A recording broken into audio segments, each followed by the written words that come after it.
Friends, let's see if you resemble this remark. You play Animal Crossing New Horizons. You hold on to everything that you're given to the point of obsession. Like, if this was real life, people would be watching you on TLC and say that perhaps that this is a hoarding situation. You have 3 sloppy beds, 4 of the same sweater, and at least 5 brine shrimp things, all for that slim possibility that you may one day need it for a future build on your island. Or maybe it was a gift for a villager that you never gave away, and that villager hasn't been on your island for months. But what if you didn't have access to your storage? What if you had to use what you had in your inventory or lose it? What if you had to make a fully decorated island in 30 days without your storage? I'm going to regret this, aren't I?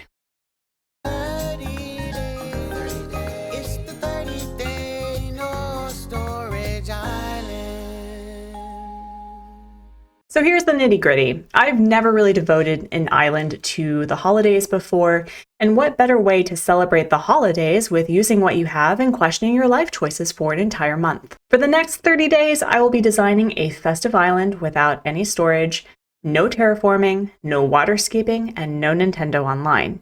Time traveling is allowed without penalty, and turnips are the exception to the use it or lose it rule for dropped items. I know. Clearly, this is a unique, one-of-a-kind idea. No one has ever thought to do an island in 30 days, but the endgame objectives are pretty standard for such a challenge. My goal is to achieve a 5-star island that is fully decorated with 2 major festive builds. Every part of the island must be accessible to villagers either by incline or bridge, and I want one absolute bestie on the island and receive their photo. I do want to complete Harv's Island as well, but I'm considering that an extra win and not part of the actual endgame objective. And finally, my house doesn't have to be fully upgraded, but it does have to be fully decorated with the holidays in mind. That being said, we should probably get started. You would think with this being day 1 of the challenge that it would feel a little less stressful, but in actuality, I feel like day 1 defines the entirety of this challenge. We are going to pick out our map. We're going to see just how hard this is going to be, whether or not I pick an island that will help me reach my goals faster, or if I'm just, this is going to be a month of me questioning my life choices. I'm really excited though. I think this is going to be a really great challenge for me to do things completely outside of my comfort zone with Animal Crossing. And doing this, quite honestly, for the 200th time, it never gets old getting to pick something new and exciting. Right, we're going to choose my typical artsy name and my usual birthday. Right, we're going to make myself look sort of remotely presentable. I could, however, do the look of horror because this is probably going to be my face for the next 30 days with different colored eyes. And there we go. Perfect.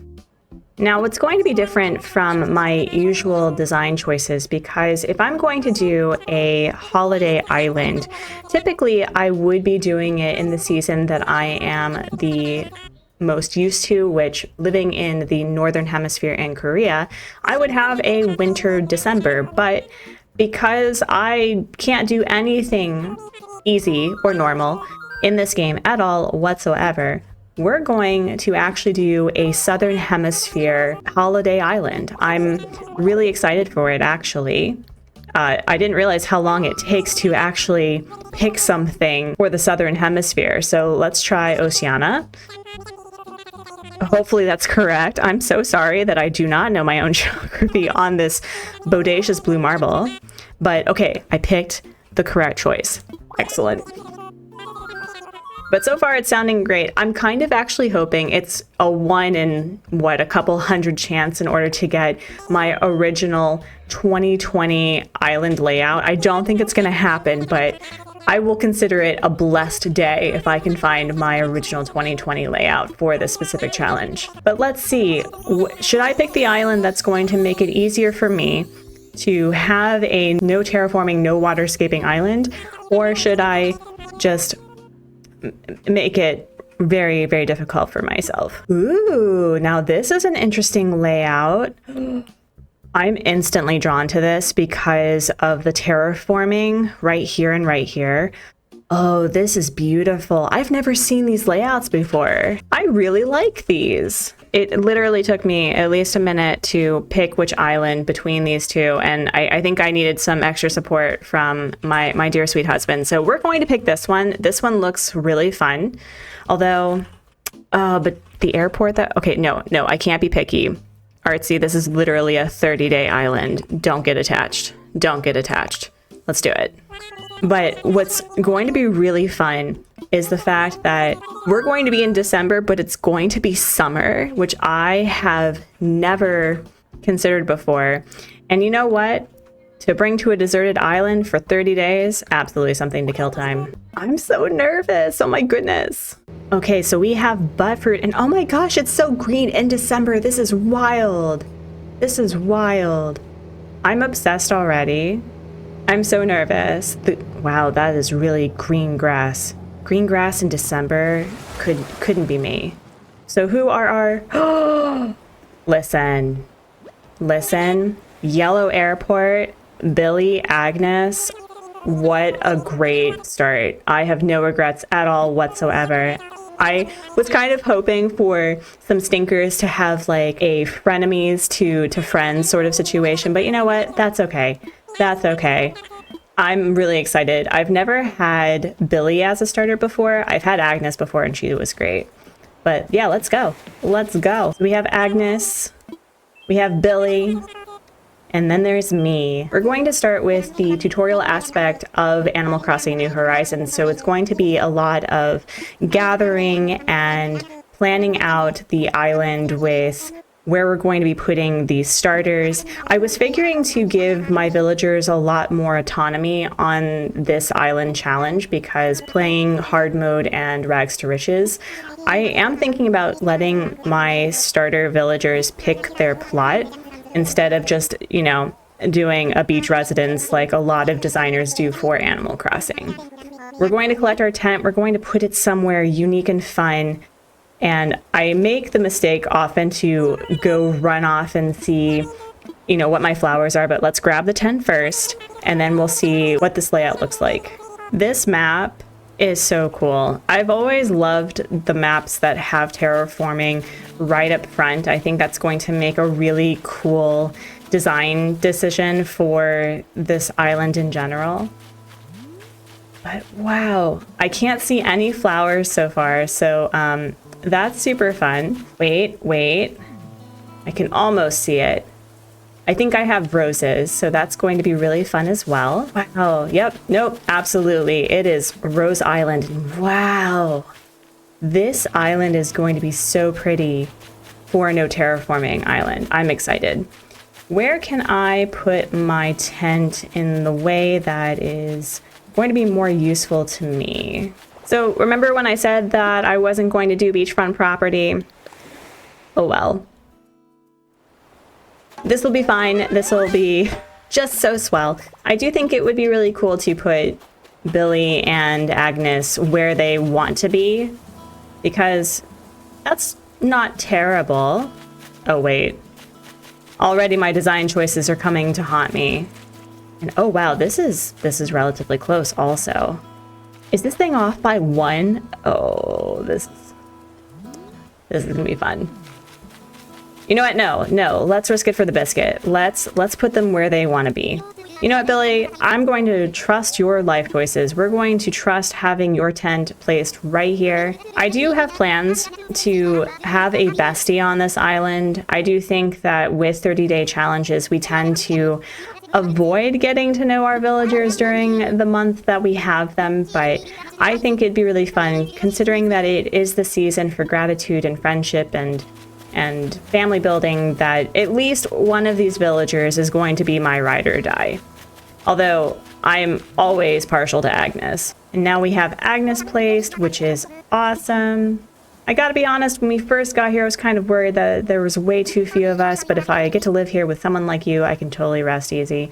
Honestly, I'm calling it now. If I can get Agnes's photo by the end of these 30 days, I'm going to consider that a total win. Now comes this serious business of collecting all of the resources we're going to need to survive, which means we're going to need some sticks in order to build a bonfire. We're going to collect some of the peaches in order to make some sort of questionable juice for the party tonight.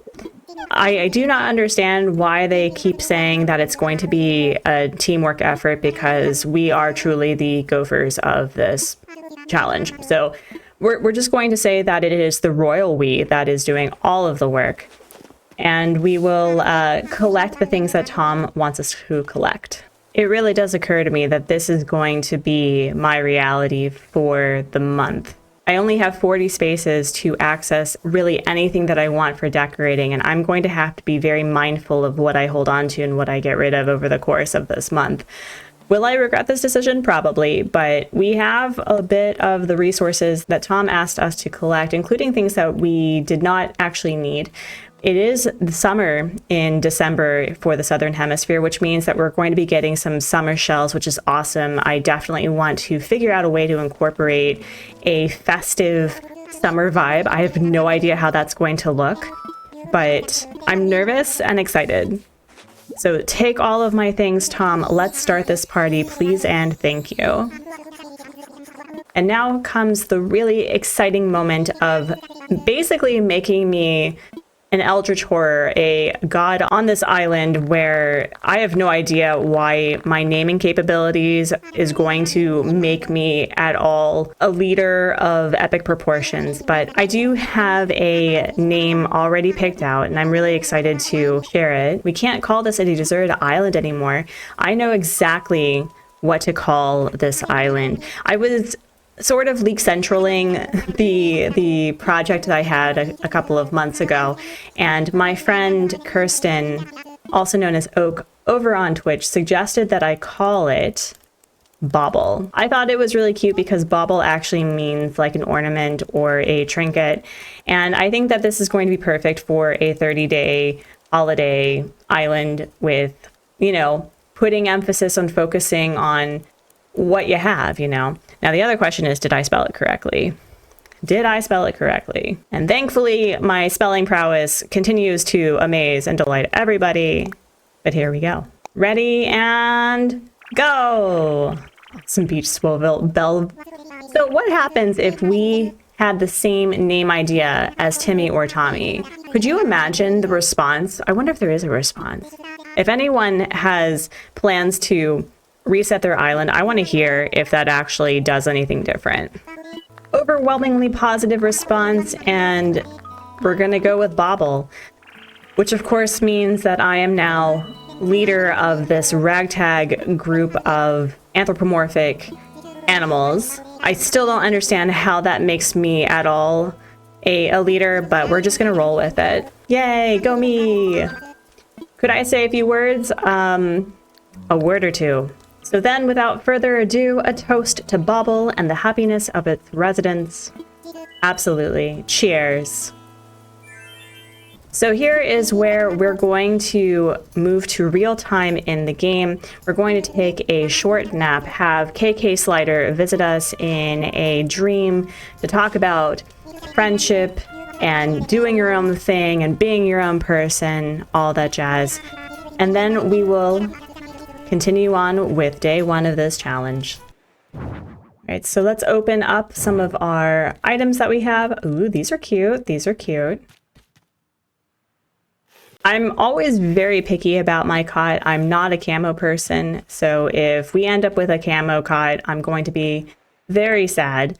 Not that it really matters because we're going to be getting rid of it, and oh my goodness, this game loves me. This is exactly the cot that I like. Now let's take a nap. This is where we're going to be woken up by Tom Nook, because clearly that nap was longer than an actual nap. I pretty much just slept the entire time. Imagine being able to sleep more than 6 hours. Could not be me, but I am just, wow. December. Summer in December. I can't get over that. That is going to be such an interesting design choice because I've never designed outside of a season, but I've also never really designed a seasonal holiday island before.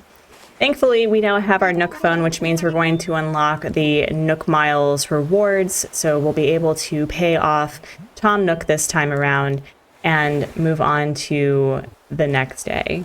What's really interesting is that following the 2.0 update for this game in 2021, we have Island Life 101 available to us at reset. So even though I don't necessarily need it, it is really nice to have like those little snippets in the loading screen with various characters saying like, did you know? I just think that's a lot more pleasant, and if it's free of charge, like, why not? And now comes the itemized bill. I still can't get over the fact that we get on this vacation and we didn't pay for it beforehand. So I don't understand how that's at all business savvy, but since he is prepared for exactly this type of tricky situation, we're going to pay in this currency that he created, his lonesome, and pay off our house. So now comes the very delightful grind of collecting our Nook Miles. I will not bore you with collecting of the resources and unlocking all of the fun and new in-game stuff. So once I finish, we will progress the story by talking to Tom Nook, and hopefully, very quickly, since I've done this so many times, this won't take me hours. It won't take me hours, right? One of the easiest ways to get Nook Miles in order to pay off your loans is to really just change your passport. So I took a random picture by my tent. My comment is really just no storage, ... And I just thought it'd be hilarious to do something with the pockets because literally that is the only quote unquote storage that I will have is my pocket inventory. So here we are. Already we have Nook Miles unlocked. And now the grind of collecting resources begins.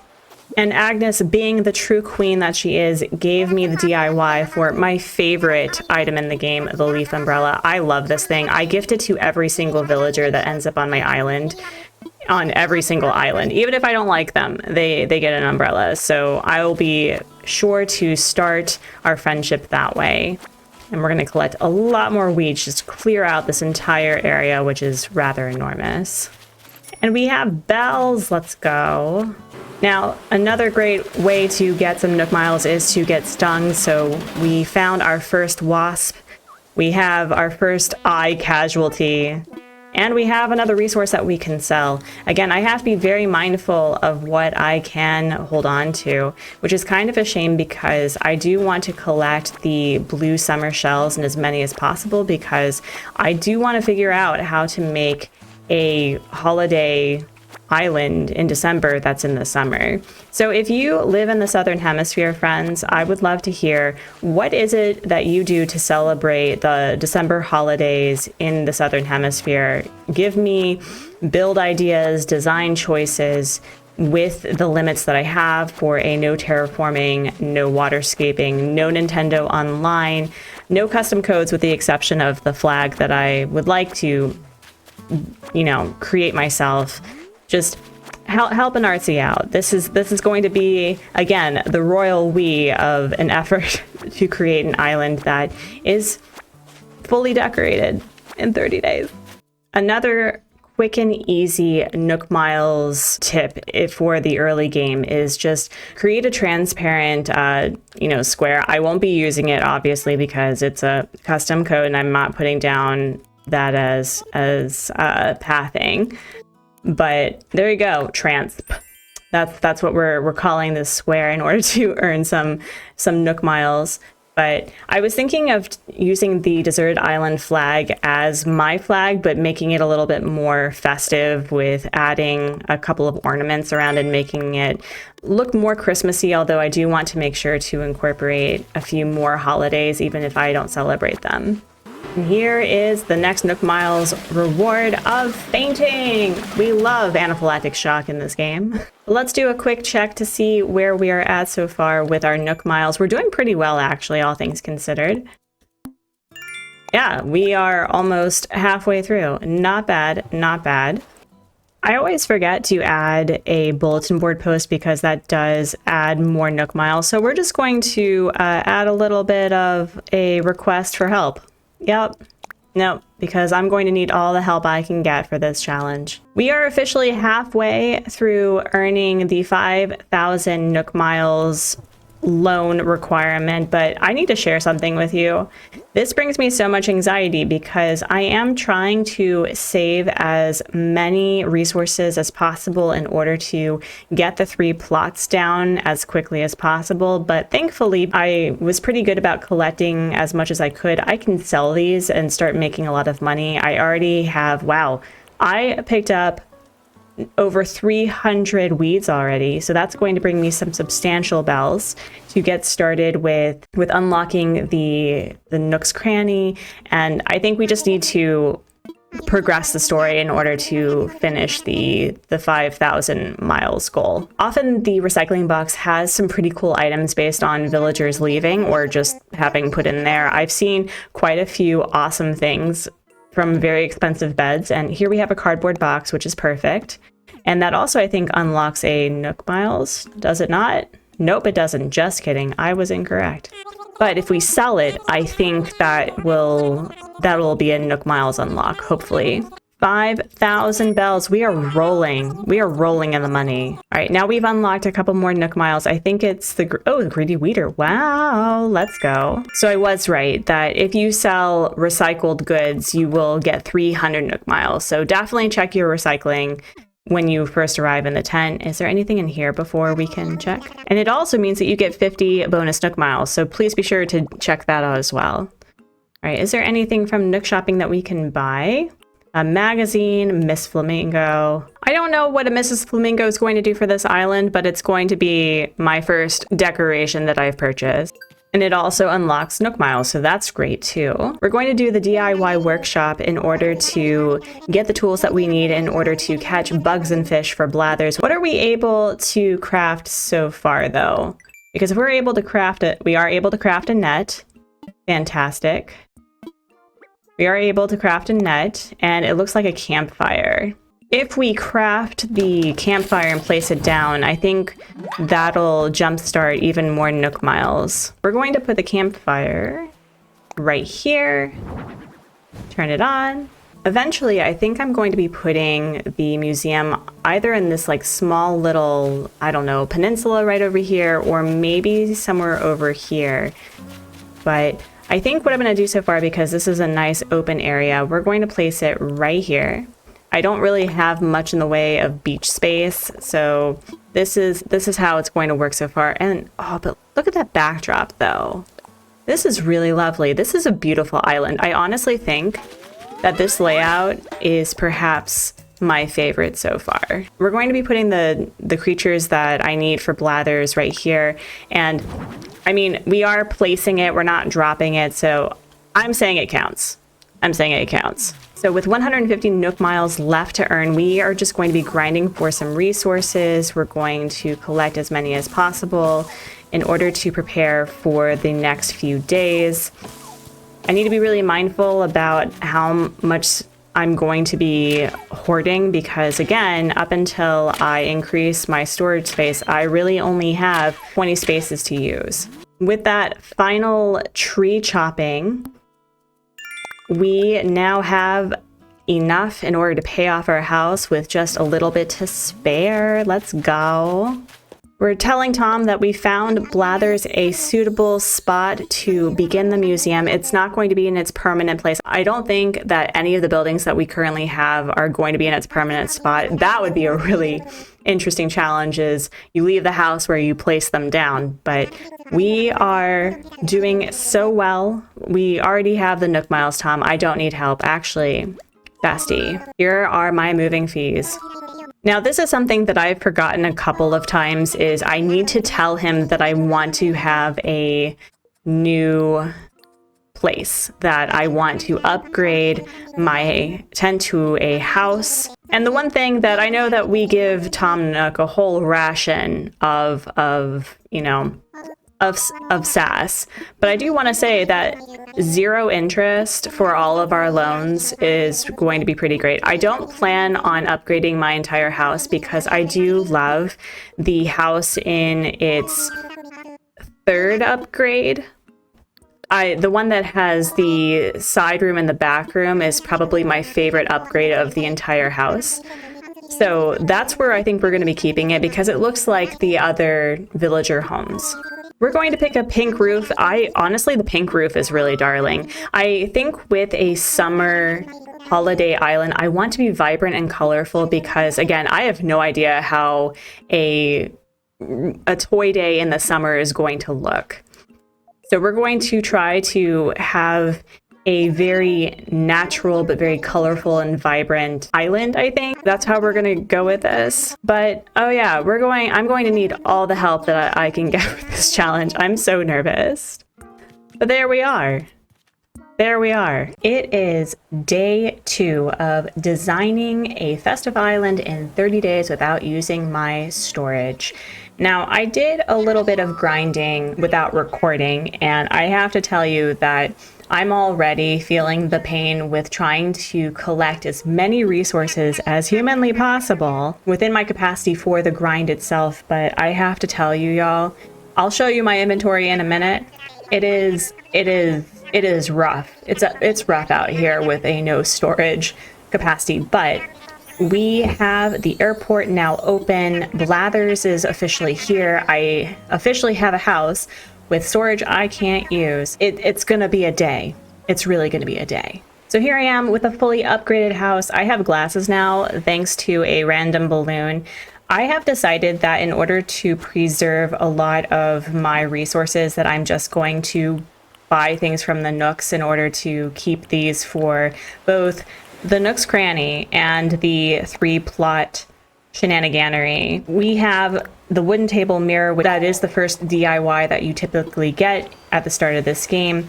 And I think you saw this already, but this is my inventory. I really only have a few spaces that I am willing to free up in order to get through the day. I'm hoping that by the end of this video, I will have 30 iron nuggets in order to put down the Nook's Cranny plot. And we are going to be going to the Nook Miles Island as well today because the airport is open. But let's get started with the day. Yep, and here we are. We are interrupting a very important conversation, I am sure, to start getting the shop. I think I already have at least 1 stack of wood type done, so as long as I have 30 of that type, I can give it to Timmy. I like how he asks me if I'm happy with my home because, you know, through the magic of being a tanuki, I guess, we just sleep while he builds around us, but I haven't seen the inside yet. Tom Nook, do you not know the whole purpose of this challenge is that we don't have storage at all? The other goal that I have is I want to unlock the ultimate pocket storage thing to increase my inventory. So that's 5,000 Nook miles. I already have half of that finished from just doing the Nook Miles Plus goals and just playing the game. So I'm hoping to get that today as well. All right, Timmy, how can I help you? Today is your day, Timmy. We are going to be focusing all on you and your brother and getting the business started. Don't worry, I will make time. I do appreciate that it says our environmental review even suggests that there will be a 0 impact on the native flora and fauna. And considering that this challenge is to appreciate what we have and to not be wasteful or hold on to things that aren't serving us, I do appreciate that it reminds me that I'm not going to deplete the environment for what I'm about to do. The fact that we need 30 pieces each of regular wood, hardwood, softwood, and 30 iron nuggets. And, you know, as someone who loves farming sims and loves doing grinds and collection, there's truly a delicate dance of collecting and the grind and then just being able to afford things. We presently have 30 hardwood, so I'm just going to give that to him because that's going to immediately free up space. And while I'm here, we're going to basically sell back the formal paper that he gave us for donating the hardwood. We're also going to sell these clump of weeds, this yellow butterfly, And then we're going to see what the man has in his shop. Presently a tissue box and a lawn chair. That is incredibly unhelpful. And there's nothing else that I need so far. We're not going to worry about that right now. The other thing that I'm really excited about is we finally have a swimsuit. Now, as part to this challenge, I cannot leave. Uh-oh. So here is the fun part of this challenge, friends. I know how easy it's going to be to use my mailbox as storage, and I left that overnight. So here's how we're going to do this, because I don't want to be wasteful. Oh, never mind. That's fine. We're just going to consider that an unfortunate pro gamer accident, because I was wondering why I couldn't make the simple workbench. But anything that's left over a course of a day, I have to get rid of. I think that would be a fair consequence. But let's see what we are being given. I do know that I had ordered a swimsuit, and one way to clear up this inventory is to really just wear the thing. Fabulous. We have another DIY that's fantastic. I'm all about building more things that I'll probably not be using. And then Mom got us a thing, which is probably a fruit.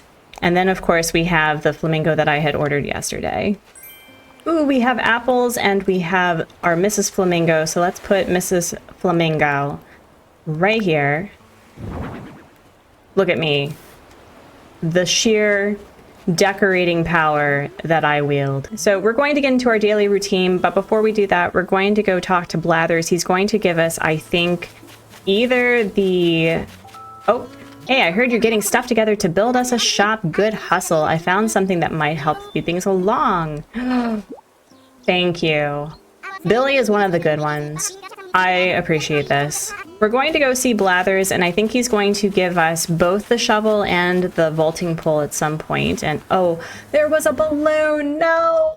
Utter tragedy for the fact that I'm not going to be donating to this man at all. I wish I could keep Blathers in his tent and still get a 5-star status. I don't know if that's even possible, but I really wish that we could do that. But having Daddy Brew on the island would be an incredible addition to a festive island, because who doesn't want coffee on a nice holiday, you know? We officially have a vaulting pole, and I'm hoping that, yep, we got a shovel as well. Fantastic. Thank you, Blathers. I'm really happy that I did a little bit of the grind yesterday. We have, I think, half of the bugs and fish, and I can go diving, and we'll be getting a couple of fossils as well. Actually, let's see. 1, 2, 3, 4, 5, 6, 7, 8, 9, 10. So we just need 5 more, and there really literally is a fossil right over there. So why don't we start gathering our resources for the day? And really? What's up? I heard you were getting stuff together. I love the fact that the starter villagers are actually the top tier. I think she's going to give us a shovel, right? What a top tier villager, Agnes. I think you and I are going to be the ride or dies for this island. I said it yesterday and I'm saying it today. Unless, like, she becomes truly a drama queen, which I highly doubt she will, that's going to be so great. We're going to do a bit of crafting, get our resources, and free up inventory space, because this is ridiculous. I really do need to get that inventory expander, because this is ridiculous. This is truly obscene, absurd. When I started this challenge, I was worried that this was going to be too easy or boring. Oh no, no, I already have regrets, and I hope that you enjoy this pain. 'Tis the season to have regrets. Fa la la la la la la la la. We have our first money spot, and of course, I'm having to manage my inventory. I was planning on holding on to 20 peaches for the 3 plots, but considering that I will have more trees to work with by the time that's going to be necessary, I think I'm just going to sell them and worry about that another day. It's a future Artsy problem. It's a future day problem. It'll be fine. Now, I've only been sort of successful with adding more than 10,000 bells to a money spot, but I do plan on risking it for the biscuit if I'm going to be hurting for bells, because I'm going to need a lot of money in order to make this island as accessible as possible. I think I'm going to put my money tree farm right by my house, because I've seen that do wonders for other people and challenges like this, just to have the money tree farm right by the house. So we're going to put that there. And after a quick grind to get the rest of the wood requirements, we're going to clear up my inventory that way, because again, this is hard. This is so hard. Please take it. I really just need the inventory space. I have been achieving a few Nook miles. I'm really hoping that I just unlock the inventory expander, because I really need it. And an Aloha shirt and what did he get me? What did he get me? An hourglass. Well, the Aloha shirt seems fun. I would not mind wearing that, but let's sell some of this stuff back to you. And so now I could probably put this in my house eventually. Just hang it up. It counts as some sort of decoration, right? We are severely lacking in inventory space. So I have an idea. We're going to create a little workstation that makes it easier for me just to put things down. I am putting the axe away for the time being, so we're just gonna place it. It counts as furniture. It's fine. We'll place the watering can there, decorated, another emotional support axe. And you know what? Sure. Yep. Placed. Perfect. And now comes the fun part of accessing, or being able to access, the rest of my island and cleaning up the mess. I was pretty thorough with cleaning up my weeds on my first day with the area that I had access to, so I'm going to probably be thorough about that as well, but I'm very excited for the roses. That's going to be fun. I have no idea what flowers I'm going to use. I have been thinking of, again, focusing on maybe yellow and pink, or I don't know, if it's going to be in the summer, hibiscus is going to be in season for shrubs, so maybe I can do something with the lilies and just make it a wild looking island. The worst thing about this challenge is I feel inclined to pick up everything, to harvest and forage everything like a literal corvid, which isn't helpful when I now only have 2 spaces left to pick up anything else that I need. And unfortunately, I don't know how to use shovels in this game apparently, and I lost access to a couple of rock resources, so I'm a little concerned with that. But wow, the layout of this island is so cool. I was doing the math for how many inclines and bridges it was going to take, and one of the concerns I had was that certain tiers wouldn't be accessible based on just how close it was to other ledges. But it seems that this island is going to be perfectly fine to add inclines at my leisure. And of course, we have a full inventory. I was really hoping that we'd find another rock somewhere. Maybe it's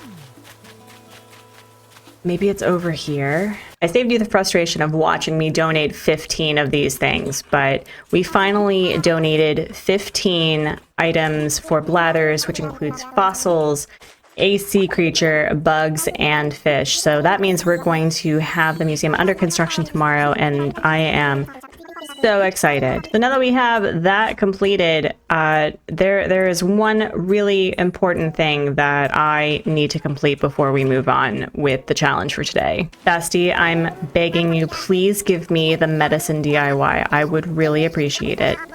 Please. Thank you. Thank you. Just another DIY that I would very much appreciate. Now, the other important thing is we need to get larger inventory space. So I'm hoping that with today, we have completed that much so far, because it looks like we've been, oh yeah, we're doing good. We're doing good. Hopefully it means by the end of today, we will have expanded storage. I'm hoping sooner rather than later. Oh, yeah, no, we're good. We're good. Let's expand our inventory Shall we? Oh yeah, this is going to feel so good. Yes, redeem. Thank you. Thank you. I know that it only adds 10 more, but that is going to be crucial because that means I can collect things, but also have my tools as well as various resources. So I am so happy. Let's take a look at how amazing this is. Oh yeah. Oh yeah. It's all coming together. We're now at that point that all we need for today, the goals that I have is to get 10 more iron nuggets. And considering that there are no more rocks that I can access on my own island, we're going to do a Nook Miles Island. The goal I had for villagers for this, there's no specific villager I have in mind, and honestly the goal I had was just to autofill all of them. But I think for this Nook Miles ticket that I would really like to take this villager and just invite them and just have that be the only person. I've really enjoyed having my starters autofill. I think that it kind of leaves a little bit of surprise and perhaps a little bit of regret. But we're going to see who is going to be on the island, invite them, and then just deplete the entire island of its resources to complete today's goals. And it's raining. That does not bode well for me. We do have some new flowers that I can probably take and add to some flower breeding. Again, I don't know what my color scheme is going to be for designing this island with a festive vibe in mind. But what we need, besides Wilbur just telling us that we only have our one chance to collect what we need and go, is we're going to hold on to our emotional support acts like our life depends on it, and then we're going to see who's here. Oh yeah. Yep, no, we always need the emotional support acts. Always. Alright, let's see who's here. It's always going to be a peppy, a lazy, or a normal. Oh, who is this? Is this Benedict? Is this Benedict?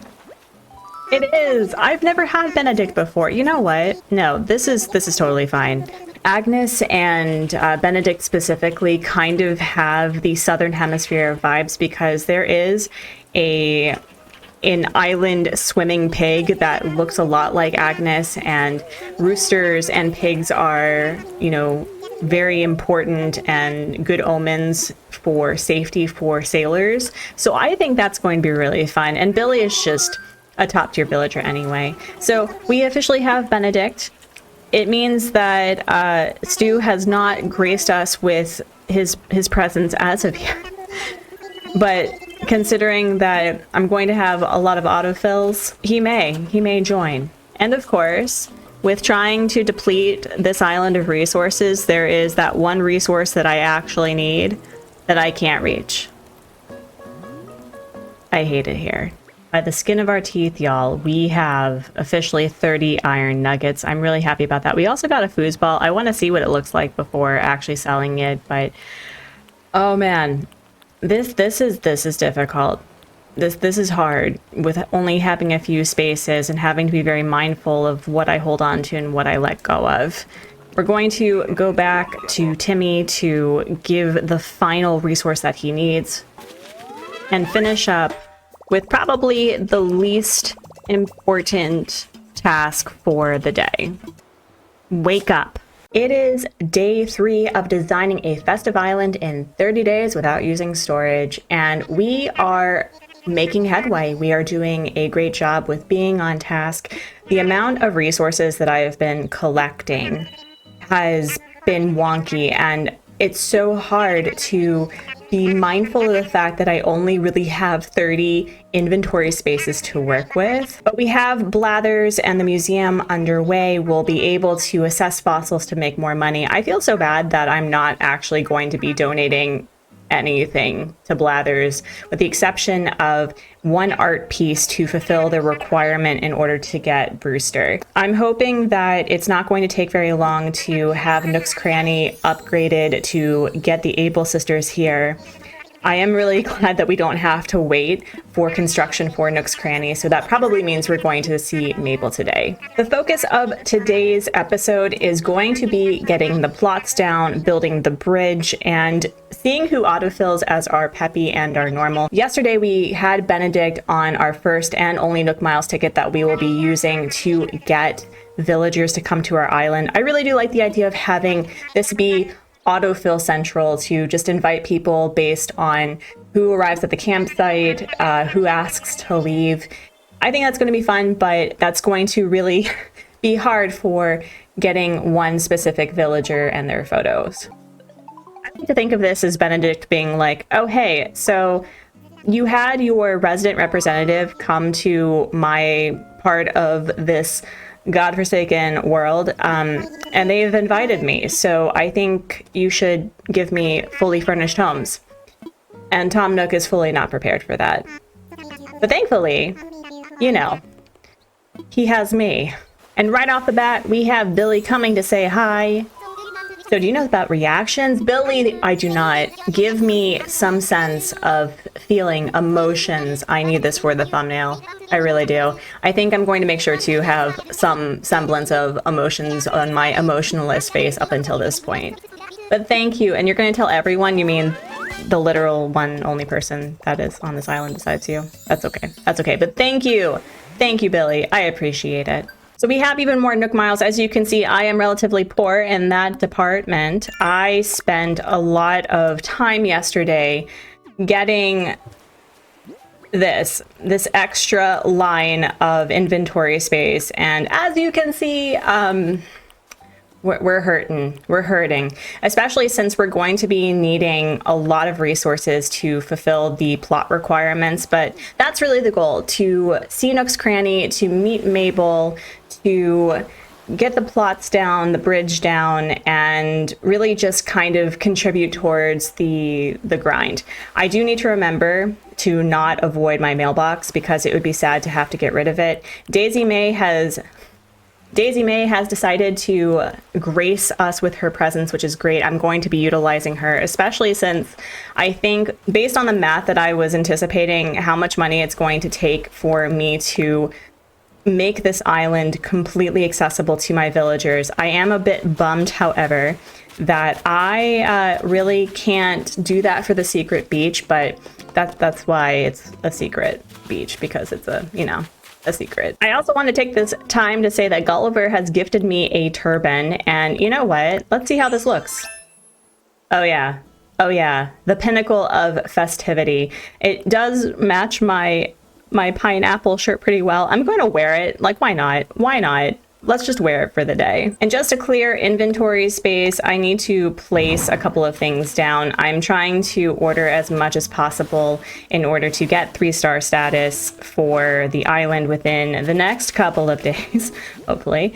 And I think I can do it. It's just the inventory is driving me bonkers. I really have to make these decisions of whether or not to keep things. And it's pretty ridiculous. It's pretty ridiculous. Not really much in the way of festive wares, but that's okay. We are going to have Mabel come to the island for selling her wares in order to open the shop. I do see a cushion over there that I could probably use, but I'm not sure. It is kind of unfortunate that the early game really does not have the best with regards to items, especially when you have something specific in mind, but that's okay. I still feel really awkward that I am observing this conversation that feels pretty private, but I guess they trust me enough that it's not going to be awkward, but it's very awkward for me. Bye, Mabes. Thanks for stopping by. I don't know who you are really, but that's okay. Thanks for your help. We've opened this amazing new shop. Welcome to Nook's Cranny. Yes, thank you. Thank you, boys. I think what I'm going to do is I'm going to take a look at the wallpaper and flooring. It is absolutely useless, but I'm really curious. I do think that there's also a DIY packet that I can make use of. Is it this one? I think it's this one. Yes, it is. Fantastic. So now we'll have even more things to craft to contribute to our 3-star status. I did upgrade my tools as well, so I'll be able to not have things break on me, but I'm still probably going to be buying from Nook's Cranny so I don't waste resources, at least for today. Well, no, I should probably wait until after the campsite. Yeah. Nothing is really popping out for me when it comes to the wall or the flooring. As I said, I'm already holding on to one specific flooring because I crafted it as a summer item. It's the sand flooring. I thought it'd be really cute to do something a little beachy for inside my house because, you know, it's the summer. We're going to get started by talking with Tom in order to get the bridge DIY and the 3 plots put down. And seriously, as much as Tom thinks of himself as a businessman, he does make pretty poor business decisions. Almost like renaming an entire social media platform after one single letter just because he thinks it's cool. I'm really curious who the 2 other villagers are going to be. I would like to have villagers I've never had before, but also I don't know. I'm a little nervous. I like leaving things to random chance in this game now. I used to really not. I used to be very hyper focused on specific villagers, fulfilling the vibe and whatnot, but I definitely do like this notion of having an autofill and just seeing who shows up without having any interactions with other players or finding villagers on Nook Miles Islands. I am really glad that I spent yesterday doing a lot of resource collection. I am going to have to probably collect a lot more for today. I am severely lacking in the stone, iron, and clay department, so I'm really hoping that with the ladder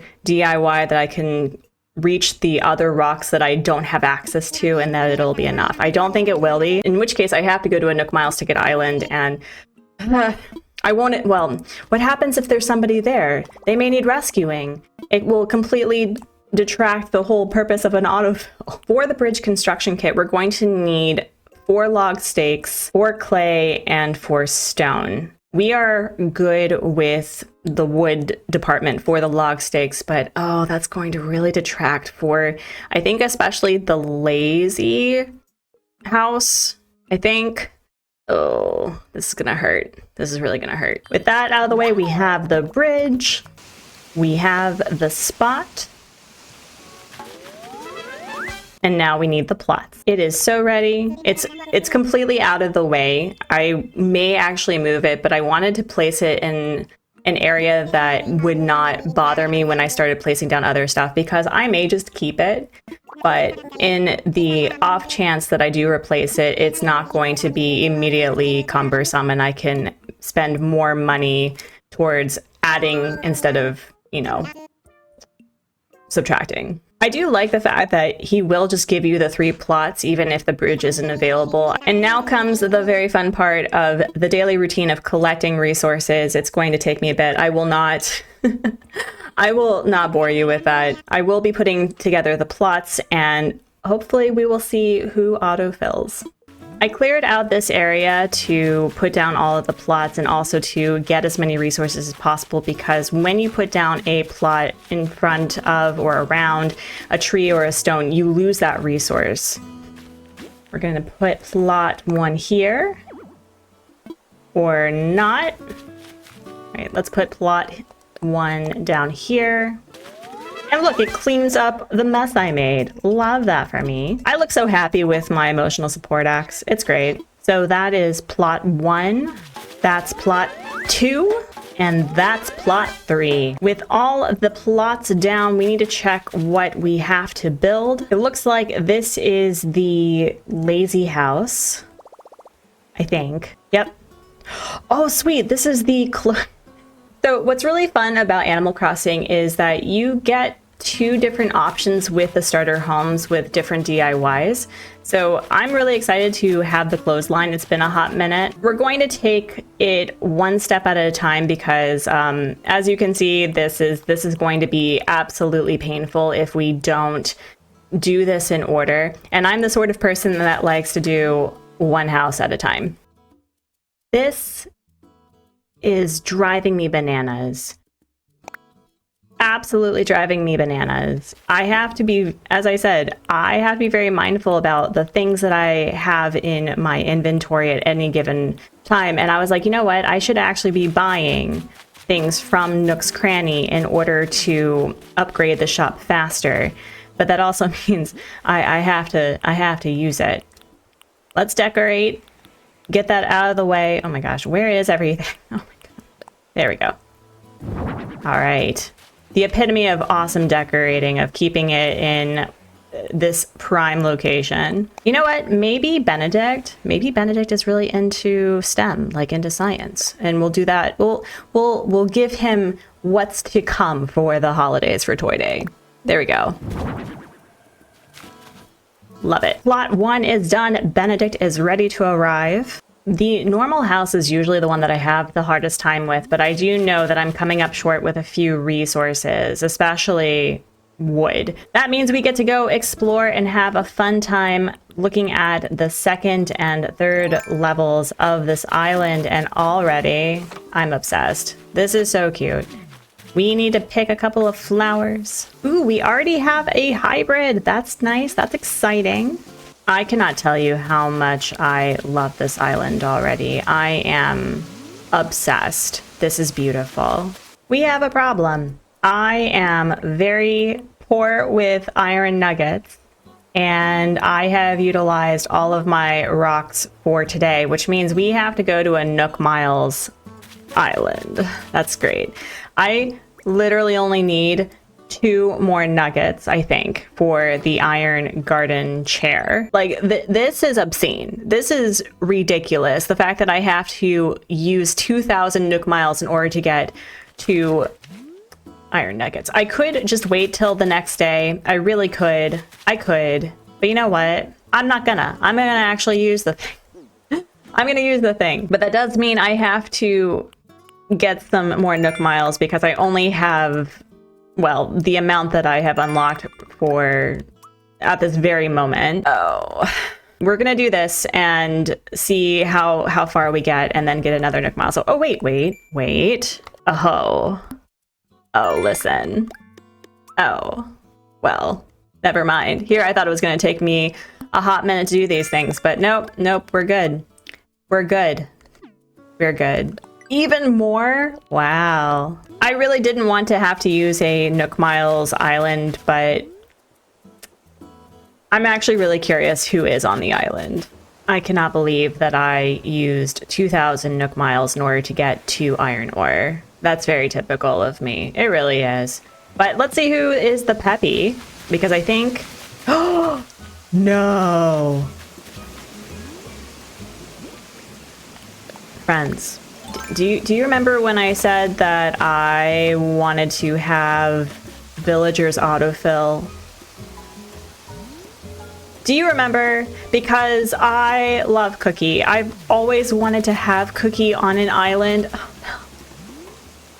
Oh no. Oh no. Oh no. But I want her though. You know what, friends? We're not going to tell Day 1 Artsy of this transgression. We're not going to tell Artsy about the fact that we are going against the rules, because you know what? I love Cookie.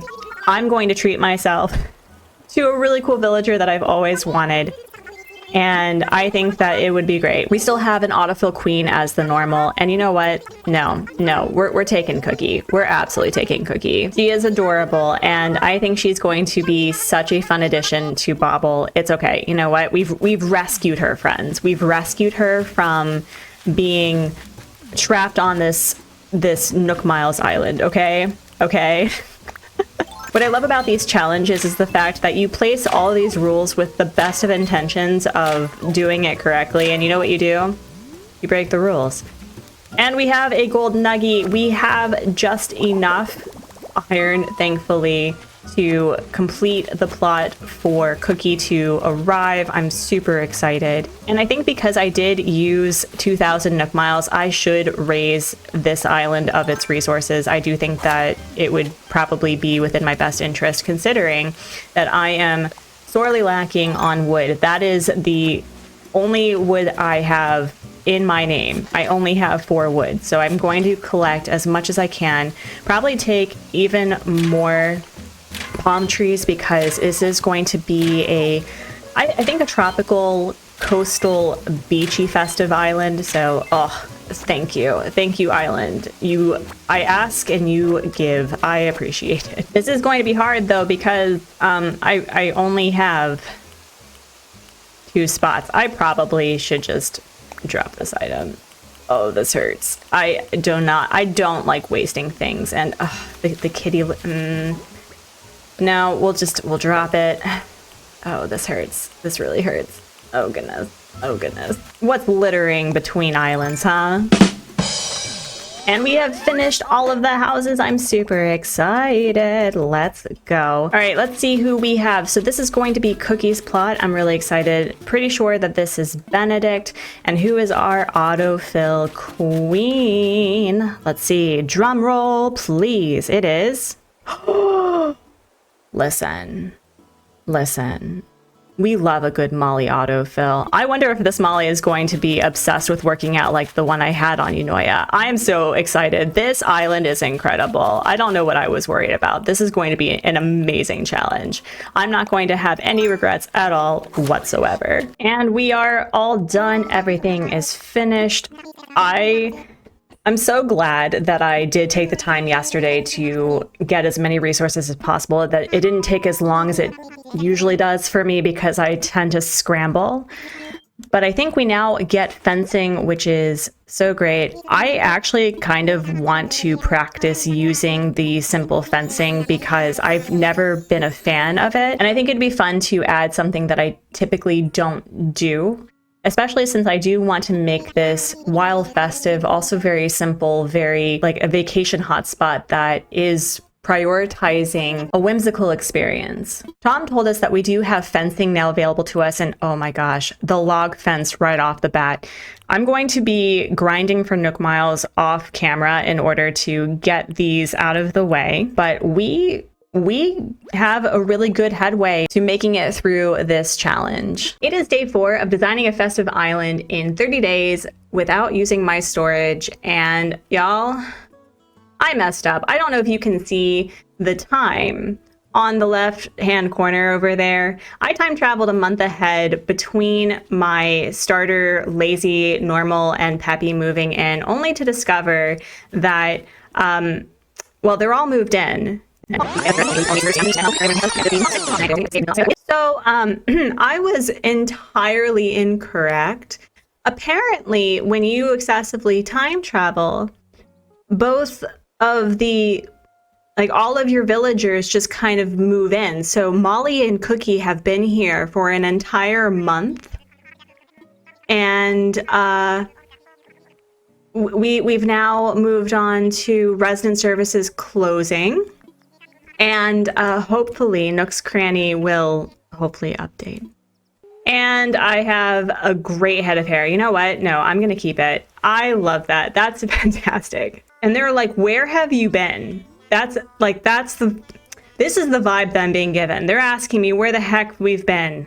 And oh dear, we have quite a few weeds to manage. It's not that bad since I did a lot of excessive weeding, but we're going to see if I didn't completely mess this up, and whether or not Nook's Cranny will be upgrading at all. And I somehow messed up. I don't know what happened. Maybe I needed to find Mabel. Oh no, I needed to have Mabel on the island sell her wares. Oh, I messed up. I love that for me. I love that for me.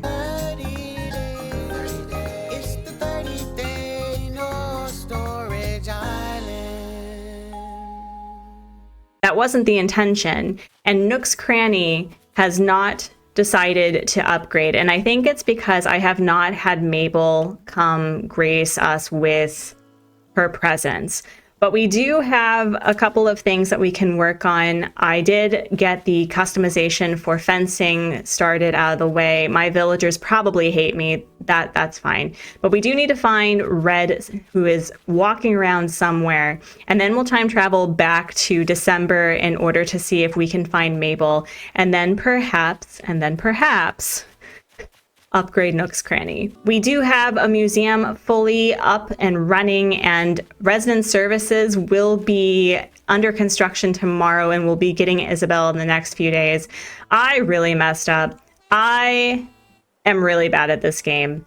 But let's find Red, shall we, in order to make headway for Brewster coming to the island, because I would like to have Brewster.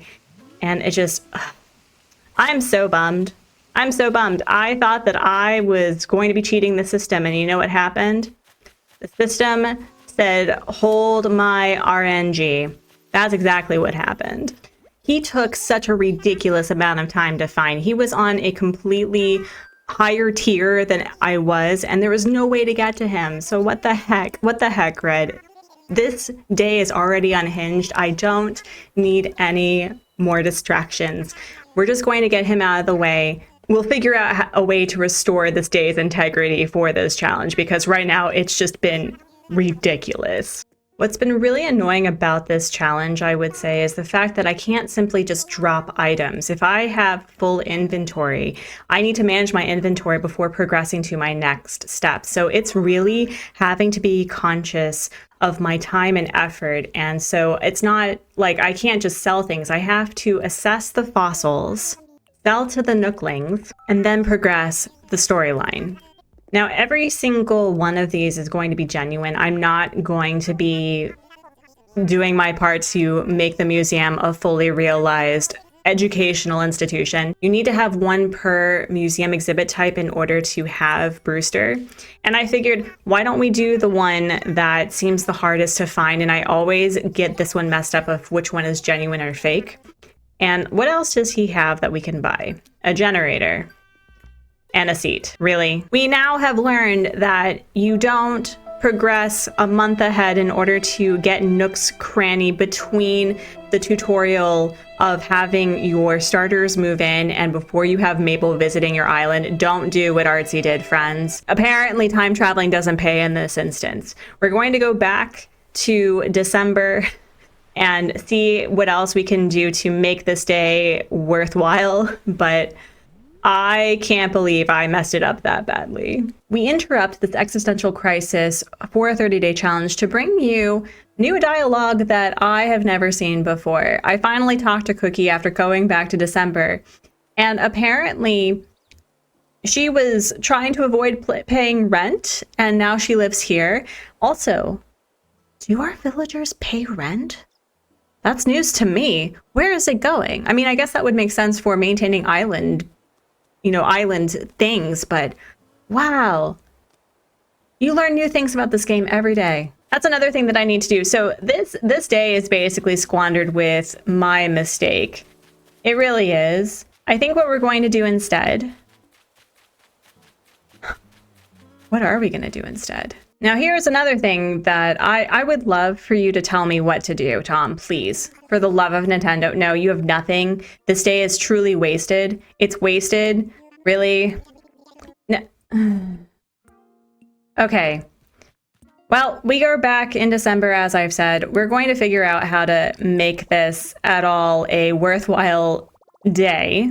In the midst of me scrambling to find something to do for this day so it wasn't wasted, I guess we're going to see who the NPC is, if we have any, and maybe try to figure out the vibe that we're going with for at least the entrance. I haven't been able to use my Nook Miles in order to... Are you serious? Really? Really? Well, this will help me feel so much better. I don't think I've ever had Gulliver come to an island my first week twice in a row. That's really interesting. Where is Mabel? Did I mess up this game? Did I completely glitch out? Will I not be able to progress the story? How is this going to work? Oh my gosh. Oh my gosh. I have regrets. I have regrets. He at least knows me. So that does mean that the game has read the fact that I have helped him at least once. Because I sold the turban, but the fact that I'm having him twice and him being the only NPC that I've seen besides Red and Harvey, this is pretty ridiculous. Yeah, no, absolutely. Will help you. Totally. We have moved to the next day because I am now incredibly stressed. We have the resident services officially under construction, and there's still no Mabel. If I have Gulliver for the third time, I'm going to just go bananas. I have never been happier to see Sahara in my entire life. You're not Gulliver, you're not Mabel, you're not Leaf, but thank you so much for not being Gulliver. It means that my game is not broken, thankfully. I can't really hold on to wallpaper or flooring. I did change out my pine wood flooring for some sand. So let's get a mysterious wallpaper in order to decorate the house, to do something with this video, because all right, so what did Sahara give us? A defining moment of today's recording. I see you, game. I see you. Who says Nintendo doesn't have a sense of humor? This is truly my hell. Now, before everyone gets on my case, I have been having issues with holding on to extra resources, so I decided to create, you know, a little workshop. So it's technically a build. Technically. I'm really glad that I checked this because I did not do that the last time. I need to be very mindful of the fact that I can't hold on to anything in my mail because that does count as storage, but we have quite a few things that are furthering along the game. While I was in the new year, I did get a couple of items that I could possibly decorate for this island. So maybe that is my one redeeming quality for today. And I have full inventory. I don't typically chaotically decorate, but this is really the only way that we're going to get to 3 stars quickly, and I just don't have the time. Wait. I can't just wait. I mean, all right. So I wanted to use this as a decorating purpose, but I apparently can't drop it. Is it like wrapping paper? Great. Great. Love it. Love it. At the very least, we'll have the minimum requirements to have Brewster come to the island. We'll see what the boys have to sell. And I guess I will just do the dailies. I will water my flowers, question my life choices. I honestly thought that I was going to have beaten Nintendo at its own game by time traveling ahead, and instead I get chaos. One thing I guess I can start doing is figuring out the vibe for the entrance. I am going to need to unlock the pathing requirements to move palm trees onto the island proper, but I think I can get something started right now. I think I'm gonna start off by planting a couple of trees like right here, and right here. Now, I have been thinking about using this log fence just all over the place. It is my favorite fencing in the game, but I do want to try my hand at using the tall vertical board fencing because I do want this to be a natural sandy sort of entrance. So let's see how this would look. Put that there, put it here. I really should find a way to do some present drop farming so that I can drop them all over the place for this island build. I think that would be really fun. Put a hay bed here just for a little bit of texture. Drop that, and ooh, this envelope looks so nice as a decoration piece. Look at that. That looks so nice. Something is missing.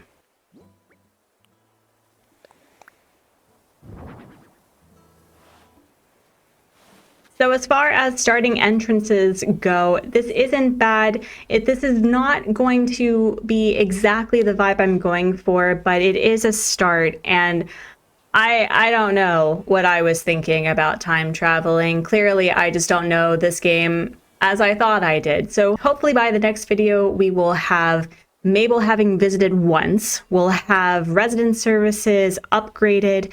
We'll hopefully have something to do with the Nook's Cranny and that store being upgraded. And then we will hopefully get the campsite up and running. It is Day 5 of designing a festive island in 30 days without using my storage, and the scheduled panic attack I planned on having today has been completely interrupted by the fact we have Mabel. I was freaking out so bad in thinking that I would have to do a lot of crazy time traveling in order just to find our girl.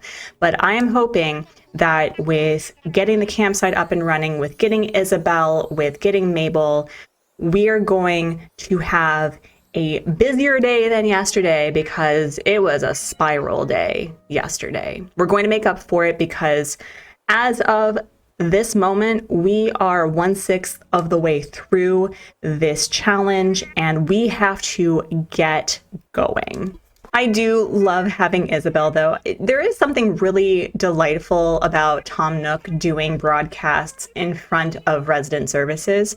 I would love for that to be something that the next game has, where depending on the day, if it's really nice outside, that Isabel makes announcements, or maybe they switch. I don't know, but I really love these two. I think this is my way of trying to calm myself down so that I'm not scrambling in order to get today rolling. Here is your PSA to not do what I did. Do not do an Artsy. Do not pull an Artsy, friends. When you plan on time traveling in order to get Nook's Cranny in its final upgraded form as early as possible, you need to have Mabel visit at least once. And I don't know about buying her wares, but you have to have her at least visit once. That was my mistake. I time traveled a month ahead yesterday before Mabel arrived. So what I'm hoping to have happen is, with the time traveling shenaniganery that we're doing today with the campsite and with the smug villager that we have to take, that over the next couple of days, we're going to get an announcement from Isabel that Nook's Cranny will be upgrading. That is the hope. Now, one of the main issues with not having storage of any kind is I have to be very mindful about what clothes that I will be wearing or gifting to villagers. I have gifted my villagers at least one thing since they've been on the island, but I don't think I'm at friendship status as of yet. But let's see what we have. Oh, listen. Oh my goodness. Listen. Oh, these are cute. Oh. Well, clearly Mabel knows that 'tis the season. Let's buy that. And maybe we should buy a couple of them for villagers, maybe. Even if I don't wear these items, I can place them down as furniture. I may have to do chaotic 3-star grinding where I just place things haphazardly instead of being mindful and aesthetic and pretty about it. So I think we're going to do what we can in order to buy as much as possible, but oh, how much do I have to buy in order for her to consider being here? These are truly looks, though. I will never wear it, but that's okay. That's okay. And of course, the plight, the plague, the pestilence of this challenge, I have full pocket space. Love that for me. I wonder if I can gift people now. Can I gift you, Billy? I can. Fantastic. So as I've said in the earlier videos of the goals I have for this challenge, is that I do want to have a ride or die, a bestie, someone that I have really devoted a lot of time and attention and friendship to in order to get their photo. I do have, I think, a couple of holiday sweaters, so I think we'll give him a holiday sweater. Let's go. Let's see. Oh my goodness, how festive. We are already festive. We are at least 0.1% more festive on this island. We will be keeping count. Not really. And a bold aloha shirt. Listen, you know, I am still having a really hard time figuring out how I want to decorate this island, because so much of the imagery we have about being festive is Northern Hemisphere focused. So I really have no idea how to make this a beachy, coastal, really lovely nature-oriented island, but putting emphasis on the fact that it is the holidays. And there's more than one kind of holiday in December. You know, we have Kwanzaa, we have Hanukkah, we have Yule, we have Christmas, we have a lot of other ones as well. So I really I need to get a motor on it. What does the bold Aloha shirt look like? Oh, listen, that is also pretty festive and fantastic. But since we do have a holiday sweater, we're going to be wearing that because even though it's going to be really super hot, we're just gonna go. Now, the other question is, can I gift you Benedict? Not yet. That probably does mean that I can gift Agnes, so we'll see about gifting her something. I did get a present from a balloon, so what did we get here? A cute tea table, huh? Ooh, actually, I wonder if I could do something with that. Maybe. The cute furniture items and I have a really weird relationship. And again, we're really struggling with space. This is going to be very painful.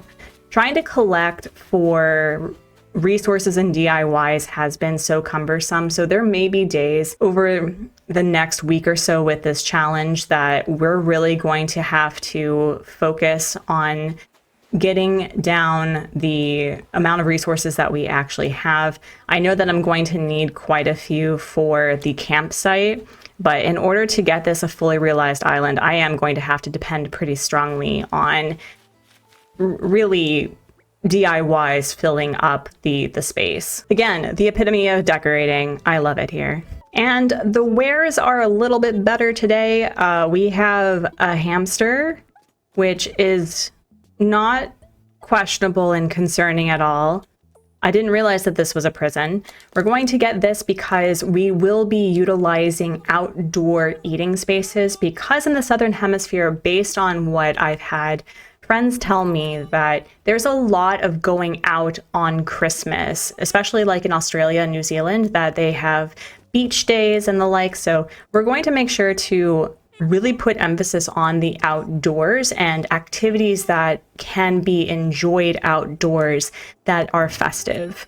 One thing that I've had to be very mindful about this challenge is using what I have as soon as possible, because of how difficult it is to maintain my storage at the moment, especially when I only have 30 slots available to me.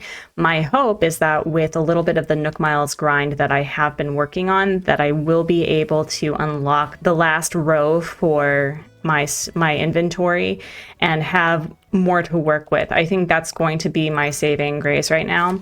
But I've also been trying to make sure that I have some flowers planted across the island. I haven't moved my roses on the second and third levels of my island as of yet. So I've just been like trying to plant a couple of things randomly.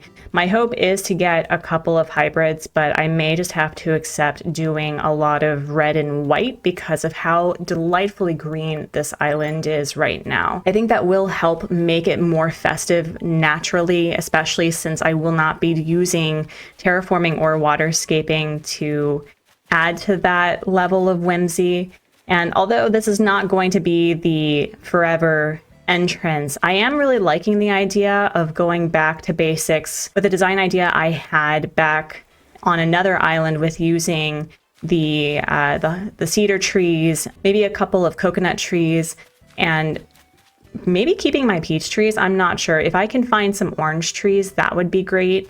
But peaches are also summer trees, so I'm not going to worry too much about it. And we have Isabel in a fully upgraded resident services. I'm so excited. I'm so excited.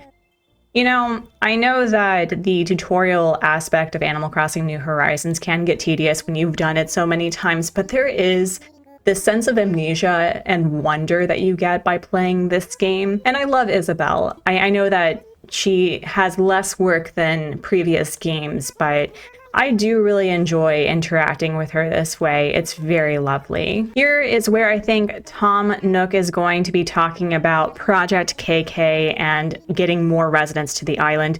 We do need at least 8 residents to hit 3-star status, and I really am just going to be plopping down residents to see who autofills.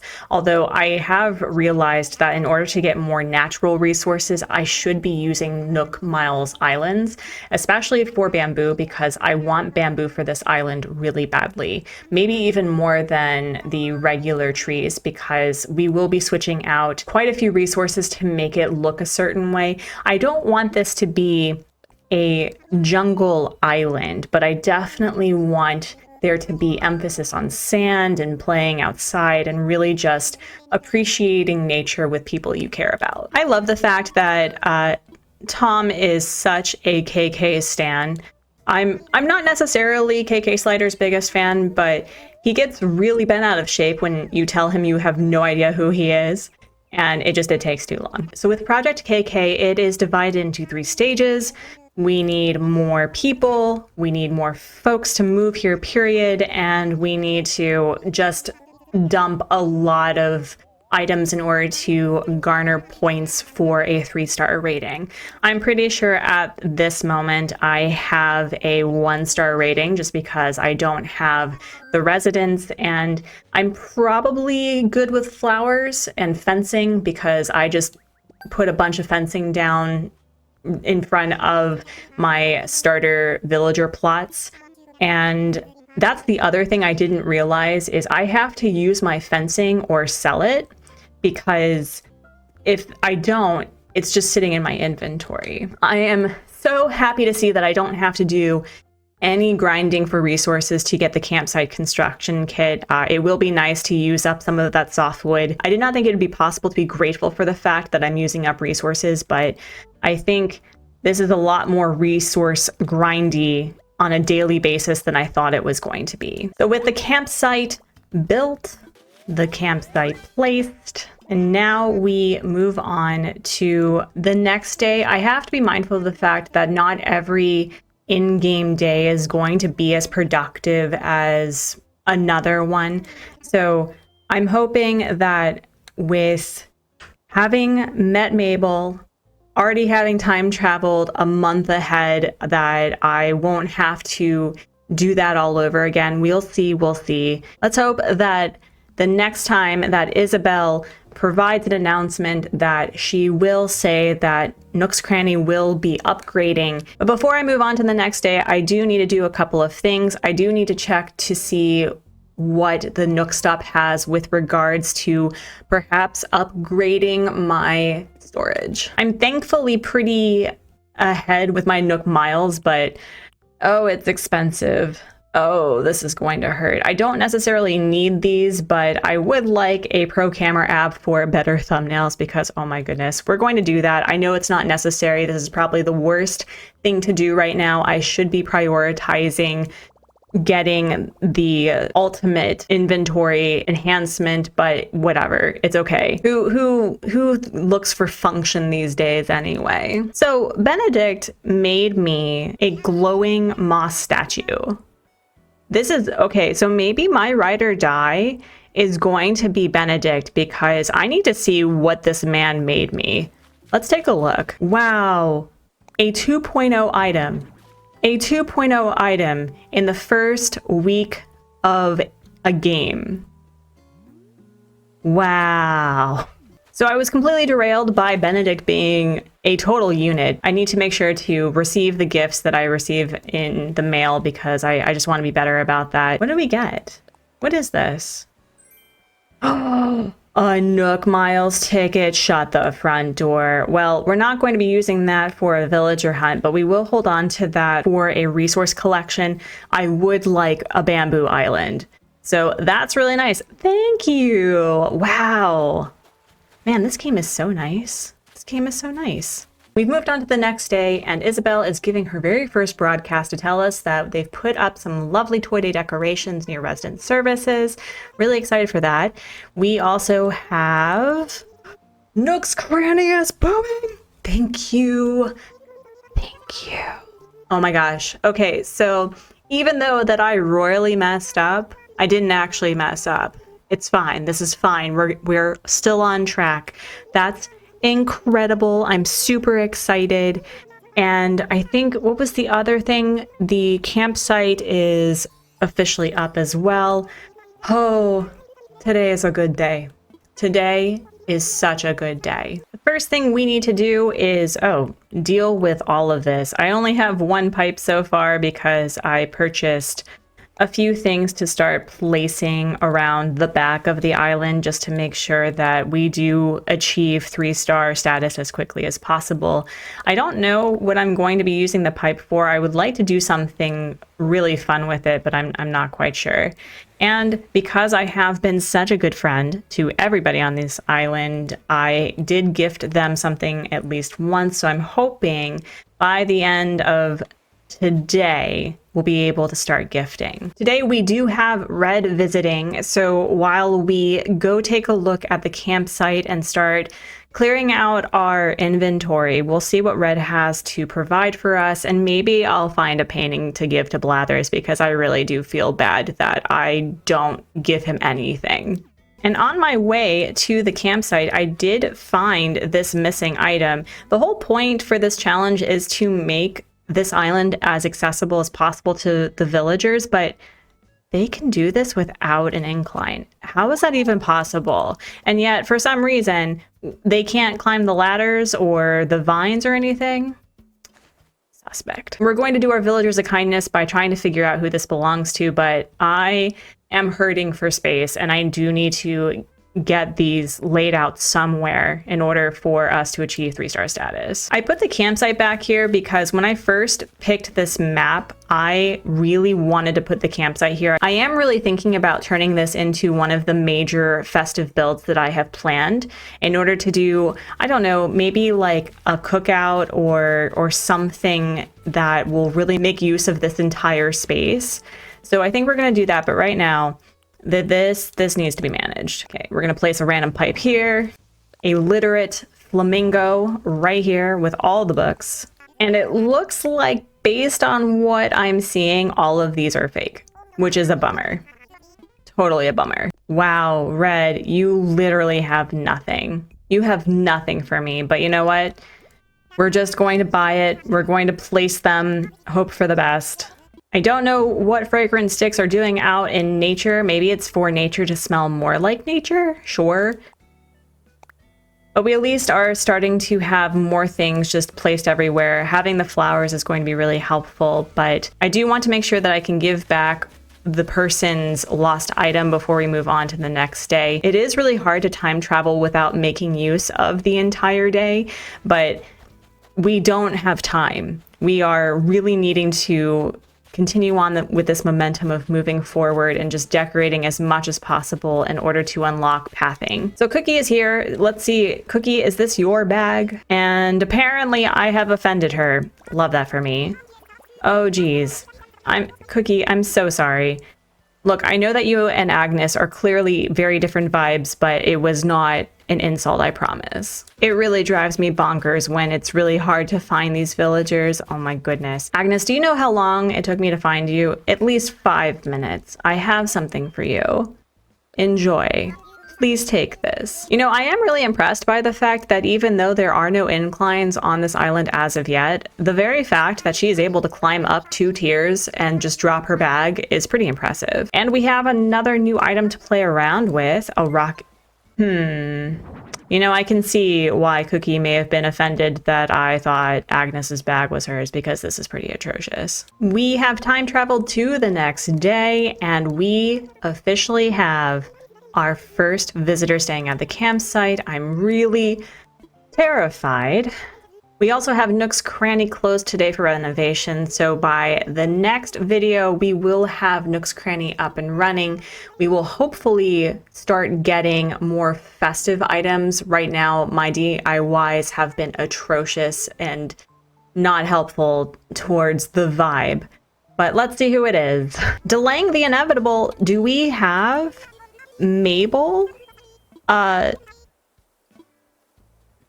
You know, I was really hoping that Mabel was going to tell me to open up her shop, but I'm really glad to see her. I was really hoping to either have her or Leaf, but we have more fun things.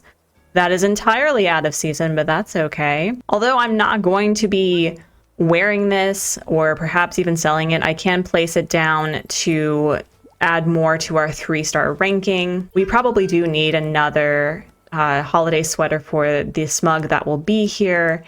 And you know what? I am seeing those shorts. So let's do that as well, because I do want to dress up more of kind of like Santa on vacation by the end of this. That's my hope.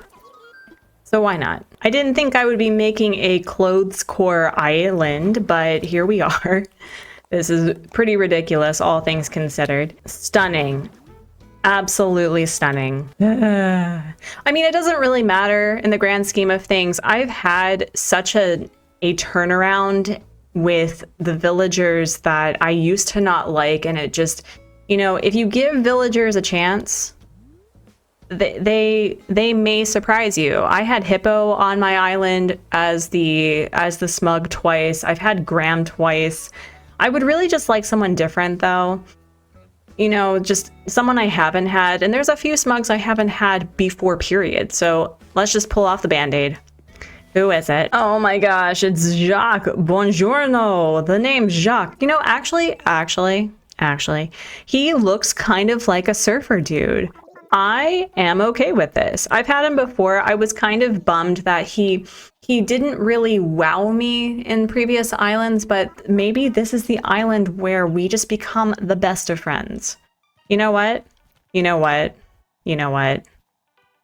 You should come to this island. Oh, don't worry. The VIP manager, well, actually, Jacques, I don't know how to tell you this, but I am the VIP manager. I have truly been given way too much freedom for this. I like how he really puts emphasis on, like, even if you don't have time, I need you to make time. Like, bestie, I already did. I already got you. I got you, boo. Now comes the really fun time with placing down a plot for Jacques. I am really excited, actually. I don't know what I did to deserve the RNG god kindness. Maybe because this is a 30-day island, that they were just like, we'll give Artsy a solid. We'll make this as fun as possible. Because again, I had mentioned that 30-day challenges kind of make it really difficult to connect with the villagers that way. Aside from the drama that could be unleashed with certain villagers. But you know what? For a festive, beachy sort of vibe, I kind of like the idea of Jacques being here. Now, the question is, because time is bells, time is turnips,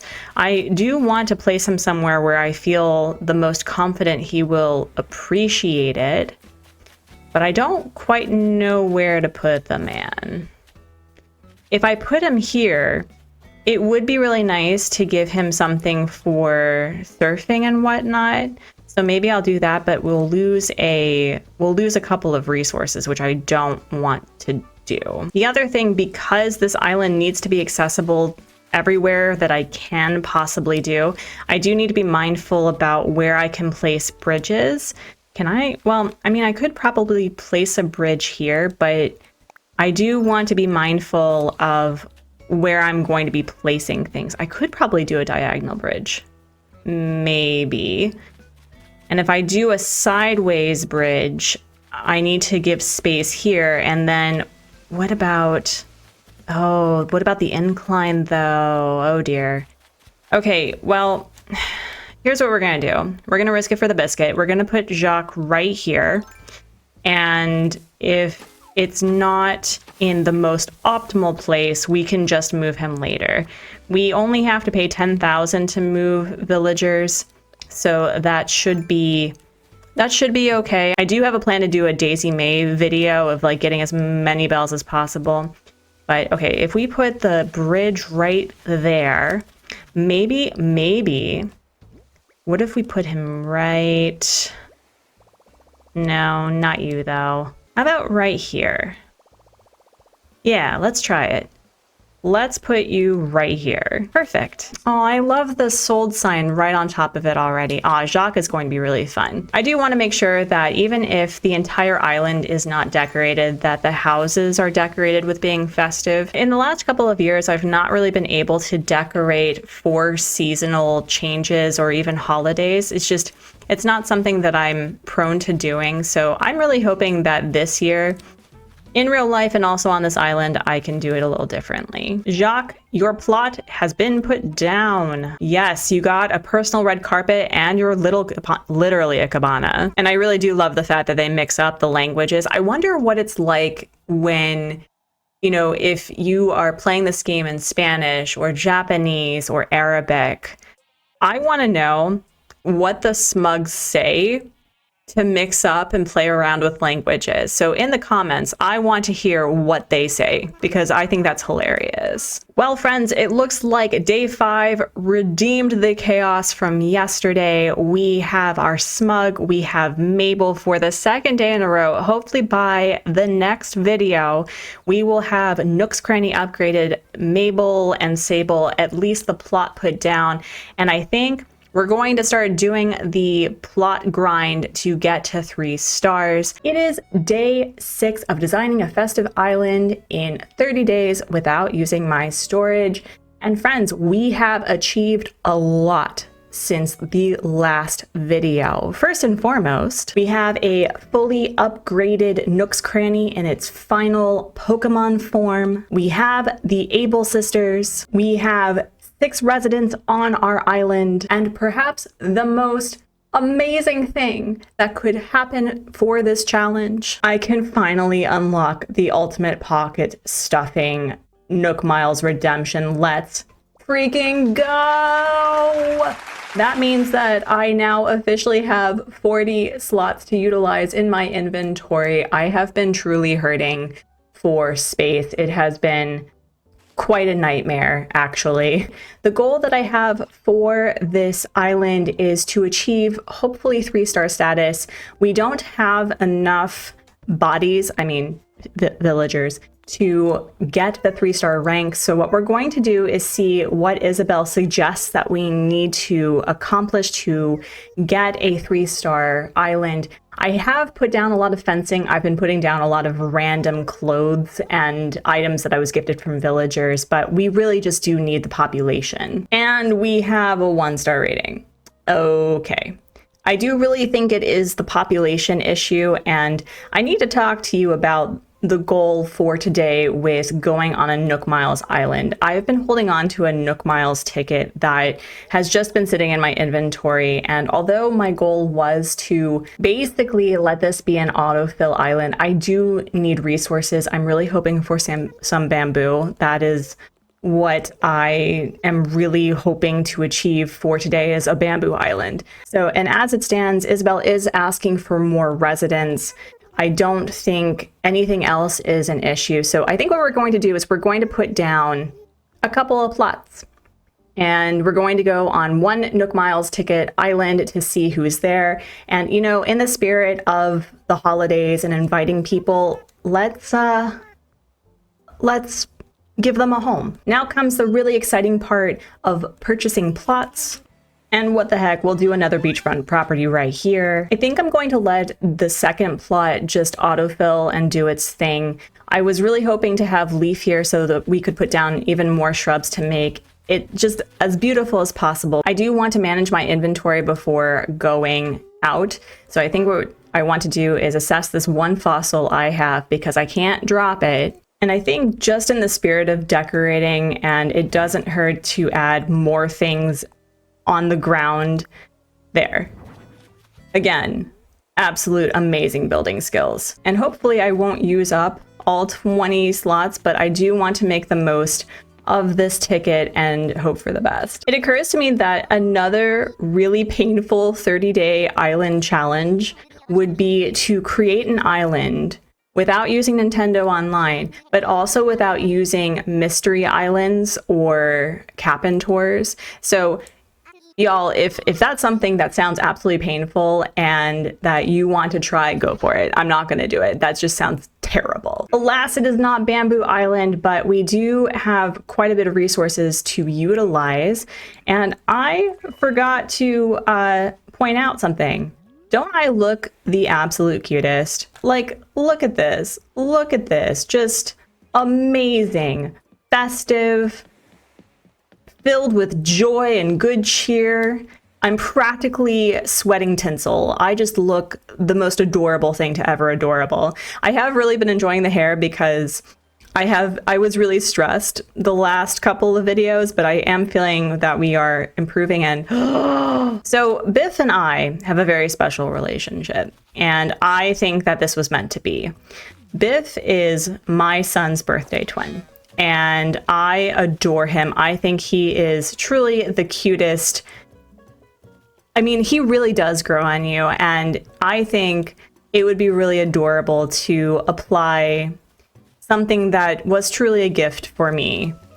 So yeah, no, we're absolutely inviting him. This is amazing. I do want to ask, is there a villager that really truly grew on you in Animal Crossing? Like, it started off with you not being sure about it, but then you just fell in love with them. And the species, like the hippo species, really did come to grow on me. Like, I love the hippo species now. Rocco is great, Harry is fun, Bertha is great, but Biff, with those eyebrows and personal growth and everything, he's just great. And I love the fact that we will be sworn rivals. Absolutely. You know what? I think maybe he will be my ride or die. Maybe he will be the one that I try to get a photo from. That would be cute. And now comes the most delightful part of destroying this island for its resources. So we'll be back in a minute. So not bad for a haul. I do have to really be mindful for the balance of building and using my resources, because as you can see, when I don't use my resources, it fills up a lot of space. The hope I had was to make a couple of wreaths for my villagers to up in the friendship, and we do have quite a few more things to sell. And I got a sandcastle from Shaking a Tree, so that was really nice. But we got my son's birthday twin. How fun! We also are racking in a little bit of the Nook miles, which is pretty great. I definitely need to also be mindful of using Nook miles in order to unlock various DIY items and just various items in general. Yesterday, I basically did the grind for Nook miles in order to unlock the last row of inventory space. I'm hoping to get to 3-star status by the next video, but let's sell our things, clear out some inventory. I am seeing some things that I think would look really nice for decorating. That dollhouse is going to be really great. I think for a build that I have, I think that's going to be really fun. And how much is this big bear?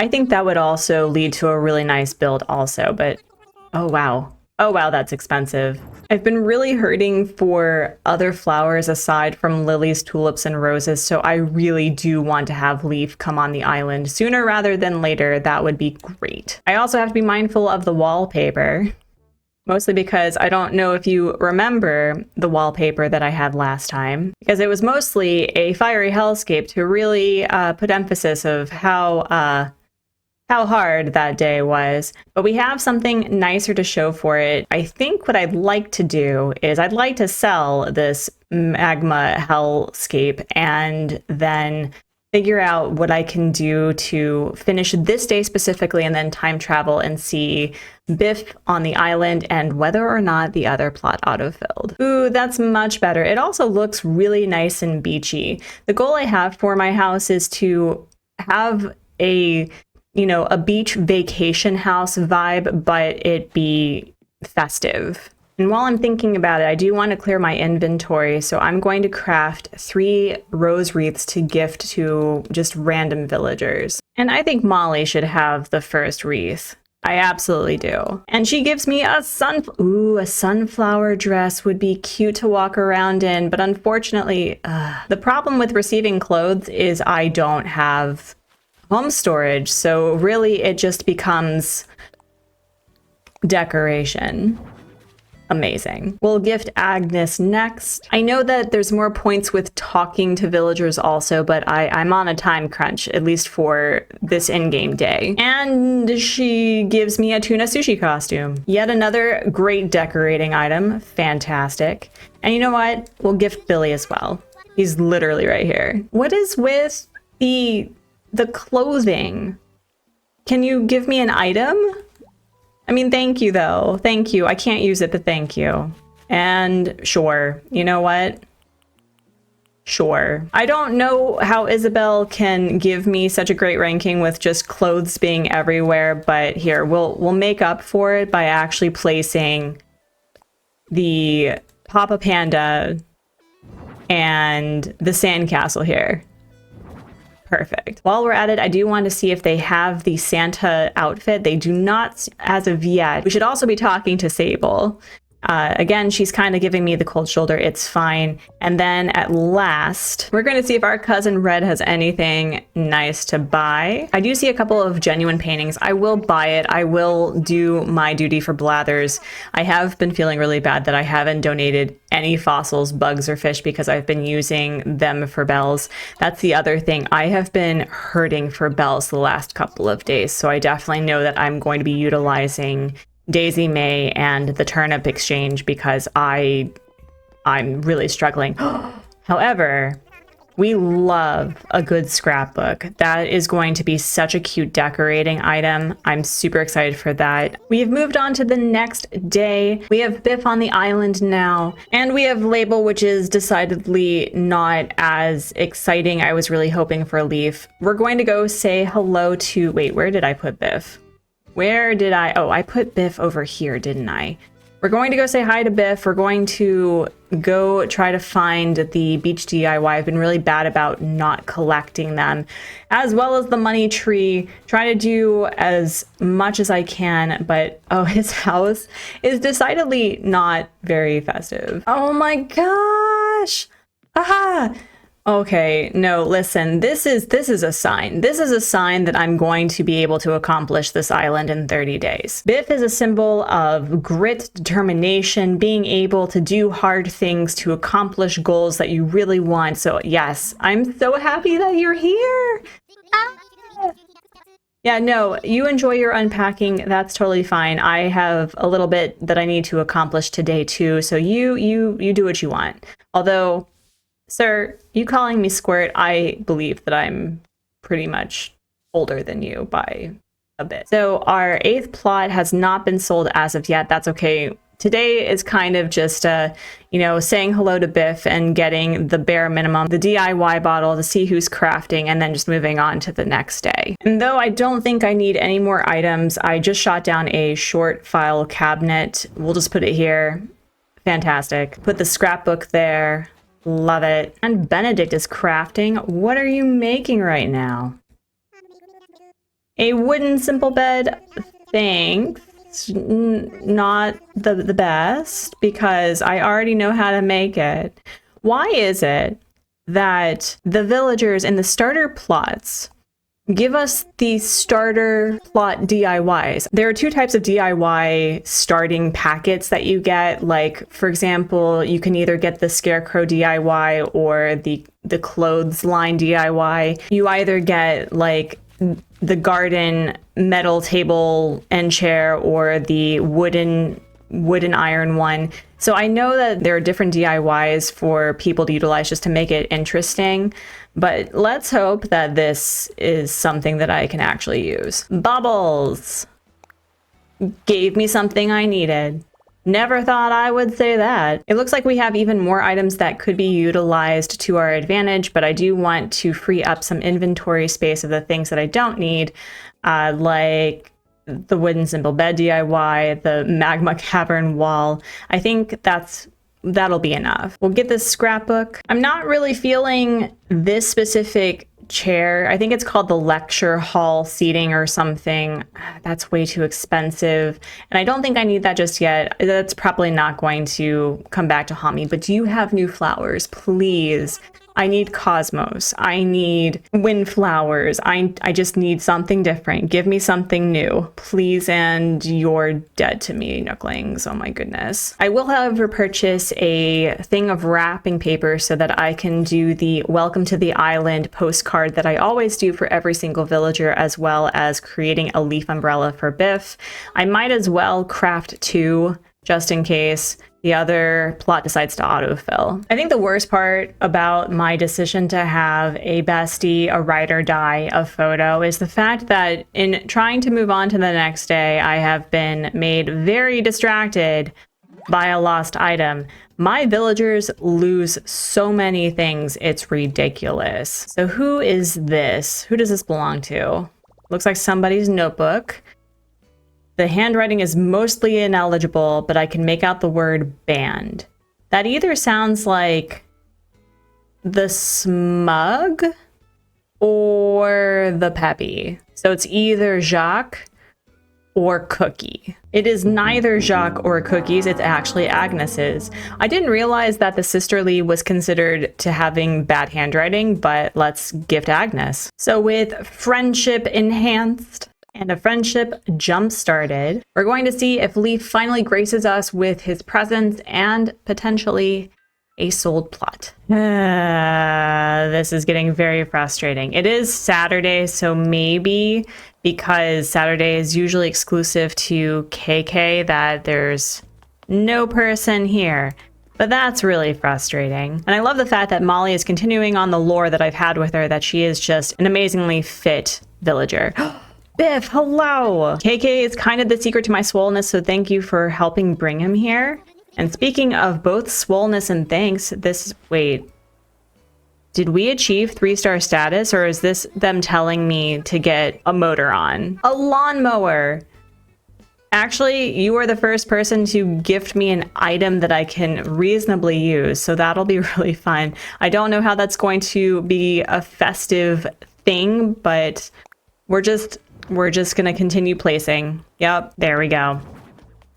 Now, what does this day bring us? Please be a plot that's sold. Let's go. You know what? We're going to play the Guess That Villager by Their House game. Today was kind of a bust, but we'll see what Sunday brings us. Hopefully it'll be someone amazing. Y'all, I gotta be honest, I have no idea who this is. Their house is festive as heck, though. Greenish, teal roof, red stucco walls, a white door. Okay. It's giving me... Oh man, I don't know. It's not a lazy. I don't think it's a lazy. It feels like it's a snooty. But like, who has red and green in their coloring? Because something that I've noticed about villagers is that they seem to match their houses. It's not Julia. I don't think it's Julia's house. Is it a normal villager? Wait, no, it's not Timbra. No. Who is red and green? Who's red and green? All right, we're going to see who it is. Oh my gosh. And our 8th resident, our 8th body needed to have a 3-star island ranking is...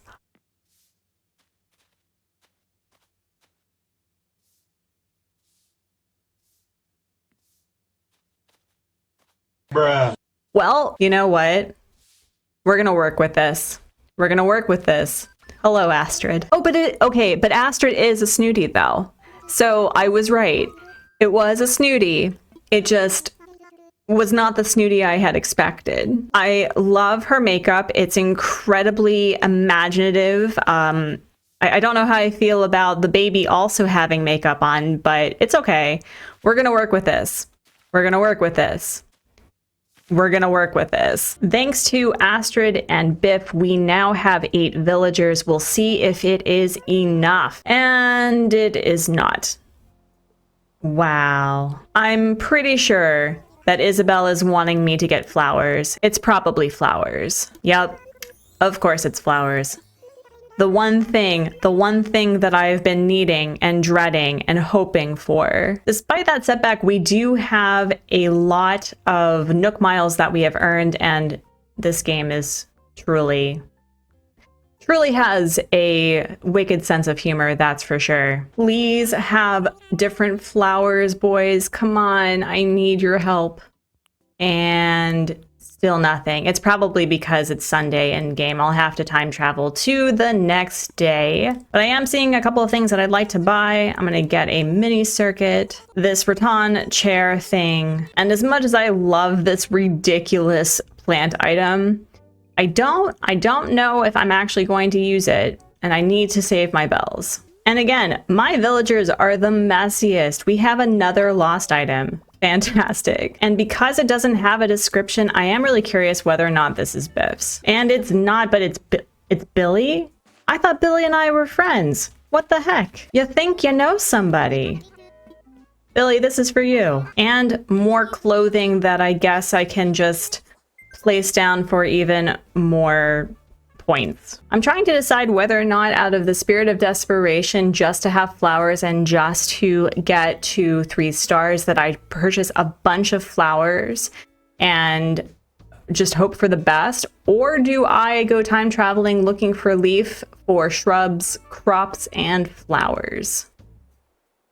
Or I have another option. The other option is to grab a lot of already pre-bloomed, I don't know if that's a word, but it's a word now, pre-bloomed flowers from a Nook Miles island and putting down a plot so we have 9 villagers, which is more than the minimum that we need to get to 3 stars.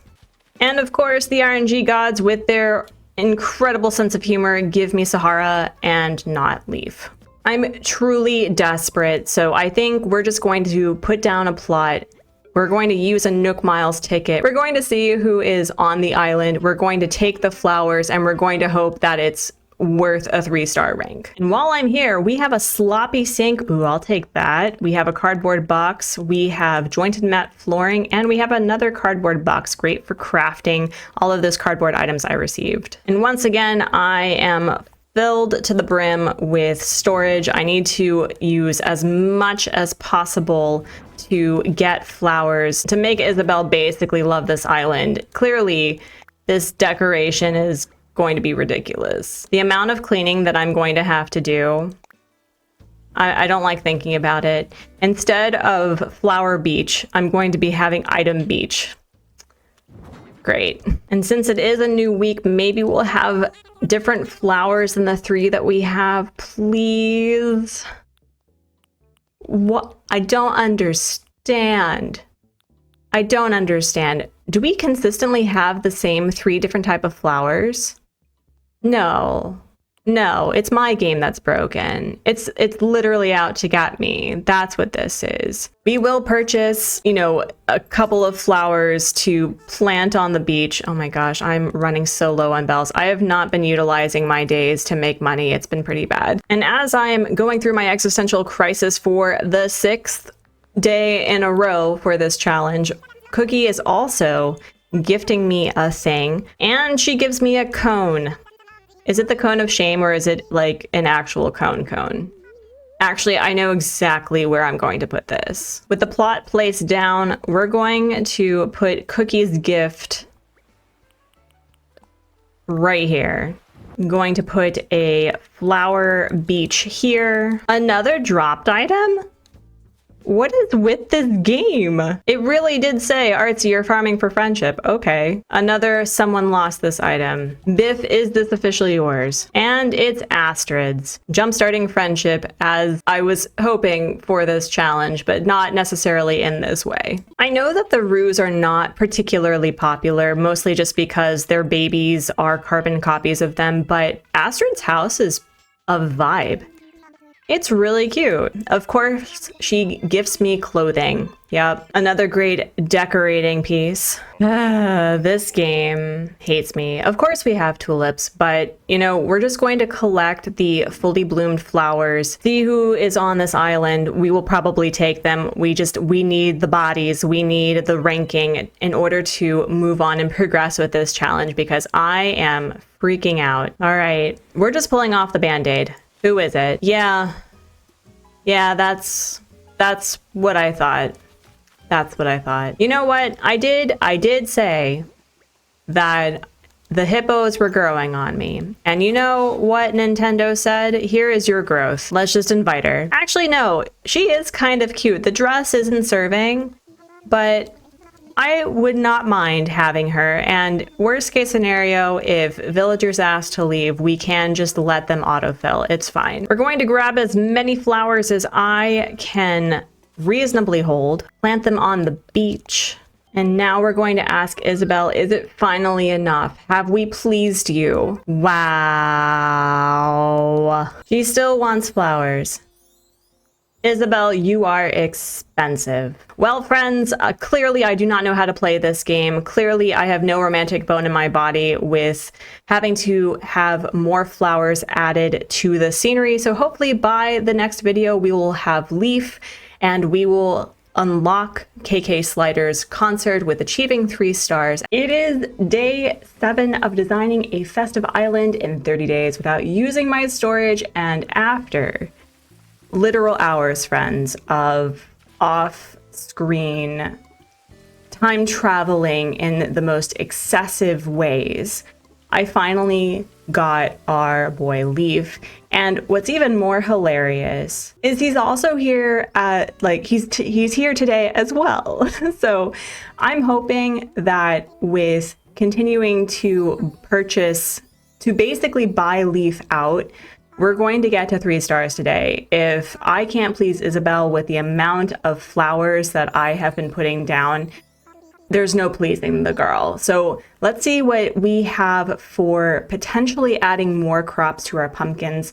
I think what I'm going to do for making money, ooh, we have carrots, that's awesome. We're going to make sure that we have one specific area on the island that's basically going to be saved for last, so that we can treat it as the farm where we are truly farming for bells. I think we're going to strive to get about 20 carrots, and I'm going to be purchasing more hydrangeas.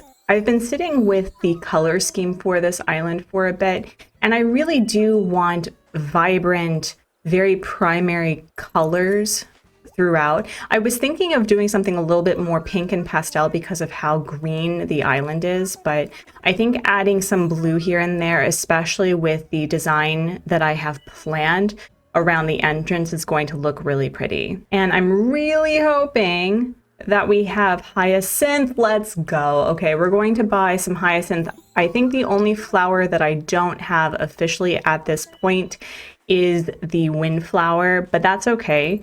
I don't necessarily need the windflower for this build, although I think that would be a really nice flower to have on the beaches in particular, because I like devoting one specific flower as a beach flower, if that makes any sense. Not like flower beach, but like literally decorating my beaches with flowers. I saw a, ooh, we have a balloon, let's go. I think what I'm going to do is I really just want to make sure that Isabel gives me the 3 stars before we talk to her. We're gonna plant these. We're gonna plant these first, and then we're gonna hope for the best. And 30,000 bells, thank you.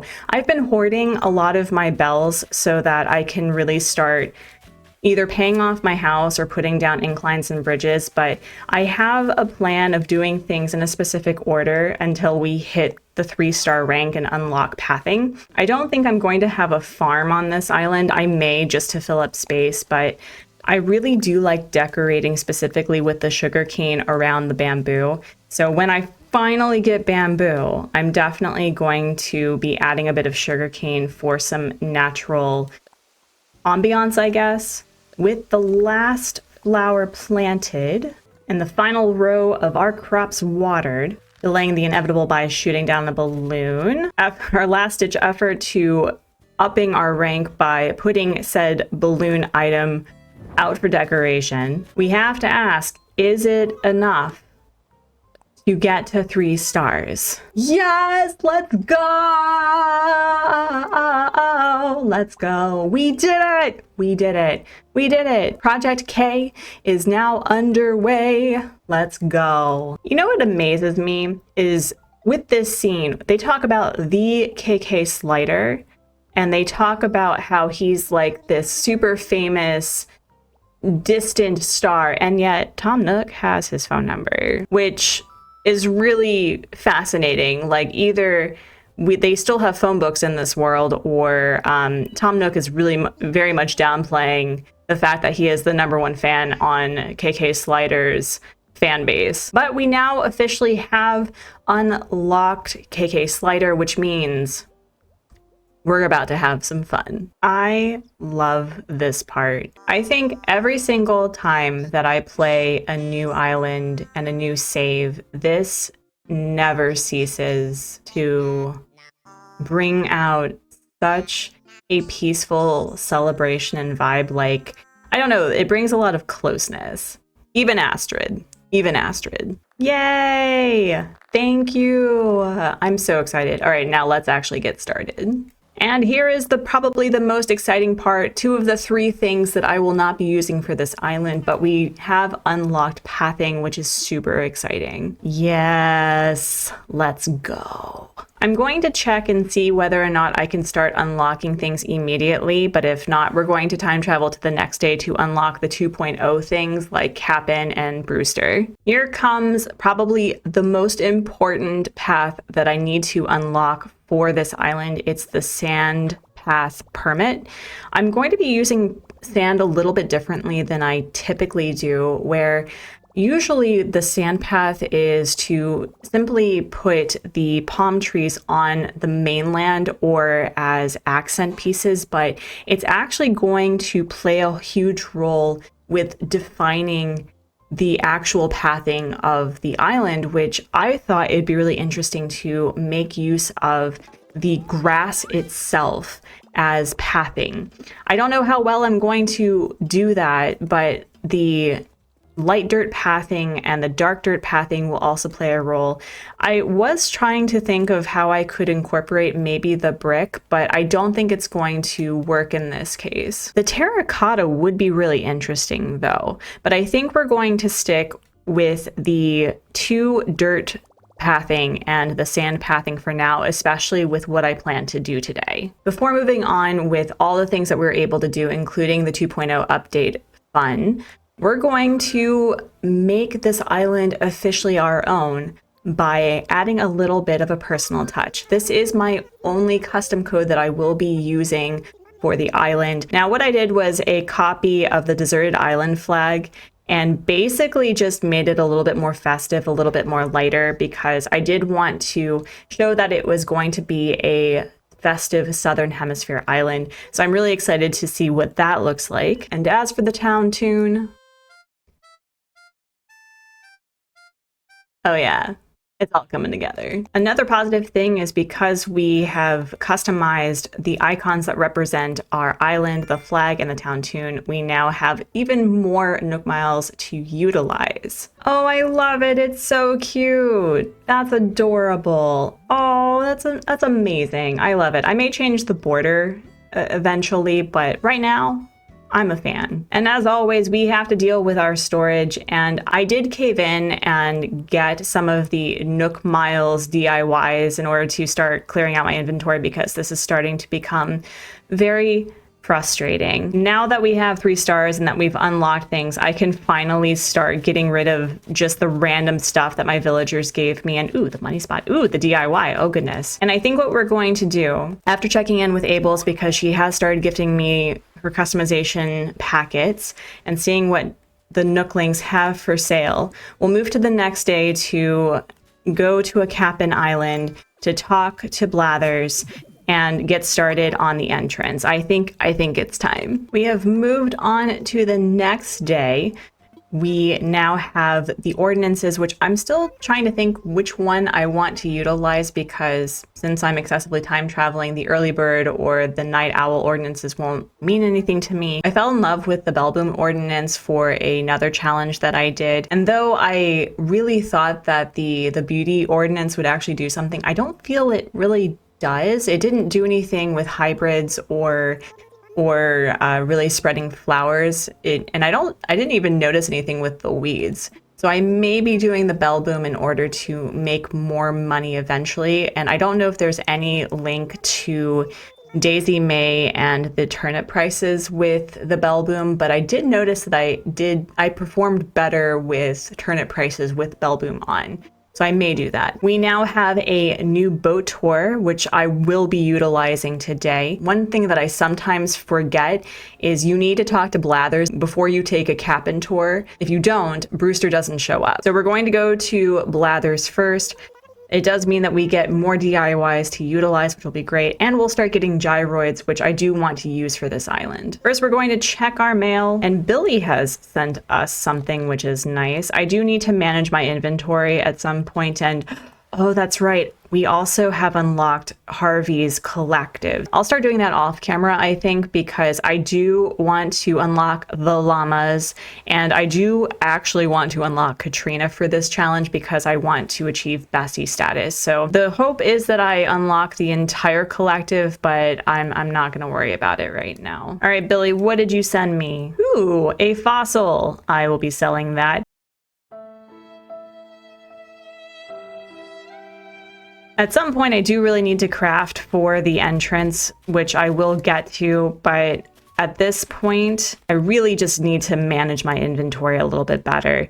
That's one thing that I didn't realize would become a problem, is the fact that I either use it or lose it, but if I have no place to put it, it becomes very crowded very quickly. Eventually, what I'm going to do is move a lot of these items to the beach. So instead of a flower beach situation, we're gonna have a item beach situation. I have never been so happy to see a thinky thought bubble in my entire life. Blathers, what are you thinking? As much as I love the museum in its tent form, having Brewster in the museum has been such a great update. Even though I didn't play the other Animal Crossing games, the notion of a coffee game would have been so fun to do in this game. I really hope that they bring it to future games in the Animal Crossing franchise. But the more that I think about it, I think what I would like to do is get the speed build of the entrance out of the way, because I am drowning in resources. And by drowning in resources, I don't have many, but I want to utilize Captain's Island as much as possible, especially if we're going to be getting some more shrubs and the like. So I think that's what we're going to do first, and then we'll go enjoy a Captain Island. Really, the one time that I'm considering decorating and I'm going to require this area and you decide to sit down. Typical. Here comes the really fun part of just dismantling a lot of the things that I wasn't actually planning on using. They were placed down haphazardly in order to start getting to the 3-star status. And the hope I did have with a lot of these clothes was to gift them to my villagers to increase friendship. And so we're going to worry about that a little bit later, but we're going to sell a couple of these things. Since they are cataloged, I'm not particularly worried about it. I do want to hold on to the glowing moth statue. I don't know what I'm going to build with it, but I definitely want to make sure that I hold on to that. I know I should be selling directly to the Nooks, and oh, you know what? No, we are absolutely going to utilize Bellboom, I think, because that means that selling with the deposit box, it will be like I would be selling to the Nooks. I really do like the ordinances when you play the game without excessive time traveling, but the Bellboom is going to be really helpful for making bells, especially if I just don't want to go in and out of Nook's Cranny to sell things. So we're going to do that. And I'm hoping by the time that I finish with Isabel, that Astrid will have decided to move away from the entrance. Bestie, do not. No. Really? You know what? No. If you're going to be like that, I'm just going to build. We're just going to do it. 'Tis the season to be petty. Let's go. Now, the more that I look at this entrance, I really do like the vibe for this. I want to figure out how to make it festive, but I haven't unlocked any of the festive items with the ornaments as of yet. So I think what I want to do is I want to figure out how I'm going to be connecting resident services with the entrance, because I'm a bit weird in that regard. I like to start with figuring out how I link the resident services with the airport and really just with the rest of the island. I love the fencing as it is. I did get the bamboo slot fencing. I think that's what it's called, but I don't know. I really like the way that the vertical board fencing looks because it reminds me of the fences that they use for dune protection on various beaches. So I think what we're going to do is it's going to not be finished, but I do want to play around with how I want the pathing to look. And thank you. Thank you. Yes, thank you. Friends, like any speed build you see from me in Animal Crossing, do not get attached. I am a tinkery, sketchy decorator, similar to how I tinker and sketch with art. I like having options. I like having options so that I can add to it later, and it's really a great way to confront perfection paralysis when you give yourself that wiggle room to improve as inspired or needed, and that's what I did. This is probably the first island where I've only used the in-game pathing to decorate. Wild, right? Even with Animal Crossing hard mode, most of my pathing were custom codes that I made myself. So the biggest hurdle I had was, how do I apply the dirt pathing to link my entrance to resident services? And how does resident services link to literally everywhere else? The lack of waterscaping meant that I was restricted to the shape of the rivers, which actually helped me to not completely gridlock pathing in my mind's eye. And I think it will give this area more of a natural town flair. But the sand pathing is such an incredible accent piece for an island that I only really touched upon with my hard mode island, because although sand was heavily used on that build, I actually was intentional with it for this one. I know that this is probably really silly to say after nearly 4 years of playing this game, but it really occurred to me how much you can do with in-game pathing. I know, wild, right? It's so much easier, for one, to just place down dirt, maybe curve the edges, but it took a lot less time to place the pathing itself and also to remove it, because though it's not shown here, the dirt pathing will have to be moved because the river was being a tart and had the audacity, the literal audacity, to make a bridge impossible where I had placed my path. But speaking of the lack of waterscaping, I was really glad to have unlocked the outdoor bath DIY, because this item is going to really add a lot more of a wet, coastal, beachy, rocky, insert adjective here vibe to the surrounding dirt path, I think, because one of the major concerns I have is how overgrown can I make certain parts without it looking too much of the same. I want this island to be cohesive, not samesies, if that makes sense. I was also really glad to have watched Consul Kato's 30-day Spooky Island, because her original entrance showed that less can really, really mean more. You don't need to have elaborate transition spots, just a way to show that, yes, this is a certain kind of island. Enjoy your stay. Spend your money. I also learned from her challenge to watch out for trees and decorating pieces being along the same pathway with regards to the grid, because the more you move around things one square to the side, a few forward, a few back, it does completely change the way a build can look depending on the camera angle.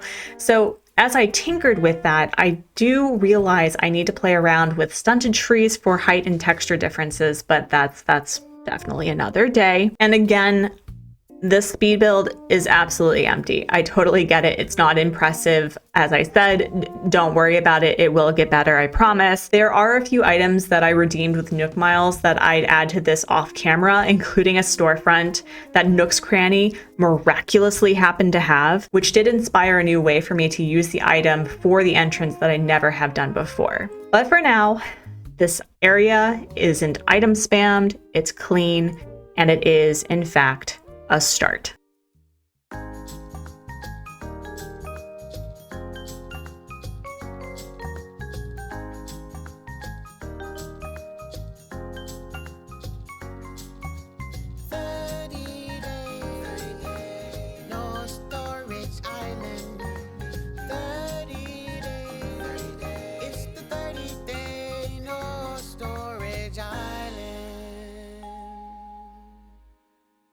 Here's what I have so far. It's not particularly festive as of yet. I haven't unlocked a lot of items, and I think I'm just going to have to treat this as good for now.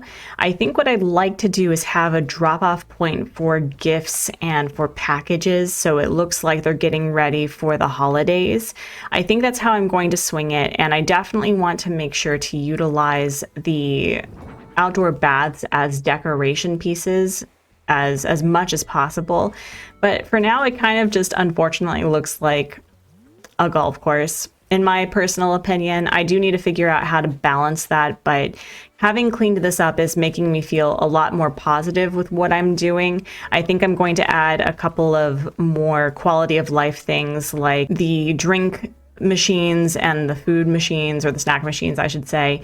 And another thing that I do want to make sure to figure out is farming the presents in a way that it lands near things. Like this would be perfect if I was keeping it here. What I also need to be mindful of is just I need to be okay with switching things out. One of the concerns I do have is whether or not I can add a bridge here, or whether or not my grid work is going to work the way that I'm hoping, because by the next video, my goal is to create paths that will effectively make it so that the island will come together relatively quickly and easily. And I do need to make sure to utilize a couple of shrubs and flowers. I think just to clear inventory space, I'm going to put a couple of the things back that I had picked up. So let's, no, not put, well, actually, can the life ring sit up here? Oh, ooh, I like that though. Wait, why do I like this? This is cute. Okay, we're going to also drop the envelope, which I think looks like a little, you know, winter holiday gift. So I'm going to drop that. Ooh, I'm suddenly really liking this. It's not going to be permanently placed here, but we're going to put it here too, because we're definitely a no shirt, no shoes, no problem sort of island. And I do want to make sure that this doesn't look super symmetrical over here, but for the most part, I am really starting to like it. I think once I start adding shrubs and flowers, it's going to look really cute.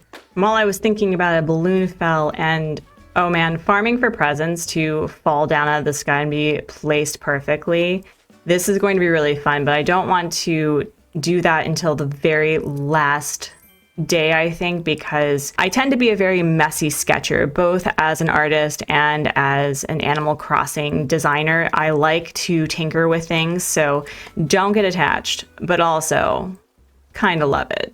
We're going to finish the day with a cap-in tour to celebrate the fact that we did hit 3 stars, and I'm hoping that I'll be able to get some new shrubs and even more flowers to decorate. We'll get Brewster tomorrow, and I'll start unlocking Harv's Collective, or at least the ones that I feel that I'm going to absolutely need. But we are starting to see the light at the end of the tunnel. Am I being completely and totally optimistic? Oh yes. Oh yes. And we do not have any new flowers that I need, but that's okay. I also need to be mindful of the fact that I do plan on using a lot of Nook Miles redemption items, like the Plains Party Light Arch make for such a very simple and elegant festive vibe. So I'll need to do the grind for those, especially in the front, I think. That'll really help. And I literally just got this rocking horse. Wow. Okay. Well, that was a bust, but we'll be collecting a few more of these. I think that'll really help. And let's go invite our friend, our bestie, Daddy Brew. Well, friends, with hitting 3 stars and basically turning my entrance into a golf course, we've unlocked cap-in tours to perhaps get more shrubs and crops. Tomorrow we'll be figuring out what comes next for the island with pathing, maybe moving villagers to their final spot. It is day 8 of designing a festive island in 30 days without using my storage, and you know what that means, friends? It means it's path day. I need to first tell you how proud I am that I kind of continue tinkering with the entrance. It's still very bare bones, but we finally started utilizing cap and leaf to get a few of the shrubs. And what I've recognized about starting my builds is that I tend to work symmetrically and then start removing things to make it a little bit more asymmetrical but making sense. And the storefront with the surfboard together just looks so beachy keen. I'm very excited, but we are officially a quarter of the way through this challenge and we have a lot of work to do today. It still has the vibe of a very delightful, clean sort of miniature golf course, but we're going to get started with planning out basically the rest of the island and figuring out what to do with a few of the buildings, including this behemoth of a building, the museum. I was super inspired as I was laying things out and just tinkering with how I wanted the sand to interact with the dirt pathing, that I have a lot of space. And what better way to utilize a lot of space than actually using the museum as intended?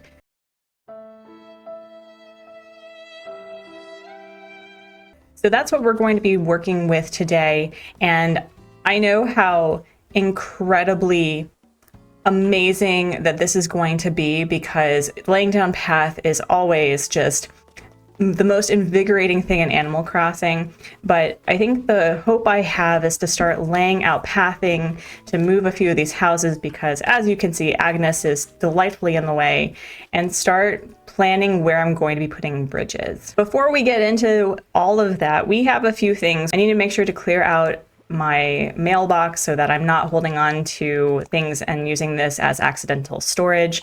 I have been very great at not using my storage, which has been such a pain in the butt to interact with the Able sisters, because as you know, if you buy anything from the Able sisters and you wear things out, you send things to storage. So I've been very good about that. And I've been cleaning up a lot of the beaches and starting to either sell things or use things to the builds, at least in the front. And I'm feeling really good about it. I think once I unlocked all the 3-star stuff, I feel a lot better about the pacing for this challenge. I was a little worried. And I do have a lot of days ahead where I do feel that I'm going to be able to fill up a lot. But the other thing that we need to focus on today is we need to make bells. Lots of bells. Because if we look at the map right here, I have told myself that I'm going to make this island accessible to my villagers everywhere. So that means we need to have inclines and bridges that connect all of these areas. Now, technically speaking, I already have a good portion of the island to the far right interconnected, because the villagers can really just take the beach and, you know, they can go to the campsite, they can go to the store. I can't, unfortunately, access the secret beach. The villagers are just going to have to get over that. I do want to make this accessible and fun to walk through, so that's going to be a big planning day too. It's not necessarily getting bridges or inclines, but planning out where I want them to go. The one thing that I'm a little nervous about with laying out this grid work is I don't do well with pathing in a grid sort of way. And so if there's any lesson that I have learned with the entrance is I'm going to start symmetrically and then kind of go bananas. But the main thing that I want to make sure to do is place the museum, I think, center right here, and just make this entire area for the museum. I think the easiest way to manage this is to really continue with the symmetry of how I've laid out the roads with the resident services, because what I've recognized, again, because this is a no terraforming, no waterscaping island, I am very mindful of the fact that I can't create bridges in certain places or inclines in certain places, because either it cuts off in a certain area or it makes it impossible. I had to move this, for example, from here to here because I couldn't put the bridge right here. That does make it look a lot more intentional and less grid worky. So I am liking that, and I think I'm going to keep the pathing with sharp corners. But yeah, this is a little nerve-wracking for me, that's for sure. You have to really work with your limitations and work with what you have. And I think the first mistake that I'm recognizing is I was planning on doing 3 across either side. So like there's 3 spaces here, but I'm starting to see that I'm actually off by 1. So do I like that though? I actually kind of like it that way. So let's move this down. Did I do it for the same for both sides? Nope, I did not. So that means I have to clear out this area. Love that. That's great. It's not going to take much for me to clear off the side anyway, so I'm not as worried about it. It occurs to me that I probably should have cleaned up not only my inventory, but this mess over here. And the rocks are here too. I did cave in and get some Nook Miles items because I wanted to tinker with a few of those. So we have 4 spaces to the dirt path on the left and right, and then north and south we have it with 3. So let's test this. 1, 2, 3, right? Did I math that? I think I did. I think I mathed that okay. I'm considering putting a bridge here too, because it does connect really nicely right here, I would say. But I don't know. I'm still sitting with that. I do want to make sure that I move away from the grid work so that I have more natural areas to work with and play around with. But today we're really just making sure to move the museum, and I'll share with you the idea that I have for the museum's build that I think that's going to take up a lot of space and look really pretty. I have been really enjoying using the sand pathing for not only planting the palm trees, but really just laying out a more beachy coastal vibe, at least in the front of the island. I think I'm going to continue adding more sand patches on the first level, but I think by the second level, it's going to be all green, I think. But it's been a really fun challenge to have this balance with grass and the sand and the dirt together, because I do want to make sure that it looks like the sand is sort of creeping on the grass itself. I have tried to make it look a little bit more natural by curving the corners right here, and I think it's been working. I do need to make sure to add more things like shrubs and trees to really naturefy it, not make it look as polished, or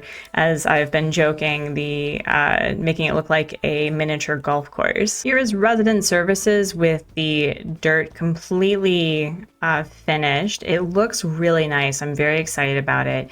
And what I've been really loving about taking my time with focusing on pathing and then just moving on from there is I think it'll give me the freedom to really put emphasis on decorating and keeping the pathing relatively clean. The only concern I have now is I really can't, make this as symmetrical as I'd like to, because if we walk all the way over here, we don't really have access to the other side easily without terraforming. So what may end up happening is I will need to just own the fact that the museum is going to be the main part of this area for connecting to the rest of the island, and just leaving the resident services as the central hub for connecting with other places. I think what I also want to do for here is start moving houses. As I said, I was thinking of doing a neighborhood. For the most part, I think we're going to start with 2 and give them either a shared yard or garden space. And I think another way to really put emphasis of the festivities is to have villagers have like their yard decorated. Checking the museum's dimensions, it is 7 by 4. And I do want to make sure that with the build I have in mind for the museum, that we do keep it relatively symmetrical, but the build itself will not be. I am really inspired by, educational institutions doing, festive or holiday based things. And there are various museums and zoos that have these light decorations that, you can go and enjoy the decorations and the music, and maybe have a sit down with Santa or crafting or stuff. So I think that's what we're going to do. We're going to make the museum, arguably the most beautiful building in the game, have a beautiful entrance, a very large and extravagant one. It wasn't going to be of the 2 festive builds I had in mind, but the more festive builds I have, the better. We're likely not going to keep this pathing. If we do, that'd be great, but we're just going to count. So 1, 2, 3, 10, 11, 12. Okay, so we're going to do some math, and the math may be questionable. If we have a building that's 7 with 12, that means we have effectively 5 spaces to work with, and that means that it's not going to be particularly large. What if we actually put the museum, we're gonna have to move the museum slightly downward, but what if we either put the museum here and then have the build be effectively all along this area. However, I was really wanting to make something with this space that wasn't residential or shopping district oriented. So I think maybe, just maybe, we're going to sit with this decision of moving the museum over here. And you know what? Technically, this is 13, which means, again, the math, that would be 6. So we'll have 6 spaces to work with. So it would be 1, 2, 3. Can probably be placed maybe right here. Oh, I think I can actually make it work that way then. Okay, perfect. So this is the location that I am planning to have for the museum. We do need to deal with my inventory in a very bad way. So now with being able to officially start moving buildings in their permanent place, we're going to start with moving the museum and placing it down. Huzzah! 1 building down, a lot more to go. Do you all see the problem? I mathed this wrong because we now have 1 space here and then 1, 2. It's off by 1. Oh no. Oh no. Ah! My complete and total failure at math and placement aside, I will figure out how to fix that in a minute. But that's the joy of just Animal Crossing, is that you think you got it and then you don't. While I'm here though, I think we're going to place that. So we're gonna do 1, 2. Can't believe I did that. I'm so mad at myself. All right, so here is where it needs to go. The other main issue is that because this is a 7x4 building and the door itself is 3 spaces wide, I need to figure out how to make it sort of kind of make sense. The other option is that I put the museum here and then decorate down. So, okay, maybe I can fix this. Maybe I can fix this. Maybe I can fix this. This may be a blessing in disguise because there is so much space back there that can be used for other things. So an option is I can make that the area for Nook's Cranny. Although, as I said, with having a no terraforming, no waterscaping island, I have so much space. I have a lot of space to work with that will likely have a lot of nature transitions.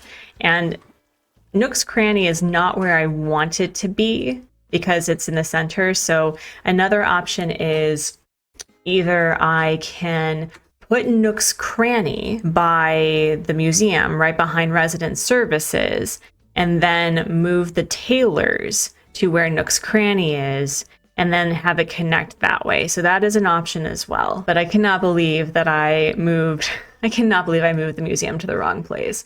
We just have so much space to work with. And we also have another house that we need to put down.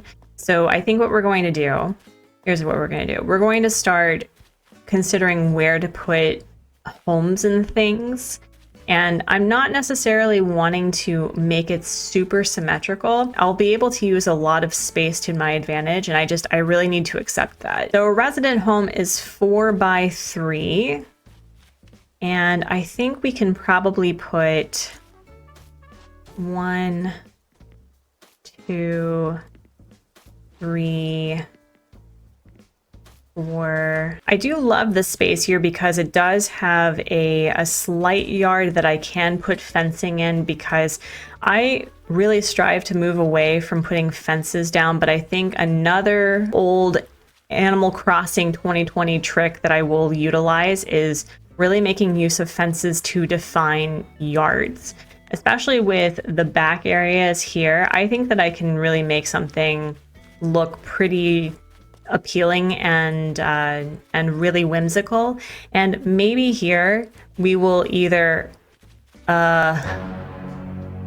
what you thinking? Agnes, I can't hang out right now. I'm currently just designing the entire island. But thank you. I hope that doesn't affect our friendship, because Agnes has been my ride or die so far. So an option, getting back to what I was talking about while she's zoomies, is I could put a nice flower area. I could do like a walkway down to the beach so that, you know, maybe these two residences have a private beach area that they can utilize. So that's an option. I'm trying to think of which house I would like to place there. Agnes would probably make the most sense, but I'm wanting to have the houses that look similar be closer together. And her house looks really nice, but it's just it's so dark. Why don't we put Benedict there? Yeah, let's do that. I totally forgot that because I'm moving the museum, I can't move anything, but what I will do is I think we're just going to put down the 10th plot of land and time travel to the next day and see if we have somebody autofill. So we've moved on to the next day, and we have a letter from Leaf. I think this is going to be the harvest basket. Oh, it's the veggie basket. That's what it's called. I think that'll add a really nice, I don't know, maybe I'll do a couple of picnics with it. Although the notion of having just raw sugar cane somehow will be very interesting. But anyway, let's see how much I hate this. Yeah, see, even Billy is questioning my life choices. Oh, that is regrettable. That's super regrettable. We're going to move the museum, and I think that's really important because it's going to be really defining for the rest of the space. I do think with all of the space that I have right here, I'm sure that I can either make more of like I can extend the museum back this way. So that is also possible, hopefully. Actually, no, I think, oh wait, no, I can absolutely do that. Oh, okay. No, we are okay with this decision. I think we're gonna be okay. We're gonna be okay. Well, if that's the case, we can really make use of this. We do still need to move this building, but it's okay. I think that I really just need to make this as enormous as possible. And again, it's a museum. We can add a couple of fossils. I'm sure that we can festify, make December-y fossils. I don't even know what I was saying. Ignore me. But I do think that we can make the back area the more education oriented part of the museum itself.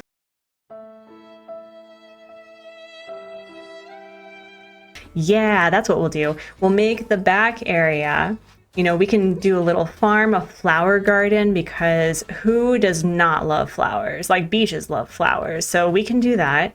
Okay, now I have a conundrum. Do I move this all the way back here so that the museum is, you know, when you look at it, there is just stuff right in front of it? Or do I place it here and extend the back area by removing this? Oh, what a very interesting development for design. Oh man, I'm having a really hard time. I love the fact that the grid work has removed a lot of space back here, so I do have a lot to work with, but I do want to make this really interesting. Another option is that I put the museum right here and then put the, I guess I could, here's what I could do. I could put the museum right here with the fossils and like the education and all of that. And then the back area is basically all festive. That is another option. So much to think about. So much to think about. Now that I'm thinking about it, the museum being placed where I'm standing, where I put the marking, is kind of in this really happy center of having a, like, I do have the ability to have a really big front area for festive decorating and the back being nature oriented. So we do have a lot to work with there. But it really just depends on how I want, like, do I want to have just like a light show in the front of the museum, or do I want to have it along the edges of the entire area that I've devoted to the museum? I probably shouldn't really worry about that, and I really should just place the thing. Blathers and Brewster must be so annoyed with me. They're like, we literally did this yesterday. But listen, I'm indecisive. I tend to tinker with things. I am bad with math. So you'll have to excuse me that it takes me a couple of times, and it's only 10,000 bells, so calm down. You won't even notice. You know what I really wish that this game did, where, you know, you ask whether or not it's a good spot. I would love to be able to walk around and see what it would look like, even if it's just within this area. I would love to see how I felt about it, because you're pretty limited with what you can see, but we're gonna own it. It's fine. It's fine. And here we go. The museum moved for the second time in one video. Oh my gosh, there's just so much stuff. I keep on like running into these items thinking that it'll let me through. So the option we have now is we can put a bridge here. We can probably put a bridge there. Or we can put a bridge here, and it's not really serving me to do that. I want to make sure that the bridges that we do utilize make sense. And I'm kind of actually hoping for this to work for a diagonal bridge. I don't think so though, but I definitely want to have a bridge there. And it's more about connecting this land with over here. What I think we're going to do is we are going to test out whether or not this bridge would look weird. And I think we're going to sit with the wooden bridge. It's more expensive, I know, but it's one of my favorites. All right, so on a scale of 1 to I hate it, how much am I going to hate it? I actually don't hate it. Ooh, all right, we're going to hold on to this. I was a little worried that for some reason the bridge edge would like hit with the side, like the dirt that's coming along upwards. I don't even know what I'm trying to say, but you know what I mean, right? That doesn't look bad. Yeah, we'll own that. Okay. All right, I'm feeling pretty good about this. I'm feeling pretty good about this. Yeah, this will open up a really nice area too. And my hope is to connect this bridge with this bridge right here. But at some point, we're probably going to go off pathing, because this is going to be the campsite, and we're going to be using the sand pathing to just create a border really for for using the grass specifically as pathing itself. But I am really feeling good about this heading. The other option is we could probably move Nook's Cranny further back. And hear me out. What if we made it so that it's kind of like, I don't know, this like the general store for like when you go camping? You know what I'm talking about? Like when you go to the beach and you have these stores that sell these easy items that you may have forgotten for your trip, like paper plates or napkins or sunscreen or towels or whatever. So I think we're going to try it that way. And I think we have the possibility of really making this a nice nature-y sort of thing. The shop is also 7x4. I think it would be really nice to kind of have a little bit of a peek of the bridge behind it. So let's put it like right here. 1, 2, wait. 1.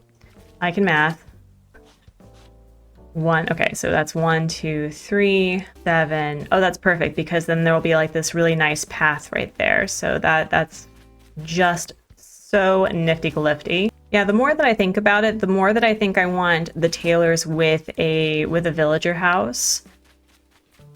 So we're gonna put the mark down.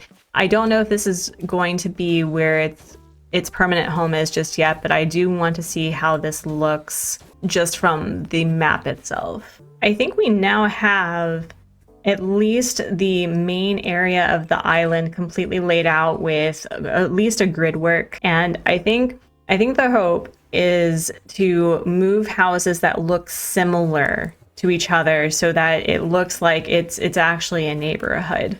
Oh yeah, this is looking so much better. I think we're going to keep this path behind the museum and also separate it out so that it has more of a walkway and it takes up less space that way. I think we're going to add a fountain here. I think I am really sitting with that. I also may be unlocking the stone pathing, but I am feeling pretty good about this. Now the other question is, do we have a new friend coming to the island? What the heck? Well, I'm just going to let that sit empty. Either that or I will have to actually go to a Nook Miles island to get some bamboo and more resources. Although Daisy May is here and I do have a plan to make a lot of money with turnips, so I may be utilizing this girl sooner rather than later. Looking at the map, I do feel pretty good about the headway that we've started. I have permanent places for Nook's Cranny, for the tailors. The campsite will always be there. I pretty much stuck with that. The museum is in its final place, and we will be moving at the very least 2 houses over here. So I'm hoping to probably start moving Benedict and another house that looks similar to his right near Agnes. But I'm feeling pretty good about it. Even though it doesn't seem like we got much done, it did set the tone where I'm going to be placing buildings and how to fill up space as lazily but also as whimsically as possible. In the next couple of videos, we're going to be focusing on making a lot of bells to pay off inclines, to pay off my housing loans, to pay off bridges, to start visiting Harv's Island. It is day 9 of designing a festive island in 30 days without using my storage and friends. The panic sets in about every other day because I'm poor. Like, poor.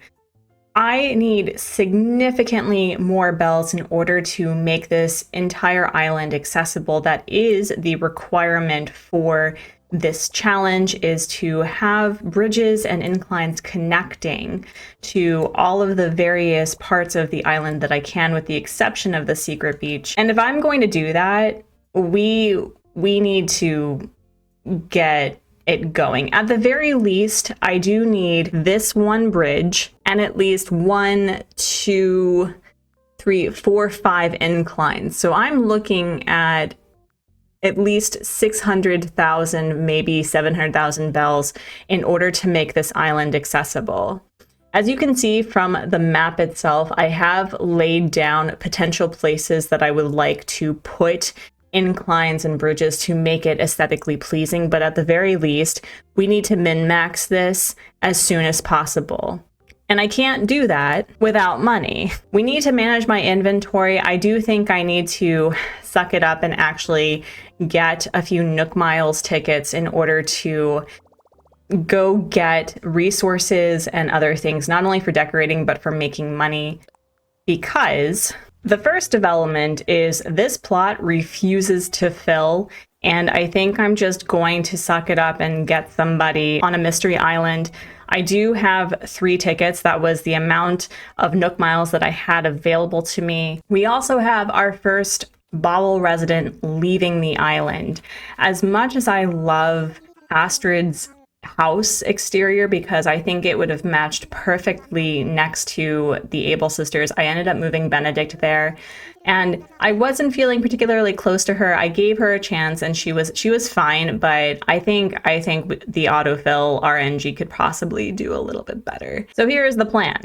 We are going to be besties with Daisy May today, but I do want to see whether or not I can make some money with going to a Nook Miles island, and I am really struggling with this challenge with just having all of these different resources and, you know, a duster, because you obviously need those. But I do just need to like sell a few of these things. This drywood fragment has been sitting in my inventory for at least a day.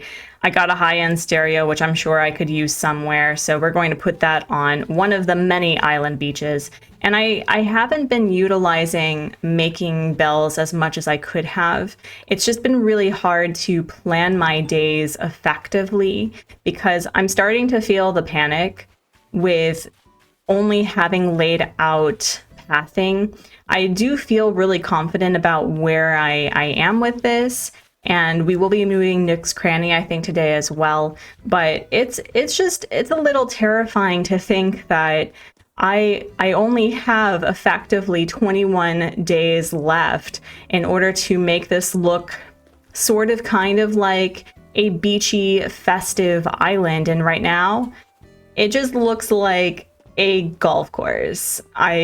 It's currently golf course core, and that's fine. We love our golf stands.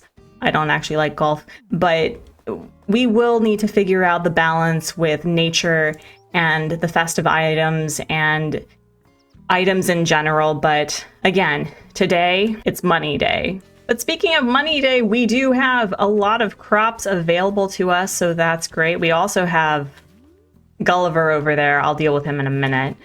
And I have been really liking the fact that this does make me, I think at the moment, about 50,000 bells every couple of days. Probably more at this point. But what we're going to do is, I do need to be mindful about actually planting a lot of these over again, and we're going to be using the sugarcane for decoration purposes, so we're going to leave this be. I'm not going to be treating crops like gotta catch 'em all Pokemon style. I know that some of the crops sell for more. I'm pretty sure that the wheat and the sugarcane sell for less, which is fine. So we're going to, over the course of this video and the next day or so, fill up as much as possible for crops and still sell some. So I think we're going to continue watering and hoping for the best. But yeah, I'm really struggling. I go through this feeling like I'm not going to make it in time, but I'm pretty sure I'll be able to. It's just right now I'm feeling the panic with not having the bells that I need. The other main issue is that I just feel compelled to buy things in Nook's Cranny. Thankfully, I'm not seeing anything that is really appealing to me or I don't already have as a cataloged item, so I'm not worried about that. But this is becoming an issue to the point where I'm just considering selling these, and I know that I'm going to regret it, especially with the iron nuggets and the stone. Because I do have an excess of resources, maybe I can start doing hot items. So we have the wooden block stereo and the carp on the cutting board. The wooden block stereo will use up a good portion of my softwood, and I think my iron nuggets, so I think we're going to give that a try. I had enough excess resources in my inventory to make a few hot items as well as a few items that I can use for decorating, because you can never go wrong with log stakes everywhere.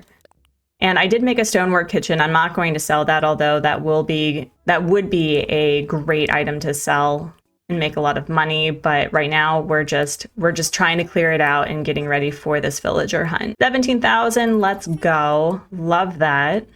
And just in case I hit Money Rock Island, I probably should put some money towards this bridge, and I should save a little bit to move Nook's Cranny today. My hope for this hunt is mostly to gain really expensive resources. If we get Shark Island, I don't know if it's the season for Shark Island, but I would love Shark Island. I would also like bamboo. I would really like to decorate with bamboo specifically, so that would be great. And I would really like Money Island. Any villager that are on those islands, I would be happy to take. We are going to use up the Nook Miles ticket today and probably tomorrow once we have Astrid's house gone, but we'll see. All right, so we're not on really any island that I was hoping for. And we have, is this Rex? It's Elvis. I mean, I've never had Elvis before. We don't have a Cranky. I probably should take him, but we're going to do what we can to gather resources to make the most of this island, which is kind of unfortunate. I'm not even seeing a DIY. I did pick up a blue shell because I wanted to, I know it's very selfish, especially when I don't have the time, but I wanted to craft the shell pochette, whatever that's pronounced, so that I get more into the festive beachy vibe. I mean, look at this. This is the epitome of good life choices. Look at that. Look at that. Beauty and grace. Having to manage my inventory between every single Nook Miles island is, I think, the most annoying thing about this challenge so far. I mean, I could, I guess, technically drop the fossils and assess them all at once, but I do want to maintain the integrity of the challenge, even though I do plan on assessing them same day. I want to be fair about it. And that's the interesting thing about these challenges with 30-day islands, is maintaining that integrity between the scenes. It's really hard. Oh my gosh. Okay. The other island that I needed was Sister Fruit Island, and it is oranges. This is going to be perfect for decorating. I'm so excited. Also, we're going to be making quite a bit of money with the sister fruit, so I'm very excited with that. So really, anyone who's here, it's okay. It's all right. We will make the most of it. And it's Brofina. I don't know why I'm being picky. I'm sure Brofina is fine, but I do, again, want to make use of all of these tickets and then just see who's there. I hope that we find somebody nice, and I'm really hoping for Bamboo Island, but having oranges is a game changer for the island's decoration, I think. I do want to use a lot of palm trees, bamboo. I want to use a lot of the cedar trees, the pine trees, and I want to use oranges instead of like the typical tree that we get. The amount of vitamin C in this inventory is staggering. I think I can probably sell most of these oranges and start just with 10, because I don't want to have to plant all of those. I will have to, because I can't drop the item anywhere. I can't drop any of the oranges. And I may have to just sell the extra resources that I have in order to make even more inventory slots. We have the last ticket. It's unfortunately not Bamboo Island. That's fine. I don't even think it's Money Rock Island, which is unfortunate. So we're going to see who it is. We're going to see who it is.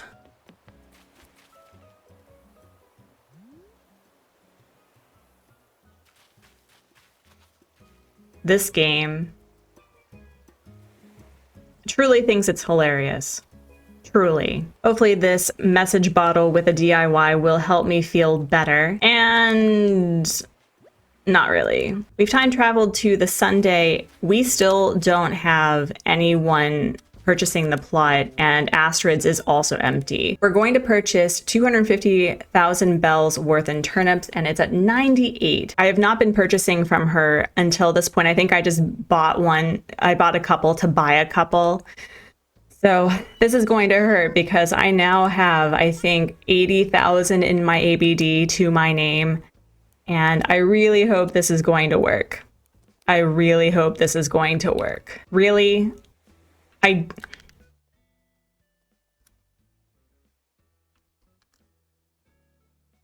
Why do you gotta be like that? I did make sure to give myself the ability to purchase turnips for this challenge. So this is the only item that I'm allowed to drop for the entire month because there's really no way to do anything about it, and I didn't want to regret not being able to use turnips. And just like that, I do not have any money. We have the Monday AM prices for turnips, please, boys. What is it going to be? 84. Uh-oh. Uh-oh.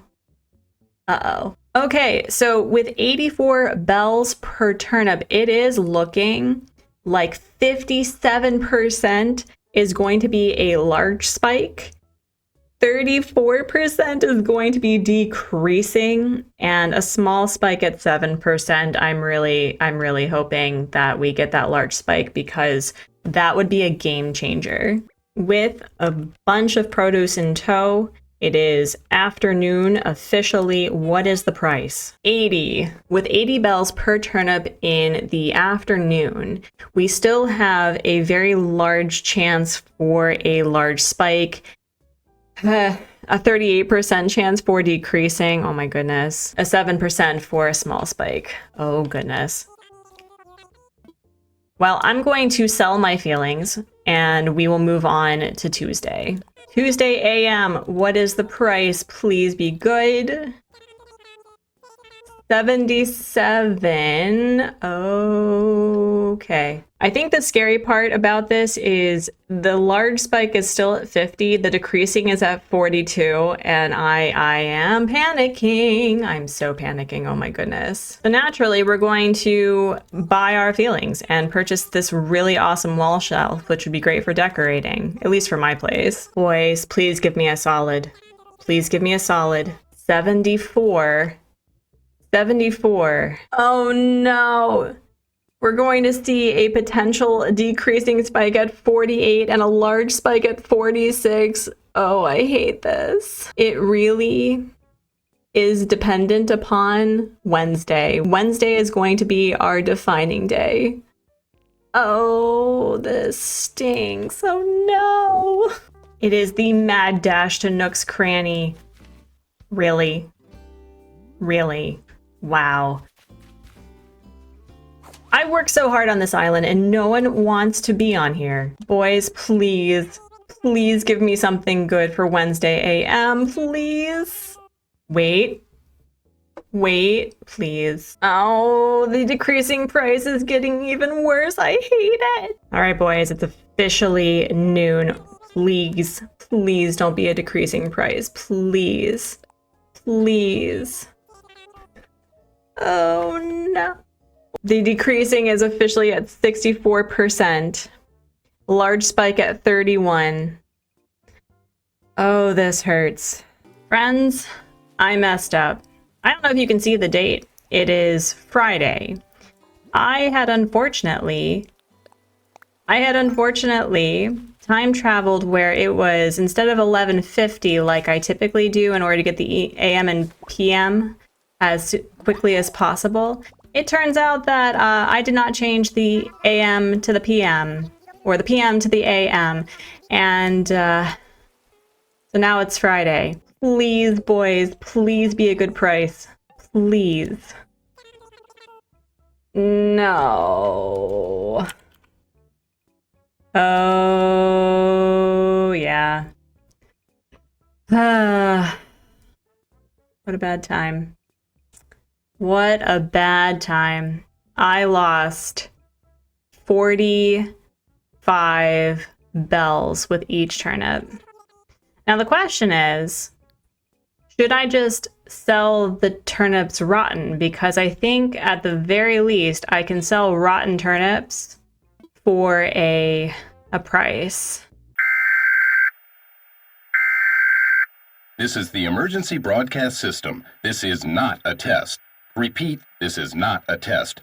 Stay tuned for further instructions. Hi friends, Editor Artsy here. We interrupt this financial crisis at Nook's Cranny to bring you the news that surprises absolutely nobody here. I can't math. You should always sell a decreased price over rotten turnips because I was incorrect. It's 80 bells for the whole stack of rotten turnips, whereas for the price of 53 bells per turnip, it would have been 530 bells for the stack. So yeah, do not listen to my math here. Actually, don't ever listen to me. Well, friends, we made the attempt. We tried to earn bells this time around with Daisy May. I will likely be trying again, but we have a lot of work to do. I hope that I'll be using the crops in order to make the slow grind with bells to paying off inclines at the very least and some bridges, but I'm getting nervous. I'm getting nervous. It is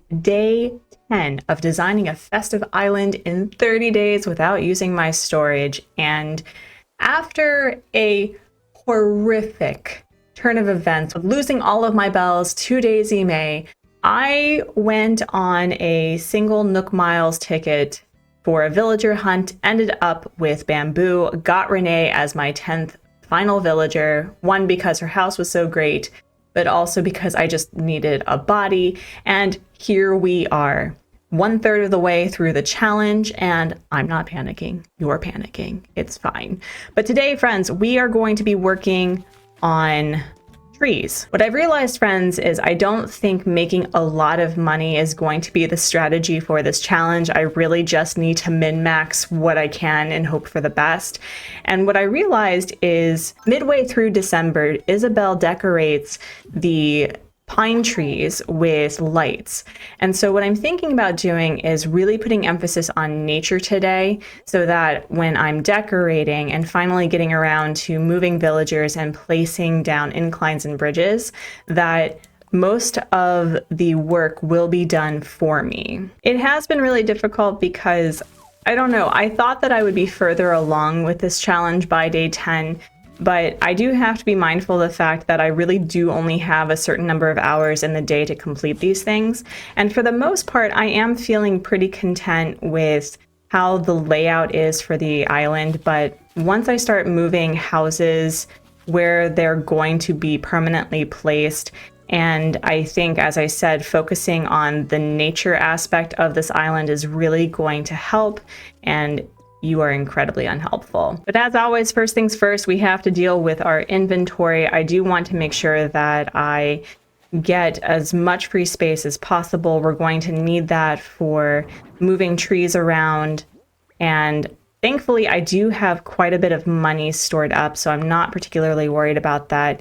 We will be planting quite a few more orange trees. I have really loved the orange trees along with the bamboo and the palm trees and the pine trees. So it's really just playing around with various levels of stunting like this. I really love this stage for the palm trees and the pine trees.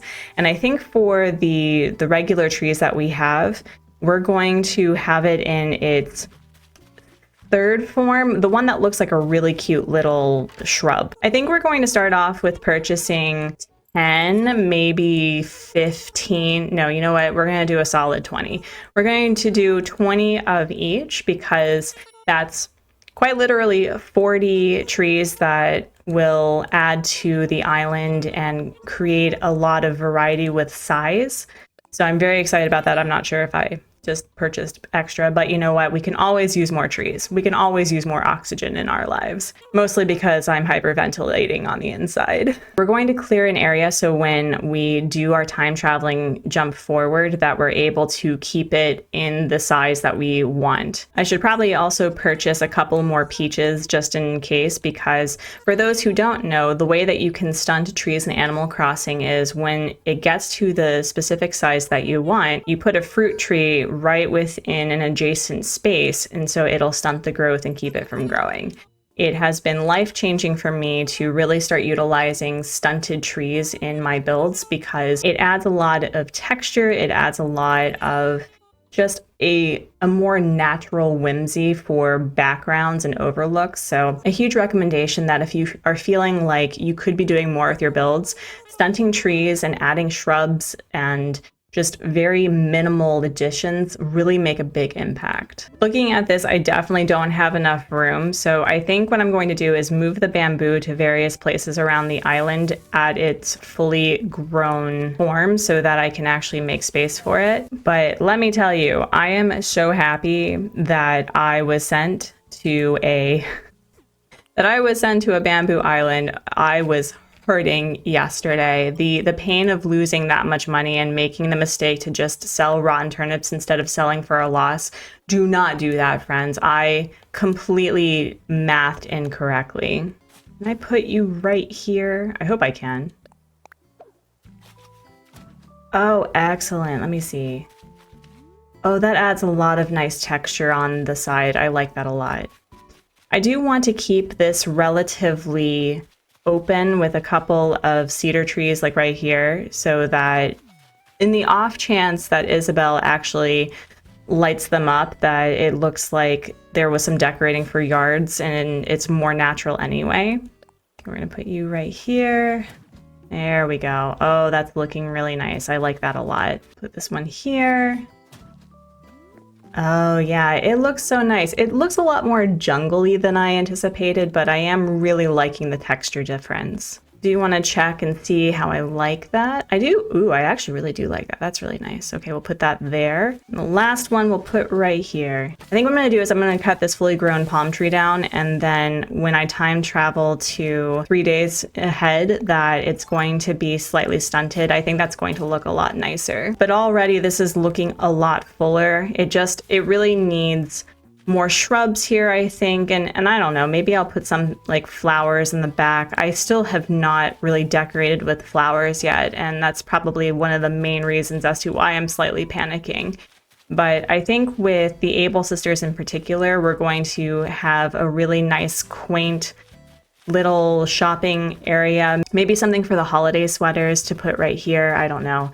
But definitely we can really make this work. I want to free up space, I think, for when I get the ornament DIYs to start decorating everywhere. While I'm thinking about it, because I do want to have a few stunted bamboo, not necessarily in this form, maybe the one the next day, but because I'm time traveling 3 days ahead, I don't want this to be fully grown. It also occurs to me that I think I need to utilize some of the food items in order to get enough strength to start moving around trees, because I don't want to get rid of a lot of the cedar trees I have. I just kind of want to move them around. So how much energy do I get with this? Ooh, so 5. Oh, that's perfect. I know I should probably be using Daisy May and the turnips to get a lot of energy really quickly, but she and I are not on speaking terms right now. I think what I would like to do is I would like to actually accomplish a thing by moving a couple of villagers also. And the two that I really want to move are Cookie and Molly. I think that's the main thing. And because Molly, Billy, and Clay have a very natural brown sort of house exterior, I think what I'd like to do is maybe put them in the same area. Actually, looking at the map, I think I want to put Molly in the terraformed area that's closer to the front, so in C6. So I think right here, because the goal I have is to put something there that is a little bit more natural anyway. And then what I can do is really just add either a meadow or trees and really just make it natural that way. And maybe put Clay and Billy right there on that road that is in front of Nook's Cranny. So we can try that out and see how we feel. And because I know I'm gonna be very upset if I mess this up, I'm going to put a peach down here to keep that stunted because of the time traveling I'm going to do for these trees. I tend to be the person when I do stunted trees that I kind of just haphazardly go around the island and place them and hope that I remember where I put them.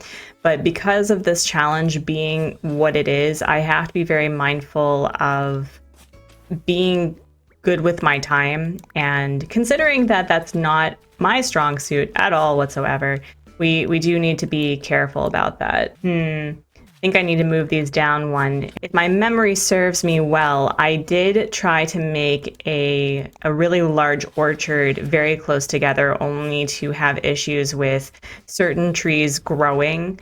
And it's not that you can't have trees placed close together, it's that I guess for some reason it makes the assumption that it's too close to grow into a fully grown tree, and so it stays stunted in the sapling level. You know, I tend to put villagers really far away from inclines, but I think what I'd like to do is to create a path that goes into Molly's tree farm that basically takes up this entire area.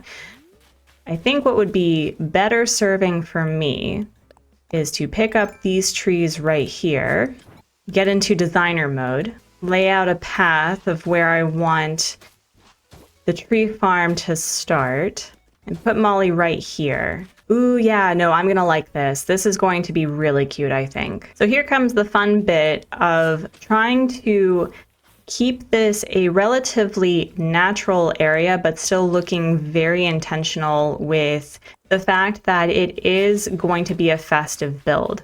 I am the sort of person when it comes to farm builds of whatever kind that I do like them to not really be in rows. Unless, of course, I've found a way to remove the symmetry from it. So what I'm going to do is I'm going to give these trees a lot of space and fill up what I can. I did actually run out of trees, but I do have a few in the front that I can make use of, so I'm not particularly worried about it. I think that 5 really isn't enough for this, but because I already have quite a few growing, that maybe I just need like 1 right here. And I think for this build, we're going to do the barbed wire fence to make it look a little bit more natural and more like a farm. Oh, balloon, wait, you may have money, hold on.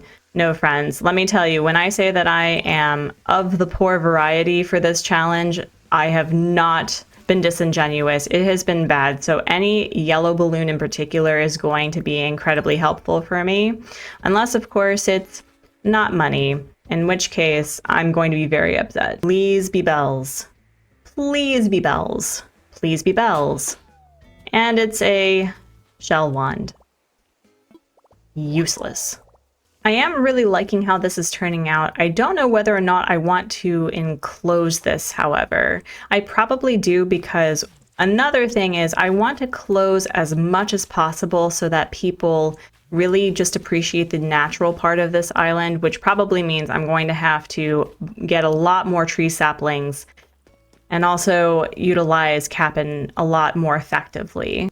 I am such a simp for the log stakes. They're just perfect to literally put everywhere. I'm pretty sure that I will be doing a mad dash to just place them haphazardly all over the island. Another thing I didn't consider is using the simple DIY workbench, because it is a tree trunk.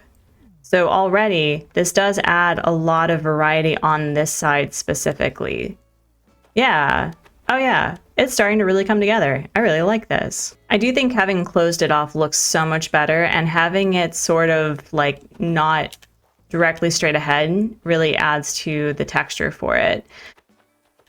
I think I do want to remove this side though, so you can actually walk around, and I don't know.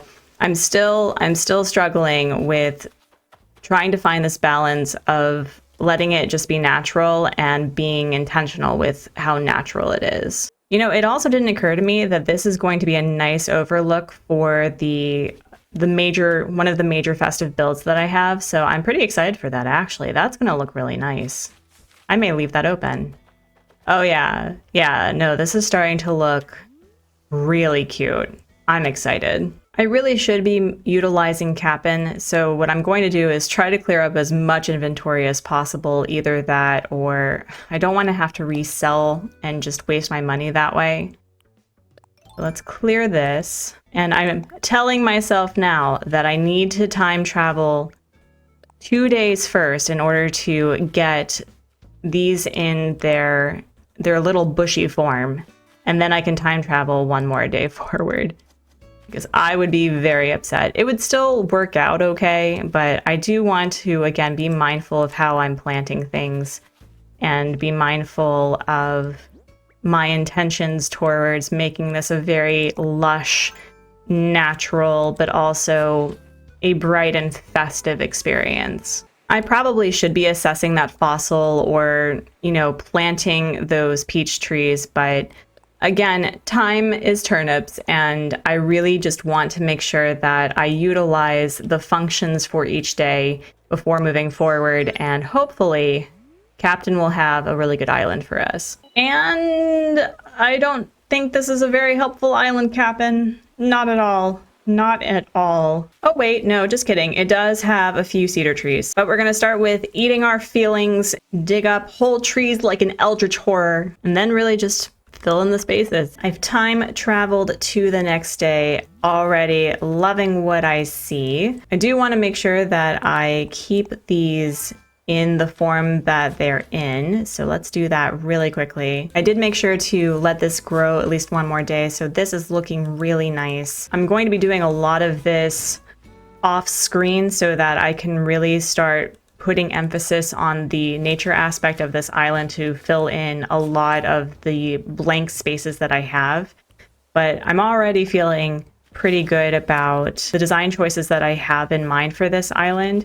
I think that adding shortened trees that look a lot like tall shrubs along with the bushes is going to look really beautiful. Actually, I do want to see whether or not I can put it somewhere, because these are all really close together, unfortunately, much to my detriment, but I think we can probably make it work. Yeah, it does need stuff in the center though, I think. Maybe a bush or something next to it. And if I put another bush here, maybe. Yeah. Oh yeah, that's looking really lush. I'm a huge fan. I do want to see how this looks like, although I don't want it to necessarily be right in front of the cedar tree. I do want to give it a little bit of texture difference, but because of how close together this is, I'm a little nervous about where I can place this. Can I place it like right here? No, I can't do that. This may just have to be a lot of hydrangea bushes and plumeria bushes. Another option is maybe if I move this tree and put the hardwood here. Oh yeah, no, that's so much better. Now time to fill in the spaces for this area. Ooh, yeah, no, I'm really liking this. I'm really liking this a lot. I think I want to put one right here. We're going to try that. And I think, you know what? I think we're going to put, can I put a medium hardwood here? I can. Oh yeah, that really fills in that space. Oh, that looks so nice. I am a genius. Oh, that looks so nice. And really? A bag made from soft printed fabric featuring cartoon characters. It's all lumpy from being packed too full. Oh, that's absolutely a cookie thing. I really do need to be mindful of the fact, though, that once I start unlocking the ornament DIYs, that I can become really invested and focused on designing with those in mind. So I do need to be very careful about where I place things and not overdoing it with regards to how full this looks. However, I do think I want to place one right here and maybe one here. No, not there. How about right here instead? Oh, I like that. That's nice. that does provide a little bit more of a visual, but you know what? I'll sit with it for a bit. I may not end up using that, but we're just going to try to free up as much inventory as possible. And another thing I need to utilize more is that there's no shame in creating tree stumps in order to really add some texture to that. So yeah, I'm really starting to enjoy this. The final thing I want to check is how I feel about the size of these. I really do like it this way, actually. This is really cute. I think I'm going to keep them at this size and plant the peach trees behind to keep them stunted. And I think what would be a really nice addition to make it look like someone's already been here, we're going to cut this one down. Yeah. Oh, that looks really cute. Also, can we just appreciate this tiny little stump? It's the little tiny stump that could. We still have so much work to do with adding more nature, more texture, more vibrance to this island. I definitely need to start utilizing flowers. I'll be doing a lot of the tree planting and the nature building off screen. And hopefully by tomorrow, we'll start officially moving villagers where we hope to place them permanently. But I am severely hurting for bells right now. So there may be a time where I will have to make a crap ton of money in order to meet the objective of getting the inclines and bridges to make this entire island accessible. It's day 11 of designing a festive island in 30 days without using my storage. And friends, today is moving day. I do want to be very transparent about the fact that once I started playing around with my stunted trees, I went a little bananas. I started moving villagers in their forever place and really started to understand how crucial trees can really make or break a build. And I'm really just loving this right now. I go through these days where one day is panicking and then the next day I feel really emboldened and empowered to keep this going. Like, I'm going to be able to do this in 30 days. But I did want to be transparent about the fact that off screen yesterday, I did a lot of bell grinding with the money trees because I think that is going to be the strategy for today, since I will be moving buildings and time traveling anyway, that it makes sense to just be incredibly lazy. She and I are still on not speaking terms, although I think I will try to utilize her today in order to see if I can make a little bit of money. But I'm truly hoping in my heart of hearts that if I just leave these money trees alone, that I can start paying off as many inclines as possible. I was really hoping to get my house to 3 rooms. I don't know if that'll happen or if it'll be later in the challenge, but we're going to hope for the best. Taking a look at the map, we need to move 4 villagers today. I do officially have an incline, the first incline of this island, so I'm feeling pretty good about that. And if we are going to min-max this island at the very least to make sure that it's accessible to villagers, we're going to at least need 4 inclines or 3 inclines and a bridge. I haven't decided whether or not that small area by Jacques' house is going to be connected by incline or bridge. It probably makes sense to connect it by bridge, but we'll see. It's also just amazing really how stunted trees play an important role of making things feel lush, because it felt really empty, and I do think that it will feel empty for a while because we are trying to fill things with festive items and other items that'll really make this island pop.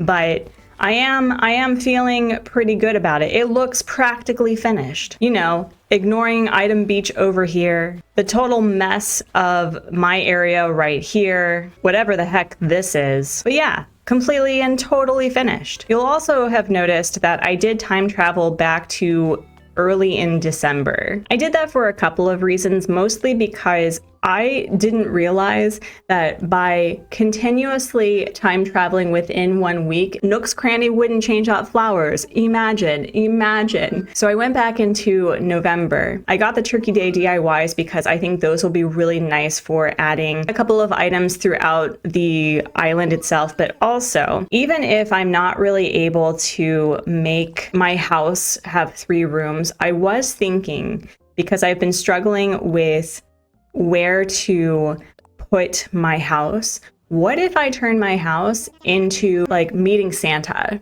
So I think we're going to stick with that and put my house behind the museum somewhere and make that part of the museum decoration so it does feel very intentional, because I couldn't figure out where to put my house. While I'm here, I'm also going to get a natural incline to have at least one incline for the back area. We're going to go with the natural ramp because it is cheaper, and also I think I want to keep the back relatively natural. I have an idea for that big area, and as we walk and talk, I'll need to chop down a couple of trees as well. The goal has been to try to keep the exteriors relatively similar.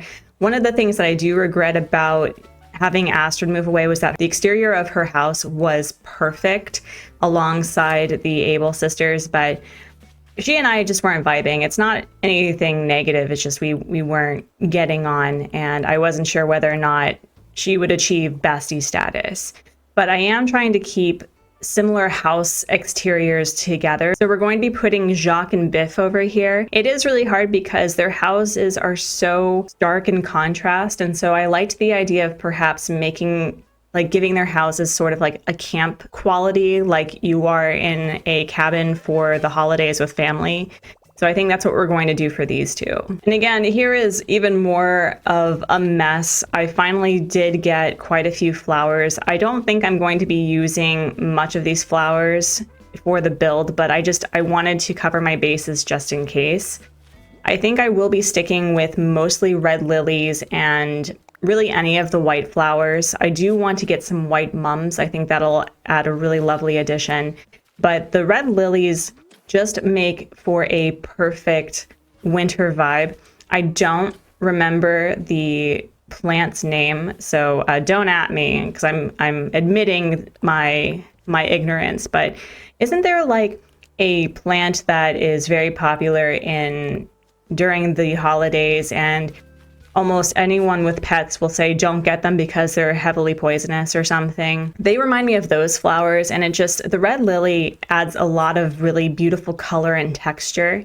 So I think we're going to stick with that, and maybe in the back we'll add a few more flowers that are red. Fingers crossed that I can put the incline here without removing any of the fence. Oh, look at that. Oh, I love that. That looks really nice. That's pretty. Yeah. We're absolutely going to do that. I don't have a bunch of money right now. The goal is to grind for bells in the laziest way possible. So we're just going to throw Lloyd a few thousand bells and hope for the best. I need to clear up a bit of my inventory by replanting these flowers. I will have to devote a day to making a few DIYs because this is really starting to get to me right here. The problem though is that I really do need to hold on to the iron nuggets specifically for the ornament DIYs. But I do think that as well as doing a money grind and moving villagers, that I do need to start getting more DIYs. The other thing is that I really do need to figure out where to put Agnes. I do want to either put Agnes here and give her either a flower shop or something where people can buy flowers for the holidays, or I was thinking of putting her on the first tier level by Molly's house, so in D6, either that or placing her in E5 as another house before getting to the boardwalk or the beach houses where I've put Cookie and I will be putting Clay. I'm not sure. I do think that I want to put her somewhere where it fills up the map somewhat with houses, but I want it to be intentional, so I'll have to think on it. With my excess time traveling, I do want to be mindful to not put fully grown cedar trees back here, or at least a lot of them, because for a festive island, Isabel really does a lot of the work, and she tends to decorate a lot of trees in one specific area. So I do want to cut down quite a few of the trees and just either let them be in their permanent place, because when you lift a tree, they will lose their lights, which is really frustrating. I don't want all of the cedar trees decorated back here and not many in the front. I hate to do this, but while I'm thinking about it, I think I want to get turnips specifically to start moving trees, because I don't want to cut down all of those trees and start wasting space for resources in my inventory.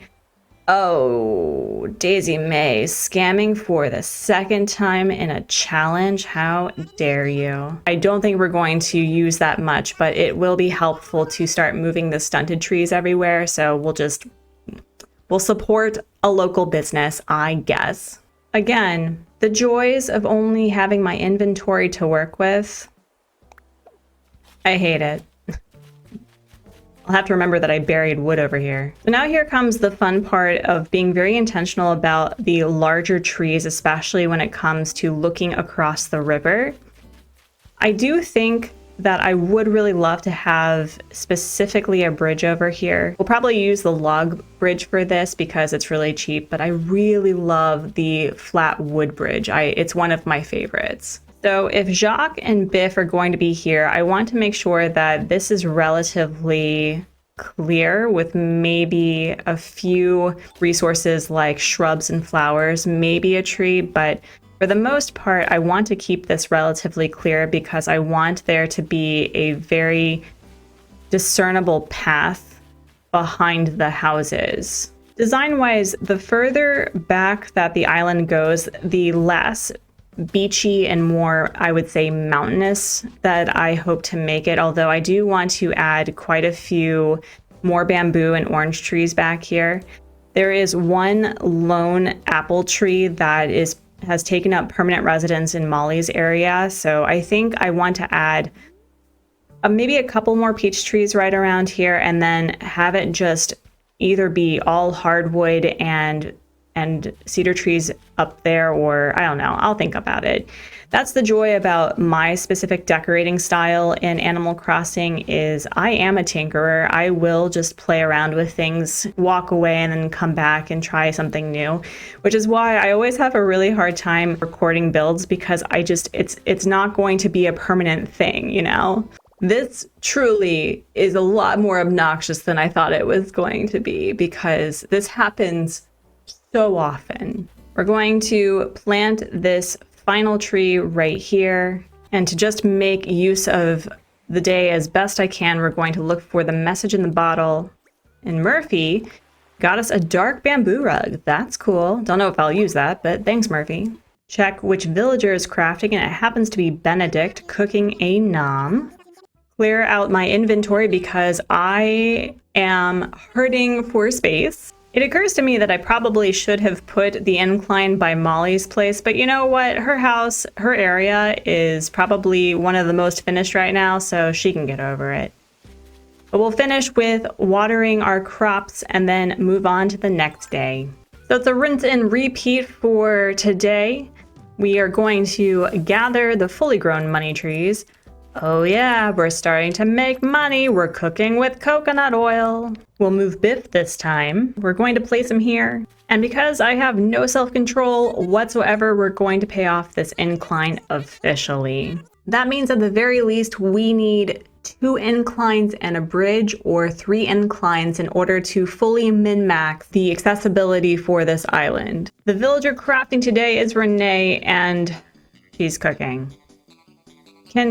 Can you all just, like, instead of being culinary geniuses, give me something that I can actually build with? Today's DIY bottle comes from Colton, and it is a decayed tree. Listen, Colton, Bobby, you are incredible. I cannot believe I just lucked out on an amazing item. It's great for, like, winter islands or fall islands, but I think decayed trees will really fill in the space, especially for something up here. Oh man, it really does benefit to take your time and grinding for DIYs this way. I am so excited for that. We're going to continue the money-making momentum by watering our crops, collecting even more bells. Let's go. Sell the first wave of crops because, again, I have no storage. Buy a few of these items because I have no self-control. Consider my poor life choices by not having any storage, which means I can't buy any of these unless I want to replace what I already have. Love it. If I'm going to turn my house into a Meet with Santa photo op, I probably should purchase flooring and wallpaper that actually meets that vibe. We're going to collect the second wave of crops. Also place these items down because I really just do not have the space. The carrots sell for nearly 20,000 bells, which is incredible. I'm actually really considering perhaps upgrading my house as well, maybe, but I think I'm going to wait till the next day. As usual, we're going to plant our nursery money tree. Be completely stressed out over this one specific house and where I'm going to place her. And, Benedict, what you thinking? Benedict, no. You know what? You know what, buddy? Maybe a cranky will finally autofill. Maybe we'll have a crank that will give us some balance to this island. So you have a great time. I really do like Benedict though. He was a cutie. I've really come to love the chickens, especially Egbert and Benedict. They're really cute. But anyway, we're going to completely procrastinate with Agnes's house by moving clay. And while I'm here, I'm going to finally officially make it so that Molly's area is accessible to every single villager. That is part of the objective complete.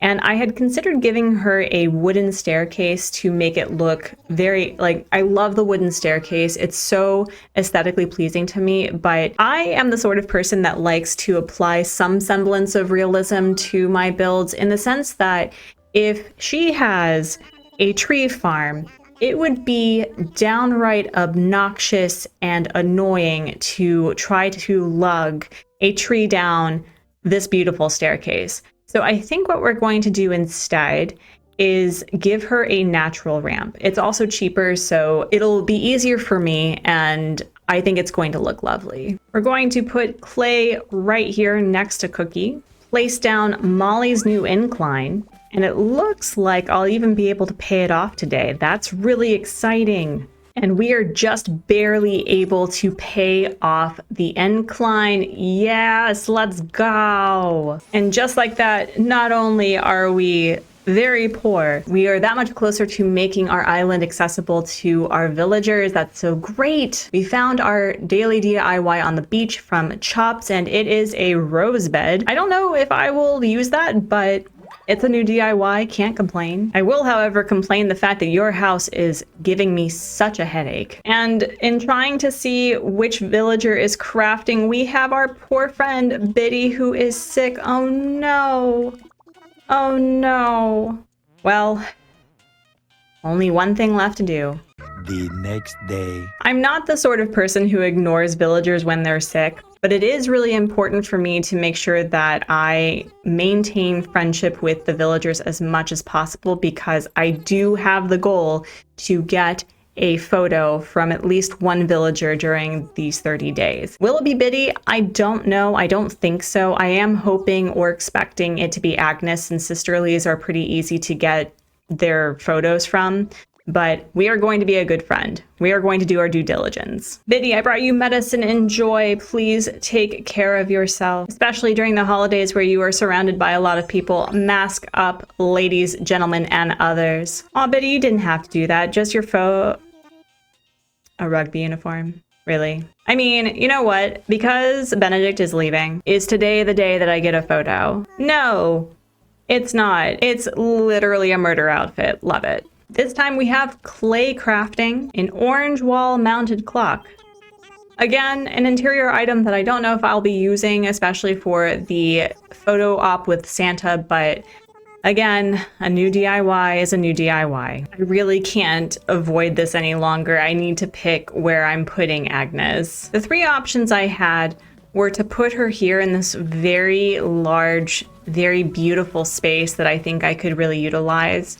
But ultimately, and I know I'm going to just hate it, I'm absolutely going to hate it, I think I want to put her here in right in the center of my farm area and give her a flower garden that is the most befitting of all sisterlies, which means we have a lot of work today.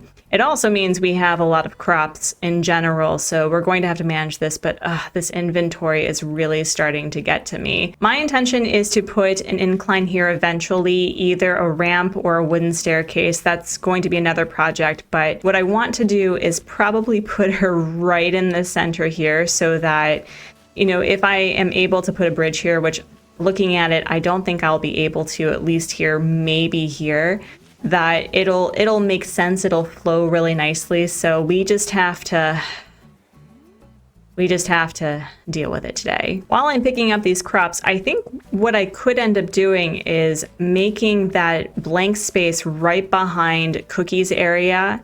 I could probably turn that into a farm. That would probably work out pretty well in my favor. Farms are really easy to fill up a lot of space and look very intentional, but considering that I am trying to keep things in season, I don't know if pumpkins are a summer squash. I think that they are considered a winter squash, but you know what? We may just have to allow for the lack of realism just this once. I like how Molly is just going up and down that ramping, like, see, was it that hard to make it so I can get up and down from my house? I love it. Actually, I really love her build.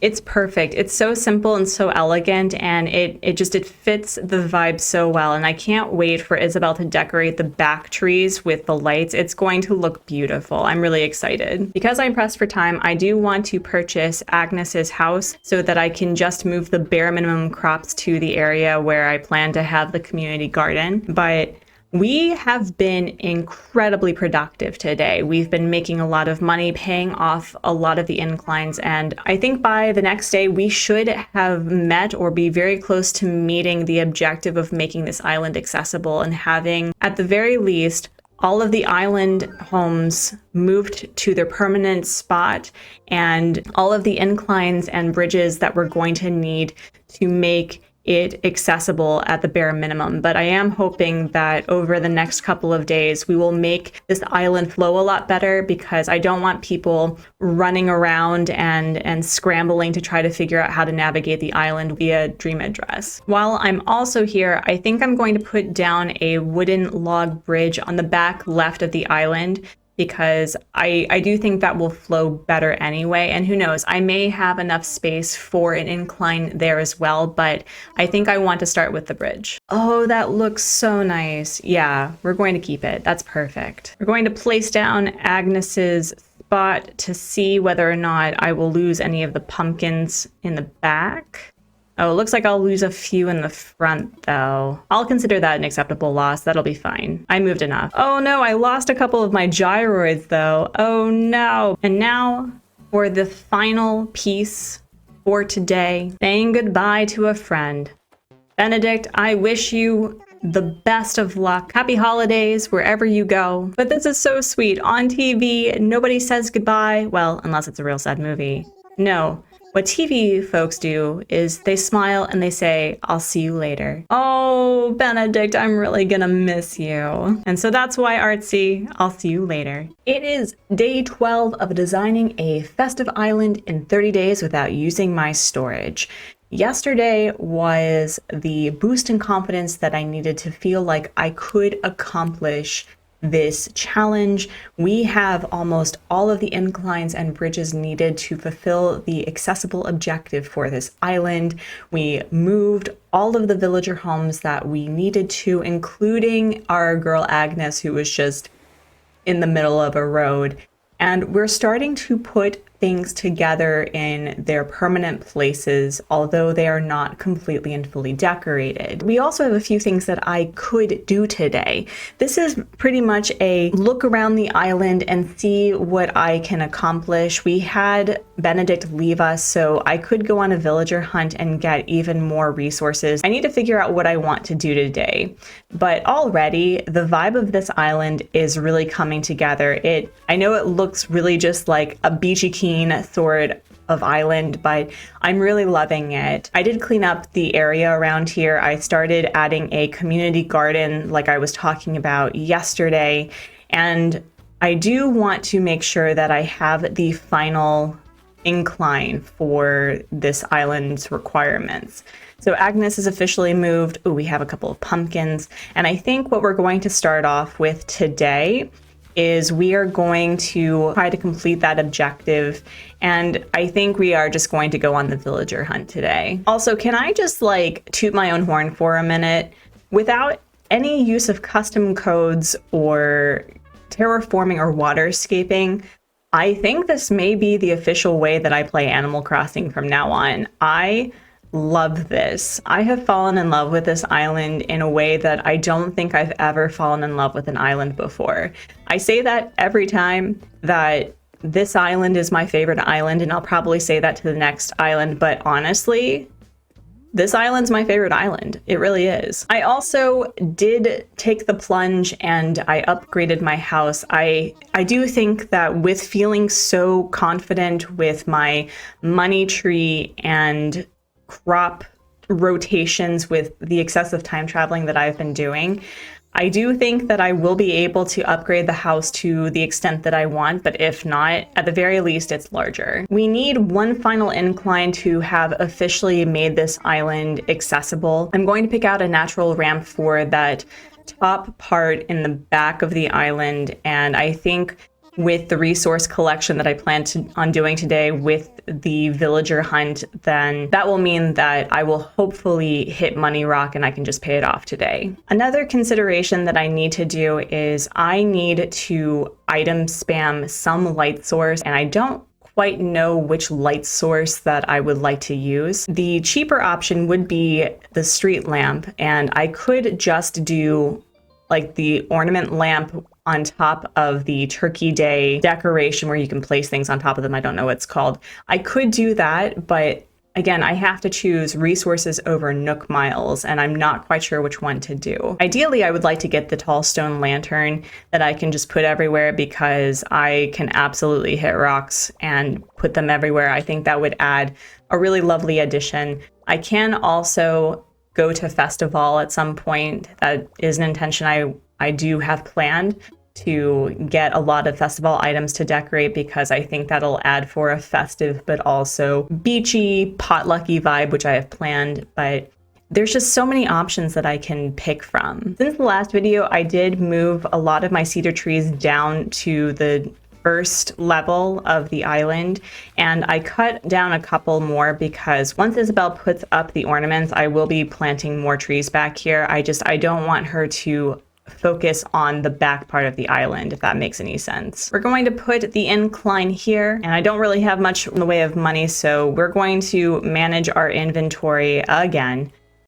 I really should just plant these saplings and plant these peach trees, but I'm very much needing to manage the resources part of this challenge. It's been quite annoying to manage. While I'm at it, I'm going to collect my message in the bottle, see what Lucy gave us, a rocking horse. Lucy, I already have this. You're dead to me. I'm gonna plant these saplings to get them in a nice little partial shrubby sort of situation. I think that'll look very nice. And I'll plant these peach trees because I have been using the peach tree saplings in order to stunt the growth, so I'll just keep them here.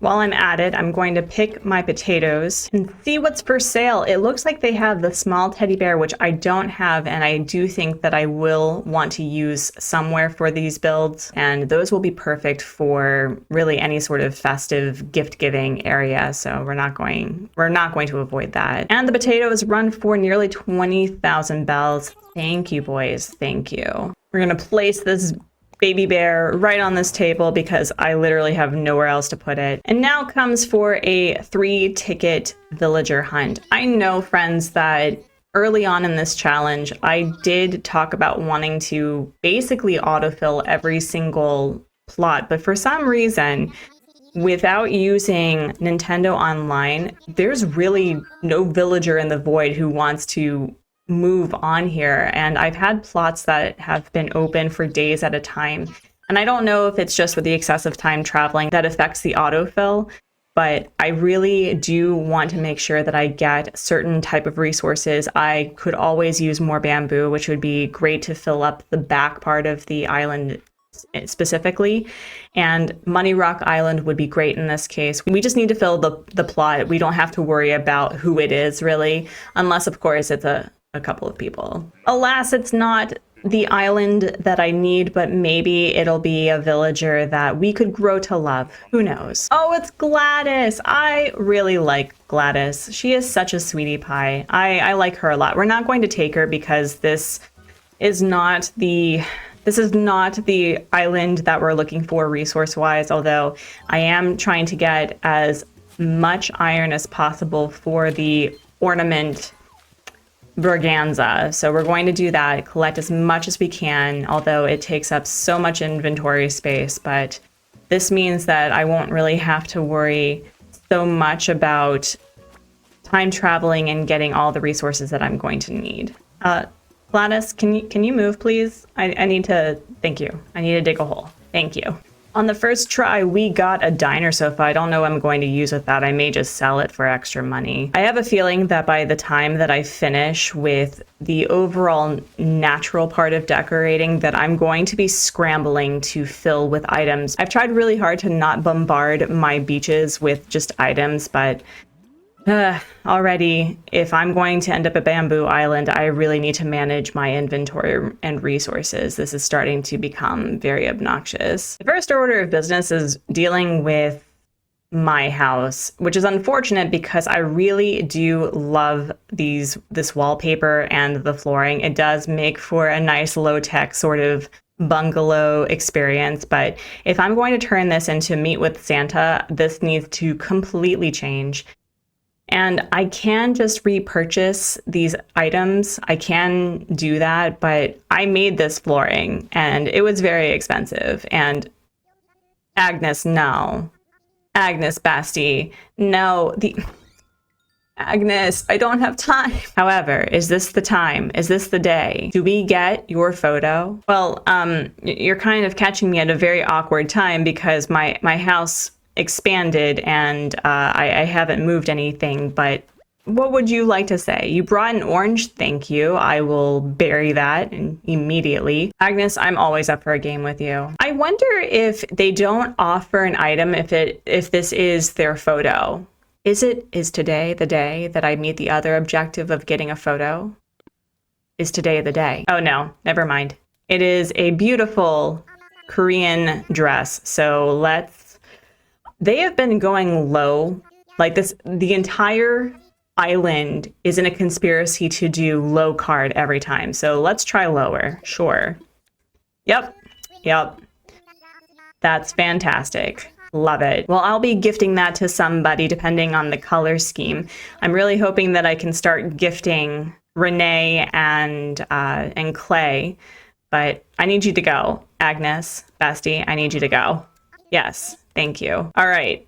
So as I was saying, we need to do a little bit of decoration, but I don't know whether or not I should be doing this every single time, but I do want to show you that I have been consistently without anything in my storage. Like, I don't use my storage. I don't drop my items with the exception of a few resources that I keep off of the floor and I put it next to a DIY table because it's a build, okay? And the other fun thing that I have to be mindful of is that when I actually start decorating my house, I'm going to have to remove them manually because if I poof it out of existence, it goes into my storage. So that's going to be a really interesting challenge with just remembering to do that. We're going to replace the flooring and we're going to place this as the major wall decoration. And eventually, I think I want to replace this with the wallpaper that requires the ornaments for Meeting with Santa. But for now, I think it'll be okay. I am really bummed that I'll have to sell the Sandy Beach flooring, but it's bells, okay? So I'm not that upset. Out of curiosity, what does this Chimajigori look like? Oh, ooh, wait, listen. Listen, that would look amazing on Renee. Where is she? Can I gift you yet? Renee, Basti, where are you? Can I gift you yet? Please. Yes, I can gift you a cute outfit. I do not like a lot of the villagers' starter outfits. I think that's probably one of the main reasons as to why I initially didn't like villagers. No, you will look amazing in this, Renee. Oh, so much better. You look so cute. Oh my goodness. Yes, a striped shirt. Okay.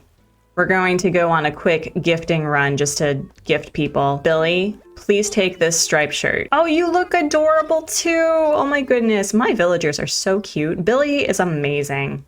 Okay. Thankfully, it was cheap enough that he didn't want to gift me back something else. So let us just sell what we have in our inventory and keep going with this villager hunt. Oh, this really hurts. However, the sandy beach flooring is really expensive. Like, look at that. Wow. I do have Bell Boom in place for ordinances, so basically using my deposit box is like selling to the twins directly. I probably should be better about selling to the twins directly, but I don't got that kind of time. However, the flow of this island right here specifically, I'm just enamored with. I did, quite frankly, an amazing job. This looks so cute. Orville, Basti, Buddy, if you could send me, please and thank you, to a Money Rock Island or a Bamboo Island, I would be just ecstatic. And maybe a villager that I've never had before. Maybe a Cranky would be great. Maybe a Cranky. I would be okay with a Cranky. Like really any Cranky. Any Cranky at all. We do have Sister Fruit Island though, which means more money, so I'm not complaining. Okay, I'm complaining a little bit, but it is an island that is very helpful to me at some capacity, so I'm only complaining 80%. All right, we're pulling off the Band-Aid. Who is here? Oh my gosh, is this Sydney? It's Sydney. Is this going to be an all normal hunt? I've had those before. It's pretty ridiculous. Sydney's cute though. Actually, okay, I probably should be paying attention to what the house exteriors look like. So what does Sydney's house look like? So Sydney's house is not particularly the sort of house that I would like to put next to the Able sisters. It is a log cabin, so if she was placed anywhere else, I would have been okay with it, but not next to the Taylors. There isn't a message in the bottle, so we're going to grab, I think, maybe 3 stacks of oranges, and I really should stop. I really need to stop gathering iron because it is filling up my inventory. But I think what's going to happen is tomorrow we're going to go on the ornament grind. We're going to start getting the DIYs that I need to start decorating and just placing them around the island based on where I think they would go really nicely. I did end up getting more oranges than I said I would, and I also hit more rocks. So now I have even less storage to utilize unless I start crafting or selling them. And it feels like blasphemy to sell resources, especially since I know that I'm going to need them. But yeah, I think what I need to do is I need to do the ornament grind tomorrow. I think that's exactly what I need to do. So we're going to sell our citrus. And something that occurred to me that I probably should be doing is crafting something right now. What's really cool about having a Southern Hemisphere island is that the Turkey Day items are on the basis of the season when you craft. So I don't have to do any sort of changing of the items or customize them. They will match exactly what I need to do. This, thankfully, will use up a lot of resources, so we're going to take care of the Turkey Day stand, that's what they're called, and I'm going to be using them probably throughout the main area of the island, specifically around the museum. I think that'll be a really nice touch. And then I know that the Turkey Day table, oh, this is such a gorgeous item too, and sadly, it's not using the wood that I need it to use, but I think the chairs might use regular wood, please. Oh, what a bummer. Well, we can at least craft a little bit and try to get it out of the way. Oh, this item is going to be my saving grace, I think. At the very least, I would like to find a light source that I can craft because I want to put that throughout the island. I don't want to simply just use tiki torches everywhere because that's not the vibe I'm going for. But, the Turkey Day items are just gorgeous. Bestie, I am begging. Bamboo Island, Money Rock Island, please. I know that they're rare, but please. And maybe not a normal. The fact that we get all normal villager hunts multiple times in different challenges is starting to feel like a personal attack. I don't know what I was expecting. Really, I was hoping for two things. I don't think I ask for much in this game. I don't ask for much in this game, and yet you know what I'm given? Peanuts. Literal peanuts. All right. If this is a normal villager, I'm going to be... Wait. Wait. I see penguin feet. This is either Tex or it's Hopper. If it's Hopper... it's Tex! Oh my goodness. I have always wanted to have Tex on an island. He is the cutest little smug. I would love to see... Actually, what does his house look like? What does his house look like? His house is actually perfect. It looks smug as heck and it has a green roof. So I think that's going to really fit nicely next to the Able sisters. So let's just take him. Unfortunately, we have yet to have a Cranky on this island, but you know what?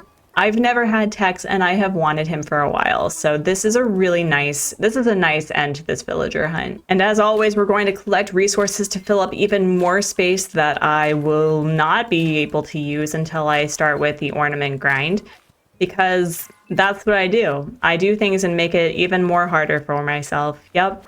The amount of iron that I have been getting has been ridiculous. I'm not complaining. I'm sort of complaining. I'm not complaining because it's going to be so helpful for the ornament DIY builds, but I officially have 4 stacks of iron, 3 stacks, 3 stacks of clay, 2 stacks of stone, and a penguin moving in tomorrow. My goodness. It's like it could be a song or something. So now that we have the plot filled, I think what I want to do is start doing a money grind. I think what I'd also like to accomplish is getting all of the crops in one growth day so that I don't have to constantly be checking and going back and assuming that I have harvested when I don't. I think I'm going to get all of these pumpkins, which some of them are fully grown, weirdly enough.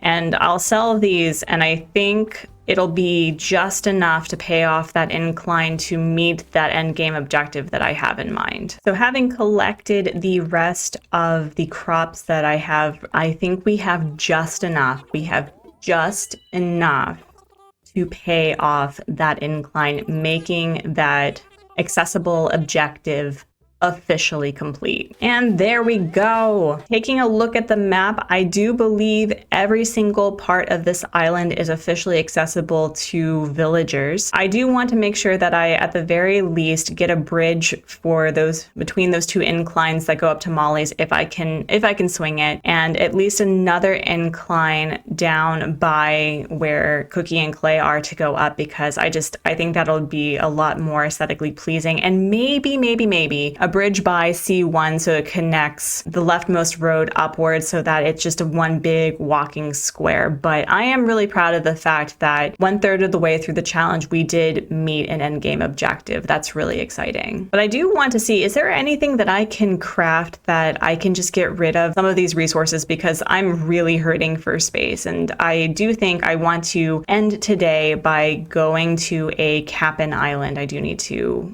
assess this fossil also. I do have plans for the boxed shaped seat. I'm really excited that I found this item. It's probably my favorite seat in the game. And I do know that I have also unlocked, I could barrel it up, y'all. I could absolutely make a few of these. I could also make a stall.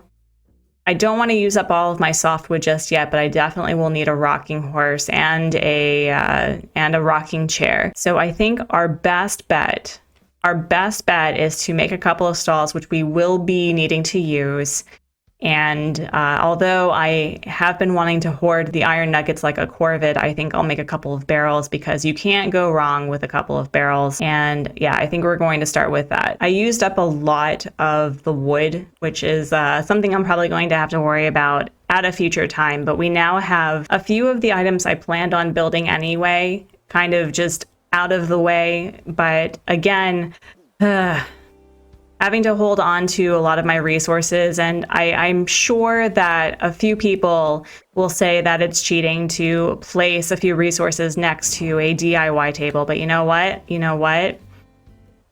It's hard, okay? It's hard. I will say that the Turkey Day items that are done in this customization is perhaps my favorite. It is beautiful. It's so pretty. I'm really looking forward to decorating with that, especially for one of the big festive builds I have in mind. As ridiculous as this placement is, we're just going to keep it here. I would be delighted if my chaotic placement of items led to a 5-star island, but we're not going to worry about that right now. We're going to end this day on a cap and note, friends. Hopefully we will have new resources that we can utilize. I definitely just need to start grinding for some DIYs, but let's hope for the best. And we have wheat. Oh my goodness. This is actually the crop that I was hoping for the community garden. So I'm definitely going to be taking a lot of these. Oh, this is so great. I'm very excited for that. Oh, what a great Cap'n Island to end the day with. Not surprising, the message in the bottle is a cooking DIY from my friend Hippo, who wants me to make a pear tart. I will probably not ever be able to make that because I don't think pears are accessible to me, but whatever. We got 3 stacks of wheat. That is not bad for a haul. I'll probably plant maybe 10 of these and sell the rest. I am officially hurting for bells again, so I think that'll be a great way to jumpstart and start really being mindful of how I want the community garden to look. And also, by the end of this challenge, I do plan to do a lot of cooking. Well, friends, although we didn't have a very financially productive day like yesterday, we have officially met one of the endgame objectives that I have for this challenge by making this island completely accessible to my villagers. We also have a villager coming tomorrow, Tex, who is going to be next to the tailors, and I'm really looking forward to having him. And tomorrow, I think the plan is to officially use up all of that iron and first start collecting as many ornaments as possible. It is day 13 of designing a festive island in 30 days without using my storage, and friends, I'm panicking. Yesterday, we met one of the endgame objectives for this challenge, which was to make this island completely accessible to my villagers, and although it doesn't flow as well as I would like, we are doing pretty well, except where we're not. There are huge parts of this island that are, quite frankly, a mess, or random, or completely devoid of... No way. No. In my hour of panic, are you kidding me? This island, devoid of trees and complete total colossal mess, is a 5-star island? No. We did not just meet our second objective. No. No. Holy Nintendo, Batman, no. We did not. We have a 5-star rating? No way. What? I created a 5-star island in 13 days. Wow. This complicates my panic somewhat, but okay, totally unhinged. We now do have the recipe for the watering cans, so now all I need to do is make the thing. No, Isabel, we're good. We're fine. Okay, so nearly halfway through the challenge, we have met 2 of the endgame objectives out of 4.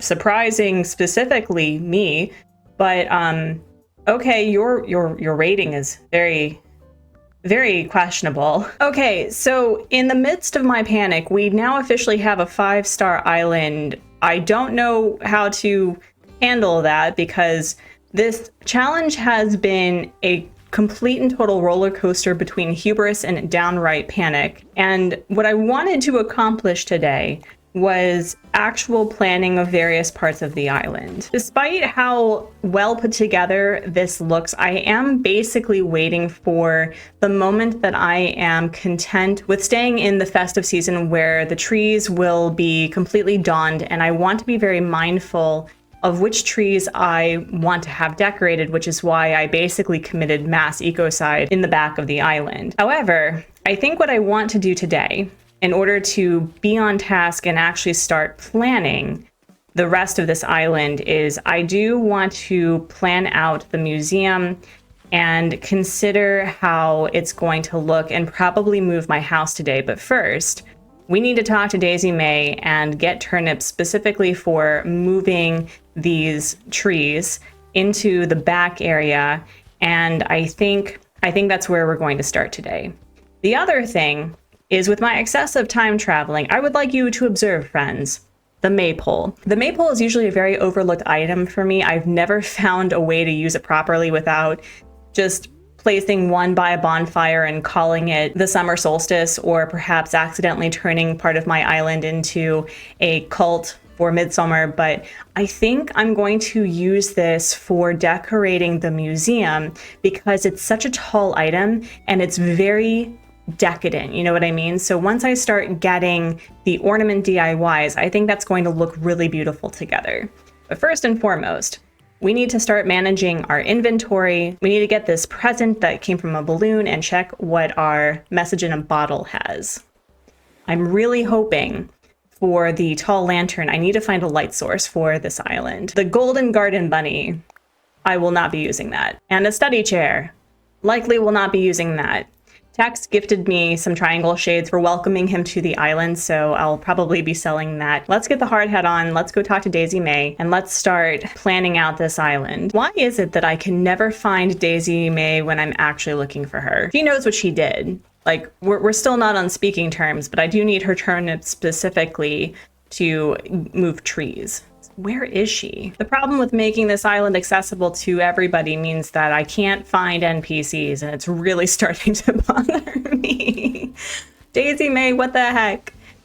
Oh goodness, where are you? There you are. I think I'm going to purchase 100 turnips. I highly doubt that I'll use all of that within the span of this week. I may, because once I end up in festive season, I will be basically uprooting a lot of the cedar trees from either Cap'n Islands or Nook Mile Islands in order to fill up the back area, because that's my major Everest right now, is trying to fill up the space where it is very much lacking.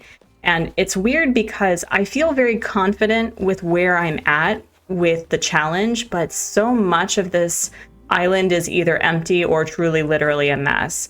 And I think what I'm going to have to do, aside from celebrating how much money I'm going to be making today, I do want to be mindful of not completely ignoring the design just simply because I'm trying to avoid planting trees.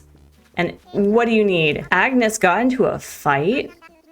These villagers are so messy. I was hoping to get it to them sometime today. You're losing daylight. Agnes, this is a 30-day challenge. I'm always losing daylight just by simply being distracted. Oh, okay. So I need to start I need to clear up my inventory in a bad way. And I guess the one way to manage that is to place even more stuff randomly on the ground. Love it. Oh, actually, even though I haven't really played much of the older Animal Crossing games, I think it would be really cute for every single house to have a specific gyroid. I'll think on that. That looks really cute. We're going to quickly sell some of these items, plant this money tree, insert myself into a conflict that literally has nothing to do with me. Okay, now no more distractions, no more delays, going to get to work. And ooh, bamboo shoots. I have been waiting for my bamboo to produce more bamboo shoots because I definitely want to add more of that to the back of the island. I only have a few in the front, so that's going to be a really nice addition. I had been thinking about bringing the hardwood trees back because I cut down all of them, literally all of them, but I don't know. I've been really enjoying keeping it with the palm trees, the oranges, the hardwood trees at like the shrub level. So I'm not sure how I want to go about that. I know that I said that I really want to prioritize on the museum, and I do. I really want to prioritize the museum, but I also want to figure out a way to decorate this area and really just be meaningful with my time. What I plan on doing is I'm going to put down some dirt path squares so that I can focus specifically on the path that I want to create naturally throughout the rest of this island, so that when I plant trees and shrubs and fencing and whatever it is that I want to decorate with, that I won't get in my own way, if that makes any sense. I will have a lot of space to cover, so I was thinking about leaving this just really natural. I did have this idea to perhaps create a gyroid neighborhood somewhere. Maybe up here. I don't really have the ability to do any terraforming in order to create a perspective build, so I'll have to sit on that. But I think it would be really nice to devote an area where it is devoted to gyroids and, really just filling up space in a really cool way. With that being said, do I want to have bamboo in a specific area, or do I want to start putting them everywhere? That is the question. We'll put one there, put the other one there, that one there. I still can't believe this mess of an island is 5 stars. I can't get over that. Oh my goodness. If I'm going to be clearing the museum, I do need to start placing my tree farm, for lack of a better word, somewhere else. What I'm going to do is I'm just going to plant this bamboo and hope that it creates even more bamboo shoots so that I can start filling in other parts of the island. And hopefully Daisy May will send me bamboo shoots instead of a recipe. This area also needs to be decorated pretty badly. I think once I start actually planting trees and just, owning the fact that they're going to be here, but I really do need to be careful about waiting until the last minute to put trees down, because I really want to be mindful of my time. As much as I hate to do this, I'm going to let this one grow fully, or actually no. What we're going to do is we're going to keep it there. I'm going to keep it there. Put the medium young hardwood here, and then we'll fill this in with other shrubs. That's the other thing, is that I have a lot of shrubs pretty much everywhere. I picked up some holly because I think that'd be nice to have decorating up top over there, that I probably should start utilizing, but I'm set in my ways to have this completed in a certain order, and it's a little bit stressful for me right now. I wonder if I can plant an orange tree right here. No, I don't think I can, and that looks a little too busy for me. I will, however, put this young cedar tree right here. I liked the idea that Jacques would decorate his yard, or at least plan to decorate his yard with a natural tree, so we'll do that right there. We'll put an orange tree here. Oh yeah, that looks really nice.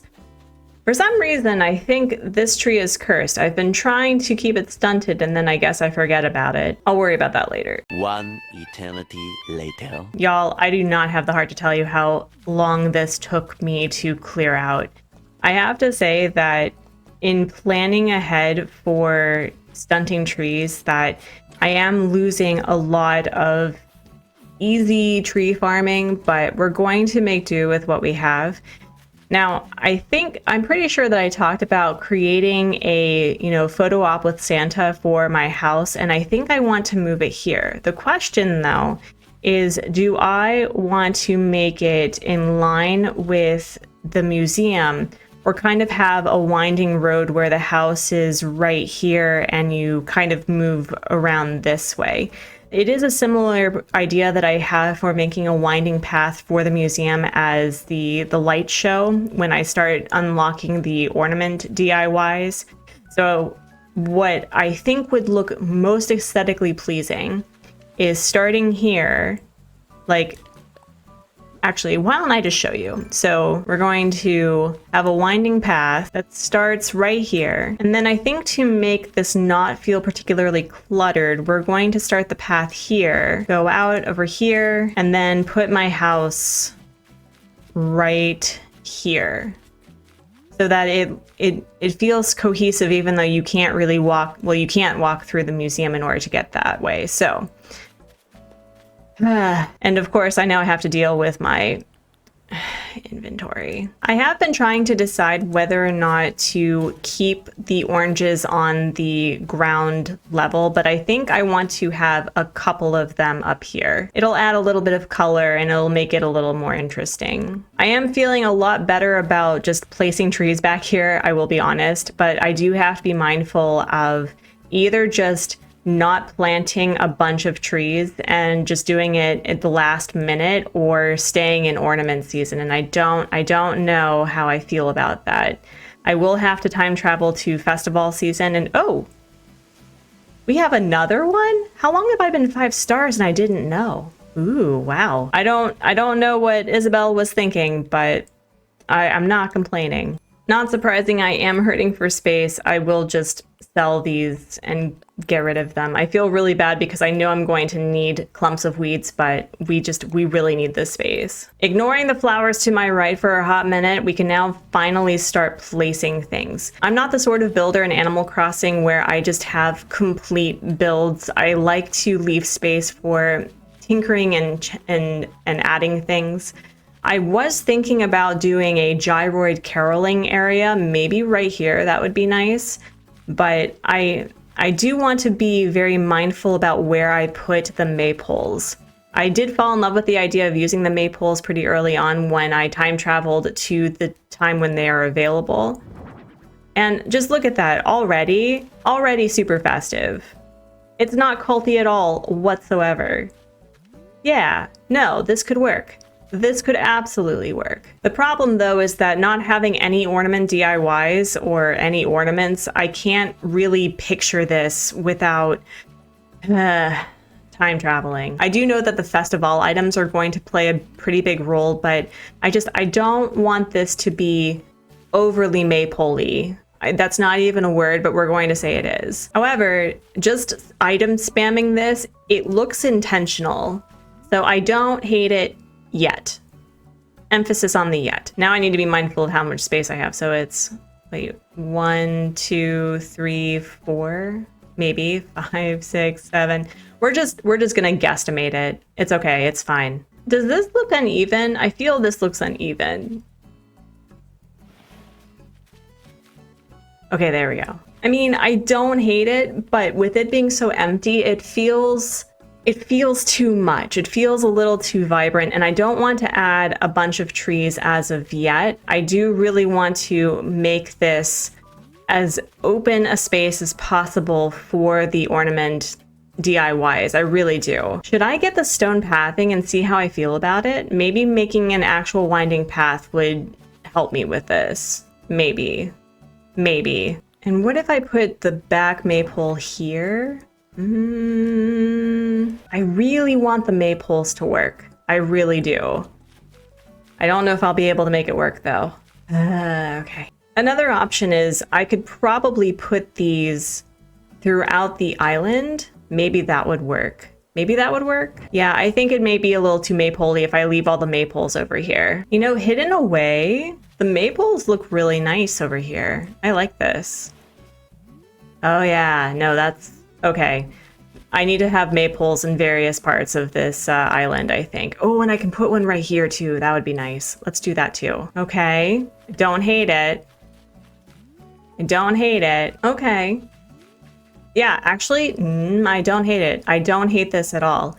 If I put it over here, because this is going to be one of the big festive builds that I have in mind, so maybe having a few of the maypoles back here would really, yeah, no, I like that over here. Okay. All right. It really is a shame that I'm going to have to wait until I actually start grinding for ornaments and ornament DIYs, but I figure I should move my house where I want it in regards to the museum. And I don't know, this particular day was not as productive as I had hoped it would be, but with the lack of DIYs and really the lack of planning, has me stumbling a little bit for today. I think we're going to put the house right here. I really do hope that by the end of this challenge, I do have it upgraded to have the 3 rooms because I really love the look of it. But for now, I think this is as good as it's going to get. And just to make amends for this day, I put the park fountain down here just to make up for the fact that we really didn't get as much decorating as I had hoped. Maybe I can put a couple of, you know what I can do, friends. I know exactly what to do, besides ignoring that balloon because I don't have my slingshot. Okay, all right, work with me, work with me. This is starting to work, I think. Hopefully, maybe. I have been so obsessed with keeping this park fountain here that it didn't occur to me that I could turn this into a backdrop for something really adorable. Where's the music? I know that I have the music stand. I recently got the music stand DIY, and I thought, what if I turned my gyroids into carolers? So if we put the log bench here, the music stand here, box-shaped seat there, barrel here, log stool here. Now where did I put my gyroids? Put the blongoid here, the squeakoid here, the xylovoid there, and a bendoid here. This is actually cute. I love it. It's also really natural looking. I'm a huge fan of it so far. Okay, so maybe this day was not wasted. I did find out a really nice centerpiece for this. Although, do I want to put it right here and then have it be sideways? I ended up putting down a couple of Turkey Day garden decorations right here, and I smooshed these together somewhat. I love this. I do think that once I start adding the actual ornament DIYs to this, it's going to look spectacular, but I think I need something here.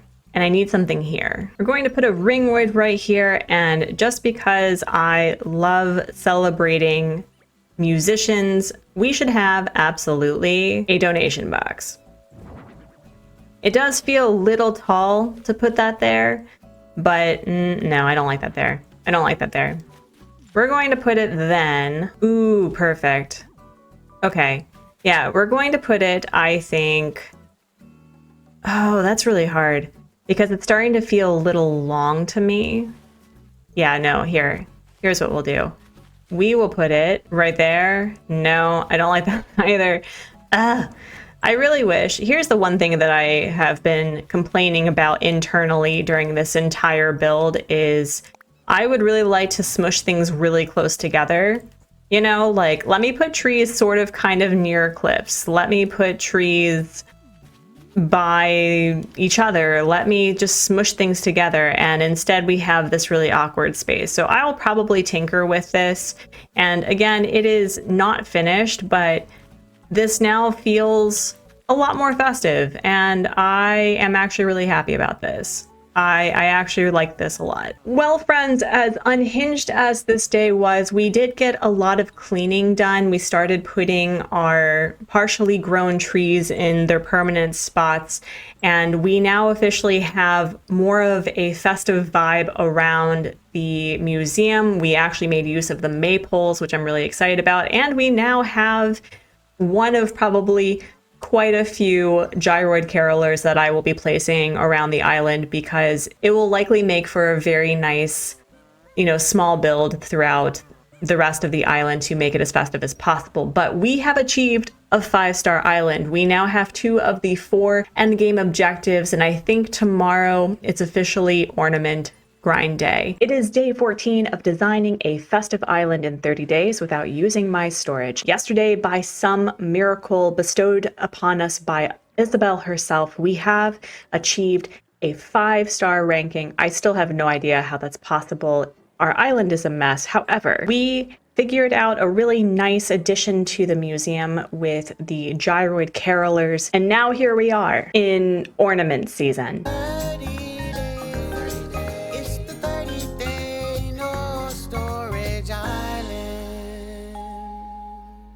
That's the video today, friends. We are grinding for ornaments. One of the major things that's been holding me back from really designing and adding all the trees that I want to this island is to make sure that the ornaments on the various cedar trees are decorated. And I have to tell you, this game really loves Molly. I mean, I also love Molly, but this game, there's clearly favorites involved with where they put up the decorated tree. I don't know, maybe Isabel and her are besties. I have no idea, but despite that, we have so much work to do just with the grind with shaking trees. Before we get into the grind, however, I do want to do a quick walkthrough of what I did work on off screen. I've been feeling really bad about this because I get inspired without recording, and so I felt so inspired by the gyroids that I was like, what if I start adding and spamming gyroids literally everywhere on the island? I haven't done that as of yet, but I had this idea for a perspective build to create a gyroid community in various parts because I had no idea what to do with this one area. And so although it's not going to be Barbie World Pink all the way over here, I think I'm going to spam gyroid communities across the island. I will have to talk with the llamas, but I am really truly loving this idea. And I think going forward, if there's just an empty space that can't be filled with ornament DIYs, we're just going to put a dollhouse and a gyroid. I think that's going to be the plan. First and foremost, we do need to deal with my inventory. A Zen bench, you say? Ooh, a Zen bench would actually be really cute somewhere. Oh yeah, no, we're gonna hold on to that. I am trying to clean up things a little bit, but for the most part, where it's complete, it feels complete, and where it's a mess, it's absolutely a mess. What I'm really looking forward to with finally getting around to decorating with the ornaments is just getting rid of all of these. It's going to take a lot of iron in order to decorate this island from top to bottom with still having some semblance of taste, but I'm really looking forward to finally getting this done. And because I am a nice person, I'm not going to subject you to me shaking all of these trees to get all of these ornaments.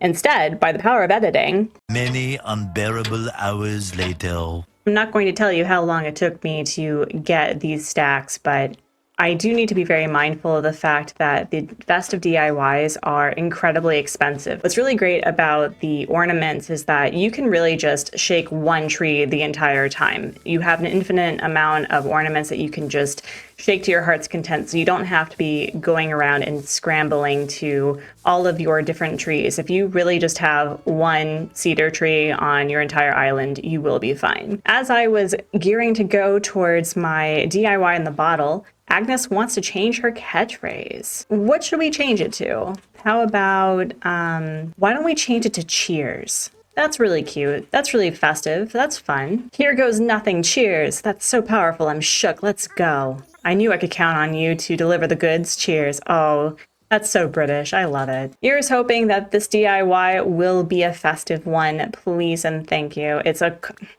cooking recipe. Mira, why? A mixed fruits tart, which I will not be able to make. Oh, this is going to be harder than I thought it was going to be. So far, we only have 3 festive DIYs. That's actually more than I thought I would have. The illuminated reindeer, like, look how expensive this is. A stack can make me 5 of these. I was thinking of actually lighting the entire island with the ornament table lamp, but I do want to check and see how I feel about it, especially in the evenings. And the villager for the day crafting is Jacques. Please let it be a festive item, my dude. Please. Please, what are you crafting? It is a festive item. I'm not complaining, but I am complaining a little bit. That will be great for the interior build that I have in mind for my house. That's fine, but I was really hoping for the illuminated snowflakes specifically because the reindeer, as much as I love them, I do want to get all of the illuminated DIY so I can play around with where I want to put them instead of, just using up all of one ornament type and then having to grind for the rest. We time traveled to the afternoon of the same day and Biff is crafting. What you making, buddy? You gave me this item yesterday or the day before. Time is weird, but you literally gave me this DIY. I think that this is the main consequence of time traveling in Animal Crossing is they have amnesia of what they've actually taught me. So I honestly don't remember, Biff. If you don't remember, I don't remember. If we are going to be grinding for DIYs, I don't know if festive DIYs can be on a Cap'n tour or an HHP, which I'm not using for this challenge. But I do want to give it a try and see if we catch our luck with getting 2 festive DIYs in a day. It may just be that we only get one each day, which would be kind of silly. It is a run-of-the-mill Cap'n Island, but that's okay. Maybe it's not a run-of-the-mill DIY. It didn't make me run very far, so what is this? It's from Freya, an aroma pot. Something I already know. Okay, well, looks like we're just going to have to continue that grind the next day. All right, Maddie, what did you craft for us? A wooden stool. I don't have it. That would be perfect for a build, but it's not a festive DIY. I know I should be harvesting these and actually being mindful of time traveling and grinding for money. Actually, I think that's exactly what I'm going to do. Yeah, I should probably be doing that. I do want to get a bridge to connect the far left of my island to the back area to finally make it feel a lot more cohesive and navigating.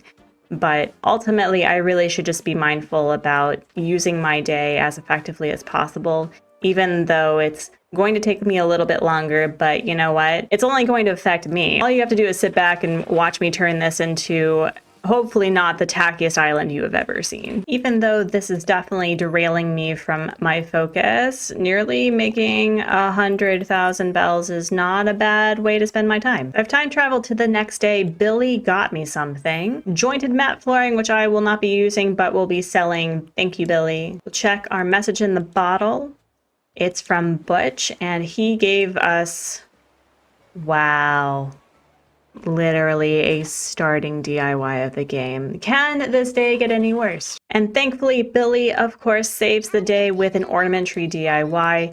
I have never found a way to use the ornament tree or the ornament garlands very well, so I'm really looking forward to doing something with them on this island, but they are really vibrant and they're very loud, so we'll see. But thank you, Billy. Thank you for giving me what I needed. While I'm at it, I'm going to partake in some retail therapy in order to sell that garbage DIY, but I'm seeing a lot of things that I want. I already have the kid tent cataloged, but I do want to get that teddy bear. That's going to be really cute. The safety rail I've seen. I'm not sure where I want to put that, if anywhere, but I probably should just buy it just in case. Definitely want to get the bottles though. While I was perusing around the store, it occurred to me that I think it would be really cool to put like specific gifts out for villagers and for the shops, because I purchased the sewing kit yesterday and I thought it'd be really nice to add something to the Able sisters to indicate that, you know, people are actually dropping off gifts and gifting the people who live on this island. I think that would be really cute. I don't know. I'm pretty sure I have a couple of villagers that have the music hobby. How expensive? Oh no. I love my villagers not that much though. That's 79,000, way too much, love. No. And while we're at it, we do have a visitor staying in the campsite, so let's just see who it is. Just for the giggles. Just for the giggles. Is it going to be a fun person? It's Marlo. Arguably the funnest crank ever. Actually, no, there's other crankies that I love more, but wait, do I even have a cranky? It's been so long since I've checked. I don't, in fact, have a cranky on this island. I should probably consider inviting him just because he maybe will give me some DIYs that I don't have. So you know what? You know what? He can be a mob boss on the run looking for a holiday. That would be fun. Let's do it. I think everyone can agree that this mechanic is the most obnoxious in the game because it can take up to an hour to invite people. And, you know, I had a 1 in 4 chance. It was at least the same color, but I still have yet to find rhyme or reason to a pattern, although I have noticed that if a visitor is pulling all red cards, that you just stick with those two, or all black, or sometimes it's red, black, or black, red, whatever. So be mindful that there may actually be a pattern for these things. We're going to hope that Marlo really loves it here, just like right now. Yeah, just come to the island, please. All right. We're leaving this up to chance. So far, it's been Diamond, Club, Diamond. I think maybe there is a pattern to this game. Are you serious? This man really likes diamonds. Typical of a mob boss, for reals. Oh my goodness. All right, So Marlo is a big old softie. I really just bullied him into moving here. I didn't have to play another game. He wanted to feel wanted. You know, that is just what some people need. I really don't have a problem with him replacing any of the personalities that have two of them. Like I have two Smugs, although I would like to keep Tex. I have two, wait, what are the other ones? Who are the other ones? Oh no, I don't know my own island. Oh dear. Oh, I have two Jocks, which I would be sad to have Biff or Billy go. I would not be super sad to say goodbye to Renee, although I love the fact that Renee and Biddy have a good friendship going. I would not be against Jacques leaving, but I swear if this is Agnes, I'm going to be very upset. Billy. Oh no. I really do love Billy though. Friends, after much consideration, like literally 5 seconds, I'm going to take Marlo because I do need a cranky to help with filling up the DIY quota. But oh, I'm really going to miss Billy. I really am. Happy to report the success with my Billy chat operation move-in is a go. Seems Billy was planning on sailing for distant shores soon anyway, so I can move right in. I really hope that he has not threatened Billy because Billy is an incredible villager and he was a great starter, so I will have to say goodbye. It also just occurs to me that he was the one that literally just gave me an ornament DIY, and now he's just leaving. Wow. What a class act. What a good man. Billy, thank you so much for being part of this island. I'm really gonna miss you. Happy holidays wherever you are. Oh my goodness. Oh. All right, well, now that's done. Time to move on to the afternoon. So due to time traveling shenanigans and me just not paying attention to changing the settings on my Switch, we now have Marlo on the island. However, we do have a message in the bottle and it is from Drake and he gives me a Zen style stone would be nice, I think, somewhere in the back. It's not particularly festive. It's downright happy dead people, but that's okay. Any more DIYs means a more full island anyway. I was a little worried about changing out Marlo just because of how elegant and decadent his exterior house is in comparison to Billy's, but you know, I'm gonna own this. I think at the end of the challenge, when I'm finishing up and decorating people's houses and whatnot, especially at the outside because I can't really redecorate, maybe I'll give him a flower garden or something. Yeah, that'd be nice. It's Tex crafting this time. Tex, please give me the illuminated tree or the present or the snowflake. It's a festive DIY. It's a festive DIY. Thank you, Tex. Thank you. In the afternoon, we have cookie crafting. I am wondering whether or not my theory where you only get one festive DIY from a villager a day is true. So far it is, and she's giving me one that I already have. Oh, I don't have it. Oh, just kidding. Well, thank you, Cookie. We've moved to the next day, and hopefully today's message in the bottle is... Of course, it's a cooking recipe. I should be grateful for the cooking recipes, especially like the frosted cookies would be perfect with a Santa build where you put the cookies on the table. So, okay, fine, not complaining. And the first crafting villager of the day is clay. Please be a festive item. A giant ornament. We're finally getting some headway with ornament DIYs I actually intend to use. No idea where I'm going to put that gargantuan thing, but I am really glad that I'm finally getting DIYs I'm going to be using. Oh, don't mind me. I'm just taking a caffeine break to protect my brain from this insanity. You need to when you're going ornament DIY hunting. Plus also Cookie is here, so what a nice little montage, huh? And so the cycle continues. Message in the bottle. Ooh, that's a really good item actually. May not be a festive item, but that'll be very helpful for adding a little bit more to the island. We find the crafting villager. Jacques, what are you making? A big festive tree. Finally, exterior decorating items. Thank you. We see what the Nooks have in stock just because retail therapy is apparently the thing I'm engaging in today. More message in the bottle. More villagers crafting. I think I need to regroup here. Just a little bit. I am going to purchase this item to help me feel better by how long it's taken me to collect all of these DIYs. I didn't think it would actually take me this long. I have been recording for nearly 2 hours, and all I have to show for it is, well, okay, I'm at the halfway point with collecting all of the festive DIY items, but not the ones that I'm really hoping for. I want the illuminated tree, I want the snowflakes, and I also want the presents. I think that's ultimately what I've just been grinding for, and hopefully, we'll get them.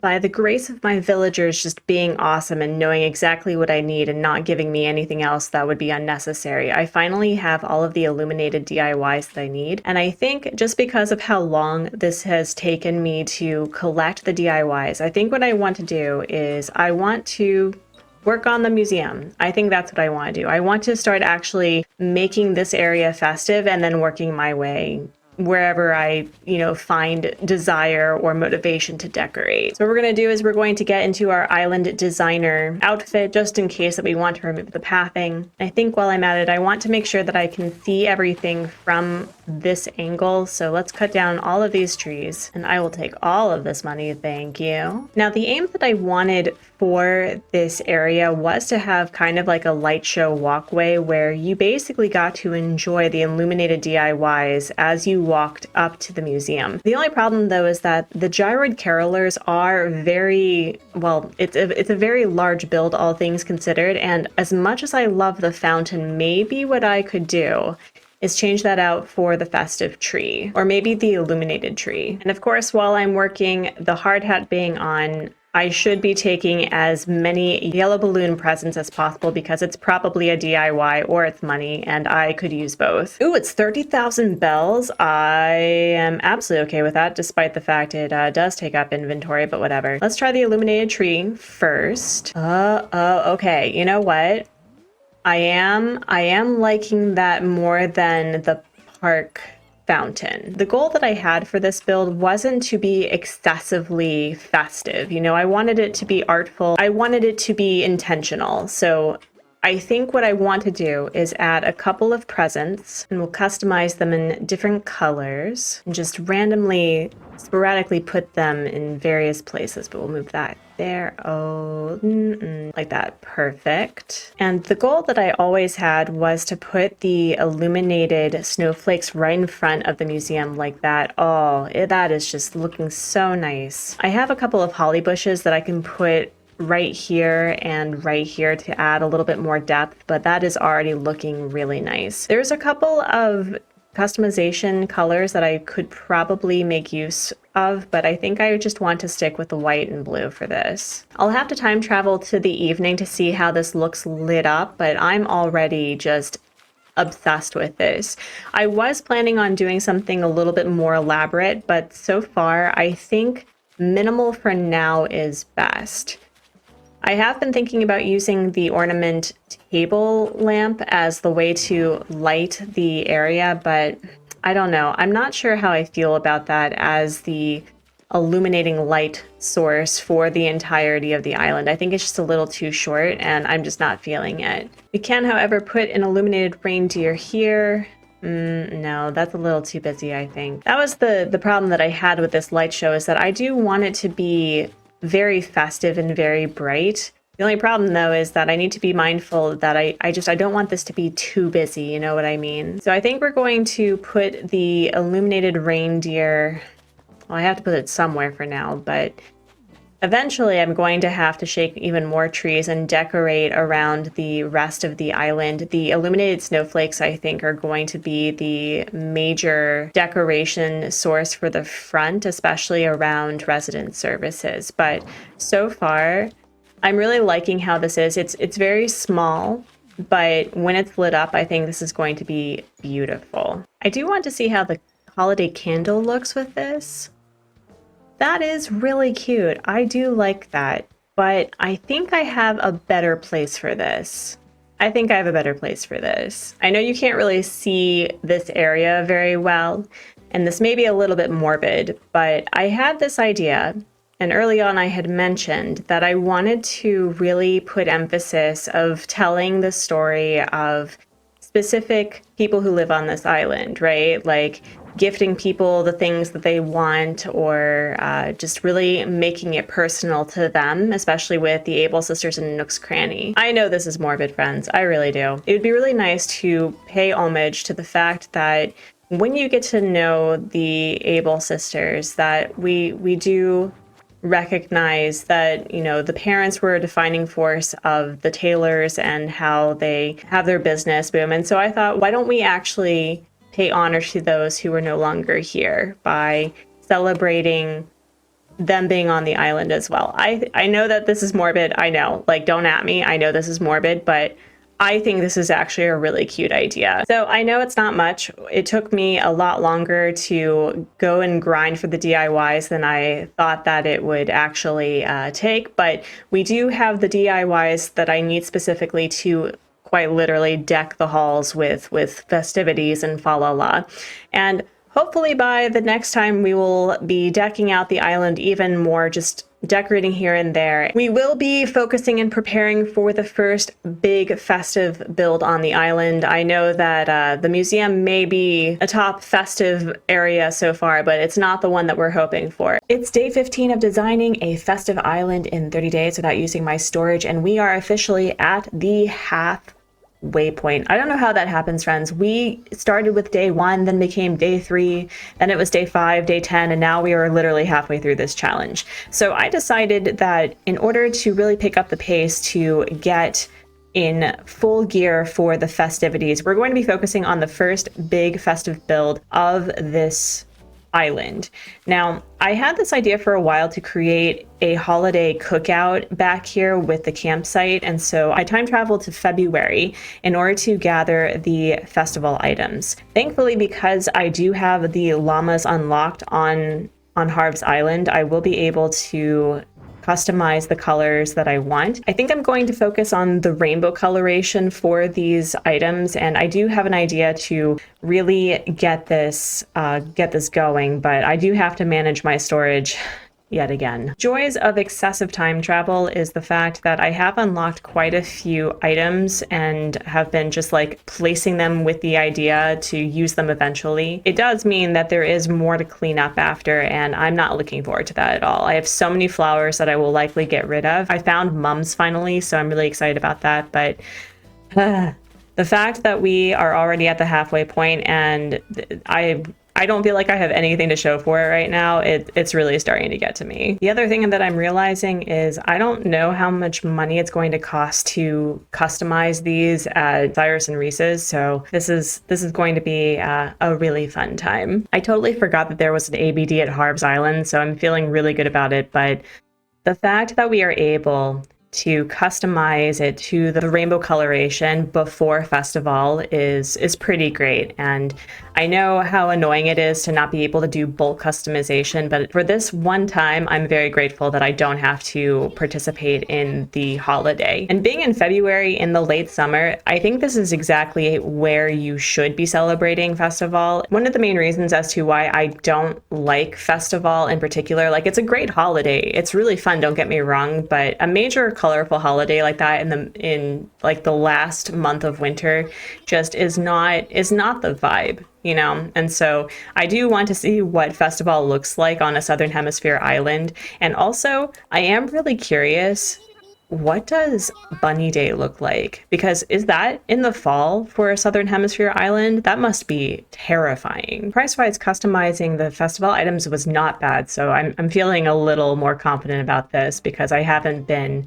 grinding for bells like I probably should have with having time traveled back and forth to gather as much of the festival items as possible. But thankfully we don't need a lot of them. I just wanted to see and start that process so we were not doing this grind the entire time like yesterday. To get started with this build, I'm going to get into the hard hat because it makes me feel more official. And what we'll start doing is I'll be clearing out my inventory so that I can start even more customization and just clearing out this area because there are quite a few items that I need to move. I liked the idea of putting the festival garland on either side of the campsite, and it's already looking super festive. The flags don't match, but you know what, it's fine. And I do want to extend out the party vibe to at least right here with the entrance. We'll put a festival confetti machine. Let's see, right here. And maybe we put the festival balloon lamp right here. Nice. The more that I think about it, I think this island should be put in either a golden hour or right at sunset so that the light items start to take effect. I think that's going to look really pretty. And we have so much cleaning up to do over here, but the plan I have, I think, is to have sort of a food lineup here and then maybe the eating area right here, maybe. We'll put the festival stall here for the time being. I do want to put the parasols along this beach, I think, but it is covered with flowers, so we're just going to place it here for the moment. The parasol is such a nice item for the beach, and as I said, I definitely want to figure out how to make this beachy but also festive. Oh, I definitely just need to put things in various places to clean it up. This is the biggest issue that I've had consistently this entire challenge, is having to basically play musical chairs with placing things. Either that or just getting rid of them. Another design idea I had for this is I want to have a table layout where people are eating together, but I do want to have a few places where it's kind of like, I don't want to say it's a bar scene, but I definitely want to have it where it's a little bit more intimate. And my favorite build for that is to put a barrel and 2 wooden box seats together because it looks really interesting together. Here, I'll show you what I mean. So if we place a barrel here, a festival lamp, it already looks like a little table that has a bit of a decoration. Seat 1 and seat 2. Like, it looks so cute this way. I've used it in other builds before and I really like it, but I should probably put it in its more permanent space. But I just need to clean up this area. Oh my goodness, this is a lot. And by cleaning up, I mean putting things in another space to worry about later. It's a future Artsy problem. We're not going to worry about that right now. The other fun thing I've realized is that I previously made these and I totally forgot about it. So thankfully that does mean I don't have to worry about making another batch because I am running low on wood. But I think we're going to put one of the more intimate sitting places here. And I think we'll put the other one here. Ooh, this is actually starting to come together in a completely, totally empty, hot mess sort of way. I'm going back to the llamas to finish the customization of the festival items that I already have, and then we'll start actually going around the island and placing the whatever I feel will be good for this build, because another consequence to this challenge is the fact that I have things placed everywhere and I don't know what I have, and I do have a specific idea for how this is going to look. And so now I just need to figure out how I'm going to do that. All right, if that confetti machine is there, why don't we... Yeah, we'll put one right here. Oh, nice. And so when people walk through, they get to just be confettied. That's amazing. That sounded a lot more violent than I meant for it to, but it still stands. It's going to be awesome. Can I put the festival flag right here? Oh, I can. I probably will have to add a little bit more nature here, some flowers and shrubs, but that's becoming a little too busy. So why don't we put it right here? Yeah, that looks nice. I like that. I don't want this to be hyper saturated with festival items. I do want to at least have 2 of the balloons and the garlands to put on either side though. But all in all, I think I just need those 2 items left in order to really feel like it's going to come together. I have been a bit stuck with what to do up here, so maybe I could move you know what I could do? I could probably make this the music area for the party, so we can put the stage here and maybe a band. So let's put the drum here for now. And I think that's exactly what I'm going to do. We're going to put the parasol here because I just have no place to put it for now. And I'm going to move the festival stage here just to keep it out of the way. I cannot tell you how gratifying it is to finally start clearing this mess. I'm really excited for it. But I do think I'm going to have to do a lot of crafting in order to get these tables and those chairs. The main question I now have is, I do want to have the tables take center stage, but I do want to have a layout like a smorgasbord, but ridiculously enormous. I want to get a couple of the pergolas right here and then maybe a layout of various food items along here. But I still want to make sure that you can navigate and go back behind over here as well. I was considering having different types of tables and different types of place settings because I liked the idea. It was a BYOB sort of situation, but I do want to keep this consistent. Using Molly's build and having this as an overlook is going to be really nice, I think. I have a lot of crafting to do, however. This is going to take me a little bit, but already where I have things planned to come together, I think it's going to be really nice. I do get really annoyed that we can't put things in the center of large tables without using a specific little hack in order to do that, and I've never been particularly good at it, so it's all right. I was just really hoping that I could put either the little wheat item that's for the specific season on the table in the center, but I don't think I can do that, unfortunately, without utilizing that hack, and I don't know how. The other annoying thing is that this is facing away from where I want it to go. I mean, I don't want to actually place this here because I do want to have at least on either side sitting areas, but this annoys me so much. We will put the wheat decor here, even though, again, the bow is facing the wrong way. And I am feeling, again, very inspired by the idea of there being dancing up here, so we're just going to randomly place things to clear out our inventory. And we'll take this stall and I think customize it in probably, arguably, the best customization for the wooden stall. Oh yeah, this is really coming out nicely. I like this. I don't know if I should actually use the gazebo now because this is starting to take up a lot of space, and I don't want to make this terribly busy. But I do need to make sure that the food items are placed out alongside, kind of like a buffet sort of situation. I did like the idea of having the kitchen here just because, you know, the stone matches the rock, and that I think it'd be really fun to have some fishing here, and maybe we can put, I think I had the carp on a cutting board right here. Oh yeah. That's really nice. I like that. That's going to be really cute. If we put the Turkey Day decorations on this side, it still looks festive without specifically being Turkey Day. Actually, I have a light bulb moment. What if I put two stalls on either side of each other like this, and then put tables around it so that it looks like a buffet? I wonder how that would look. You know what? I am actually really liking this idea. This also feels a lot more in line with, I don't know, the vibe of the island, where it's really, people are, you know, it's come as you are. And I really do like how this is turning out. It's also a little bit less enormous, and there's more space for navigating, which is nice. I really want to make this hearth work, but you know, how is it hanging? This is defying the laws of physics. I don't think I can actually use this, unfortunately. It does mean we can sell it for quite a lot of money, so I'm not complaining. At this point, I'm just scouring around my entire island looking for things that I can place there. It is really nice to finally be able to clean up, but the biggest issue with a challenge like this is finding where I put everything. It also turns out I don't actually have as much as I thought I did, which is a little concerning. But we'll make do with what we have. I am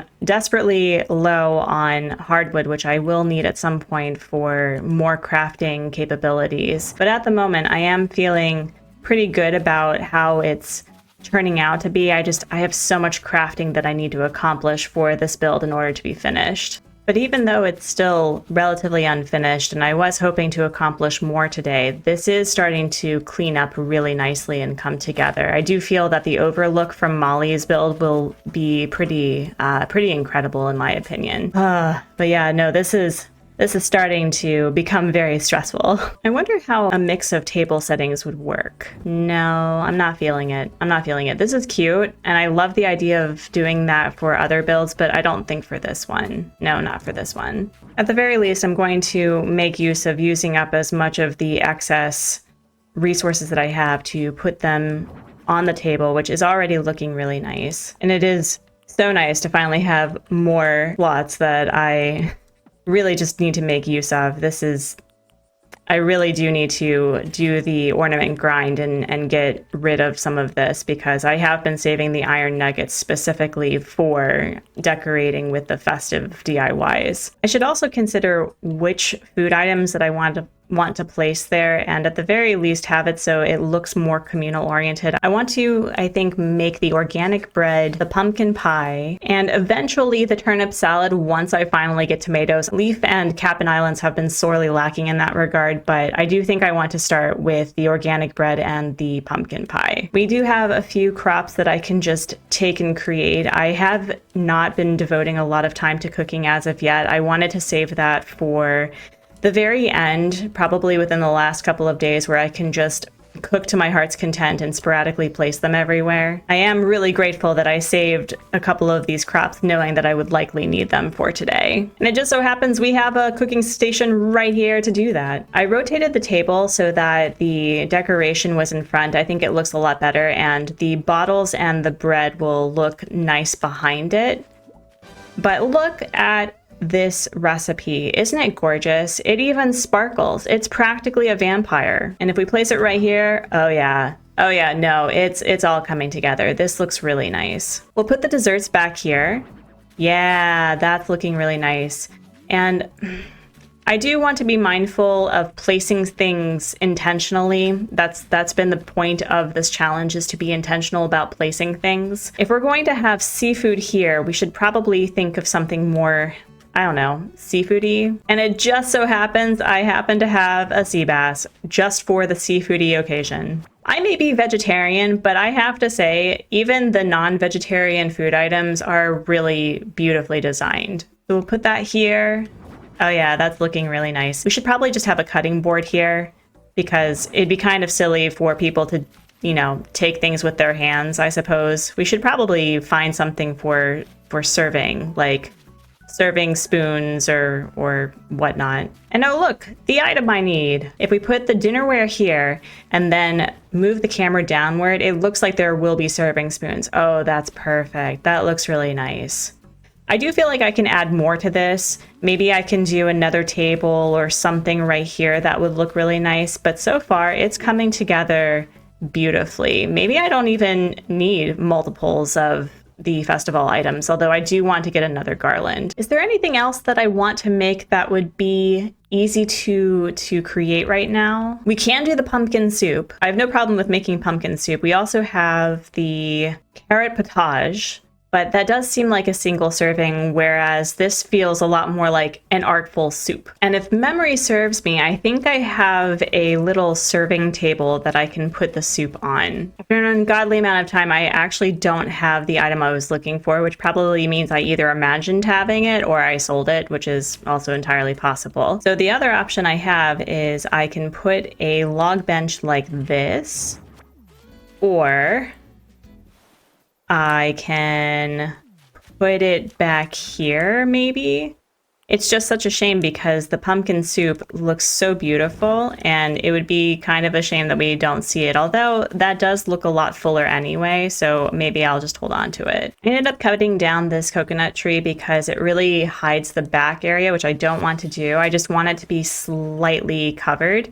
And I do want to move the sandcastle somewhere else because this is becoming a little bit more busy, and I have so much to do. Running through this area, although it is not finished in the slightest, this is turning out really nice, and you know, if my villagers are going to be using it, that makes it all the better.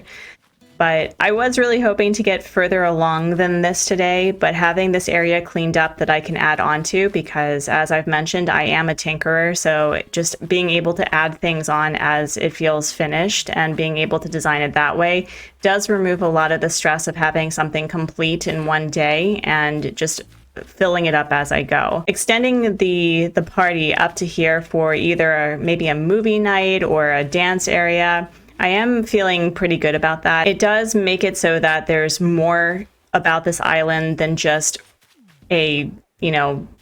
decorations in the front and being natural in the back. It is day 16 of designing a festive island in 30 days without using my storage. The first half of this challenge has been a roller coaster of both hubris and panic, from amazing villagers coming to the island to losing all of my hard-earned bells to the stock market. Though we have met 2.5 of the endgame objectives with a fully accessible 5-star island and one of the 2 major festive builds underway, we still have so much to do before we can call this island complete. Now that we are officially in ornament season for the rest of this challenge, we've started the ornament DIY grind, and hopefully we'll get downright festive from here on out.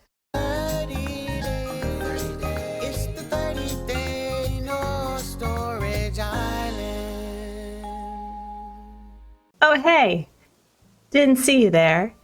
I've been too busy you know, trying to find my center, regaining what little sanity I have, trying to maintain the momentum to not get burnt out with the remaining 15 days of this challenge. An easy feat, right? Actually, friends, I do need to be really honest with you. The last couple of days with doing the grind for DIYs and items has burnt me out pretty significantly, to the point where I had to just put down my Switch. I couldn't even look at the thing. With yesterday's first major build underway, I still plan to add more to it, but I'm really liking how this looks. I think it's going to turn out really lovely. I'm missing quite a few resources to finish up the chairs. Unless people want to stand, I mean, I'm not going to judge. But today, I think what I would like to do in order to make sure that I keep with that momentum is we're going to work on the back area today. And oh, hi Molly. I don't normally see people back here. We're going to add more trees, and I know I should be grateful that I hit my 5-star ranking early, but I feel like the lilies of the valley are just mocking me at this point, because this does not feel like a 5-star island. But the whole point of me completely ransacking the back area was so that the RNG gods would focus on decorating the front areas, which it has for the most part. And we're going to do some cleaning up, and we're just going to be natural about it today. We're not going to be grinding for DIYs. We're not going to be heavily decorating with items that I may or may not have in my inventory.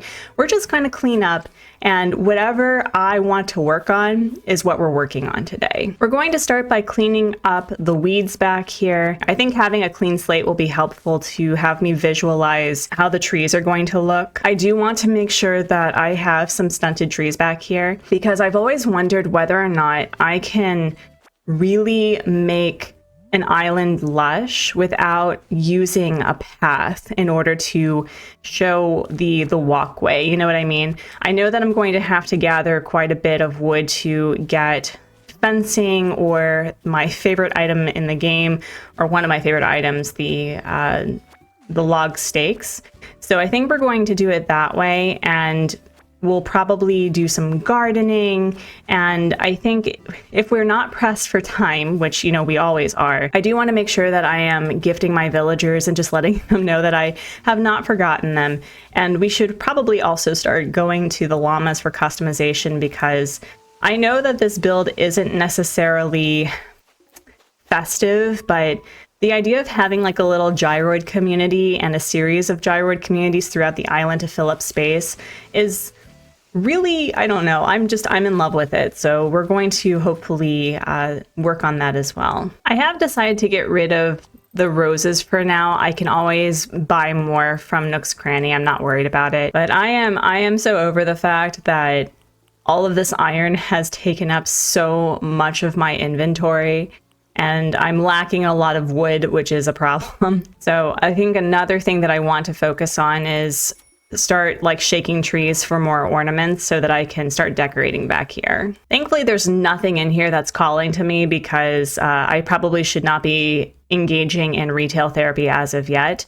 It is Sunday, which means we have Daisy May, and I think we're going to be going to a cabin island to gather some cedar trees, if he sends me there. I'm still not sure what I want to do with this area. I did like the idea of turning this into a dance floor, but I think, I don't know, my villagers are pretty chill. They're not very, you know, extroverted. So I think what I'd like to do is maybe turn this into a movie night.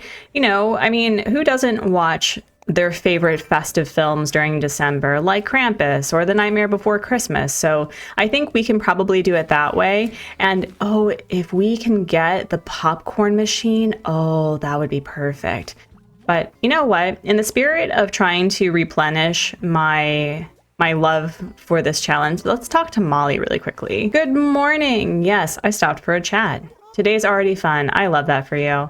And she looks so cute. I've really enjoyed giving the villagers a combination of Hawaiian shirts and like muumuus And oh, what was the other thing? Oh, yeah, and the Christmas sweaters. I think it's been a really fun thing to watch them just interact that way. I just need to deal with this area, but not today. We're not dealing with that right now. And up here, I think what I'd like to do is, one, deal with this, but I think what I'm going to do is make this into a wind farm with the turbines.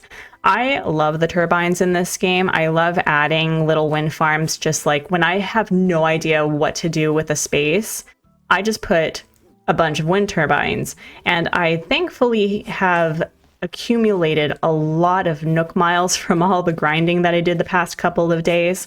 So I think we're going to start with that. And then, I don't know, maybe, oh, you know what we could do?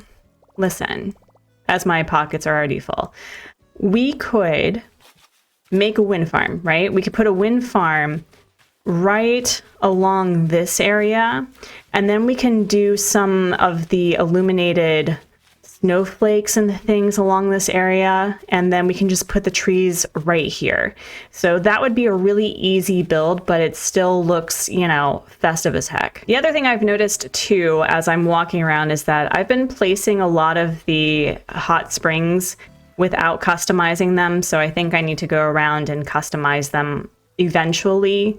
But right now, we just need to clean up. And by cleaning up, I mean venting my frustration on this poor tree to get all of the goodies for decorating. All right, we're going to put the one of hopefully many illuminated snowflakes, maybe a couple of the other items, and then hope for the best. I have been trying to use up as many of the ornaments as possible. I have an idea for around my house for meeting with Santa. And oh, that's right, I have a present that I knocked over. An Imperial partition. I have literally 3 of these. I do have plans to do like dropped present spam using my slingshot, but I want to be very careful about that. And I could probably decorate a little bit more here, but where is, yeah, if we look up, we can see some of the lighting. What if I put it like right here? Oh, that's nice. Okay. Yeah, the more that I see that, the more that I'm loving it. We'll have to keep this either with stunted trees or just not have trees here. Yeah, okay, I'm really liking this now. In the spirit of clearing my inventory, we're just going to put a duck right there, which is the cutest thing. I love using the toy ducks as like in replacement for the decoy ducks. They just look so much more cute. I love it. Even though it's expensive, I'm going to be getting 3 wind turbines for this build. I like having more than 2. 4 or 5 is a little bit excessive. I'm not looking to turn that into a full-blown wind farm back there, but having 3 would be really nice. It does remove a lot of the Nook miles that I have earned, but hopefully by planting the amount of trees that I'm planning to plant today will replenish that. I kept these tree stumps here just because I liked where the trees were, but I didn't want them to be decorated, so this was a way to maintain the spot of where I wanted to plant these trees. If we're going to have the 3 wind turbines along here, I definitely want to make sure that when you are by Biff and Jacques' place that you can see it from a looking up perspective. So I definitely want to be mindful of not putting trees right here or right in front of them, you know what I mean? So I need to think on that. I think I will put one right here. I do want to put some bamboo up here as well because I have quite a few bamboo that I want to move around. But let's see, where else can I think I'm gonna put one right here. Yeah, we'll put one right here. I'm gonna put another tree right here. I think I want to leave that as a stump for now. I would really like to find the wild log bench personally because that's an item I'm desperately wanting for this build. I think we'll leave that one as a stump. We'll leave that one as a stump. We'll leave that one as a stump also. Make that into a big tree. Pick up these random items that I just placed in hoping for a 3 stars. Oh my goodness.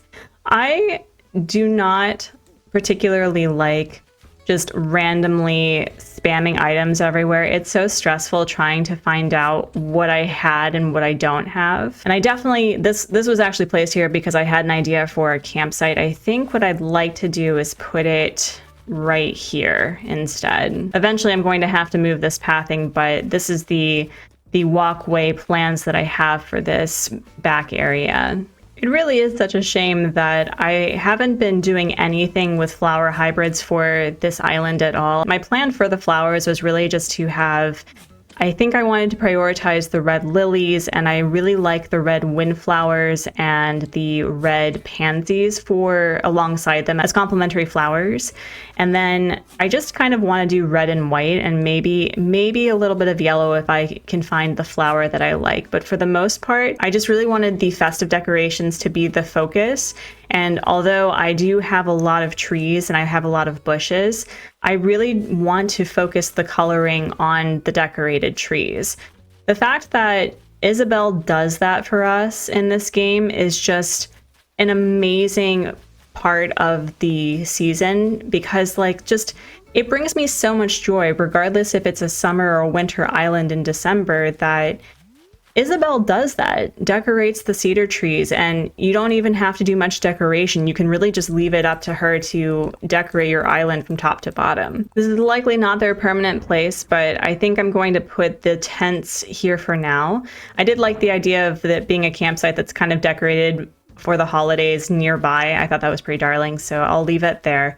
And maybe having it alongside the path will look a lot more full without feeling too cramped. I think that's how we're going to swing it. So the next order of business is the bamboo. It's been really nice to finally actually have bamboo on this island. I think it adds a lot of character to the various closed off areas. I love putting bamboo with the palm trees especially. I think I made this island a little bit more tropical and jungly than I had anticipated. Originally, I was inspired to do a summer island in December based off of Bluey of all places, of all things, because I really just was enamored with the idea of a Christmas swim. I just thought that was the cutest thing. Ultimately, although I did make this a lot more tropical, I'm really loving how this is coming together.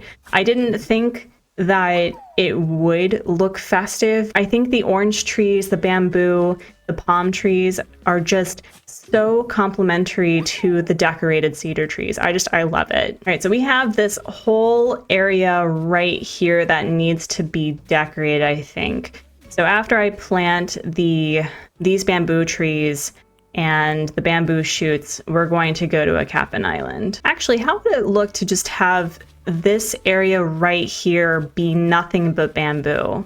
Do you think that would be nice? I can always move it if I don't like it, but the idea of having just like a bamboo forest right here that has varying degrees of stuntedness sounds really fun. So let's give that a try. I did end up moving the orange tree in the back because my friend Kato's voice is lingering in the back to not have trees be along the same column because it doesn't look as natural.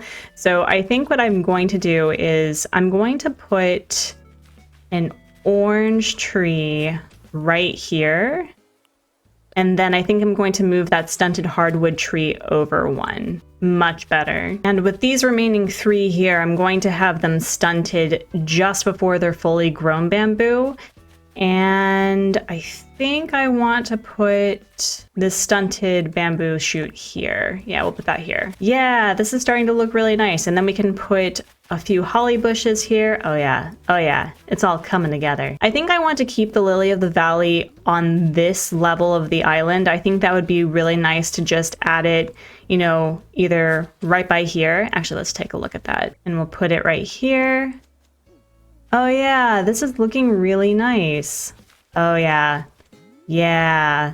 And then we can add a few little lighting fixtures here. We can probably put another illuminated snowflake. The illuminated snowflake is going to reign supreme along the back area, I think. I wish we had more flatter versions of the light, like the light decorations. I love the illuminated presents. I love the illuminated tree. I think they are beautiful items, but anything that I can just press up against a wall That's just beautiful. Look at Jacques judging me, seeing all the stuff that I haven't managed. Look at that man, just judging away without a care in the world. Love it. I've really grown to love the in-game paths, but this thing, I'm not a fan. It bothers me that they spawn specifically on the dirt pathing, like it's a vendetta to have me go around and see where they spawned. That could potentially be a problem. I think there's 2 over here. Yeah, see? It's a vendetta. They are focusing and prioritizing on the roads. I don't understand. We're going to get rid of this one just out of spite. Oh, it was the money one. Oh well. Oh well. So from the vantage point, when we have all of the wind turbines up, I do think I need to add more trees along this area right here. So I think it's time that we go to a Cap'n Island. Oh my goodness, running back over along this side fills me with so much stress. We're going to have a cleaning day eventually.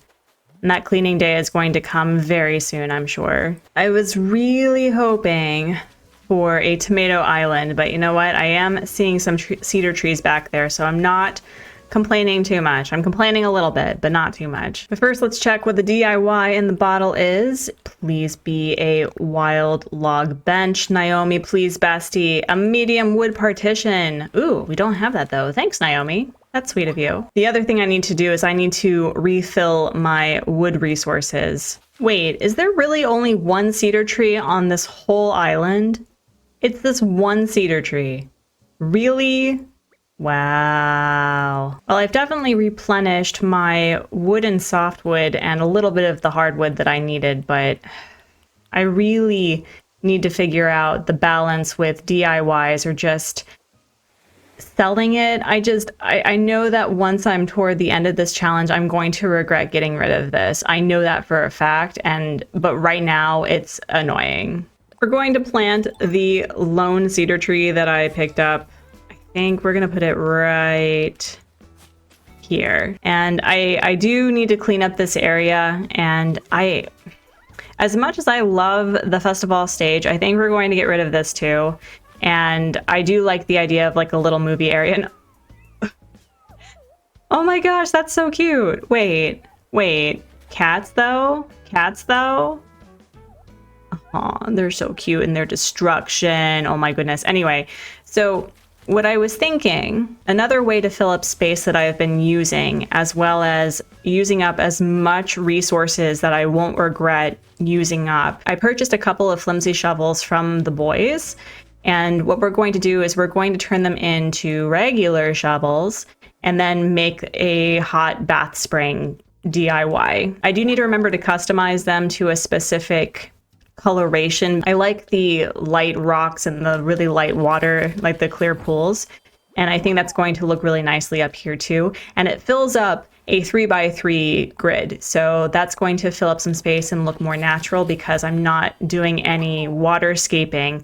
I think it will add more to the fact that there is, water on this island. It takes 6 to customize? Wow. I was only able to customize one of them, but where can I put you? Oh, I wonder if I can put you right here, actually. Oh, perfect. And then we just move this out just a little smidge. Oh, yeah. Oh, yeah. Look at that. Look at that depth. Look at that layering. I'm a fan. And, oh, maybe... I don't know if we can fit this here, but we can try. We can! Oh, that's awesome! Okay. Oh, that's great, because then when we have the path closed off, oh yeah, look at that hygiene. I think I want to have 2 together. I think that's going to fill up some nice space. We'll do it right there. Oh yeah. Oh yeah. It looks so good. I'm a genius. I'm a sheer genius. Oh, and we can add some flowers and we can add some holly here. And it used up quite a bit of my inventory. So now I have more space to work with, which is amazing. No complaints here. At some point, I do need to figure out what to do with all of that clay. Actually, while I'm thinking about it, what can I do with all this clay? I could make a brick oven. That'd be nice for a villager for baking things. Is there anything that I have that's clay oriented? I'm surprised that the festive top set does not take any clay, you know? Interesting. I mean, I am hurting for bells. I probably could just make a bunch and sell them. I could do that. I should probably do that. Already it's clearing my inventory out. That's nice. Although I do want to use a few of them. So let's put, I think, maybe one here. Yeah. Oh, that's really nice. And then when it lights up, oh yeah. Yeah, that's nice. And because I'm obsessed with the pot idea near the bath area, we're just going to put a couple of them throughout, and then I'll customize them as, you know, as we start wrapping up the island. But yeah, this is starting to look really nice. Really? Really? Seriously? We've had how many right along the path? Okay, surprising no one, we're going to put even more pots over here. We're going to also start moving some of the white cosmos in various spots. I tend to do flowers last because of how easy they become overgrown, but I want to really start feeling like I've actually accomplished something on this island. And the way that I'm doing that is by planting flowers and just cleaning up my mess. Completely ignoring this area and the start of this area. This is really starting to come together really nicely, I think. I'm already feeling that once it starts to grow and feel a little bit more lush, it's going to be such a simple but incredible walkthrough. I really wish that I had the space to put an incline here. I probably could, but I am just enamored with the gyroid communities. The next day. The trees are starting to grow, which is looking very nice. Let's put wind turbine here. We're gonna move you right here, and then we're going to put the last one right here. I like to put the wind turbines not only with different layering, so there's always one behind, but also making sure that the space is not symmetrical. I think it just looks a little bit more natural. And if we look up, oh yeah, that's going to be really nice. And if we add another illuminated snowflake, you know, as I'm shaking these ornaments, wouldn't it be awful? Wouldn't it be just the worst ever if the game was encouraging you to shake ornaments and in all of the ornament trees, they were wasps? That does sound like something that Daddy Nintendo would do. But I really do like the mechanic that one tree has infinite ornaments, because I would lose my ever-loving mind having to shake all of these different trees. We just have enough for one illuminated snowflake DIY. Oh yeah, this is looking gorgeous.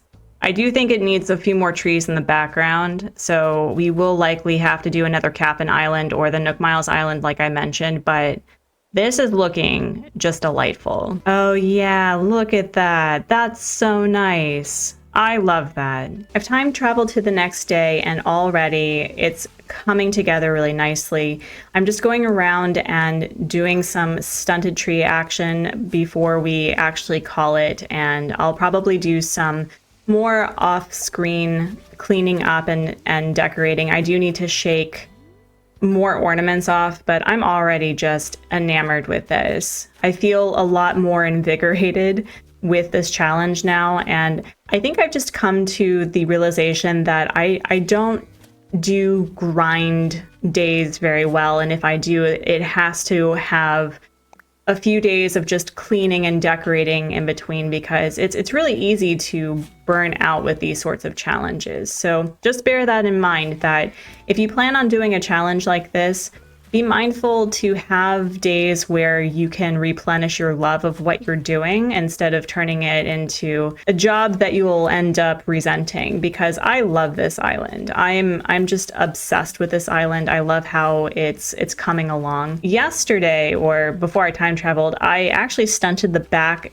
of a couple of the trees by the gyroid communities. So I think that's going to add a little bit more texture, which is really nice. I'm going to finish off this day with going to a Nook Miles Island. I know that it's cheaper technically to go to a Cap'n Island, but considering we only had quite literally one cedar tree, I just want a normal Nook Miles Island. If we get the complete total Cedar Tree Island, I would be ecstatic. I am not likely to get it. What would likely happen is I would get Sister Fruit Island or Money Island. That would be my luck. Oroville, I'm begging you, with my heart of hearts, I'm not even going villager hunting. I really just need a bunch of cedar trees. Can you do that for me, bucko?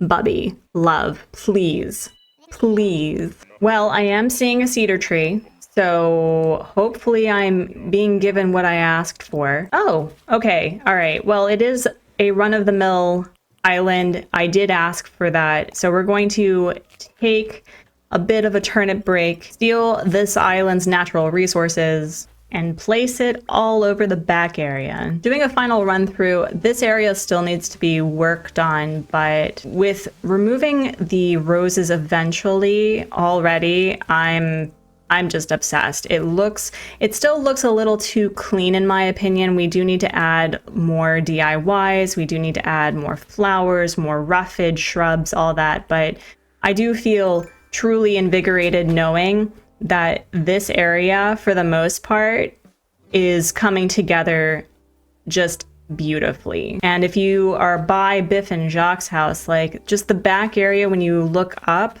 oh, just amazing. Just amazing.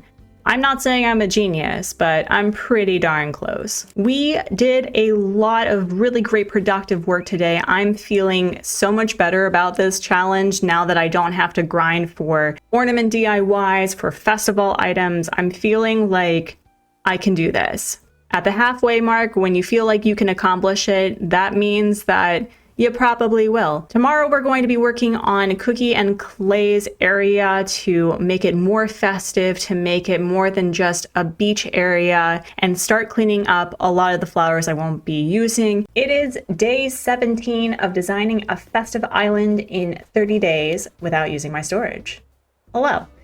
We have a bit of a more cleaning up, focusing on one part of the island today, not necessarily to make it festive, but to really make it feel lush and lived in.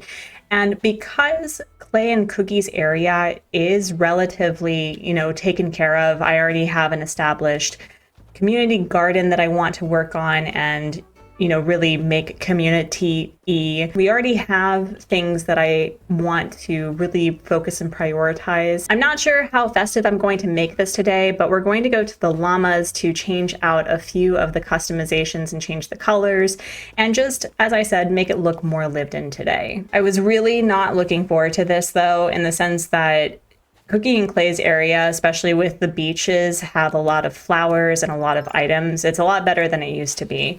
But unfortunately, I think we have to get rid of the white lilies, and I really don't want to get rid of the pink lilies. I really don't. Maybe I could do something with the community garden to add a few of the hybrids that I've accidentally created. But for the most part, the red lily is going to be decorating all over the area. And I think that'll add a little bit more lushness to the build. Please ignore this mess. Please ignore this mess.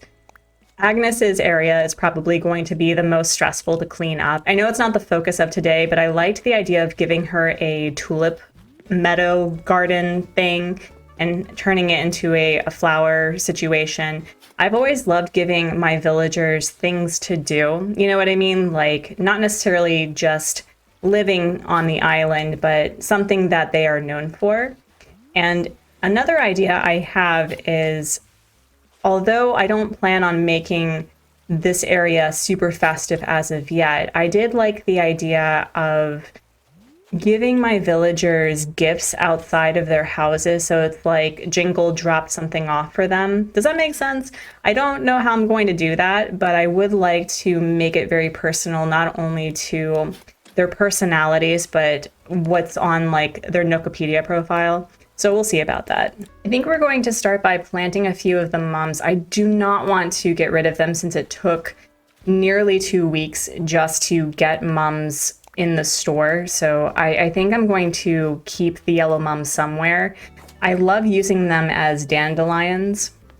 So I don't know where they're going to be. They may just be put in the back area because that's kind of where I've been putting more of the natural designs of the island, but again, future Artsy is going to be so mad at me.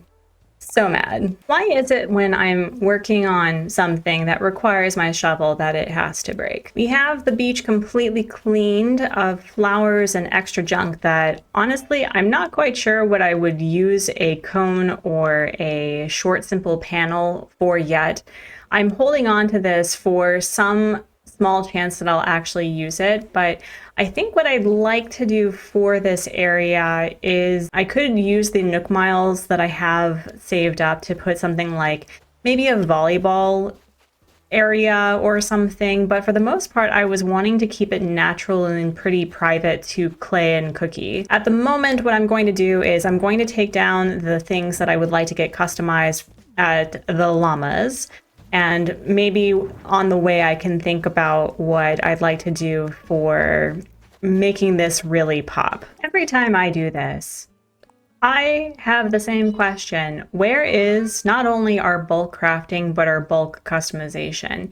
I fully understand that maybe it's hard for the game to process that, I don't know, maybe it doesn't like customizing different items or something, but I would really like for me to just do this once. That would be great. Ooh, I have never customized the changing room before, and I'm already a fan. Oh yeah, we love a good pride representation.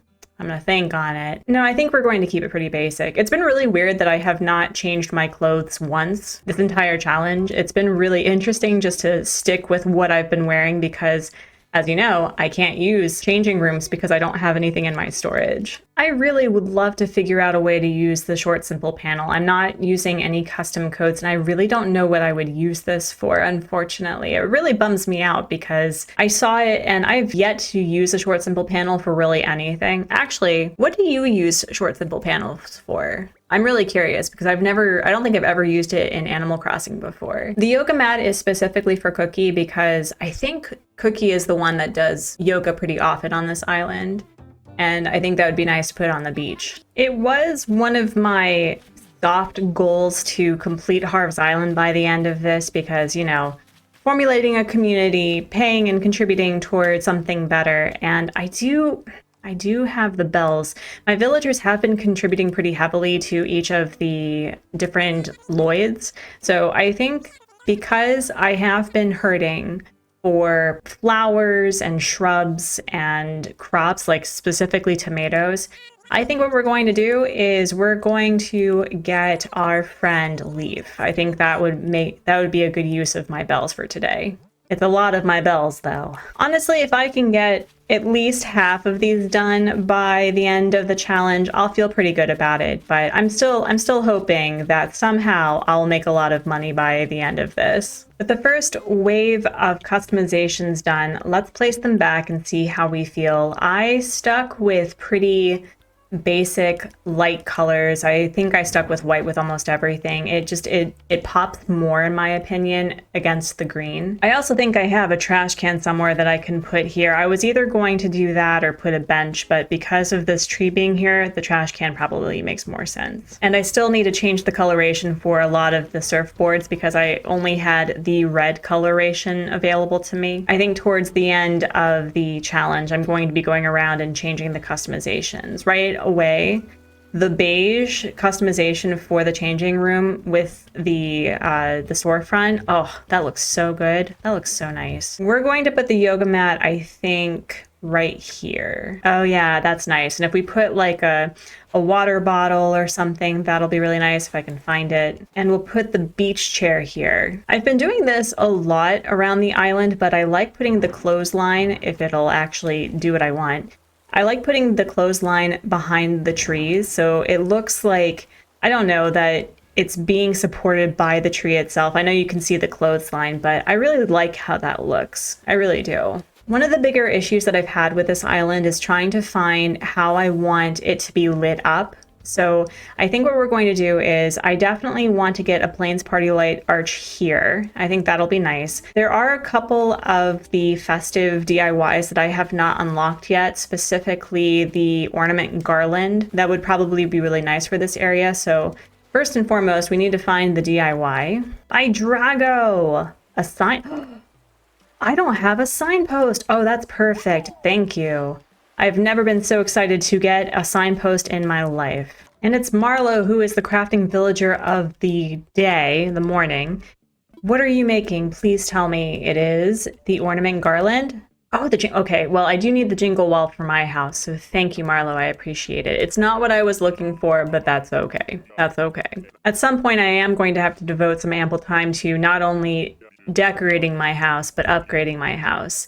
I am feeling like I should probably do that sooner rather than later. While we're here, we're going to look at the Nook Mile items in order to really just finally pick a lighting fixture for this island. And I know that I shouldn't, but I probably should get the simple wooden fence. I actually sold the ones that Tom Nook gave me just because I was hurting for bells at the time.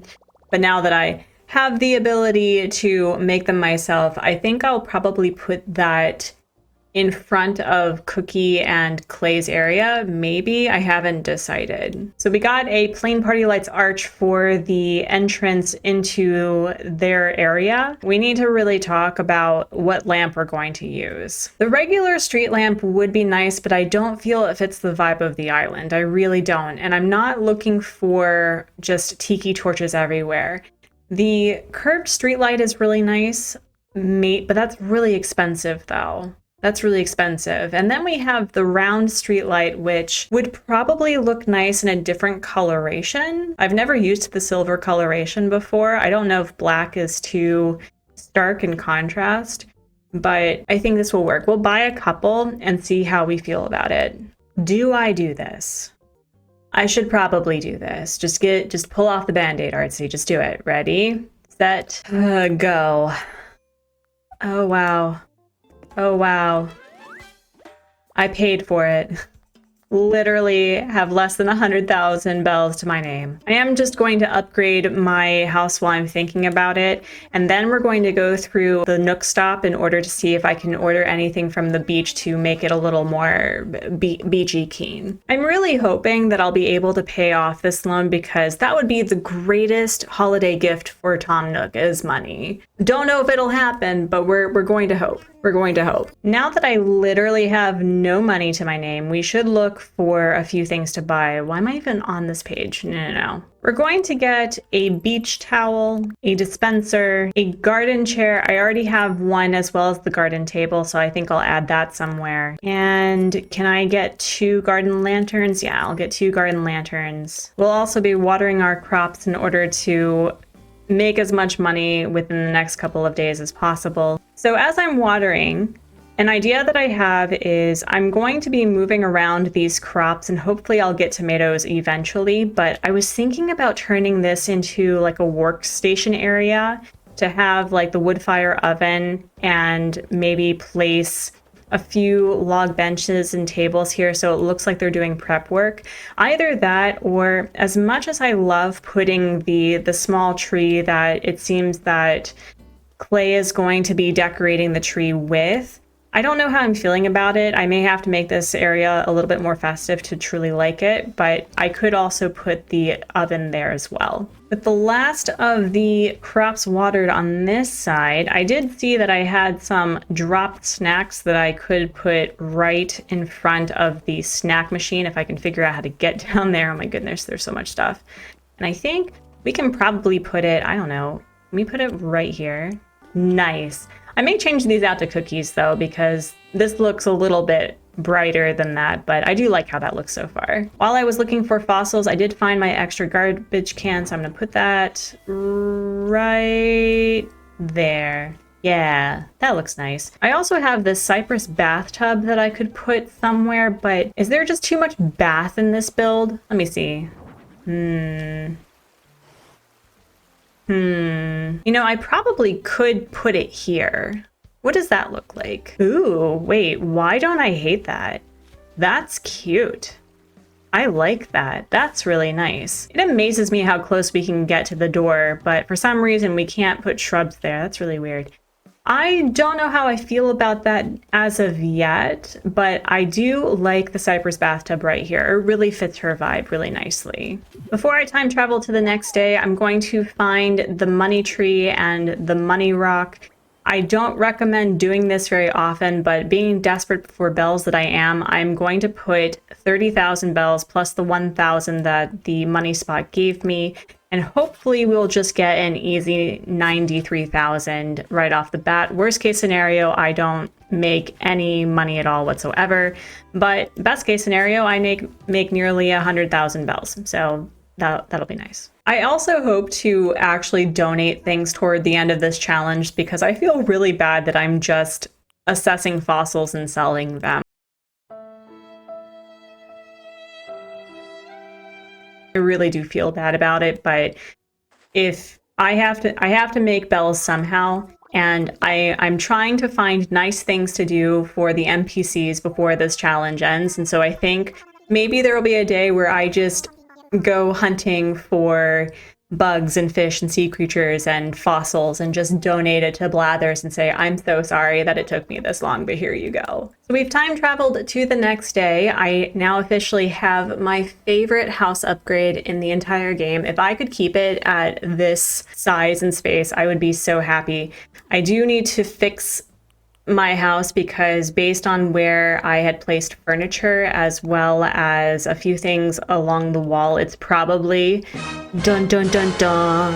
It's probably in my storage, which I need to deal with. So we'll deal with this first, and then we'll deal with that. I have been really hesitant with which lighting to use for this island because I haven't really been able to figure out what would really, work. But I think the round streetlight will suffice for now, either in white or black. Probably black, maybe white. I don't know. I'll probably tinker around with that over at Cookie and Clay's. We're going to put the plain party lights arch here. Ooh, that's nice. We should probably move this though. But let's first clear my inventory. We'll put the dispenser here. Oh, this is cute. This is cute. And we'll put the garden lantern here and here. We went from having no money to suddenly having quite a bit of money. I do want to move these around though, so that is going to be the last part of this build, I think, for the day. Now that I have the streetlights, I have no idea where to put them though. That's going to be a struggle, I think, because I really didn't intend to build around having street lamps or of any sort, so that's this is going to be a pain. This really is going to be a pain. The more that I place the street lamp, especially the round street light, I do really like the look of it with everything else. It's mostly that I think I need to change out the coloration, and I really wish in my heart of hearts that we could move this down by the bridge a little bit closer, like just putting it right here, but it won't let me, which is annoying. I think I'll put the scooter back here. I have been trying to practice layering in the back behind things so that you see a little peek from the back. Do you see what I'm talking about? I think that's going to look really nice. And I think I have a toy box here that I took with me to see if I wanted to stick with the build that I had in mind for Clay's area. I'm still thinking about it. Actually, that looks pretty cute. I don't hate it. But in any case, we're going to do a quick harvest and we will sell all of these for a good bell amount, and then we'll move them around and add what I have planned for this part of the island. Looking at this, I'm not really vibing with this at all. I was really hoping that it would look a little bit more natural, but it does feel kind of awkward. So what if I put the potato plants right here instead? Okay, that looks a little bit better. I like that. I like that a lot more. We're going to finish this area. I still have so much to clean up, but the fact that we are starting to see things come together, even though it's a little too clean, too polished, not necessarily lived in, I'm feeling a lot more confident with how it's coming together. This also means that I use up quite a bit of the resources that I have in excess, a little hurting for the wood that I need, but that's okay. We're going to put it here first, I think. Ooh, I really like that. Although it probably would make sense to put it over here like this. Can I fit can I fit the ranch table here? So unfortunately, I can't fit the ranch table this way, but what if I do it this way? Oh, I really don't like the space like that. I'm curious, how would it look if I removed the fence? Ooh, okay. Don't hate it. Don't hate it. I still... It fits. And it looks terrible. No. Oh no. I really wish we could move items really close to the fencing. It really bothers me that we can't. Oh, I was really hoping that would work. See, do you see how offensive this is? The fact that we can push this table to this brick oven so close that they are practically making out. They are practically married right here. You see this? You see this? And yet we can't move this next to the fence. Unbelievable. I'm so frustrated by this. Oh goodness. I really want to make this work. It is entirely possible that I just need to keep tinkering with it, but I'm so disappointed with this. So disappointed. I'm just going to leave it here to, I don't know, as a monument of my disappointment in this game and my shame for not making it work. What I probably could do, and which would probably be easier, is I could just, you know, move this. I could just do that. Of course I can't. My shovel breaks. Why would anything be expected of this game? Now that I have a shovel that won't break on me for at least 10 minutes, we'll move this over here and then push this up. All right, that's looking a lot better. And then I can start putting stuff right here. I'm a little disappointed that this design didn't work out the way that I'd hoped. I'll probably get rid of these potato sprouts, move the wheat here, and then put sugarcane here, I guess, because I do want to do more crafting with food. But for the most part, it is coming together. It is flowing really nicely.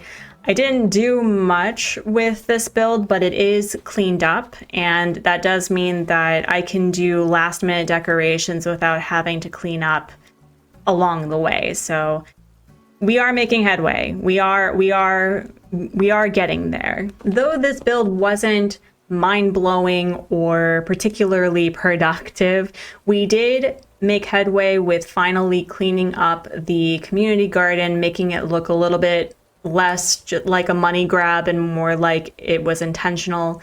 Cookie and Clay's area is officially cleaned up. I just need to add a little bit more to zhuzh it up, and probably right around Toy Day we will get festive with this area. But this is something that you have to accept with these sorts of challenges, is that some days are more productive than others, and some days are just a cleanup, a walk around, making money, all that jazz. It is day 18 of designing a festive island in 30 days without using my storage. And y'all, I need to be 100% upfront with you. I didn't work on anything after yesterday, so we have a lot to work on. Although I did feel pretty okay with the overall vibe I was going for with Clay and Cookie's area, it still needs something, a little bit of something. And I don't really have any plans for today other than just going around and seeing what I'm vibing with. The only problem though is I have a lot of customization I need to do for the final additional pieces for the community garden behind Cookie and Clay's area, and just allowing myself to feel content with what I was working on. We also unlocked Leaf yesterday, so I'll be dealing with that. But first and foremost, we have a few customizations to manage. I have things in here that I don't actually need, but I do need to get this underway. And I also, maybe a good hair care therapy will help me feel better about my life choices for today. And it's certainly not my vibe, but you know, in the spirit of trying new things, we'll hold on to it for now, sure. Hopefully Leaf will have some tomatoes and a few more shrubs. I am realizing that with really prioritizing using nature as my borders for pathing, I need to be very mindful that I'm going to need a lot. I never know how many flowers and shrubs that I'm going to use, so it may be a lot. He does not have any tomatoes, but he does have plumeria, which I desperately need, and he also has the hydrangeas, which I've been using. And thank you for giving me Mums and Cosmos, you beautiful, beautiful sloth. Thank you. We need to deal with my inventory first, but then we're going to come back and get into decorating, I think. Maybe it's just maybe it's a leaf day. Maybe that's what today is going to be. Out of curiosity, I am wondering how much money it's going to take to have Katrina unlocked. Wow, my villagers have been just coming in clutch today.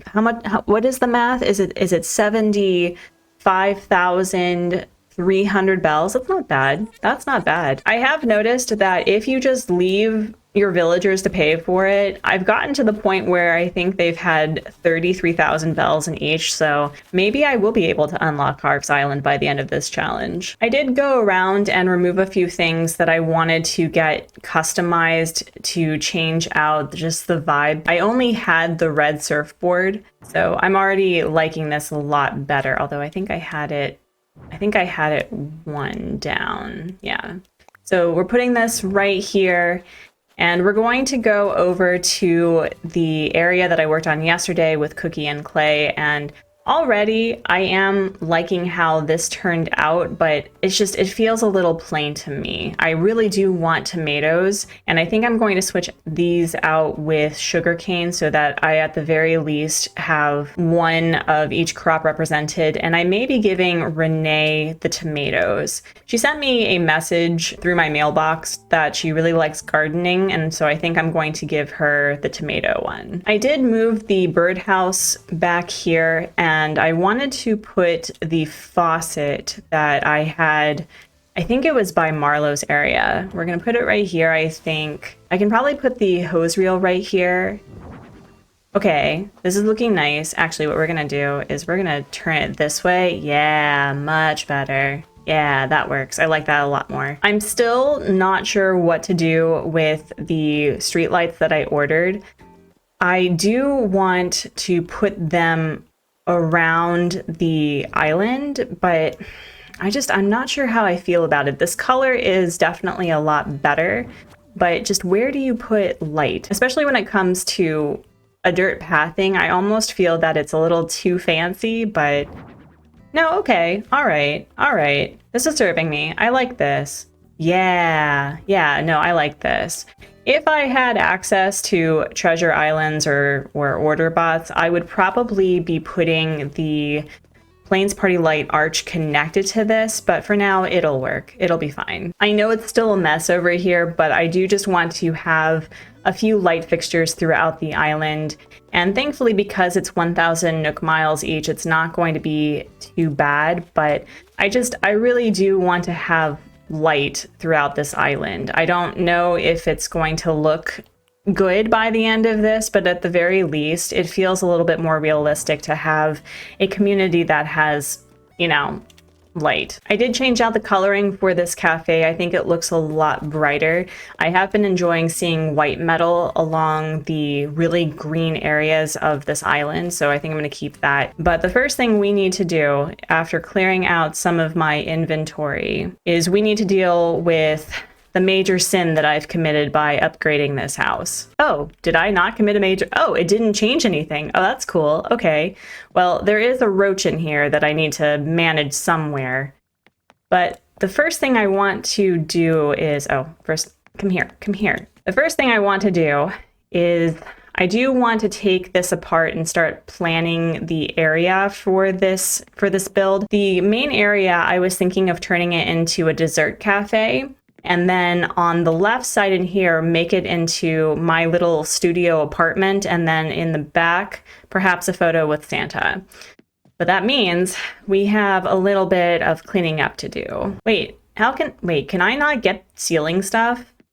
Oh no, in order to get ceiling stuff, I have to use my storage. Oh no.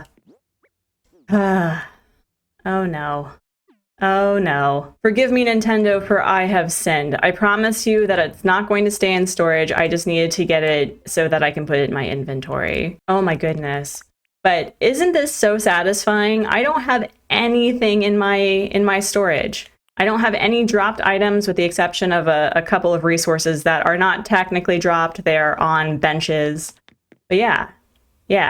it's all coming together. It will be interesting to see if I can turn this into a studio apartment that actually has all the necessities that I need. I was planning on maybe making the kitchen part of the main area with the cafe, but for now, we're going to do a quick decoration. The more that I think about it, I'm probably going to put this in the main room, but for now it's out of my inventory. It does clear up more space for me to go back to leaf and gather a few of the shrubs and flowers that I want. Actually, while I'm here, I'm going to craft the Jolly wallpaper so that I can use up some of the resources that I have. I ended up also crafting the Turkey Day hearth, and this is going to be such a delightful build, I think.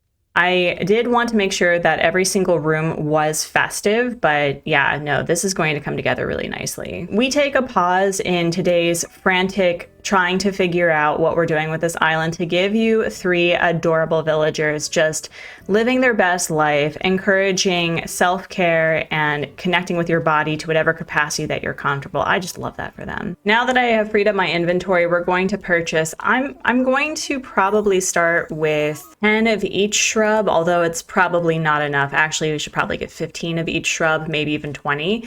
And we'll also pick up more white cosmos and more red and white mums. At some point, I do need to start clearing up areas that are very littered with just random items placed. I really just need to get started with that, because if I don't, I'm going to be frantic by the last week and a half, because we are nearing to that point, and then panic is not a helpful vibe in order to finish an island in 30 days. Now that I'm sufficiently filled to the brim with plants that I can play around with, I'm going to add a few accent pieces. I love to add white cosmos and weeds by my gardens, because cosmos and mums in particular are just incredible additions to, I wouldn't call them weeds, but it makes it look like it's slightly overgrown in a very, as I said, intentional sort of way.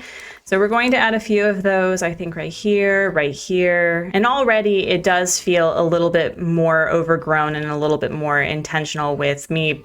It looks less clean, which is what a garden should look like. While I'm here, I do need to water my crops to make more money, and hopefully with some sufficient time traveling that we'll either get leaf coming to the island or we'll move to the next week to finally get tomatoes, because I really do think that tomatoes would make for a lovely addition for Renee's area specifically. But I love the fact that I now have the golden watering can in order to just water flowers and crops very quickly. We are getting down to the wire. I mean, not really. We do have more than a week and a half to work with, but I'm starting to feel the panic a little bit that there are completely messy areas that have nothing but just random flowers, crops, items everywhere. I have a lot of cleaning to do. Tomorrow, I'll probably be cleaning this area and start placing the flowers that I want to place for Agnes's build. But that's a future Artsy problem. I'm not going to worry about it. We will, however, start decorating with the gyroids. I love the gyroids. I just think they're incredible additions to this game. I think that they are truly adorable. I love the fact that they are so different and so unique. And if you place them by any sort of music, that they'll actually react in sync with the music.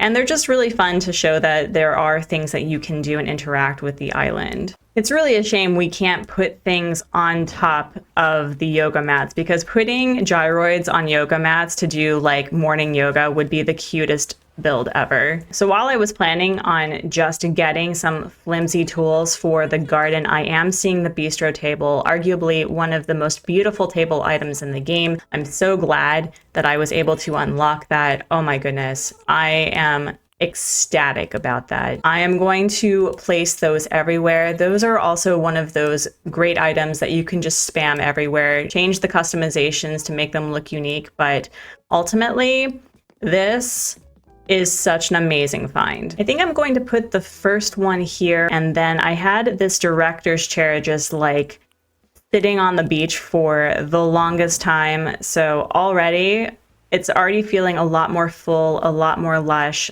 Oh, I'm just obsessed. I'm going to order so many of these. I'm so excited. I do need to start placing more shrubs because a lot of areas around the cliffs are pretty empty, and I will need to figure out what I want to do with either adding small little gardens or maybe some sugar cane or something. But for now, I'm finally feeling like it's going to come together at the very end. I'm feeling pretty confident now. Even though this area is empty and I still have a lot of work to do, I am very happy with how this turned out. Okay, maybe not over here, but I am very happy with how it turned out. Another thing I forgot to mention is that our friend Jacques is leaving, which means I'm probably going to be using a Nook Miles ticket in order to not only get another villager, but to gather more wood resources because I'm really hurting for that. Even though Jacques and I never really got on in previous islands, he really wowed me as the sixth villager, and I'm really gonna miss him. So happy holidays, Jacques. Thank you for your time. Thank you for being a delight. Have a good one. Am I going to regret having planted all of these? Oh yes. Oh yes. I'm absolutely going to regret planting all of these because then I'll have to deal with them. It's either I hold on to all of this in my inventory or I plant them and hope for the best. The tulips will be managed with moving them all to Agnes's area, but yeah. Oh yeah. Cleanup day is gonna be absolutely a fun time for me. I swear to Nintendo, these rocks have a vendetta against me. This is ridiculous. Of all the places that it could have spawned, it spawns on the road. Rude. I'm going to provide the finishing touches with this farm for now. I think what I want to do is start doing packaging areas like for food and recipe making and putting food here, but I can't do that because I used up all of the crops I had in order to make some money. And I think what we're going to do is, can I put the flimsy watering can here? Does it do anything? I can't really see that. We'll put the flimsy watering can here for now. It doesn't make any sense build-wise, but we're just going to free up my inventory before we go to Captain's Island. Oh, we have sugar cane. I was really hoping for tomatoes, but you know what? I'm not going to complain, and we'll use this to switch out a few of the wheat that we have in the garden, and we'll cut down all of these trees in order to get as many resources as possible for the upcoming builds. Again, I do have a few select items that I intend to spam all over the place. One of them is the log stakes in order to establish more pathing borders, because I think that's going to be helpful with the greener areas that don't really have any dirt pathing. Really, I just need to devote a day of complete and total cleaning of the island. Hopefully by the time I finish Agnes's area, that I'll be able to get rid of a lot of the flowers I don't intend on using, or actually using them in various places. I will be using a few areas as meadow areas or as just flower spaces of wild gardens and whatnot, but for the most part, I really do need to hunker down and clean up a few of the major areas for the island in order to finish on time. I do need to make sure that before I time travel to the next day that I find the villager that is crafting, as well as finding the message in the bottle on the beach. I have been pretty bad about grinding for DIYs, just the regular daily ones, so that is something that we will do before we time travel to the next day. In the spirit of cleaning up, I have started moving things around in order to better understand how my house is going to look. This will probably be the permanent place for the cafe, and we'll have a nice little sitting area right here. Maybe a sign up for Santa. I do have a reception table that I want to have at least either right here or right here for signing up for the photos. Actually, I'm going to clean up my yard right now and do that. I know it may not seem much that I am just running around scrambling in order to find places to put items, but this really does help me with spatial awareness of where I want things to go in their permanent place. It also allows for me to clean up the outside so that I have less to worry about when it comes time to clean up the rest of the island. I always worry about selling things because I feel that I know that I'm going to need them, but for the most part, I think what I'm going to do is I'm going to sell a few of these items. I think I'm going to give Biff the foosball table, but the camping cot I can sell. The cartoonist set I can probably keep here. And I think I have a beach ball. Yeah, I'll put the beach ball somewhere where it'll make the most use. I know it doesn't look like we did much, but having this cleaned up means that I can really start putting flowers and things here. I do really like the large ornaments. I think I'm going to make that the centerpiece for this area right here. I've added more shrubs around this to really put emphasis of where I want people to walk. Still haven't decided what the lighting is going to be for this area though. That's still a mystery to me, but I am feeling so much better about this. I almost forgot to go find the message in the bottle and the villager who is crafting, so hopefully it'll be something that we need. Lionel, plate armor. Don't need it, but thanks.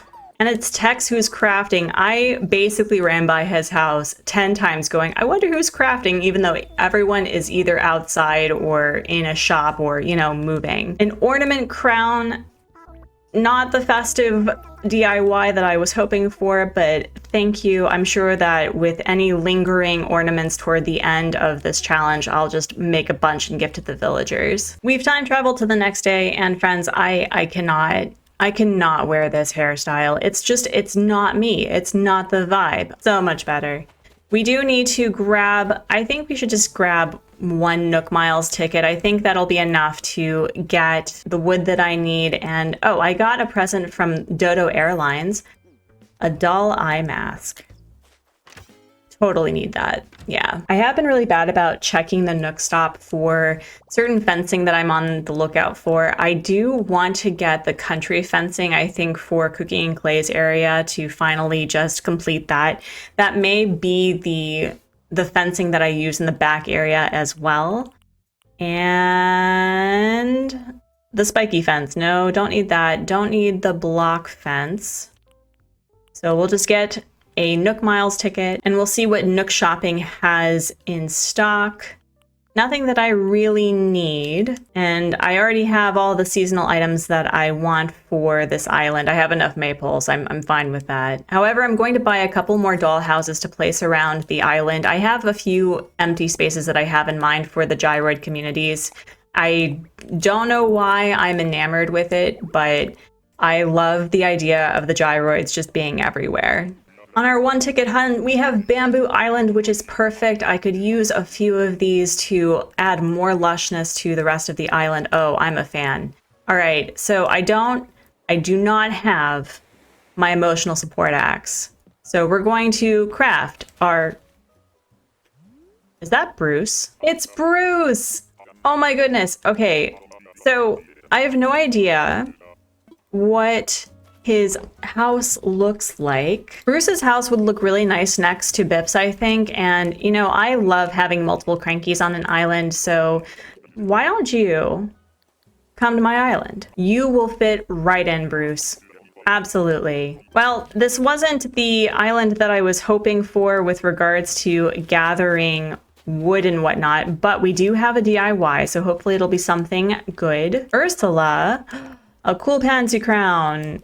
Not helpful, but thanks, Ursula. Well, friends, although this day was not particularly focused or productive, we are chipping away a little bit, adding a few shrubs, flowers here and there, starting to decorate the interior, which is great. And I think tomorrow we're just going to do a big cleanup day. We're going to clear out Agnes's area first. We're going to lay out her flower garden. We're probably going to start clearing away specifically the area around Nook's Cranny. It is day 19 of designing a festive island in 30 days. Without using my storage, and today it's a bless this mess sort of day. We are working on Agnes's area. The goal that I have is to not only clean up this area, but replace literally all of these flowers, put them somewhere else for now, replace the crops, and put a tulip garden or a tulip farm, I guess is the best term for it, in order to just give this space something really fun and unique. I have a goal to make sure that this island looks as cohesive as possible, that I work on one area at a time, and hopefully if I have enough time and energy today, we are going to finally clear up this area, which has been giving me a lot of stress just like looking at it. So it's cleanup day, friends. And friendship day, I guess. Hello? Cookie is giving me a smile reaction. Happiness reactions are awesome. Yes, totally feeling all of the happiness and good cheer and preparing for what is to come. But yes, it's cleaning day. See? Cleaning. Again, one of the main issues that I have for today is I have to deal with a lot of inventory that is just taking up so much space. I can only get rid of multiple flowers at a time, which probably means I need to trash them, and I don't like trashing flowers. It's the worst sin to commit on an Animal Crossing island. What if you need them? What if Leaf isn't available? I have been excessively time traveling for so long that I'm not quite sure what Leaf can even provide me anymore without being like, here is the same crop and flowers. All right, we have the trash can here. We're going to put this tea set and a thorium plant up here because I'm probably going to use it for this build. I don't know how, but I don't like the idea of getting rid of things. And you know what? We are just going to toss. I should be doing this to make money, but we'll just toss this, and now we officially have more to work with. I guess the other thing that I probably should do is harvest these for the final time. You also may have noticed that the time of day that I am currently recording this video is a lot later than I usually do, and it's mostly because it really did occur to me that if I'm going to be focusing on placing illuminated DIYs everywhere, you would think that I should have this island around the time for us to appreciate it. So I'm still kind of sitting with which time to have it. I was thinking of placing it right when the lights come on, where it's still light enough to see. I do know that a lot of people struggle with navigating nighttime islands unless it's fully illuminated, and so I do want to be mindful of people who may struggle with vision during night islands. So while I'm crafting and cleaning up, we're going to be fiddling with the time of day. I was also thinking about having this island during a rainy day, but I don't think that's the vibe that I should be going for. I feel like I'm committing the ultimate sacrilege by getting rid of things that I could absolutely sell for money, but just being pressed for time and wanting to get as much done as possible today. Desperate times calls for desperate trashing. You know, we just have to hope that I'm not going to regret those couple of thousand bells that I could potentially be making by selling these crops. I'm digging up my sugarcane because I have been using those as decoration pieces throughout the island. I really love how they look next to bamboo, for example. They just have such a really cool, funky, spiky look to them that adds a lot of texture to various parts of where you would see floral, bushy sort of things. So I am going to plant them throughout the area, especially around here, I think, because it is really empty here as well as the entrance right here. Can I put one right here? I can never tell what I'm able to actually plant around bridges. It gets really upset when it's in a certain place, and for some reason, we don't have that issue with inclines, but we do with bridges. I don't know what that's about. I'm going ahead and getting into Island Designer in order to lay out a path. I had been on the fence about whether or not to even put a path over here, but I think because I have been connecting inclines and bridges that I probably should just do that and then have a really nice long tulip garden that's leading up to her place. I don't know. The goal I had was to do something that was relatively large and vertical. So maybe what would make the most sense is have this area closed off specifically to the tulips and then have another garden situation or have a yard over here. It would probably be in my best interest to clean up everything, but I do want to play around with how I want my path to look, because looking back here with all of this extra space, I could put another garden along that way too. So maybe what I should do is have it so that She has like a small little entryway here, and then find a way to make it go all the way down this way. Yeah, because I would love to have it so that when you walk up, you see nothing but tulips. I think I'm going to do it that way. So super fun fact, I've never done pathing at 2 width before. I always felt it was too thin, but I'm actually kind of in love with it. The more that I have been placing pathing along this island, the more that I have become obsessed with utilizing in-game pathing. And so I think toward the end of this challenge and in future Animal Crossing islands, I think what I'd like to do is be given challenges without terraforming, waterscaping, or very many custom codes and actually using the in-game pathing, because I think that would be a really interesting challenge that many people feel that they have to find the perfect custom code in order to make these islands fantastic and fully immersible. And, you know, for city core themed islands, absolutely. I think that I don't know how well it would go creating an island without custom codes really making it pop that way. But for more natural islands, I think it's entirely possible. Many people say that this game is dead, and I say you can pry this game from my cold, dead hands. So I think after this, maybe, just maybe, this will be the way that I decorate islands from now on. My inventory is hurting me, friends. Trying to clear out flowers with not many spaces to utilize is really starting to get to me. This is probably the one part of the challenge that I'm okay with letting go after the 30 days, because my goodness, it has been a pain in the butt to not be able to use my storage. Do you ever wonder what the villagers must be thinking as you lay out pathing right in front of their house? Are they going, oh yeah, that's just our resident representative, no biggie, just transforming our entire existence around us without any sort of input from us at all whatsoever? What a weird time. That must be such an interesting conversation they have with themselves. I finished with the pathing and I'm going around to see how I feel about the flow. I did want to make sure that it wasn't just cutting into the edge over here, that it had a little bit of a border with the grass, but I may have to do something that'll, I don't know. I feel like this right here for some reason is really bothering me, and it's probably because, as I mentioned earlier, you can't put stuff right next to the bridges for some reason. So I think that's going to be like a small little forested area, and this entire thing is going to be filled with tulips. I think that is going to look absolutely gorgeous. Now I can do the smart thing and clean up my beaches that have all the tulips that I will need, or I could do the lazy thing and buy all of the tulips that I'll need and worry about cleaning up my beaches later. Do I do the long-term smart thing of cleaning my island beaches, or do I do the easy thing? I don't want to hear it.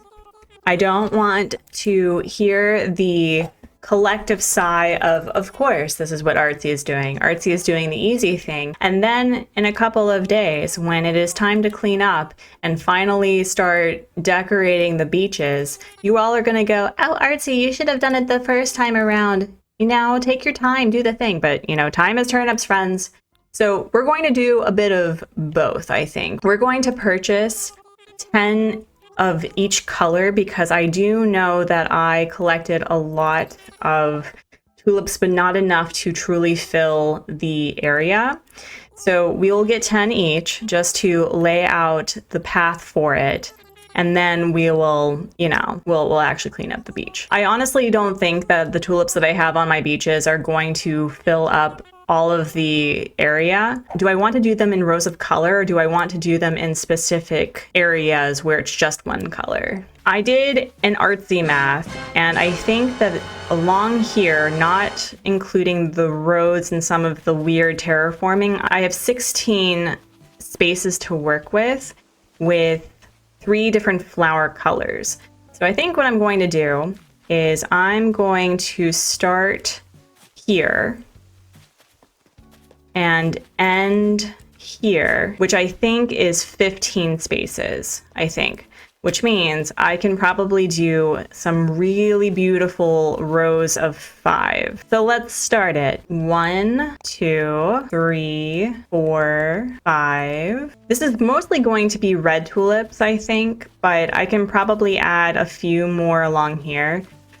The more that I'm looking at it, the more it probably made sense to do this horizontally instead of vertically. But you know what? No. We're going to own it. Actually, wait. What if we did it in 3s instead? Oh, we should have done it in 3s. Okay, here's what we're gonna do.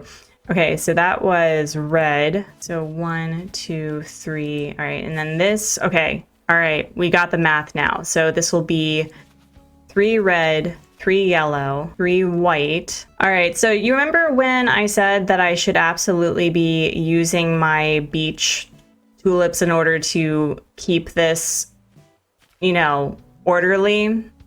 Yeah, I absolutely should have. What is with my shovel breaking today? It's not like I'm using it for the majority of this day or anything. I should be grateful because it will help me use up some of the resources I have in my inventory. I have been really struggling with finding a balance of having resources and having space. That has been such a struggle for me. While I was crafting my shovel, I'm going to put a couple of signposts here. They're not in their permanent place, but I did want to clear out some of my inventory. And I had no idea what to put here or here. I'm still thinking about putting a bench or something, but how does the destinations signpost look right here? Don't lie to me, game. Nuh-uh. There's not enough room, really? Yeah, that's what I thought. I don't know how I feel about it. Oh, no, that's, again, not being able to move things right next to inclines and bridges has been the bane of my existence. We'll put it here for now, although I don't really like it there, but we'll put it there for now just to clear out some space. I was really hoping to make use of this flower display case. I don't think I'm actually going to put it here. I may put it by Marlowe's area when I work on Nook's Cranny and just that area in general. Maybe I will put all the flowers that are just on my beach by Marlowe's area and just hope for the best that it'll look cohesive. Actually, yeah, no, we're gonna do that right now. We're going to clear out this area and then start moving the rest of the tulips. And in the hope of clearing out this area today, you know what we're doing? We're doing the complete opposite. We are adding even more to the mess that I get to worry about at a later time. The fact that this contributed to a 5-star ranking just appalls me. Absolutely appalls me. Wait, the lights, wait. Hold on. What time is it on this island? It's 7:25. Wow, I love it at this time with the lights though. Wow. Oh wow. Even though I am really panicking about trying to finish up this island to make it look lush and it feels like it's finished, this absolutely brightened my day. Evening time. This looks amazing. I'm a huge fan. Oh wow, this looks really nice. For some reason I thought I had more tulips than I did. At the very least I did get started with buying them from Nook's Cranny, so I don't feel as bad now if these were the only tulips that I had on hand. But for some reason I honestly thought that I had more tulips. Oh wait. Yep. There we go. Tulip Beach right here. I took the pipe from Nook's Cranny in order to make this go by a lot faster. I don't know why it took me that long to realize that I had a pipe that I could use, but here we are, just digging flowers. Yep. So invigorating. Yep. Okay, real talk. Am I going to regret doing this vertically? Should I have done this horizontally where it's 3 of one color than the next? No, we're going to own it. We're going to sit with it, and it'll be fine. Wow, did you see that? Whoa, wait. We have shooting stars? Wow, this day is blessed. Oh my goodness. Okay, well that first wish is that I complete this 30-day challenge with my sanity still intact. That's a good wish. Is there any other wishes that I can do while I'm gathering flowers? Yeah, we can talk about what I wish for. I wish that there will always be a corner piece of any brownie batch just for me. I always wish that I make a perfect pot of coffee every time, that I don't forget about it and it doesn't get burned. I wish to be able to make a blue rose at some point on some island at some capacity one day. I wish for the comfiest clothes that are always the size that I need them to be. I guess I wish for world peace or something. Yeah, I should probably wish for world peace. Okay, you know what? No, I'm glad I went with this decision. I totally own it. I'm probably going to be really annoyed by this one strip of white tulips, but I think all in all, I'm really liking how this is turning out. And in going around my island, we have a lot of non-tulips taking over the beaches, so we're not going to worry about that as of yet. Wait, no, those are lilies. Here's one lone white tulip, and Biff Bestie. We should take a break and do this because I am trying to get at least one villager photo. The goal originally was if I could get a photo, I would just deck their area out. But since I have been doing that for basically all of my villagers anyway, I think I just really want to work on getting the photo and being happy with it. I'm a pro at this, Biff, don't you know? I absolutely am not finding new things that I can enjoy about this game nearly 4 years later. I know everything. Although, is Biff the sort of person to lowball this? I feel, you know what? It's going to be a high card. Let's do it. It's bigger. Ready? Yes, let's go. Baseball cap, my favorite. We're gonna go. I am going to check and see if I have any more tulips on. Wait, no, Biff. No, don't hold me. No. Biff, Basti, no, do not hold me hostage. Don't do this to me. I regret everything. It's a good thing that you are my son's birthday twin, because if it was anybody else, I would be upset. Can I go now? Okay, so now that Biff's reign of terror has completed. Oh, wait. I want to see this. Oh, that looks so nice. Look at that. Oh, I'm so proud of myself. Oh my gosh, that looks lovely. Yeah, I think this is going to be the time of day that I leave the dream address. I think this is gorgeous. Wow, okay, so I definitely had less tulips than I thought, so we need to buy even more from Nook's Cranny, and then maybe we should time travel a few days ahead and see how it looks like all come together. The amount of money that I have spent specifically for this build is incredible. You know, I thought after doing this for 19 days that I would figure out a good balance with talking and commentary and building, but I felt really awkward about it. I'm sure that it's not as bad as I think it is, but for me, I have always been very envious of people who are able to have full-on conversations while also decorating or talking with villagers and doing it seamlessly. For me, I've just never been able to figure out how to do it without sounding or feeling really awkward. But for now, I do feel that this challenge has been a challenge. I feel that the amount of times that I've had little complaints with the fact I don't have a lot of inventory to work with at any given point because I have been having to hoard resources. It is such an interesting challenge. I think in general, if you plan on doing a 30-day challenge, don't worry about reinventing the wheel. Just do something that you feel is challenging, whether or not you have to create an island in 30 days without using any Nintendo Online, without having any help, using any order bots. I think that in general is just a really cool way to see that you are very creative. I didn't realize how much of an issue holding on to iron, for example, would be, and how painful it is for me personally to get rid of resources, because with any farming sim, I have always had a hard time just holding on to something just in case I need it, even though I don't end up using it. This challenge has been no different. I feel that I'm always lacking in the resource I need the most, and the resource that I don't need or that I have to really spend ample time grinding for, it takes up so much space. But it looks like we're done with all of the white tulips, and we are still needing a bunch of red and yellow. I do think that I'll probably end up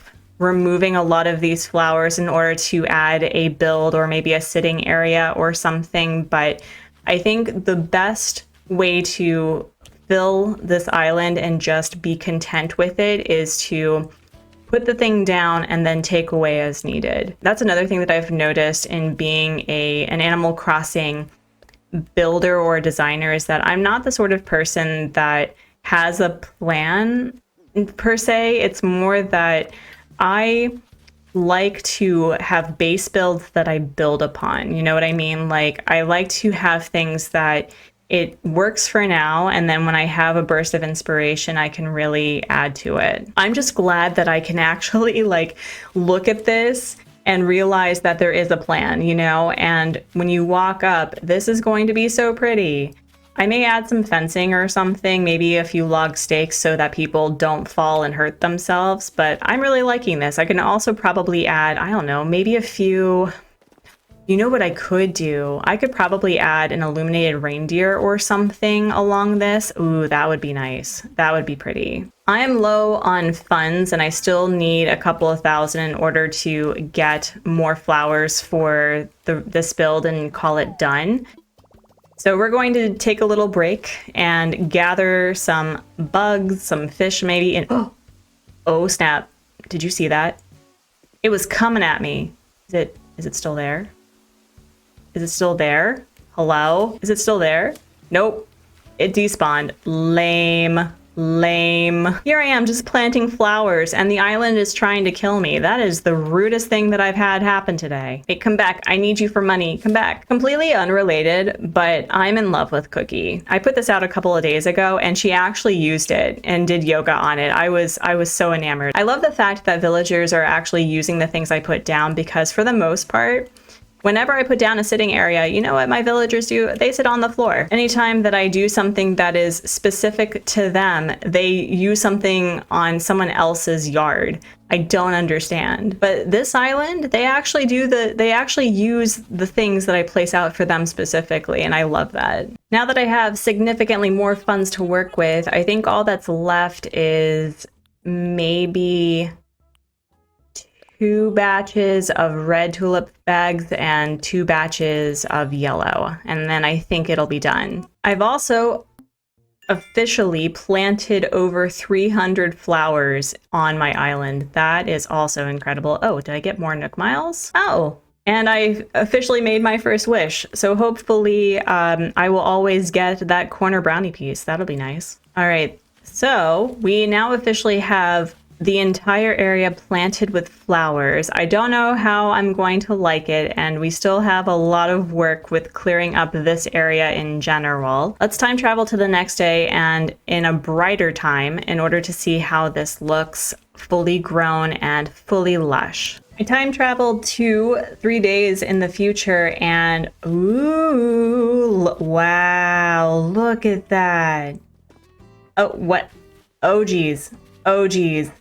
Oh, we have a couple of issues here. Hold on, let me fix that. This is definitely one of the side effects of just like planting and hoping for the best, but it looks really nice despite my artsy math taking into effect. Okay, well, we're going to ignore the, oh wait, look at that. We just need to switch it. Oh, thank you. Thank you, kind Nintendo gods, for gracing me with just being able to switch things out. Oh, that's really nice. That is too funny. Okay, one more time with feeling. Wow. Oh, this looks so nice. I love it.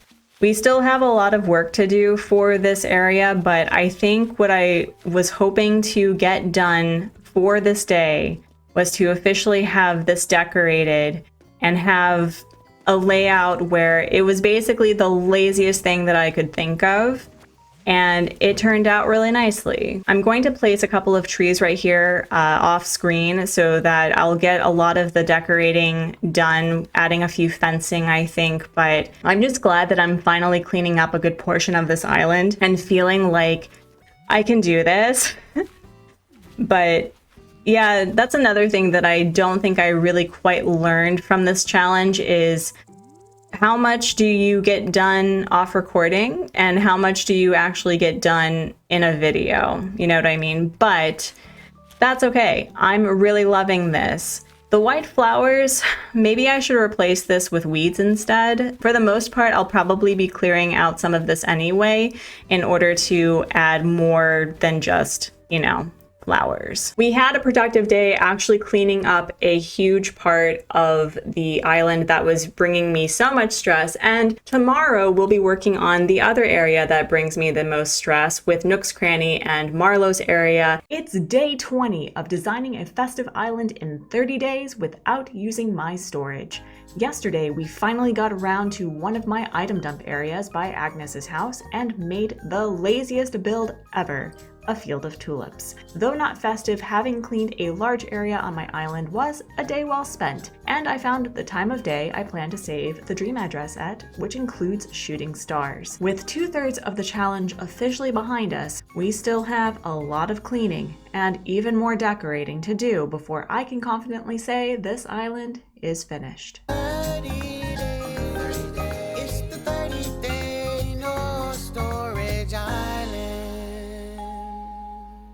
Please don't mind me. I'm trying to figure out where to put these freaking round street lamps. I have a few of them and it's been very difficult trying to figure out how they would look in various places, and it's been just driving me bananas. But I have done a little bit of cleaning up from yesterday's build with the tulip farm and Agnes's area. I finally figured out where I could place this beautiful park fountain. I think that looks really nice and it's very clean. I do think I want to add a few fencing right here, maybe the simple fence in white.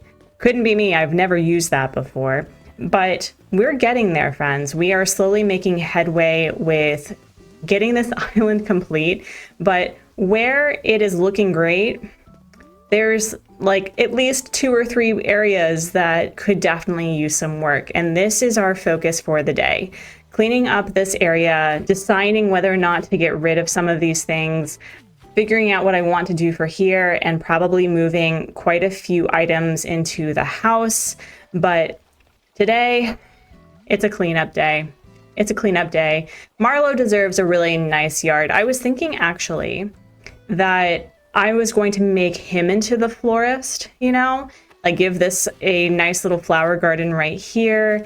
And maybe for Nook's Cranny, we could have a workshop area, maybe a little ice cream shop. I haven't decided. I have no plans. It is just no thoughts, head empty sort of day. I think the first thing I'm gonna do is I'm going to collect these potato plants and sell the plants themselves to clear this area. And I just know after getting rid of these items that I'm going to regret it. I'm absolutely going to regret tossing them because I'm not going to remember what I have in my catalog. I'm not going to remember what I was thinking when I needed it. We'll figure it out. I do think that now that I'm in the last third of this challenge that I will get it done. It's more about finding that really nice sweet spot between tacky and too tidy, because if this was a winter island, I probably would be able to use the light, like the illuminated DIYs more heavily, but with this being a summer island, I feel I have to be really careful with how I decorate. Those potatoes landed me about 6,000 bells. Is there anything in here that I could use flower-wise? I really should just be using my beach flowers for Marlowe's area, but just in case, no, not seeing anything that I need. That's all right. I may get a couple of trees to fill the back area behind Marlowe's yard, but I really do want to give Nook's Cranny some love, Okay, so here comes the part I've been dreading. I really do not want to get rid of quite a few of these items. I could probably get rid of this one, that's fine.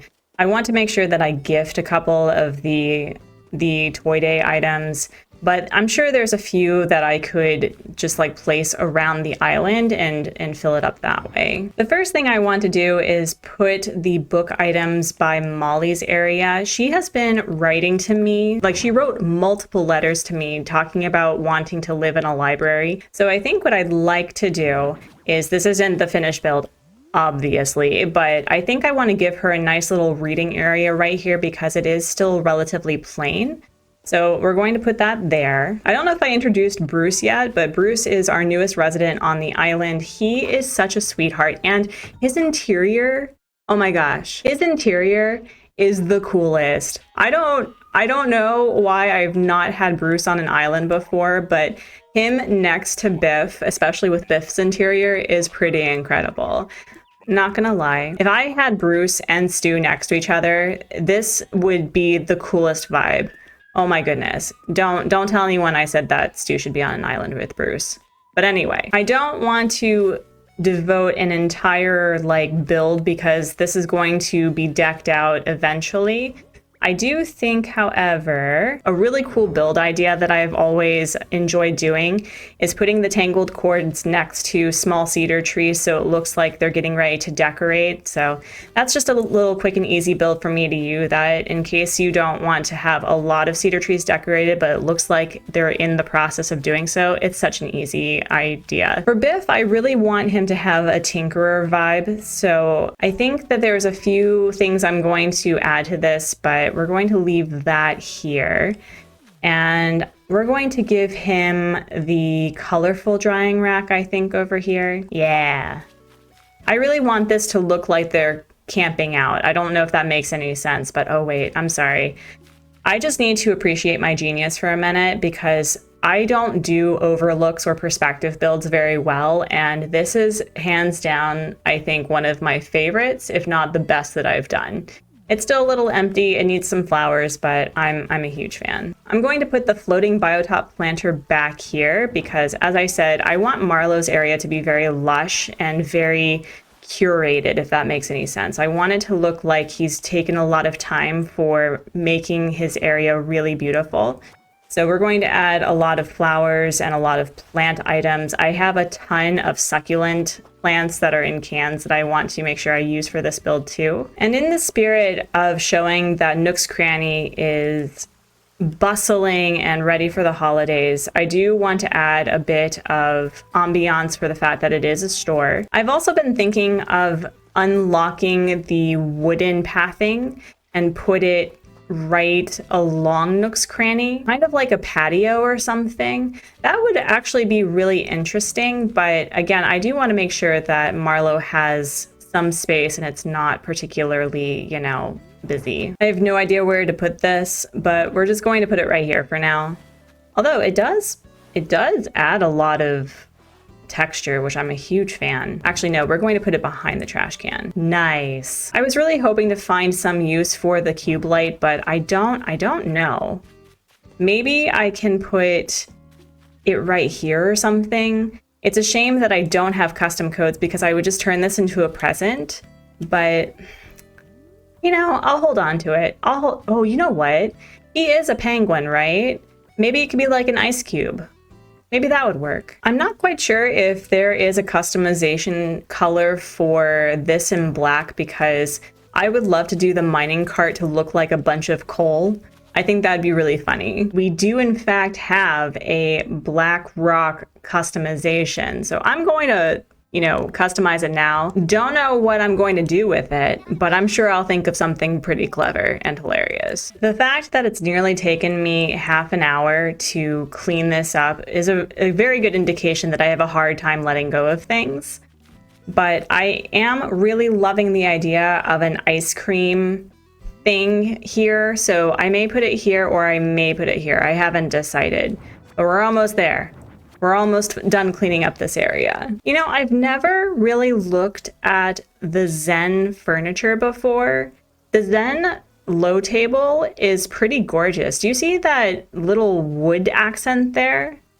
Maybe I'll put this by Molly's.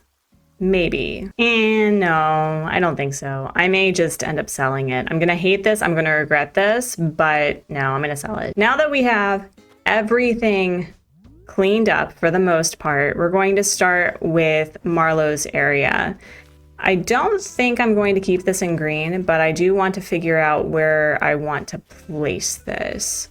I think what I'm going to do is Can I place it right here? I mean, I like it there. The only problem though is it's really close to the water, which I am not a fan of, and it hides the plant in the back here. What if I put it sideways this way? Again, I don't hate it, but I don't love it either. Maybe I am too invested in this flower layout like this. Maybe I need to change it out a little bit. Oh, I already unlocked the wooden path. That's good to know. So work with me. What if we put a stall in front of the flower display case? I don't have any customization kits on hand right now, so we're just going to put it here. And oh wow, I used up all of my wood, so I'm gonna have to go to a cabin island if I want to continue building. All right, so if we put that there and we move this down here, what I may end up doing is I will have to go to a cabin island or a Nook Miles island, which I don't really want to do. Either that, oh wait, no, you know what? I am making this way too hard on myself. Let's put the flower display case right here, move this flower, and put the stall here. It's not bad. It isn't bad. That's the problem with this. Like, I know that I can make it work and I just need to tinker with it, but maybe I need to clear out the dark dirt for this. This is looking a little bit better, but still, there's just, I think I just need to tinker with it some more. It doesn't help that I don't have the flower display case in the color that I'm looking for, and the stall's not customized as of yet. The idea that I had was to have a flower garden that basically takes up this entire area with a simple fence in white. The only problem, though, is I think that needs wood. Oh, it doesn't need wood. Oh, that's cool. All right, well, then let's put that together then. Now, I have the hardest time, and I'm the first to admit, using this fencing in any build. I think the only time that I've ever really used this fence type is during the first part of the game where Nook gives us 50 of them to decorate to get to 3 stars. But I did find this really beautiful build that was on Twitter, despite it being the dumpster fire that we know and hate, that this would seem to indicate a nice garden vibe. But oh no, oh wait. I'm trying to make it look like a garden that is actually being utilized, not super curated, if that makes any sense. Like there's such a thing as being too polished, and I want this to look like Marlowe is doing something with this space. I wonder if I can put one here. This is what, 1, 2, 3. This is me counting. Hold on. I don't know. I'm really struggling with this. I can make this work. I know that I can make this work. I have the technology, but for some reason, this is just really difficult. All right, how about if I put hedges here? Okay, all right, I see it. You know what I wish for the next game? There are so many items and DIYs that do combinations. I would love for the hedge fencing and another fencing to be together, or even a combination of various hedge fencing, because the space between friends is a continuous annoyance, I think, for every Animal Crossing player. It would be so fun that we could merge these two and it would still fit within 1 square, or maybe even 1.5. I wouldn't complain with a 1.5. But at least looking downwards, that's not a problem. I went ahead and customized the items, and okay, I am starting to feel like this will come together better. All right, I'm starting to hate this a lot less. You know what?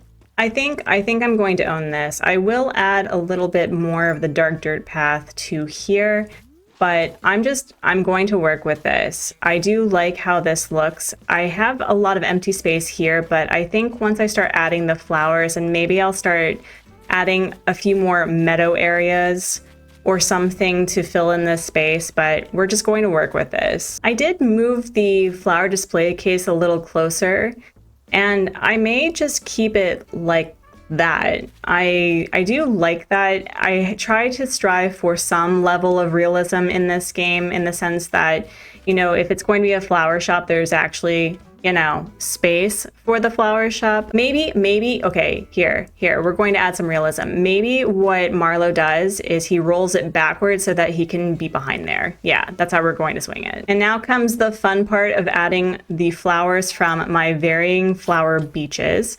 Because Agnes has a lot of tulips, I'm going to keep her with the tulips. I really do enjoy these flowers and the various hybrids, and I have been putting mums and windflowers and lilies around the island, so I do want to prioritize a couple of the different flower colors that are not going to be on this island, like the orange windflowers, the white pansies, the red roses, the white windflowers, although I may make the white windflowers the flowers for the beaches, though.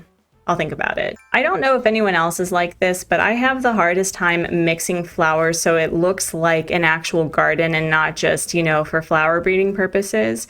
And there's nothing wrong with that, but I do want to be mindful of utilizing flowers in different colors in a way that, you know, it seems purposeful, but also kind of random. I'm really looking forward to that because I do want to test the waters with how I plant different flowers of different colors and seeing how it all comes together. What I'm realizing from this build is you need to be careful with where you place certain of the same flower types. So I don't want to have the pansies in the same row or column. I don't want to have two reds next to each other. So it's going to be really interesting. I went around and grabbed a couple of the flowers that are around the island.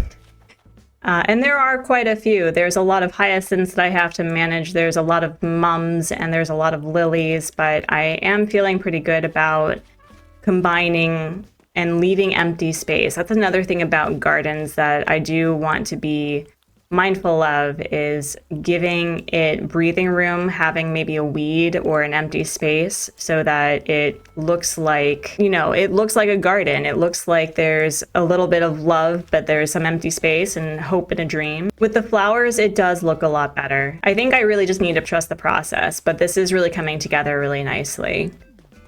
I may leave a couple of spaces open unless I want to, I don't know, maybe I'll add a crop or two. I would really like tomatoes. I don't think that's going to happen, but maybe by the end of this challenge, Leaf will decide to do me a solid.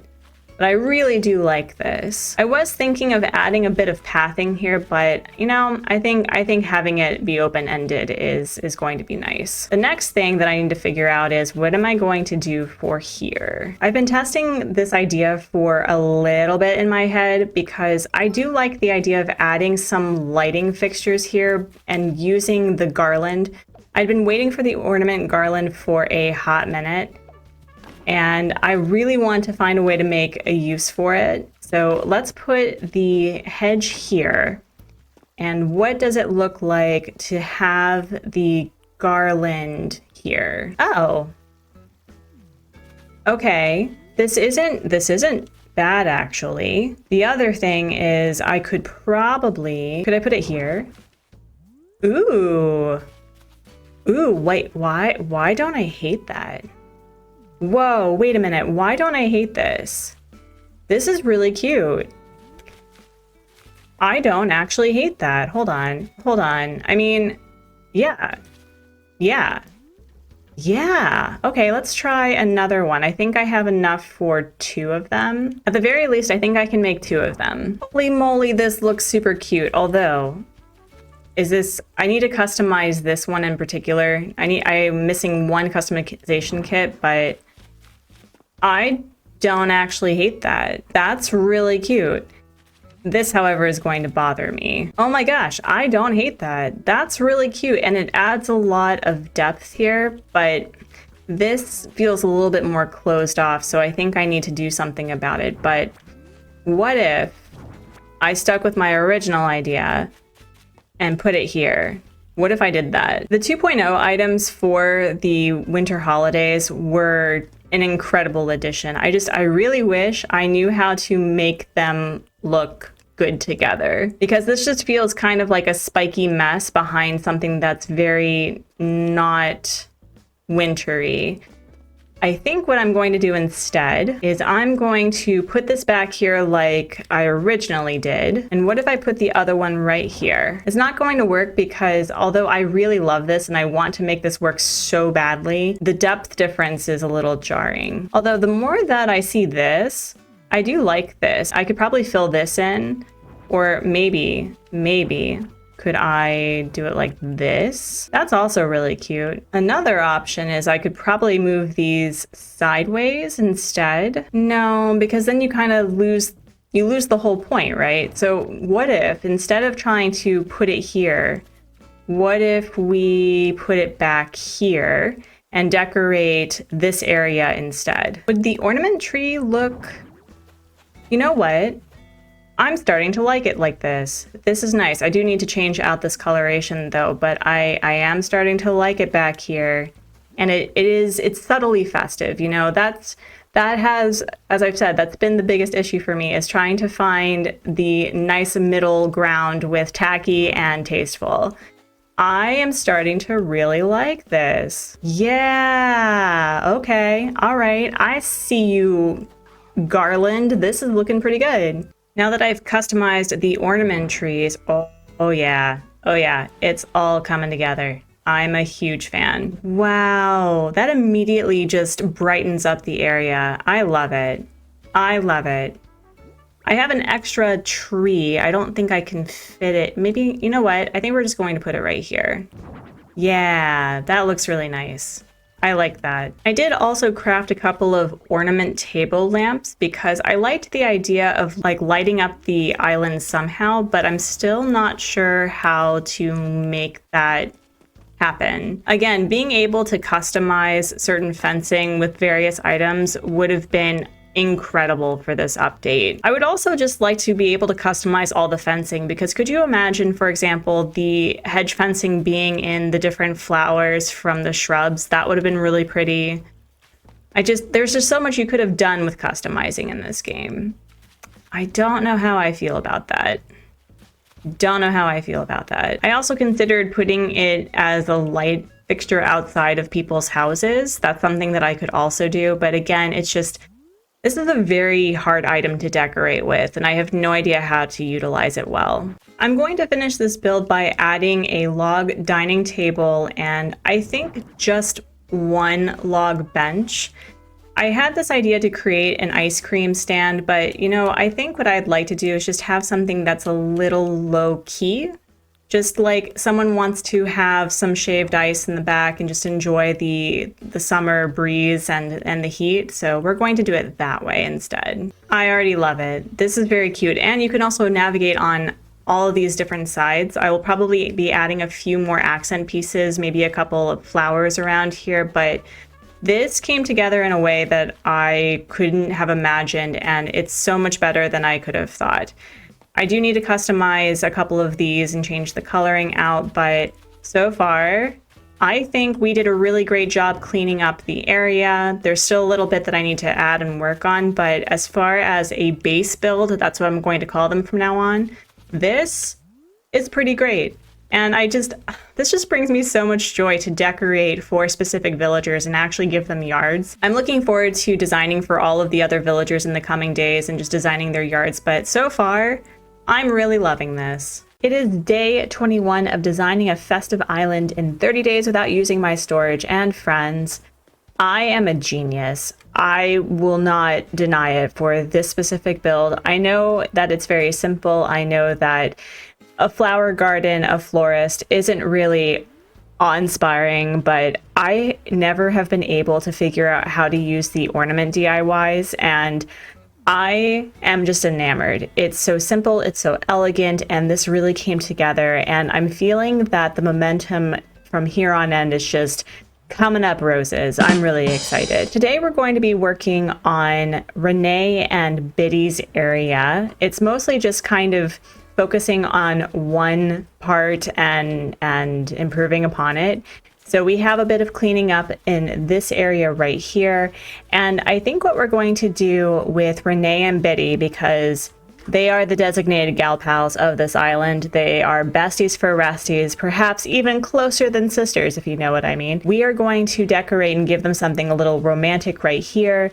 And I think, although I've been having a hard time finding tomatoes for this island, we're going to give Renee a gyroid garden. And maybe we'll do something a little festive here, and maybe give something right here, but we're just going to make this a really nice residential area.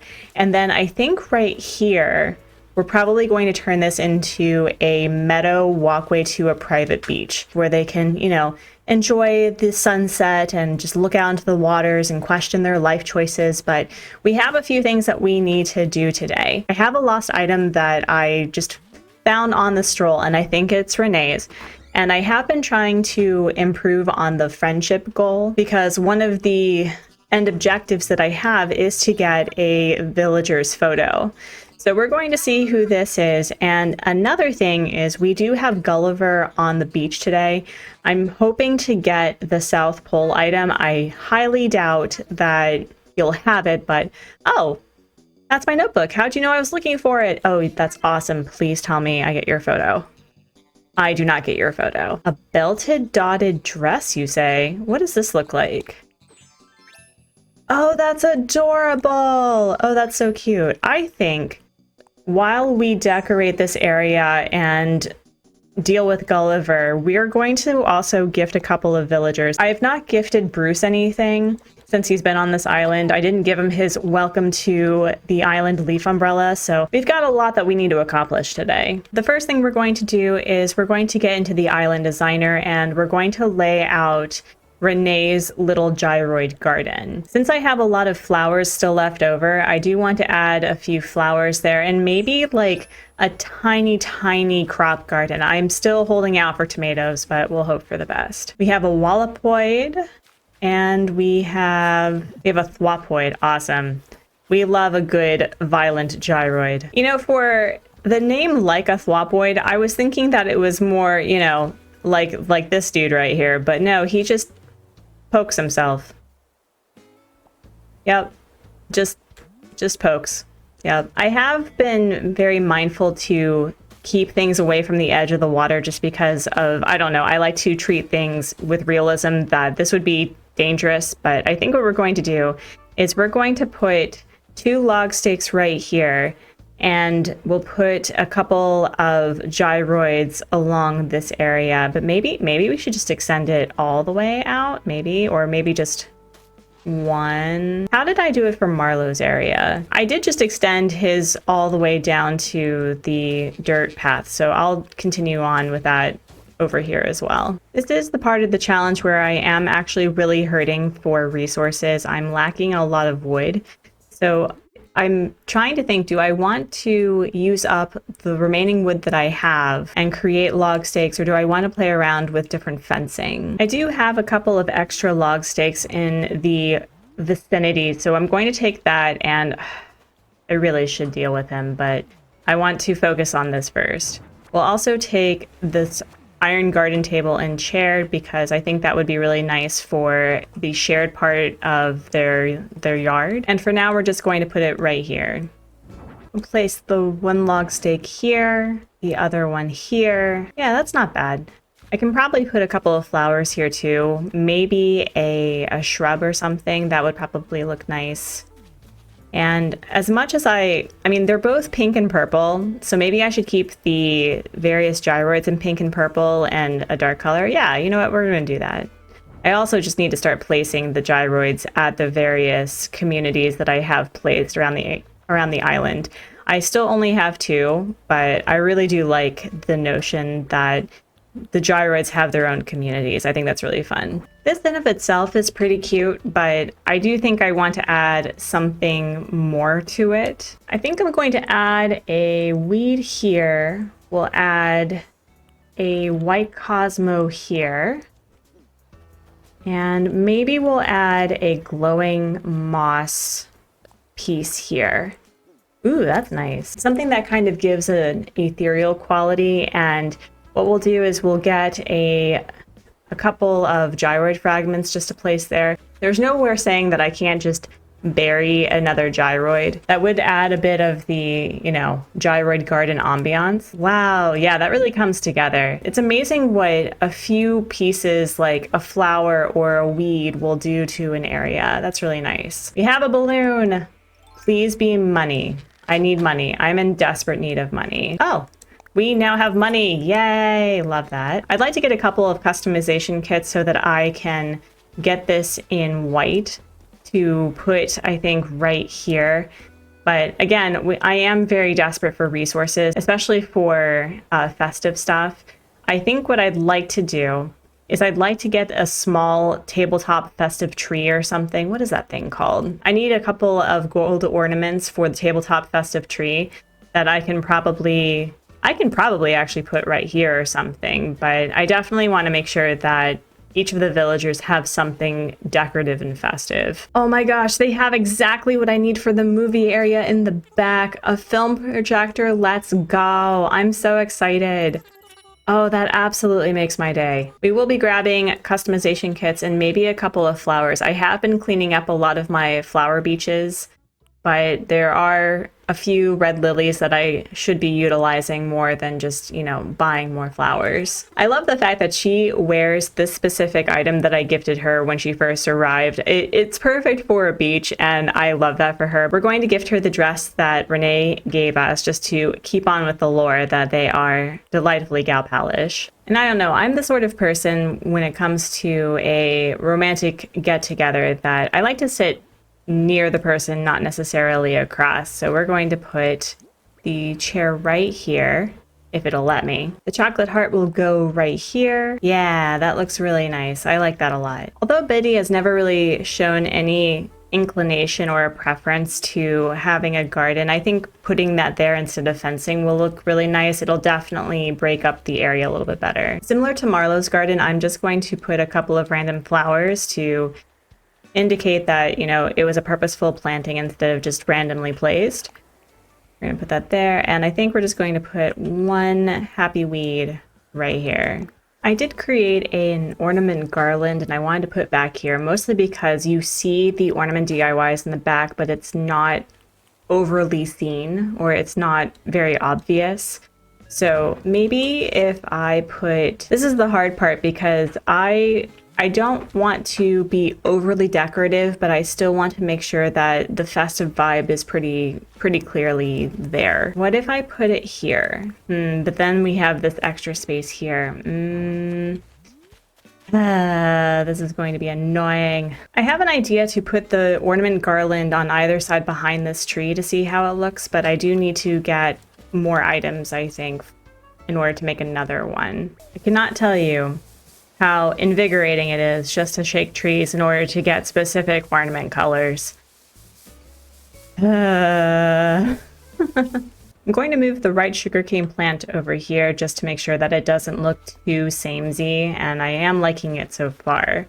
Let's put the ornament garland over here. Oh, I like it. Okay. Yeah, no, this was the right idea. I like that. We're going to change the coloring though. I think we're either going to stick with the green customization like I have for Marlowe's, or maybe we'll go pink or purple. The pink is a little too pastel and it doesn't really match anything that I have for the rest of the island. The blue doesn't match their area, so I think we're going to stick with the green. And put this here. Oh yeah, no, this looks really nice. And because I do have the ornaments in the back, it looks like it's, it's coming together. I've been really trying to figure out how to put the holiday candles around the island. I was thinking of doing maybe a candle garden. I know that sounds really weird, but I was thinking of doing something where it was a walkway to the beach, but I'm not quite sure how I want that to go. So far, I'm not hating it, but I'm not loving it either. I think I just need to do the specific DIY that solves all of my space problems. Or I should say, I should create the DIY that I know will solve all of my space problems, but I do need resources. Further complaints is, seriously, these rocks have a vendetta against me about being spawned on the roads themselves. I really wish I had a couple of the garden rocks, but this will definitely add a bit more to the area.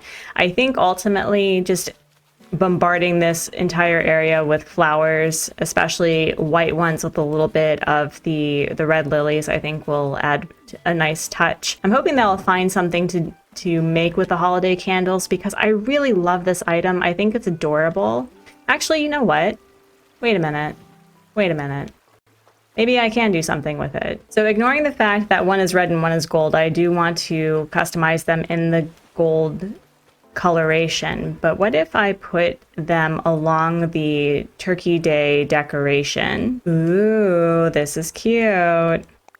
I'm liking this. Nice. And if we put one on either side here. Oh, that's really cute. I like that. I think I'm going to put a couple of the decorations along both sides so that it looks connected, but I am liking this so far. The biggest issue is that I'm really hurting for resources, and I mean, I'm hurting. This is what I have. With the exception of clay, I probably should just sell this and I will regret it. And also I have a lot of softwood that I can probably use, but what else can I make with those resources that would help fill up this area? Not surprising anybody in the least, I did put a couple log stakes down on either side and will likely continue doing that pattern along here. And then I think I'm just going to shake a lot of ornament trees and put as many of these holiday candles around here as possible, and then add a couple of flowers to fill in the rest of the space.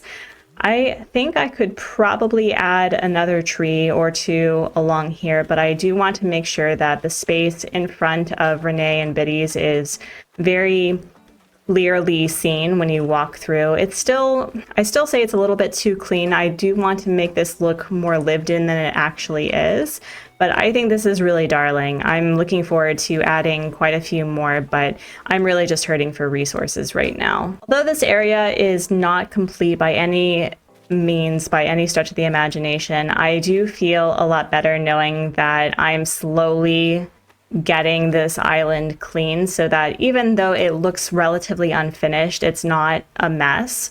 And I think this is really cute. You know, it definitely has a more romantic vibe with the candles that leads down to the beach. And I'll add something pretty, I don't know, something subtle, something sweet for both Renee and Biddy down over here. Maybe they'll do a holiday present exchange in privacy. I think that'd be really cute. It is day 22 of designing a festive island in 30 days without using my storage. Friends, yesterday was kind of I don't know how to describe it. I feel like I did really well off screen, but it was kind of just, it was really hard to put together the words that I wanted for this area, but because I wanted something relatively low-key but also really romantic, and it turned out really nicely. So I'm loving how this looks. Biddy and Renee seem to be huge fans, and today we are going to be working on Tex and the Abels sisters area, because where I feel the island is great, it's really awesome, and where it's not so great, it's kind of stressful. This is basically the main two areas that are just a mess, that are randomly placed, and I have no idea what to do for Tex's area. I had a burst of inspiration, however, to use these cube lights for ice cubes, and so I was thinking maybe of moving the ice machine, the slushy machine thing that I have over here by Nook's Cranny, and giving him like a small little slushy stand or something. With regards to the Abel sisters, however, I do think I want to utilize the teddy bears that I have over there. Because they work with fabric, I thought it would be really cute that they would be the teddy bear people, I guess, but we still need to do something with this area. The first thing we do need to do is, well, one, read Tex's mail. You know what's a good way to get to know someone better? Send them a card like this. Let's see, where to start?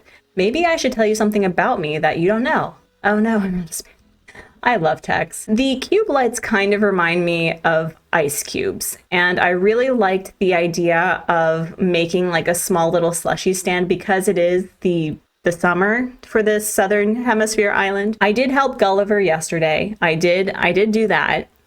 and I'm hoping for the South Pole. If I get the South Pole from his gift, from like doing him a solid, I'm going to be so happy. And oh, no way. Besties. Oh my goodness. Oh my goodness. This is truly my best luck for this entire challenge. This is exactly what I need. I'm going to be using this for the build tomorrow during Toy Day, but oh my gosh, Gulliver, I will always help you. For this specific thing, you did me a solid, I will always help him. Oh my goodness, that's amazing. The first thing I want to figure out is, can I stack a cube light on top of a cube light? I can. I do like the idea that these look like ice cubes, and I'm going to try to figure out how to make this work.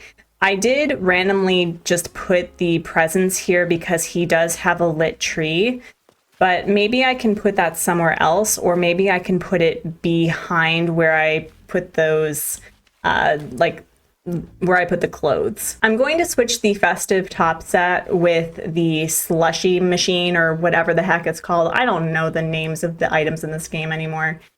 And we're just going to have to play inventory musical chairs for the time being. It really does bother me that we can't easily put things right in the center, because I think that would be really nice to be able to put things right in the center, but it's all right, we'll figure it out. And because this area is, low-key decorated anyway, I don't feel bad switching it out. I'll just have to figure out a way to make it a little bit more decorative. It really is a shame that I'm going to lose the lights for this area, but I do have lights right here, and worst case scenario, I can put the illuminated presents right here and here. I've been trying to make sure that the lights don't seem overly close or put together.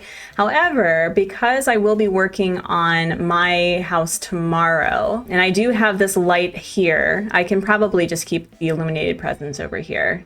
And of course, the balloon is going to be distracting, naturally. Prepare to be sad, friends. This is going to break my heart in 3, 2... So sad. So sad. I do have a few things that I can utilize for this build. I have been trying to use up what I can, but the unfortunate thing with cleaning up this island and basically either using or selling what I have is I have to be mindful of the things that I sell or the things I use for other builds and just ordering for the next day. And the problem is that I really have been trying to be in time, you know what I mean? Like, be within the season where the lights are on the trees, and I've been trying to stay within a certain day so that it's in order. And that means, unfortunately, that I really don't have the resources to build beyond what I have on hand or what I make or, what I buy. I think this is going to be really cute. I think. Hopefully. I'm really hoping my idea works. I really am invested in making this look like ice cubes. I think that would be pretty darling. Unfortunately, somebody, I'm not saying who, is kind of in my way. If this was a winter island, this would probably be cuter, I guess, but it's not really working. I'm kind of bummed about this. Although, I guess what I could do is I could put the lights alongside here, so it's more of a garden thing and not necessarily just trying to be, are you serious? Not trying to be artful. So let's try that instead.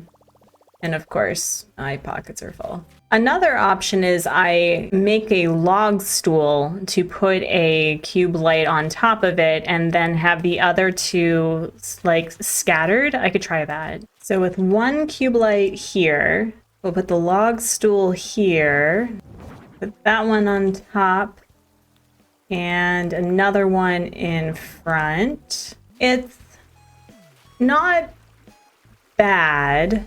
It's not great, but it's not bad. I wonder if people are going to visit this island and they're going to be like, what were they thinking? Can I put a flower here? Can I do it that way? Would that help at all? Nope. Well, that's a bummer. Maybe if I put it behind. I think I'm going to try to move the cube lights in the back. I am invested in making this work. And I have loved this challenge for the mere fact that I want to make things work out of spite. And we're going to make it work. We're going to make it work. Wait, you can sit on these things? Wait a minute. Wow, interesting. It's cute, but it doesn't feel like it makes sense. I wonder if there's anything that I can build that would help that make sense. I can probably put an illuminated snowflake somewhere along the edges of his area. I don't want to be overtly illuminated over here. I know there's probably no such thing, and I have noticed that I can push the envelope with these DIYs, but I want to be tasteful, not tacky. With the illuminated snowflakes, it does look like it makes more sense, but again, out of spite, I'm going to figure out how to make this work. If I was using custom codes, I would have definitely turned these into presents, because I think that'd be really cute against the illuminated presents, but you know, that's a little bit better. Okay, yeah, it just needed a little something something. It just needed a little something, and it's not directly parallel, so it should look okay. I think that'll be fine. And out of curiosity, I would like to see what another illuminated snowflake would look like in front of his house, just to add it all together. Okay, yeah, no, this looks okay. This looks nice.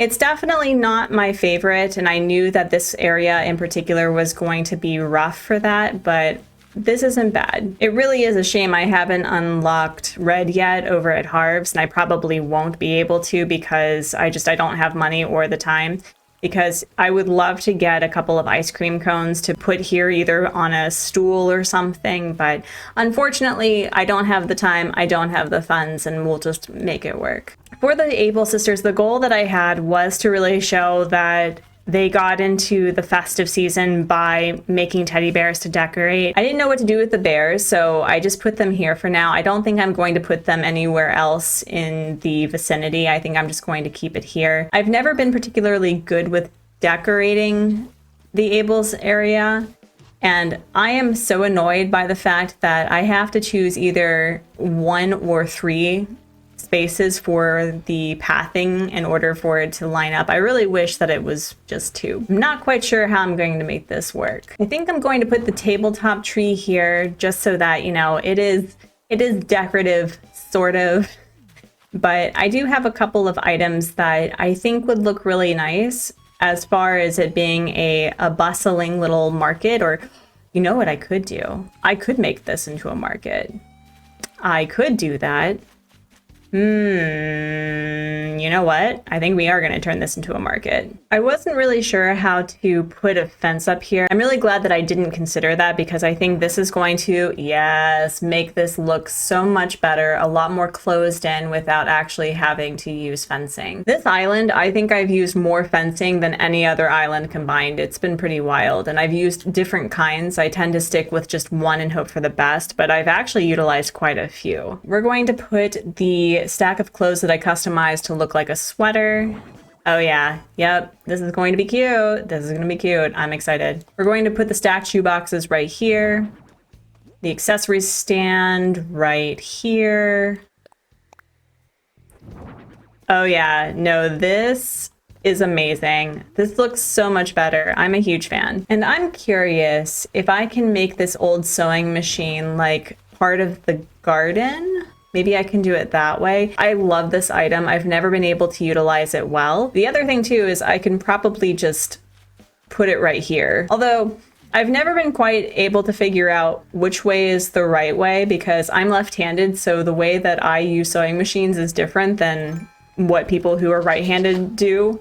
So I'm not quite sure if this is the right way or if it's the other way. I mean, this is really cute. I am liking it. The problem though is I feel that this is a little too cramped and not nearly as festive as I would like it to be. So maybe I can put the festive tree right here. Nice, okay.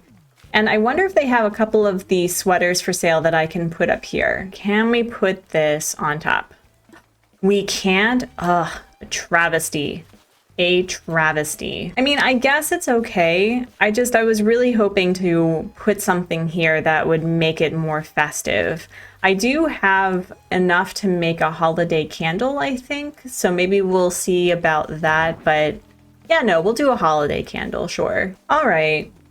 This looks a lot better. I do like this. This is turning out a lot better than I had feared that it would. The next thing I need to figure out is, what do I do with this area, or do I leave it relatively open? Should I add a couple more flowers, maybe a couple more weeds? I mean, again, this is not as fully decorated as the rest of the area around here because I did want to leave room for inspiration. This isn't bad. This isn't bad. There is a direct walkway from here to here, as well as for text from here to here.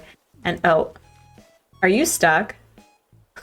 Well, you can be stuck. That's fine. But see, now I have an extra Santa hat and a Santa coat. I wonder if I can gift that to somebody. I still have not received anybody's photo as of yet. So, you know what, Clay, since you're here, how would you feel about a Santa hat? I should have probably wrapped it, but here you go. Oh my goodness, he looks adorable.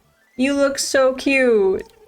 A relay tank. Thank you. I will be selling that for money. And I'm going to give Marlowe the Santa coat. He had asked me to get him a butterfly and I couldn't find it yesterday. And apparently when you move on to the next day and you don't give them what they ask for, they have amnesia and forget about it. So we're going to make up for it by giving him the Santa coat. And oh my goodness, he looks so cute. He looks adorable. And a Newton's cradle, again, another thing that I will be selling. Thank you. You know, as I go through this area, I am amazed that I have accomplished this much in a couple of weeks. I've been feeling really good about the process, although there are some places that I like more than others. And really, I just have to accept that I'm not going to be in love with every single thing I make. And the fact that we are moving towards being completed with this island, I still have to deal with this tomorrow, but you know, that's a mess for another day. We're going to end today with seeing who's at the campsite. We're not going to take them unless, of course, it is someone that I am in love with or if it's for the memes, but we're just going to pull off the band-aid and see who is visiting for today. It's my girl, Naomi. Oh my gosh. She was my OG Snooty, and I know that everyone calls her a demon cow, but I love her. I think she's great. She has the coolest coloration, and she has been on a few of my islands, and I love her. I do believe that the majority of the time that when I don't like a villager, it has to do with what they're wearing, and honestly, you can change out what they are wearing, so I love the fact that she's visiting. I hope you have a lovely stay. Because it is so late in the challenge, I'm not going to bother with inviting her. I don't want to deal with that drama and trying to get somebody on my island. But y'all, I know that some parts of this seem very empty or a little too curated, but it's really coming together. And I'm just falling in love with the fact that this never gets old. Listen, I'm aware that the dirt roads make it easier for the rocks to spawn because I have been trying to fill up the grassy areas with as much as possible, but I just get so offended. As the challenge is drawing to a close, we are cleaning up around the area. It is feeling like it's coming together really nicely. I really do love how I was able to work with what I had, and I'm feeling really good about it. I may not be as happy with the area that I worked on today with, you know, in comparison to this area, which came together off screen, and loving the fact that I did make it a little bit romantic. Actually, wait a minute. I think I ordered something specifically for this area. Since we're nearing the new year, that does mean that sparkling cider and the various foods that celebrate the new year are available in Nook Shopping. And because Biddy and Renee are so close, practically gal pals, I wanted to put something a little bit romantic just for them. It really does bother me that I can't put things super close to each other, that there is a little, like there's room. It really does bother me, but we'll make do with what we have, and this will be very cute, I think. Seriously, this is so far away. Why? I was so insulted about the fact that I couldn't put the sparkling cider close together, so I think what I would like to do is one of them, I don't know if it's Biddy or Renee, I don't know who has the romance down pat, but I think what I'd like to do is I'm going to put one of the drinks here with the bouquet of roses, so it's like they're having a little midnight stroll together. So let's try that and see how that looks. Oh yeah, that is adorable, although I think I should probably face it right here. Yeah, that's cute. Oh yeah, that's so much better. And that definitely gives off the vibe of they're going to have a date. Oh, that's so cute. I'm glad that I was able to work on that. That's so nice. All in all, despite the fact that this is not my favorite build, we are slowly picking away at the mess, cleaning it up, making it feel cohesive and as festive as we can without going full tacky. And I was able to work on a little bit with Renee and Biddy's area so it feels more complete. And tomorrow, friends, we are celebrating Toy Day. We will be playing the event and decorating my house. It's day 23 of designing a festive island in 30 days without using my storage. After a couple of days of burnout and questioning certain design decisions, we are 1 week away from seeing whether or not this island met its endgame objectives. Though much of the island can be considered decorated, I guess, at the very least cleaned up, I can only hope the momentum of the last 3 weeks will carry me through. It's the 30-day no storage island. Friends, it is Toy Day. We are going to be celebrating today with doing the event with Jingle, passing around a few gifts, and finally decorating my house. The first thing we need to do is we need to actually find Santa's helper. That's the first thing. I love the fact that the villagers are all wearing Santa hats. I think it's the cutest thing. I forgot that they did that, I guess. It's really hard because for some reason, as much as I love Toy Day as a premise, I think even with the first Toy Day that I experienced, it felt so quick. So I think what I want to do is I want to take a break and enjoy the event as it is, and then we'll get started with the mess of my house. I've also recognized that of all the NPCs that visit the island for the holidays, for the most part, we do act as gophers. It's weird because Zipper of all of them seems to be more about sharing the event because he's obsessed with it, but everyone else is like, you need to do this for me so that I can do something for you. So we now have the festive wrapping paper DIY. We need to get quite a few of those in order to help with the event. We paused this mad dash to Nook's Cranny to pay attention to the literal mob boss playing as Santa, and I'm obsessed. I am so glad I gave him that coat yesterday. He looks amazing. Oh my gosh, they look so cute. I must get amnesia every year for the events, especially with Toy Day, because I really don't remember how this is supposed to go. Uh-oh. I guess I was mixing up the festive wrapping paper with the gift pile because here I was freaking out that I didn't have red wrapping paper at Nook's Cranny. I apparently just need to craft it with the 3 ornament colors, so I have plenty of that. All right, now for some reason, I can't find Jingle anymore. It's like, do you want me to do your job for you or not? Where did you go?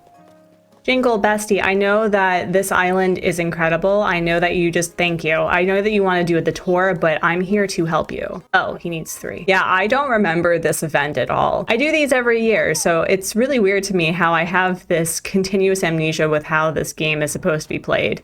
It's not like I've been playing this since October of 2020 or anything. Seeing the look on someone's face when you hand them the gift is the most amazing thing. I really love the fact that we truly are the gopher for every single event. We bring pave flowers. We are bombarded with eggs. We give candy to Jack. We get food for like Franklin, and now we are literally doing his job for him. Although I do love this part, and I do like the fact that you can get gifts for villagers. It really is a shame that there isn't specific items that villagers would really like. It's also really a shame that you can't gift the NPCs on your island. I would really like to give something to Timmy and Tommy.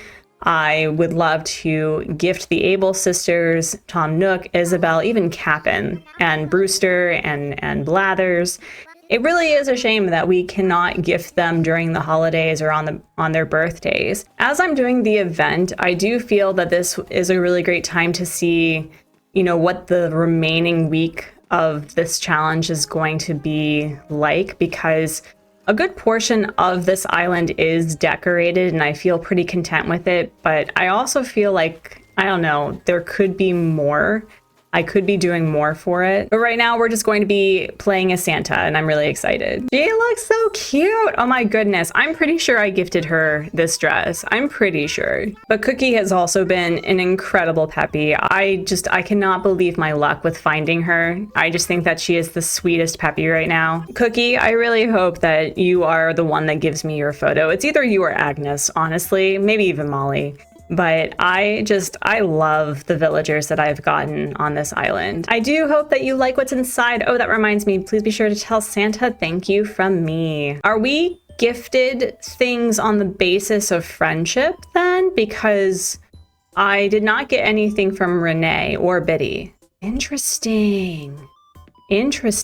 Next, we're going to Clay. Yeah, no, I'm pretty sure that they are wearing the festive sweaters that I gifted them, which is the cutest. I love this. I know that Clay can be a little scary to some people, but what an amazing design. I love Clay. He's such a sweetheart. So you're helping out Santa, huh? That is the coolest. Way to go. Yeah, weird. Okay, so maybe it is on the basis of friendship if we get gifts. Weird. Either that or there's just a set number of gifts that were given. Next, we are gifting the Santa Father himself. Please enjoy this gift, Marlo. Again, probably my favorite 2.0 villager thus far. I really liked him, although the 2.0 villagers never really particularly wowed me. Like, they're okay, but having Marlo on an island, especially for my baddie core villainous volcano lair one, oh, he's great. All right, Agnes, I have a gift for you. I want to see whether or not it is truly on the basis of friendship that I get a gift back. Yeah, so I guess it is on the basis of, the highest tier friendship that you get something in return. You're pretty much my best bud, and this is how to show it. Here's to being friends forever. Oh my gosh. I love Agnes. Cheers. So this is the build that I worked on yesterday, and I'm okay with it. I like this a lot more than over here, and I'm sure that once I add a little bit more to it, I'll like it, but it's okay. It suits the purpose that I need for it to, and maybe this is just Tex. No, here's how we're going to swing it. Tex tried, okay? Tex tried to be festive. He's not particularly good at it, and that's how we're going to work with it. Tex, I'm using you as an excuse for my not so great decorating skills, but I have a gift for you to make up for it. Just own it.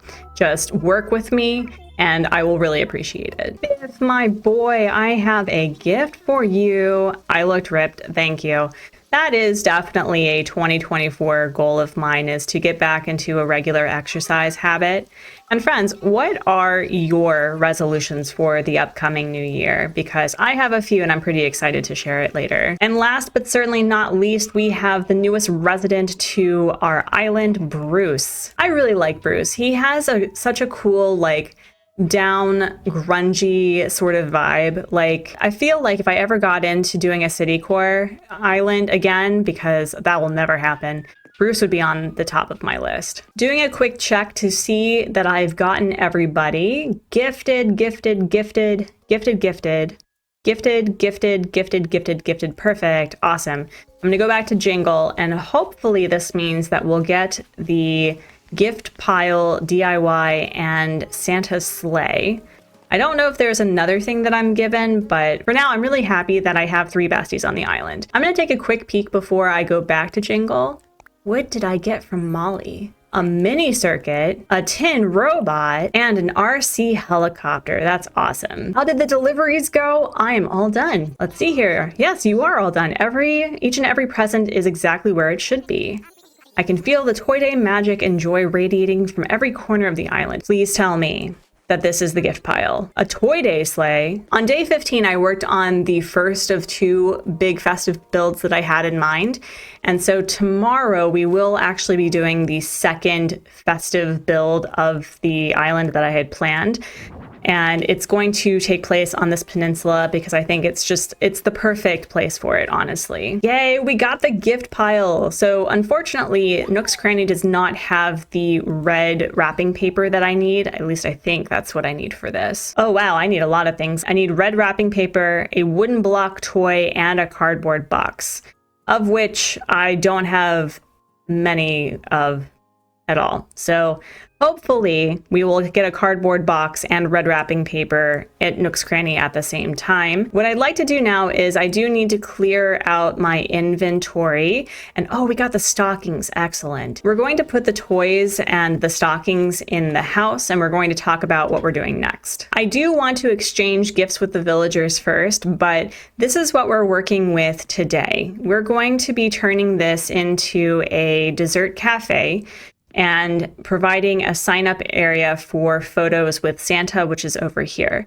My little small studio apartment is in this area right here. And although it's like I already have the majority of the layout done, this does need a lot of work. And that's going to require money and some items. This room specifically is a photo op with Santa for somebody to get dressed and sit on the couch, and you can tell them what you want for Christmas. And beyond that, I'm not quite sure what to add. I would like to make this look a little bit more lived in, but at the expense of making it cramped, we will have to do a little bit of redecorating. What I really want to get is the gift pile to put here along with the toys. So again, I know that this isn't the most groundbreaking design, but putting this here for now will be helpful. It's okay. I definitely do need to work on this a little bit more. Maybe I need to close this off a little bit, but other than that, it's not too bad. It's supposed to be a backdrop for a photo, so actually, what does this look like? Oh, you know what? This isn't bad. This isn't bad. The requirements for this house is that it has to be decorated in some festive way. So each room has to be decorated. The back room is already decorated, so I'm not worried about that. And I can probably add like a small tabletop festive tree here.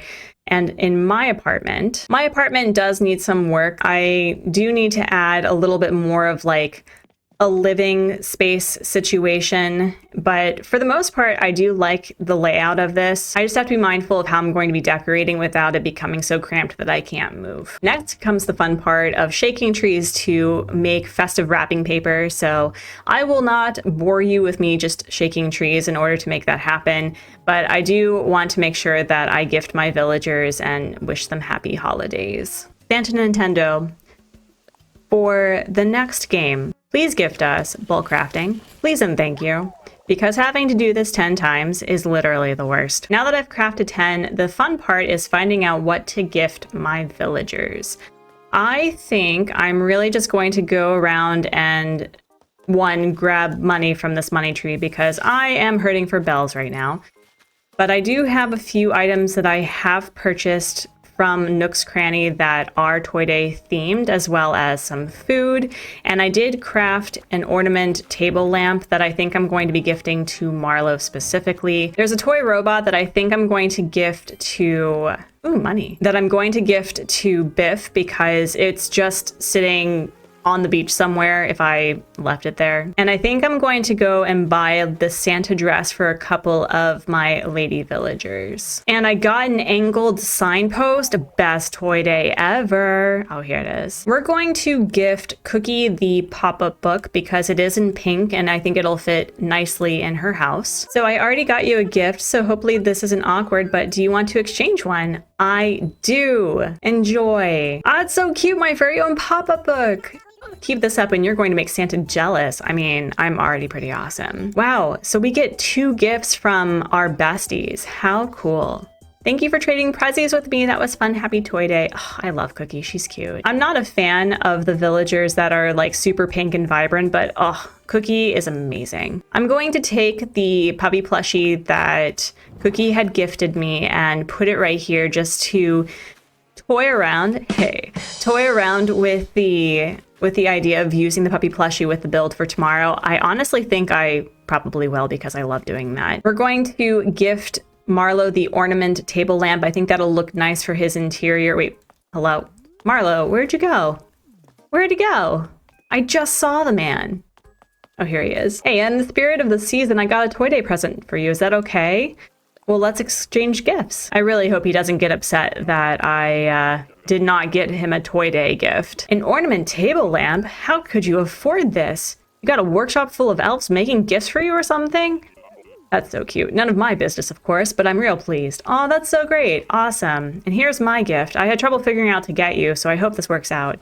Marlo is so sweet, and just him dressed like Santa just brings me so much joy. I honestly think that Agnes is probably one of my favorite sisterlies. I would have her on an island in an instant. I've been really wanting an oversized shawl overshirt.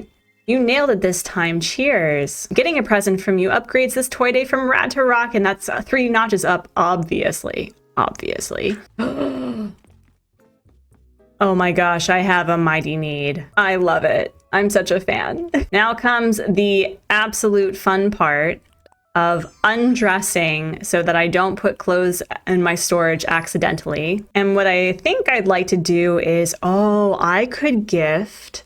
I want Renee and Biddy to match, and I was either going to get them both the festive dress, or I could get them matching festive tea dresses. I'm making the mad dash to Biddy's so that I can gift her this specific dress color. And I feel like she's judging me, like she's giving me some side eye, like, why are you coming into my house not dressed? I don't think she actually cares. She does walk around in a towel wrap anyway, so I must say I'm surprised how flustered I am bringing this up, but I have a small Toy Day gift for you. Well, let's exchange gifts because I have something for you and hopefully it matches.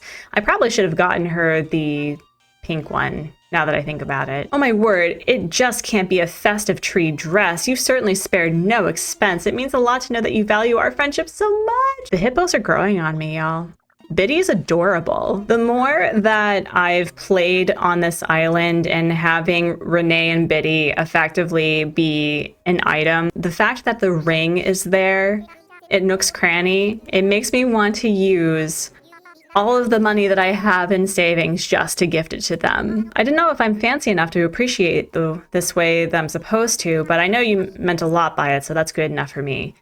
Oh wow, she actually has preferences. I do wish that the villagers would give you hints of what they would like. If it is a Toy Day item, like maybe she likes dinosaurs, or maybe Molly likes the pop-up books or something. It really is a shame that it isn't more specific, if at least to personalities, than to villagers themselves. And I need that dollhouse for the back area for a gyroid village, so that's great. I think I was going to give Molly this lily pad table that I found in a balloon. Is this a good time to suggest a gift exchange? Let's exchange. What a pleasant surprise. Can I see what it is? Oh, very nice. I've always wanted a lily pad table. That was a very thoughtful gift. Thank you. I'm going to gift Clay some food. I think that he would appreciate it even more than a toy because food is forever. Well, at least forever in the next 5 minutes. But in the remaining days, I do need to really prioritize cooking and placing them around the island. I don't have a lot of DIYs for cooking, but I can make do with what I have. Gotta be one of the best Toy Days ever. It is, truly. It really is. And Clay gifted me another dollhouse. Thank you, buddy. I appreciate it. We're down to the final 3. First it's Tex, then it's Biff, and again, last but not least, it's Bruce. Now that we finished exchanging gifts, I do have a few that I want to place around the island so that I don't forget. But now comes the time to clean out the yard and get started for today's build. Here comes the hard part of what I keep and what I sell. And I really do want to make use of this somehow with, at the very least, outside. But we've got a lot of cleaning up to do and not a lot of time to do it, so enjoy the speed build in working on the yard. As always, with a speed build for this challenge, I need to state the obvious. Do not get attached. I implore you, do not get attached.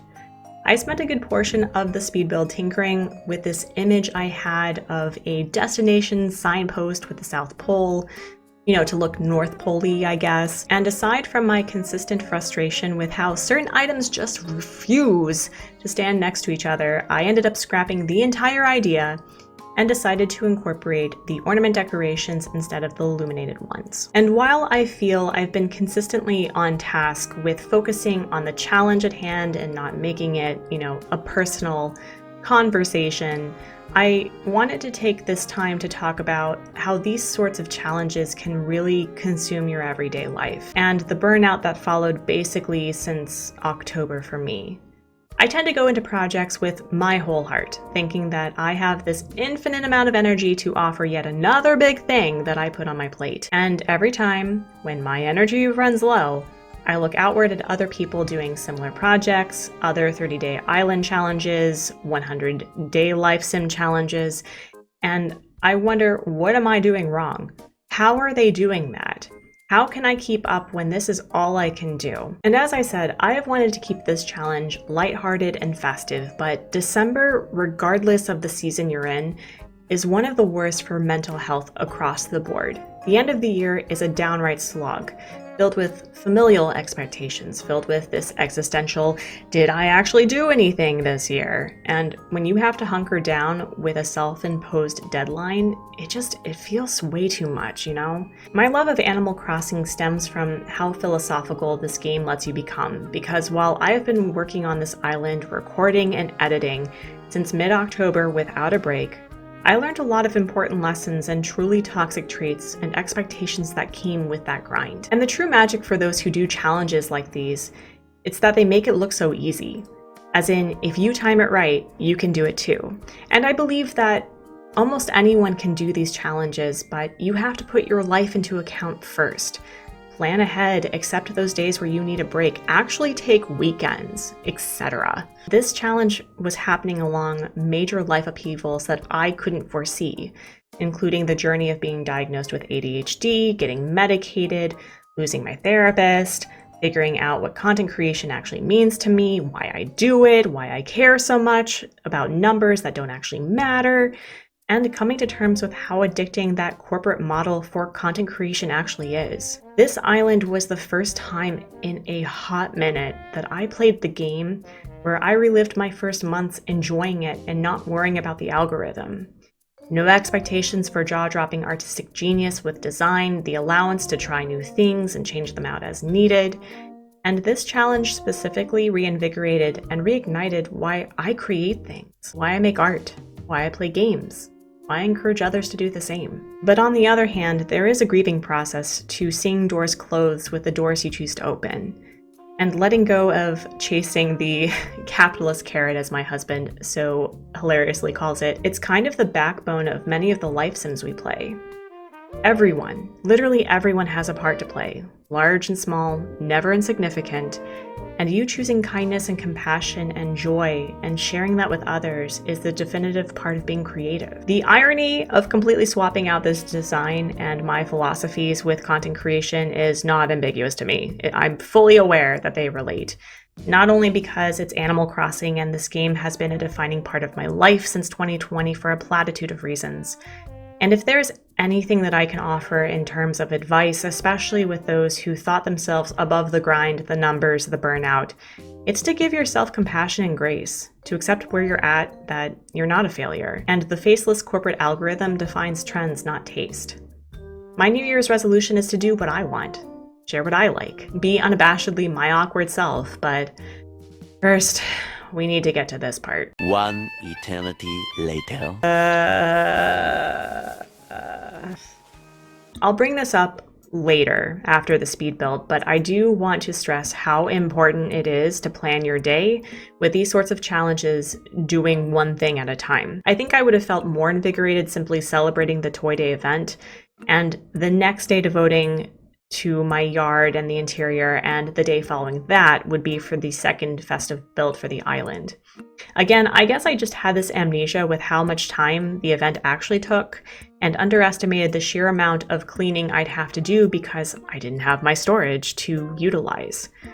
My going into the house multiple times was to simply Tetris these items to pick up or sell later, and I think it's the cleaning aspect without storage that really got to me, and I didn't expect that it would.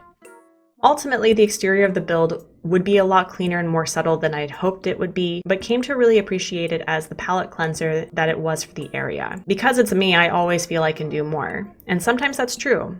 But sometimes it's a look inward to accepting and appreciating being grateful where you're at. Honestly, I think I'm at the point with this challenge that simple is almost always going to be better. I'm okay with this being more elegant and more polished than the rest of the island because the whole point of this area is to meet with Santa. The next thing that we have to do is go and customize a couple of the items that are in the house itself. But I think right now this is going to be okay as is until I find more ornaments in order to decorate around the area.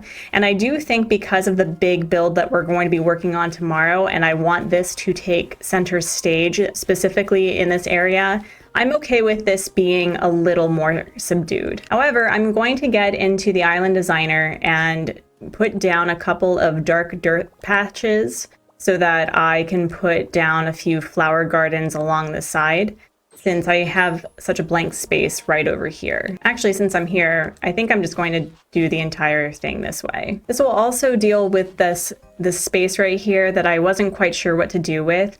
Alternatively, I could do the ornament fencing alongside like I did around Nook's Cranny. I actually could do that, but I do want to put flowers here for the time being. But honestly, this isn't bad. I do feel a lot better about the placement of this, and I put the illuminated presents and snowflakes in the back area so it feels a little more full. The next thing we have to deal with is the interior. I cannot tell you how long it took me to actually clean this up and make it look even remotely like a cafe.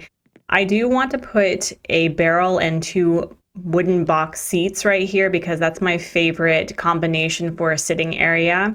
And I decided that I wanted to use the study corral as storage. Originally, I was going to put it as a, write a letter to Santa, but I think I'd rather do it right here instead. And I'm going to be putting the cookies and the milk in the area for the photo op, but unfortunately, not only am I full of things that I need to get rid of, but I am desperate in need for wood, which means it's time to visit Cap'n. Sadly, I only had enough wood really to make one barrel and one box seat, but I do want to just kind of get to the point, since I have been at this for literal hours, that I just want to accept it and work on it later. The requirements to finish this challenge are that I have to make this area also festive. So I think what I'm going to do is I need to do something with this area, probably move this around, and I don't know. This went on a lot longer than I anticipated it being, and I think the lessons learned for this, friends, is that if you were going to do a 30-day challenge, that you pick one small thing to work on, and then if there's anything left over, you can work on that, because doing the event and then doing the exterior and then doing the interior was a lot. Agnes, bestie, I'm trying to finish the day. Thank you. Though we had a rather rough start with the speed build that I ended up just trashing and moving on to a whole other idea, we now have a cleaner interior, a much more festive exterior. There's less stuff that's just like on the beach and whatnot. And tomorrow we'll be working on the second major festive build on the peninsula. I'm really excited to have that unfold. I think it's going to be a really cool idea. It is day 24 of designing a festive island in 30 days without using my storage. And friends, We are at the last official week of this challenge. I'm not panicking, you're panicking. Actually, no, I'm actually okay. I know that yesterday's speed build was kind of all over the place. I really hope that it does show that it's okay to tinker and play around with things. And although this is a little more subtle and more subdued, I do like how it turned out. I think this is going to be really nice, especially since we will be working on the peninsula today. I really wanted to use the South Pole for the build connected to my house, but I think we're going to do it here instead. What we're going to do today is we're going to provide a landing site for Santa that it will have, you know, surprise, surprise, the lighthouse. And I think we're going to use the toy plushies and, you know, Santa's bag, obviously. I do have an idea for the mining cart, but we're going to worry about that right after I get this balloon. An ornament garland, which I already know. The other thing that we need to consider, and Cookie is the prime example for this, I think I officially have 3 besties on the island, and that is Agnes, Molly, and Cookie. So I'm hoping that in the midst of designing for today, we will finally get somebody's photo, because that is one of the major requirements for finishing this island objective, and hopefully I'll make it. Hopefully I'll make it. As the island is becoming more decorated, I'm having a hard time with where to place my money trees because I've effectively removed a lot of the hardwood trees from my island. So all that I have is bamboo and cedar trees and, you know, hardwood trees in stunted sizes and orange trees and palm trees. I need to figure out what I'm going to be doing for the rest of the week because I do want to have a fully decorated island. That doesn't mean that every beach is going to be decorated with a festive theme in mind. It's that I just don't want it to be empty.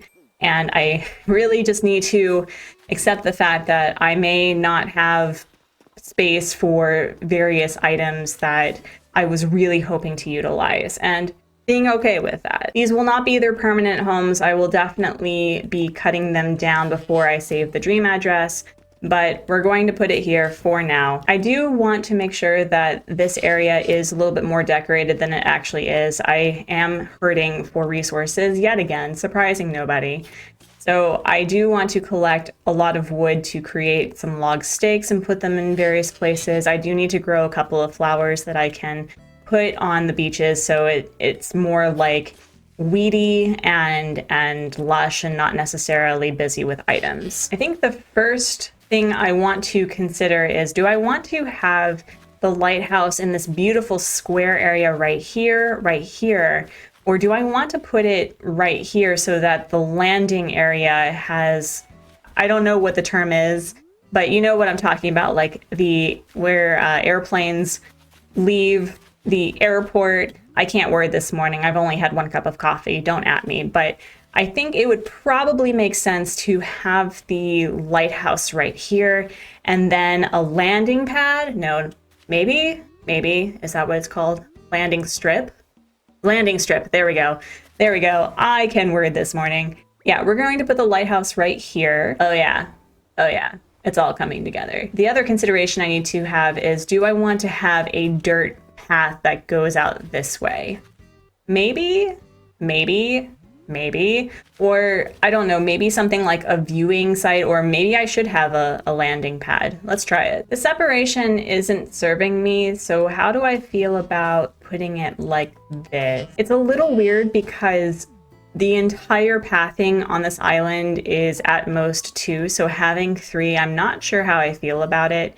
I definitely need to make sure that I add more items. I think what I'm going to do is I'm going to put the ornament table lamps and the rope fencing like I did over at Marlowe's. I really like how that defines the space on either side. And I think I'll keep it in red so that it does look like, you know, it's a landing site. I really just have to work on it. I have to be okay with the sketch layer, with the process. Just trust the process, Artsy. You can do this. We're going to start with putting the Toy Day sleigh a little bit further back because it's going to have a rather long train of puppy plushes.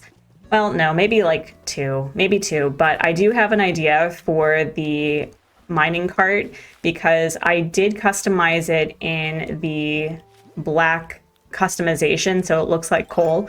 And although my villagers have been super delightful, they haven't been naughty in the slightest. I do think it would be really funny to, indicate that maybe somebody was on the naughty list.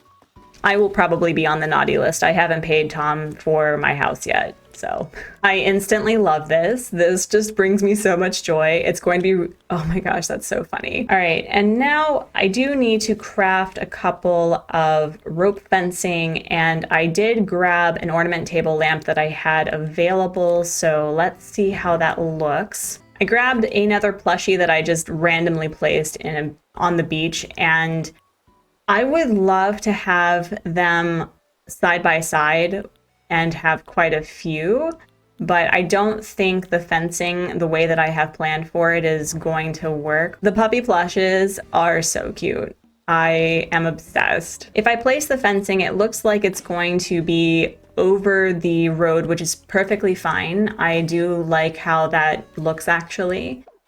And we're going to do 1, 2. Oh my gosh, I am a genius. This is perfect. I love it. And it makes a whole stack so I don't waste any of the fencing.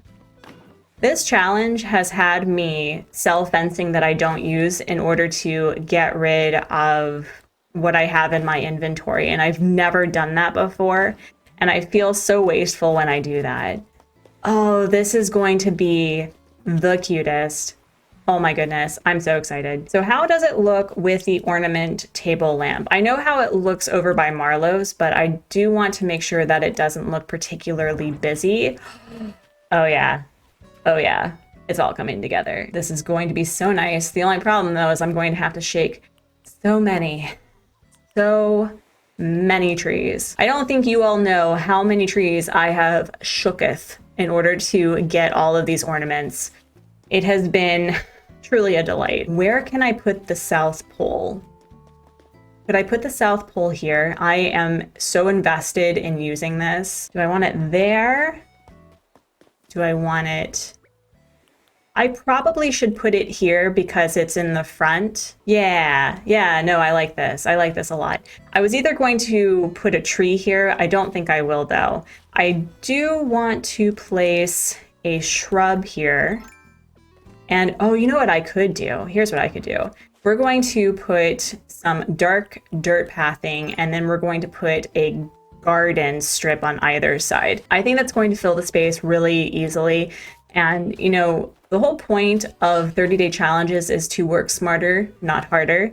And utilizing flowers, utilizing in-game pathing to provide distinct boundaries and borders has been instrumental in filling up space. And I still have a lot of space to fill for this island and a lot of stuff to clean up, but oh yeah, this is going to come up really nicely. Oh yeah, that is so cute. I love it. I love it. I'm really glad that this idea came together a lot easier than yesterday's. I was feeling pretty frustrated by the fact that I was just having to tinker and figure out the vibe.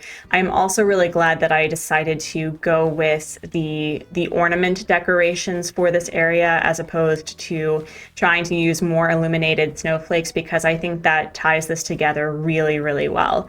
And it's like a photo op. You can take pictures here. That's really adorable. I'm going to place a couple of hydrangea bushes just to clear out my inventory here. And maybe I'll put a log stake here or something, but I definitely want to make sure that this is for flowers specifically. We are now officially looking for red wrapping paper in order to make the gift pile, which, why would it have what I need? We're going to get a couple of red lilies for the landing strip, and we're going to use a few white flowers. I've really liked using the hyacinths and the cosmos for that to break up the red and to really just do a pop of color. But I think today we will have to effectively time travel in order to find red wrapping paper in order for me to use the gift piles. While I'm here, I'm also going to purchase some brown wrapping paper. I do want to start gifting the besties. I may also just gift people as I run into them so that I can really work on the friendship score before the end of this challenge. But I am focusing on Agnes, Molly, and Cookie. with the hopes that we will get their photo today or tomorrow. Oh, they have the Artsy chair, my literal throne, in the store today. Really?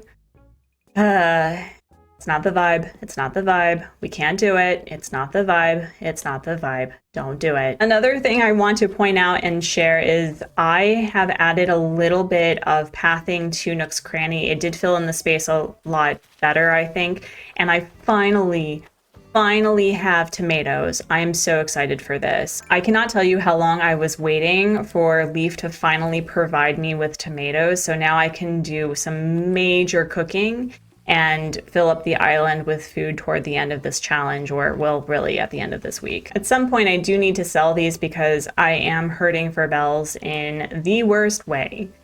I don't think I'm actually going to be paying off Tom Nook, but that is the goal, to at the very least pay off my house by the end of this challenge. I was really hoping to unlock all of Harv's Island, but I don't think that's going to happen unless, of course, I really do prioritize making bells for the next couple of days. Oh, Tex has something to say. Tex, do you really like what I'm working on? Oh my gosh. Tex, best. Well, you know what? We have been really good about today's build. It's probably going to finish pretty quickly, so you know what? Sure. Let's do it. Tex, I don't have to tell you that I am an incredible treasure hunter. Like just yesterday, I lost my pair of glasses for 2 hours because I put them in the wrong place. And I tell you what, I could not tell you how embarrassed I felt. All right, so let's go hunting. This does provide a really easy way of just showing off what I have for the island. And I feel pretty great about how it's turning out. I do have this fear that somehow day 27 will happen and then I'll have nothing to do. But, you know, at the worst case, I will just start donating bugs and sea creatures and things to Blathers, and I will, you know, rack up on the friendship points, and I'll do a lot of the little things that people don't consider with finishing an island, you know? So we can do it that way. I mean, this island is pretty decked out. Tex, where did you hide this? Oh my goodness. Wait, is this it? Is this it? It is not. Speaking of donating things to Blathers, or I won't be. This does also help me figure out how people can explore this island with as much accessibility as possible. I don't want you all to feel lost or stuck when you visit, but I also want to make sure that when you're visiting, you know, you're seeing all the important places. Wow, where did he hide? Oh wait, is this it? Is this it? Let's go. Wow, Tex picked the best place. Awesome. I've been adding a little bit and changing the customizations for things over here and trying to make it more lush. I added another gyroid community up over here to fill in the space because up there, it's pretty empty. It doesn't look like that from here, but it is pretty empty. And I've been trying to add more trees and shrubs over here. I still need to add a couple more things along this area right here, but I am really loving how this island turned out. All right, Bucko, I have brought you back your present. Is it your photo? I would love for you just to be like, oh, hey, here's friendship. Here is my undying loyalty to you making an amazing island. There's nothing to be afraid. Wait, Tex. There's nothing to be afraid of, but just in case, did you happen to bring any protective eyewear? Oh, my very own simple parka. Fantastic. Well, thank you. I don't know how I would need protective eyewear for a hoodie, but okay. You got to do all this searching and I just sat here and rubbed my hands together like an evil mess. Tex, I think, is probably one of my favorite smugs now. He is delightful. I love him. He's so great. I can probably gift a simple parka to somebody, so we'll hold on to that. But let's finish planting the flowers. This is so cute. I think once we finish with the ornament table lamps placed on either side, and I do need to figure out where to put a gift pile once I finally am able to craft them. That's why I have a bunch of soft block toys here. And I think we're just going to sell that. I was thinking about putting one right here, but I don't think I'm going to do that. And now we're going to do the most interesting thing that I can do for today. Yep. Yep. Yep. This is my life. We have enough to complete the base of the build over at the peninsula, and I think I have an idea of how to really improve on the friendship with the besties. I did realize that a lot of the houses do not have any sort of hangings on the front, and so I think for the rest of this challenge, I want to give them something to decorate their door, and I was thinking of giving them the ornament wreath and customizing it to match either their house or the colors of the villager themselves. Now that the last table ornament lamp is placed down, this looks amazing. I do need to figure out what I'm going to do for this area right here, because it doesn't seem to make sense to put a tree, but it should probably have a few shrubs here, maybe some plumeria bushes, here, and maybe a log stake and a couple more flowers here. I think that would look really nice. Now that the base of the build is done, which I am obsessed with, easy breezy, lemon squeezy, it looks so cute. I'm going to craft 3 ornament wreaths for Cookie, Agnes, and Molly, and then customize them to the colors that I think would look best for them. I do have to ask, is the festive wreath that you were gifted from one of your villagers available as a DIY? Because I have not unlocked that as a DIY, and I am too lazy to check, because I do want to make sure that I decorate everybody's door, but that, it's not just the ornament wreath. Let's do this in alphabetical order. We're going to gift the purple one for Agnes. Oh, that's so pretty. We're going to customize this one for Cookie, and I think we're going to do it in the pink customization. And then for Molly, I think we're going to either give her the gold or the green. I think we're going to go with the gold. That's going to suit her coloring and her house especially really nicely. How do you all keep track of the gifts that you plan on giving villagers? I've seen people where they base certain wrapping papers on the coloring of their villagers, which I think is really smart. I am not that creative.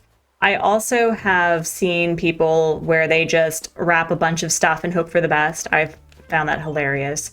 And I think there was another method, but for me, what I typically do is I just keep them unwrapped until I run into the one that I'm looking for, and then I gift them that way. I just feel like that's the easier way to go about it.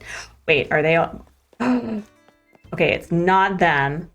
Oh my gosh, I love this. So cute. They are so adorable. Oh, there's Cookie. So yesterday I got not 1, not 2, not 3, but I got 2 ultra special gifts. I love the fact that they continue commenting on Toy Day even to the next day. I think that's so endearing. From you and Santa, I'm going to just soak in the festive feeling for as long as possible. Oh my gosh, is this an ornament wreath? Thanks. I've been low-key wanting something like this for a while. I'll put this up sometime soon. It's totes changed the vibe of my place. That is exactly the point, Cookie. Here, I'll trade you. It's a C. Hanton shirt. I mean, thank you. Actually, you know what? What does the C. Hanton shirt look like? Because I think I'm going to give that to Tex. Oh yeah, we're giving that to Tex. Tex, buddy, I know that this got derailed very quickly, but I want to gift you. I want to gift you a thing. And it's just between you and Santa, you both made it so special. I'm not crying. I'm just using my eyeballs to moisturize my cheeks. Tex, your toxic masculinity is showing. Please just take this gift. I honestly think that the penguins are a top 3 favorite species for me. I love them. They are the coolest species type, in my personal opinion, aside from the sheep. Is this really a C. Hanton shirt? This is a kind of gift I need to try right away. You look so good, and you love the color. Let's go. A front tie tee. Oh, what does this look like? Ooh, spicy. I like it. Oh, we should give that to Renee. Oh my gosh, are they singing?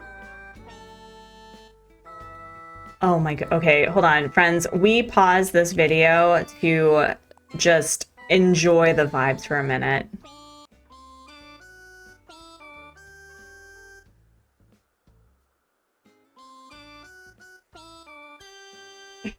I love it. I'm so sorry to interrupt your caroling, but I do need to gift this to you.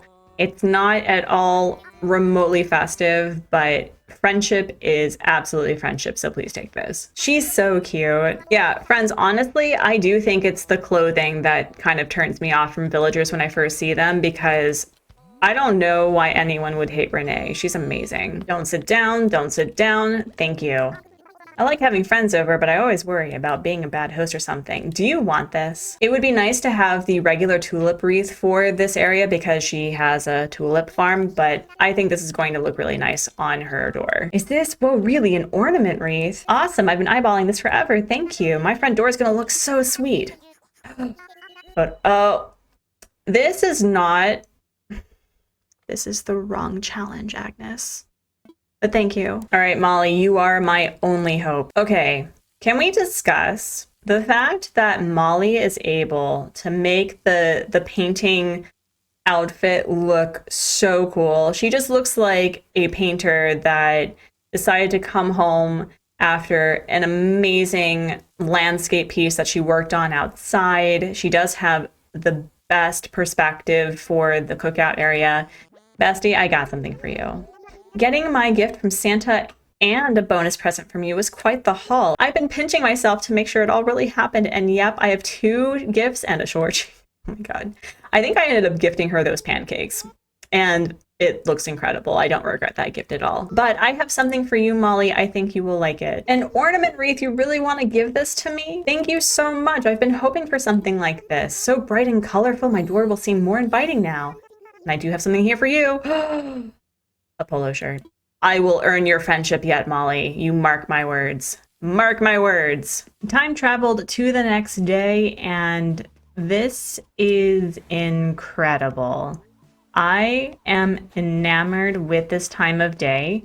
I think what I'd like to do is have the dream address set to when the lights are just coming on, and I haven't yet figured out the perfect time. So I just need to be mindful of the fact that also this is the day that Celeste is here and there's likely going to be shooting stars. So I think this is going to be the day specifically that I will set the dream address to, but I did get another puppy.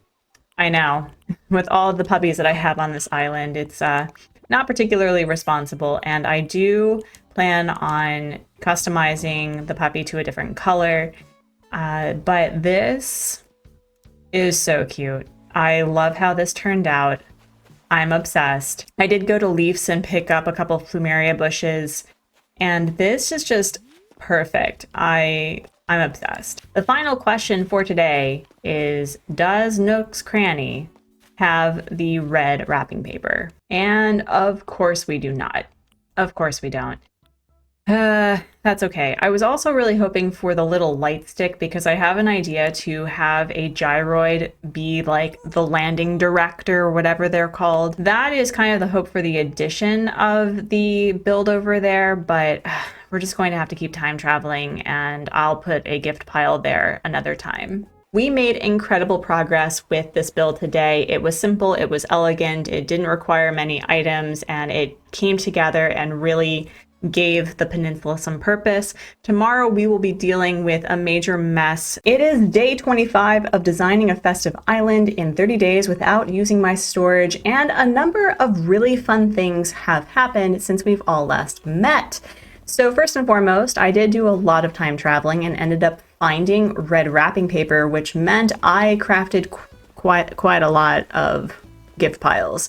I don't know if there is such a thing as too many gift piles, but we're going to find out. And then the next thing, and probably the most important for today, is the fact that I have received a photo. I found a dropped item on the ground, and it turned out to be Agnes, and because Agnes and I are practically besties, and you know, this proves it, she gave me her photo, so that is one endgame objective that I have completed. I think that means, with the exception of kind of finishing up the rest of the island for the challenge itself, making this island completely accessible to my villagers and having one villager photo means that we are basically at the end game, and I'm super excited. Today, though, is the last meth area where I just kind of placed things for ideas to hope for the best, and we'll be working on Biff and Bruce's area for the day. I have no idea what I'm doing for today. I liked the idea of making it a little bit messier, not quite trash core, but I liked the idea that Biff was a tinkerer, kind of a messy bean, and Bruce was kind of just a come as you are sort of individual. So we're going to figure out what to do with that. The part that I hate the most is I need to figure out what stays and what goes. And I think ultimately, as much as I really wanted to use this foosball, we're going to get rid of that. I really should start putting music in various places, but I think we're going to get rid of the portable radio as well. The main concern I have for putting something along this alleyway between the houses is I really like this perspective, and I'm worried that if I place a fence here like I intend, that it's going to, it's going to block it. But I do want to try with the items that I did order, and we'll time travel to the next day. And another thing is I have been shaking trees in order to get enough for ornament wreaths for all of the villagers and customizing them to match the color of the house as well as the villagers. So I think we're just gonna do it. We're going to get started. I time traveled to the next day, and I'm going to be testing out making this look like a little mini workshop. I fell in love with the idea of Biff being a tinkerer, liking to build things, and using some of the toys like the race car and the robot in order to make it seem like, he was making these himself. For Bruce though, and what are you wearing? Oh man, I love that hat. For Bruce, I'm not quite sure. I think I do just want to make him be relatively not as festive and a little bit more down with being part of nature. I did like the idea of giving some of the villagers trees where it looks like they were decorating, so I'll probably have a couple of dropped ornaments. I think that'll count because I count that as decorating. And we'll put a nice little sitting area with this board game that I had found either in a balloon or someone had gifted me. It looks okay. I know that if you have been following this challenge since day one, you know that I am a tinkerer by default, that I like to build things in bursts, have a sketch layer sort of idea, and then work with it when I feel inspired. The only problem though is when you're back here, you don't really get to see what's going on behind the scenes, and you only really get to see it if you stand really truly right here, which isn't bad, but then the table's in the way, and I don't want this to be muddied up with the table. Another option is to put the fence here, but that doesn't provide a lot of space for it to be an actual workshop. Yeah, that doesn't work either. I do have some slight regrets by the placement of these houses. I may just have to completely remove the idea that I had for his area. Over here, it shouldn't be that bad. I do have another gift pile that I plan on putting right out here, so it looks like Bruce, at the very least, is feeling festive enough to gift people. At least Bruce's area is going to feel somewhat sort of cohesive. Also, can we please discuss, I love that this looks like a natural board game. However, we can't really put things diagonally, and so no matter how I turn this board game, no one's actually looking at their specific board game spot. We're gonna put that here, and I think what I'm going to do, if I can afford the resources, maybe I'll find something that will add a little bit to the fact that this is a little more rundown. I guess we'll keep it like this for now. I should probably add a sitting area maybe right here, maybe a stool or something. I'm gonna sit with this, but for now, this is looking a little bit better. But what to do with Biff's area? And while I contemplate my life choices, I will be getting this balloon. Eventually, I am very much looking forward to the day where the video really is just me shooting down balloons so that it looks like there's gifts everywhere. Like Santa had a hole in his bag and it just fell all over the island. I'm really excited about that. A dreamy hanging decoration. Well, that's bells for my pocket, I guess. I do acknowledge a toxic trait of mine is when I have an idea, I do want to see it through even if it's not going to work, so that I can at least say that I tried and I had expended all of the options that were allotted to me. I do want to give Biff something that looks like a small little workshop, but again, it's really this area that's giving me some trouble. Although, what would happen if I moved this tree over one and then I had more space to work with over here? I wonder what that would do. So this does instantly free up some space.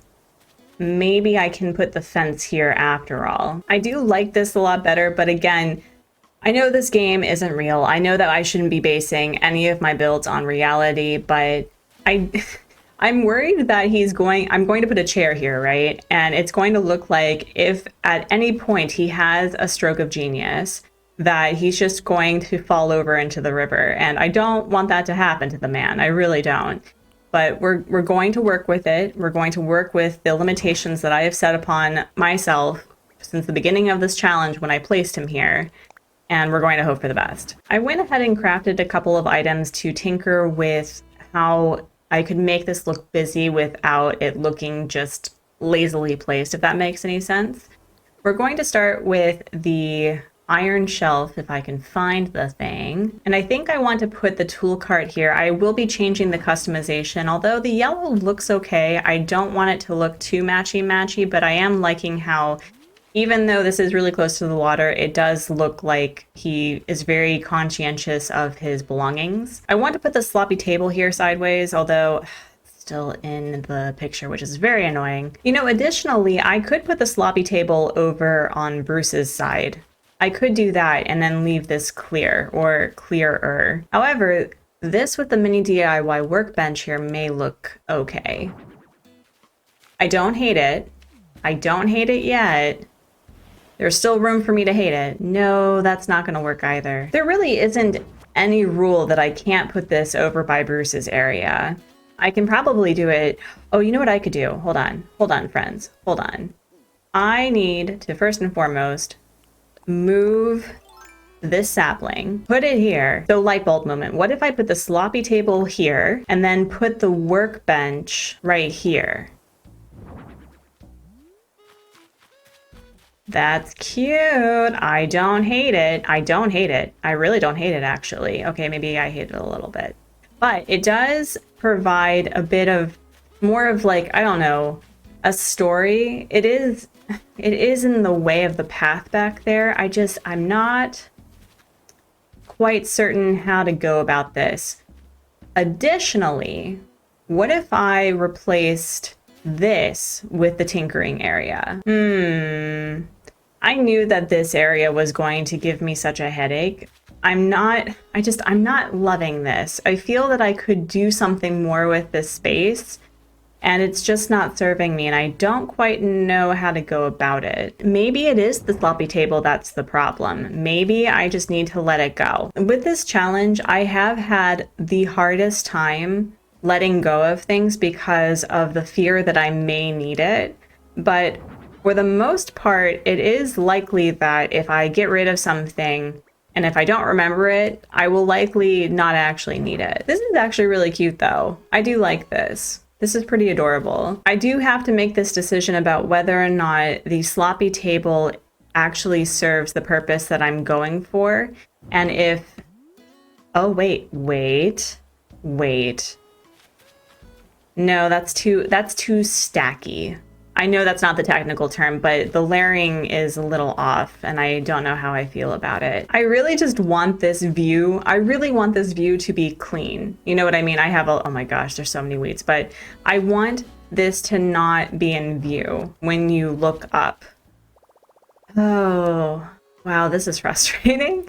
This is so frustrating. I did settle upon just making this area inaccessible. I've just accepted that as a design choice on my part. I do need to add something on top of the iron shelf though, and I think what I'm going to do is I'm going to put the model kit up there. I don't love it, but we're going to own it. I keep staring at this, knowing that this is what I want people to focus on and be in love with when it's done, as opposed to Bruce and Biff's area. I think ultimately what I need to be okay with is maybe giving Bruce a little bit more stuff as opposed to Biff, and either putting a small garden or a flower plot here or something and just letting nature speak for itself. Actually, while I'm thinking about it, why don't we get into hard hat mode and put down a few dark dirt strips and pathing, and maybe I'll feel a little bit better about it. After moving this around way more times than I'd like to admit, this is starting to come together a little bit more nicely. I think I really did have to just own the fact there wouldn't be accessible parts to the build itself. And I do like it. It's okay. I just wish I liked it more. I can put the tool cart here and it doesn't show up with the perspective build, so I do like that. That does seem to be serving my needs for this. I crafted a wooden toolbox and 2 log stools because I think the way that I'm going to make this a little more festive than it's actually turning out to be is I would like to put 2 table ornament lamps in front of their houses so that it looks decorated, and I actually have to go get more to make an ornament wreath and gift them. Even though that this area is not as festive as others, I do want to make it look like that they are prepping, you know what I mean? That it looks like they're giving it a go. But they do have an amazing backdrop behind their house anyway, so I don't think that ultimately this is going to be a problem. I think you all will forgive me if not every single house is completely decked out. It's similar to Texas area where I couldn't really find a way to make my idea work. And if I had more time, more items, maybe I'd be able to make it a little more interesting. But for now, I just want to decorate it and feel like I accomplished something for the day. You know what? Actually, I kind of own this. I kind of love it. I would really love to be able to have this right here because I honestly feel that it's perfect. It's truly perfect. The only problem, that's the problem. The only problem, that's the problem. Just this Animal Crossing, bringing all the stress since 2020. You know, this doesn't actually look bad. I actually don't hate it. Another option is, what if I move it slightly forward? Does that look weird? Am I just hyperfixating on this? I feel like I'm hyperfixating on this. However, this does give a better view. I know I should probably remove this, but I'm going to hold on to it and just think on it for a bit because it really does suit the front area, but this still feels rather empty, but it's not as bad as it was. However, what if I put the sloppy table here? And what if I put the mini circuit here? And what if I put the mini workbench here? Actually, I may have figured it out. I think ultimately what this needs, a few of a specific favorite item of mine, the log stakes right here and maybe like right here and right here, because I do want this to look busy. I do want this to feel like they are working on gifts and they're decorating and they're getting ready for the holidays. That is ultimately what I want for this area. I want it to feel like they care, but they're still in the process. They're not as ready as everybody else. That's what I want from this vibe. I think I like this a lot better, but it does mean we have to go get some more resources. The last thing I want to accomplish for today is gifting Bruce and Biff ornament wreaths so that it, at the very least, their door is festive. I've been trying to make sure that when I wrap 2 things at the same time that I gift the right villager the right thing, but I think it's this one because I tend to gift them in alphabetical order. It would be really cool if I ended up getting multiple photos for this challenge, but I was anticipating Agnes being the one to give me her photo since the get-go because sisterlies are notorious for best friendship. It would be nice if I could get another photo. Maybe that could be a secondary goal, is getting as many photos as possible by the end of this challenge. That would be really cool. Ultimately, I think with the last couple of days of the challenge, it's more about cleaning up, perhaps paying off Harv's Island. We'll see about that, but we will hope for the best. I've time traveled to the next day to see that the ornament wreaths are hung up. Oh yeah, no, this looks a lot better. I still need to add a couple of more log stakes here. I forgot to, do that between time traveling because I was just so hyper fixated on getting the ornament wreaths hung up. Do I have enough actually? I may have enough for literally one log stake. So let's put our single log stake here and our mini DIY workbench here. Yeah, I think this is going to work. If I just put maybe one more here and maybe either one here or one here, make it a little asymmetrical with distance, I think that'll work just fine. Yeah. Again, this is kind of like with Tex's build where I'm okay with it. I just wish I had a better idea. I wish I had more time. I wish I wish I had a way to make this more cluttered without ruining this right here, because this overlook's really important to me for this island. But it does look pretty good. I will say I'm just going to have to accept it as is, and I do think that adding a couple of log stakes will probably make it look more cohesive, but it looks like they tried. It's like Tex, they tried. And that is truly the lesson that I want you to take from today, is at least you try. The final order of business, and I mean it this time. I really truly mean it this time. The final order of business is to put Agnes's photo in my house. Well, friends, we have officially decorated every single one of my villagers' house to some level of festivity. Even though this was a little bit more chaotic and tinkery than I had hoped it would be, I feel pretty good about it, especially since it's not really the build I want you to focus on.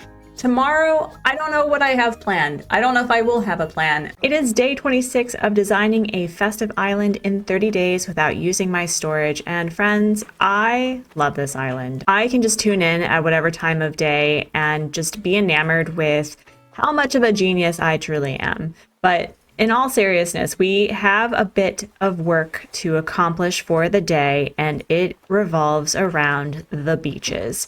I don't typically decorate very much around my beaches. I like to keep it relatively simple, relatively nature-oriented, with the exception of a couple of places that show that, the villagers like to have a beach day. But we have a few flowers we need to clean up. We have a few flowers we need to plant.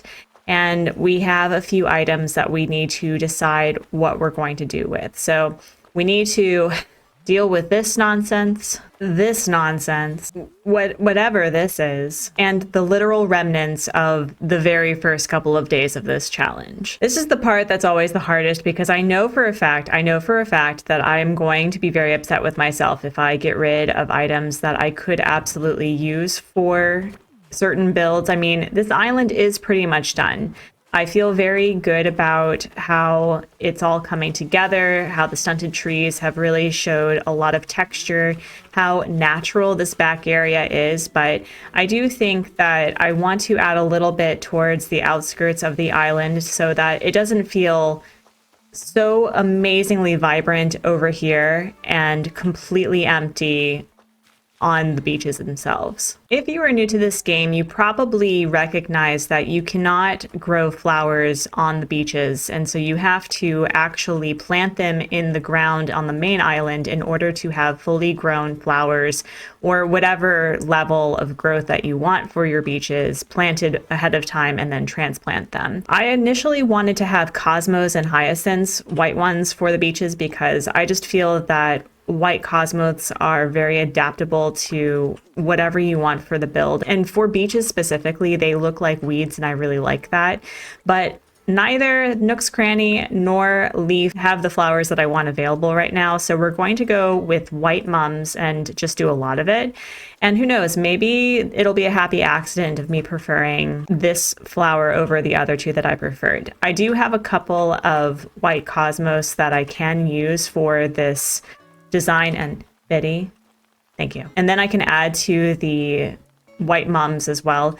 But ultimately, I think the majority of the beaches, I just want it to look like there's something going on, but there's not really any builds beyond what I've done for Biddy and Renee's area, the campsite in the back to the left by the first major gyroid community area. And I don't know, I don't think I really want to make it super festive. I think that it's okay to have a festive island where the mainland is the festive part and the beaches are kind of left alone. For sanity's sake, I'm only starting with 40, and I agree with the sentiment that I can never really tell how many flowers I actually need for an island, so I would rather plant a lot and remove what I don't need as opposed to have to constantly add more to what I've already added. So that's how we're going to maintain this strategy and be as efficient as possible for today. But it's really weird to think that in the next couple of days, this island will effectively be done. And although the design of this island feels pretty finished, in my personal opinion, there's still more that I need to do. I need to customize a couple of item colors. I was thinking about doing something special for Blathers, maybe even paying off my house loan. So there is still much to do in order to complete this island and to feel like I did all I could within the span of 30 days. After cleaning my beaches and going on a cabin island to get as many resources as possible, I did end up time traveling a couple of days into the future so that we can start planting a few of these flowers. I did order a few Nook Miles items like the portable toilets and the lifeguard chair, because I don't know what I'm going to do with it, but I think the first thing, aside from running around not knowing what I'm actually planning on doing, is we'll just sporadically start planting these on the beaches and see what I feel inspired to do. I am really annoyed that we can't plant shrubs on beaches. I feel that would be such a game changer for a lot of designs, especially if people don't like to do much with their beaches, because you can do that in Happy Home Paradise. Heck, you can put different trees on the beaches in Happy Home Paradise, and it looks incredible. So I really hope that with the next game that they allow for trees to be utilized in different spaces. I mean, I get it, realism, I guess, but it would be really nice to be able to do more with our beaches. If not for terraforming and waterscaping, and are you serious?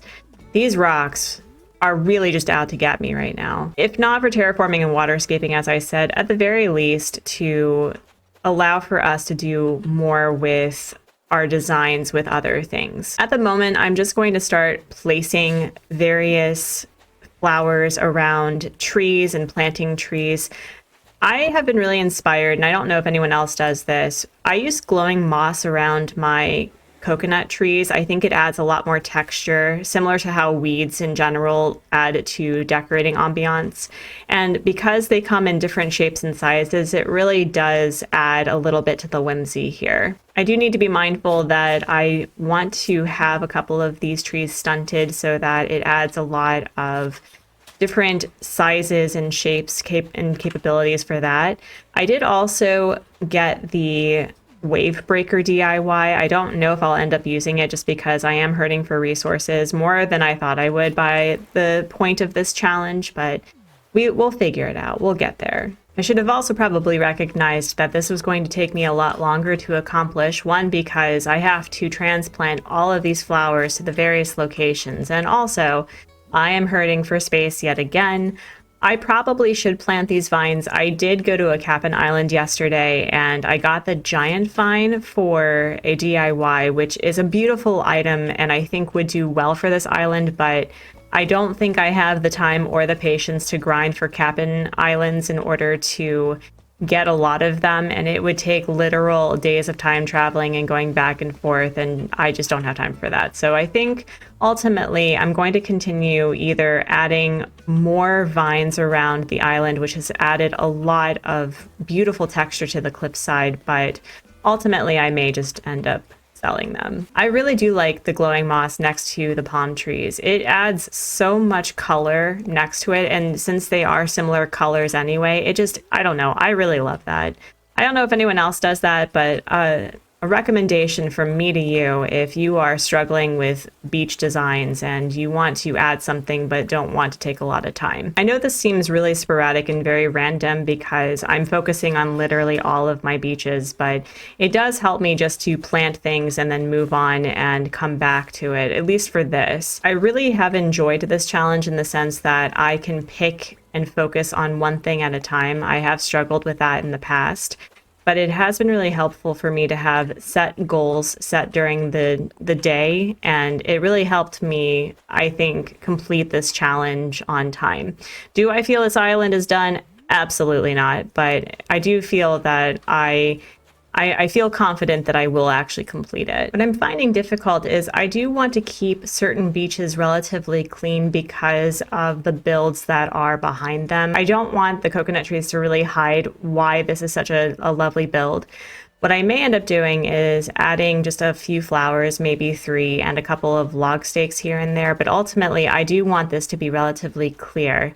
And I have been having a hard time really visualizing the way that coconut trees are supposed to look. I may have to go to a cabin island and get fully grown trees to transfer. I've also been thinking about how I want to decorate these rocks back here because they're so fun to build on, but I actually think I'll leave them bare. I really do think that having empty spaces on a fully decorated island, I think will give the eye a break. So I don't think I'm actually going to decorate any of the rocks. I don't think it's really necessary, but I have really enjoyed, more so than I thought, using the white mums as beach flowers. I think that it was a happy accident because I was hoping for the white cosmos and maybe the hyacinths, and I may still do that, but it does add a nice round texture that is hip level, and I think that'll be really nice. I'm ultimately being hit with the decision of how much is too much and how much is too little. So I think right here this will be nice. As I said, I still need to add maybe a couple of log stakes to provide some, protection against the oncoming waves. Not that it really will do much of anything, but I do believe that adding a little bit of DIY texture will be helpful. And so we dig, we plant, we dig and plant and dig and plant. In the midst of losing my ever-loving sanity, I'm going to, I got quite a few things. I'm going to grab a few items and start placing them on the beaches as well so that I have a break of planting and transplanting and feeling like it's going to look absolutely awful. Looks like Biddy gave me a light thing, and it looks like Bruce just gave me something nice. Biddy gave me a shaded floor lamp, which will be great for selling, I'm sure. And I did pick up a couple of beach towels, and I will be transplanting the festival parasol that I had in the back by the cookout area.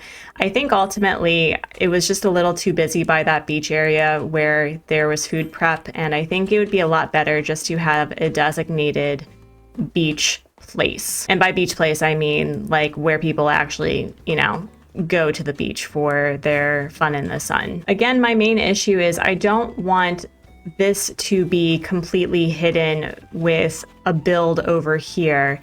So I think ultimately what I'd like to do is maybe put a beach area right here between the gyroid community and the museum. I think that would likely fill up the space pretty nicely, but it's not too centered and it doesn't take up too much room or focus of the other builds. What if I moved these back to where they were before and then moved the parasol down a bit? Oh yeah, that's much better. Put the dispenser here. Always gotta have some sunscreen to protect your skin from the sun. We'll put the flip-flops here. We'll put the sandcastle here.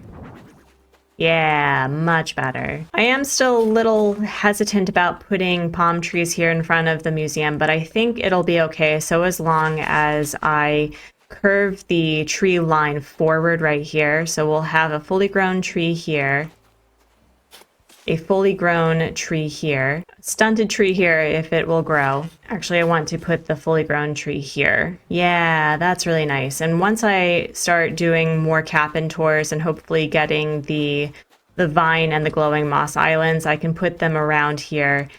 And it also means that I can add a few flowers in the back, and it opens up this area so it looks like there's a nice little walkway from here, I think maybe, and maybe one here once I manage the money tree situation. I've been trying to maintain as much passive income as possible, which reminds me, it's a balloon time break. With the wave of the first flowers planted, I'm actually going to go to a cabin island and gather more resources for DIYs.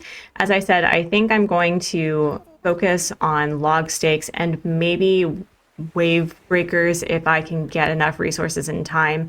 I so far don't have many to create a lot of them, but I think I can spam a lot of log stakes around the edge of the beaches where the water meets, and I think that would look really nice. We didn't end up getting the vine island, but that's okay. This will be enough to at least make some money, and we'll get a lot of wood, I think, for what I'm hoping to accomplish. But I don't know if anyone else has had this issue. For Cap'n Islands, these rocks really only give me iron and clay. Is that just because our stones on our islands are more inclined to giving us regular stone? I don't know. But I have noticed it, at least for this specific challenge, and it's been a pain in the butt when I've needed stone for things, as opposed to clay, which I get a lot of for these islands, and it's been really annoying. Basically, when I need something, it doesn't give me what I need, and then when I need it, I already have used all of the resources, and it makes it impossible for me to find. See, look at this. It's nothing but iron. It's nothing but iron and clay with one stone. See? Look at this. Look at this. Literally one stone for so much clay and iron. And back when I was grinding specifically for ornament DIYs, getting all this iron was great, but now I just give me stone. Give me stone, please. There were certain days, friends, where I was only getting iron and clay. It was ridiculous. I don't know if there's just some weird mechanic that I just don't know, or maybe my excessive time traveling has affected what resources I get, but it's been truly a struggle, especially since I now have to decide whether or not I'm getting rid of these ornaments in order to make up for some space. We were able to gather enough wood for less than 10 log stakes, and I'm hoping that in the Nook stop I will have country fencing finally. I think that'll make it a lot easier for me to just spam it everywhere, even in instances or one or two connecting together. But I definitely do either need to go to more Nook Miles islands or just time travel and have Cap'n give me all the trees that I need. And by the grace of Nintendo, we have the country fence. Let's flipping go.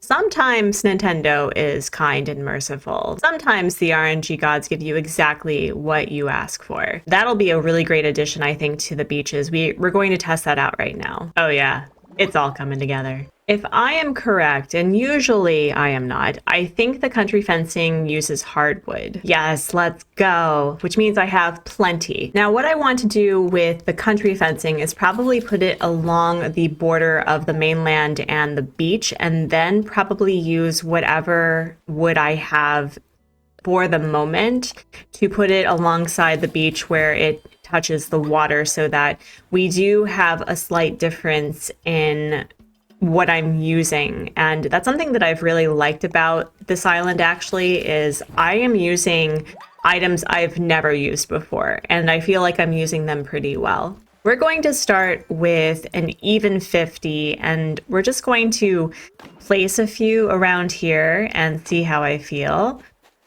Yeah, this looks really nice. I think I'm going to stick with either one or two in any given area. I know that I say this a lot, but it does really add a lot of nice texture to it. I may just keep it at one, like one spacing or something. I don't know. I'll think about it. It occurs to me that I've never really used the country fencing before.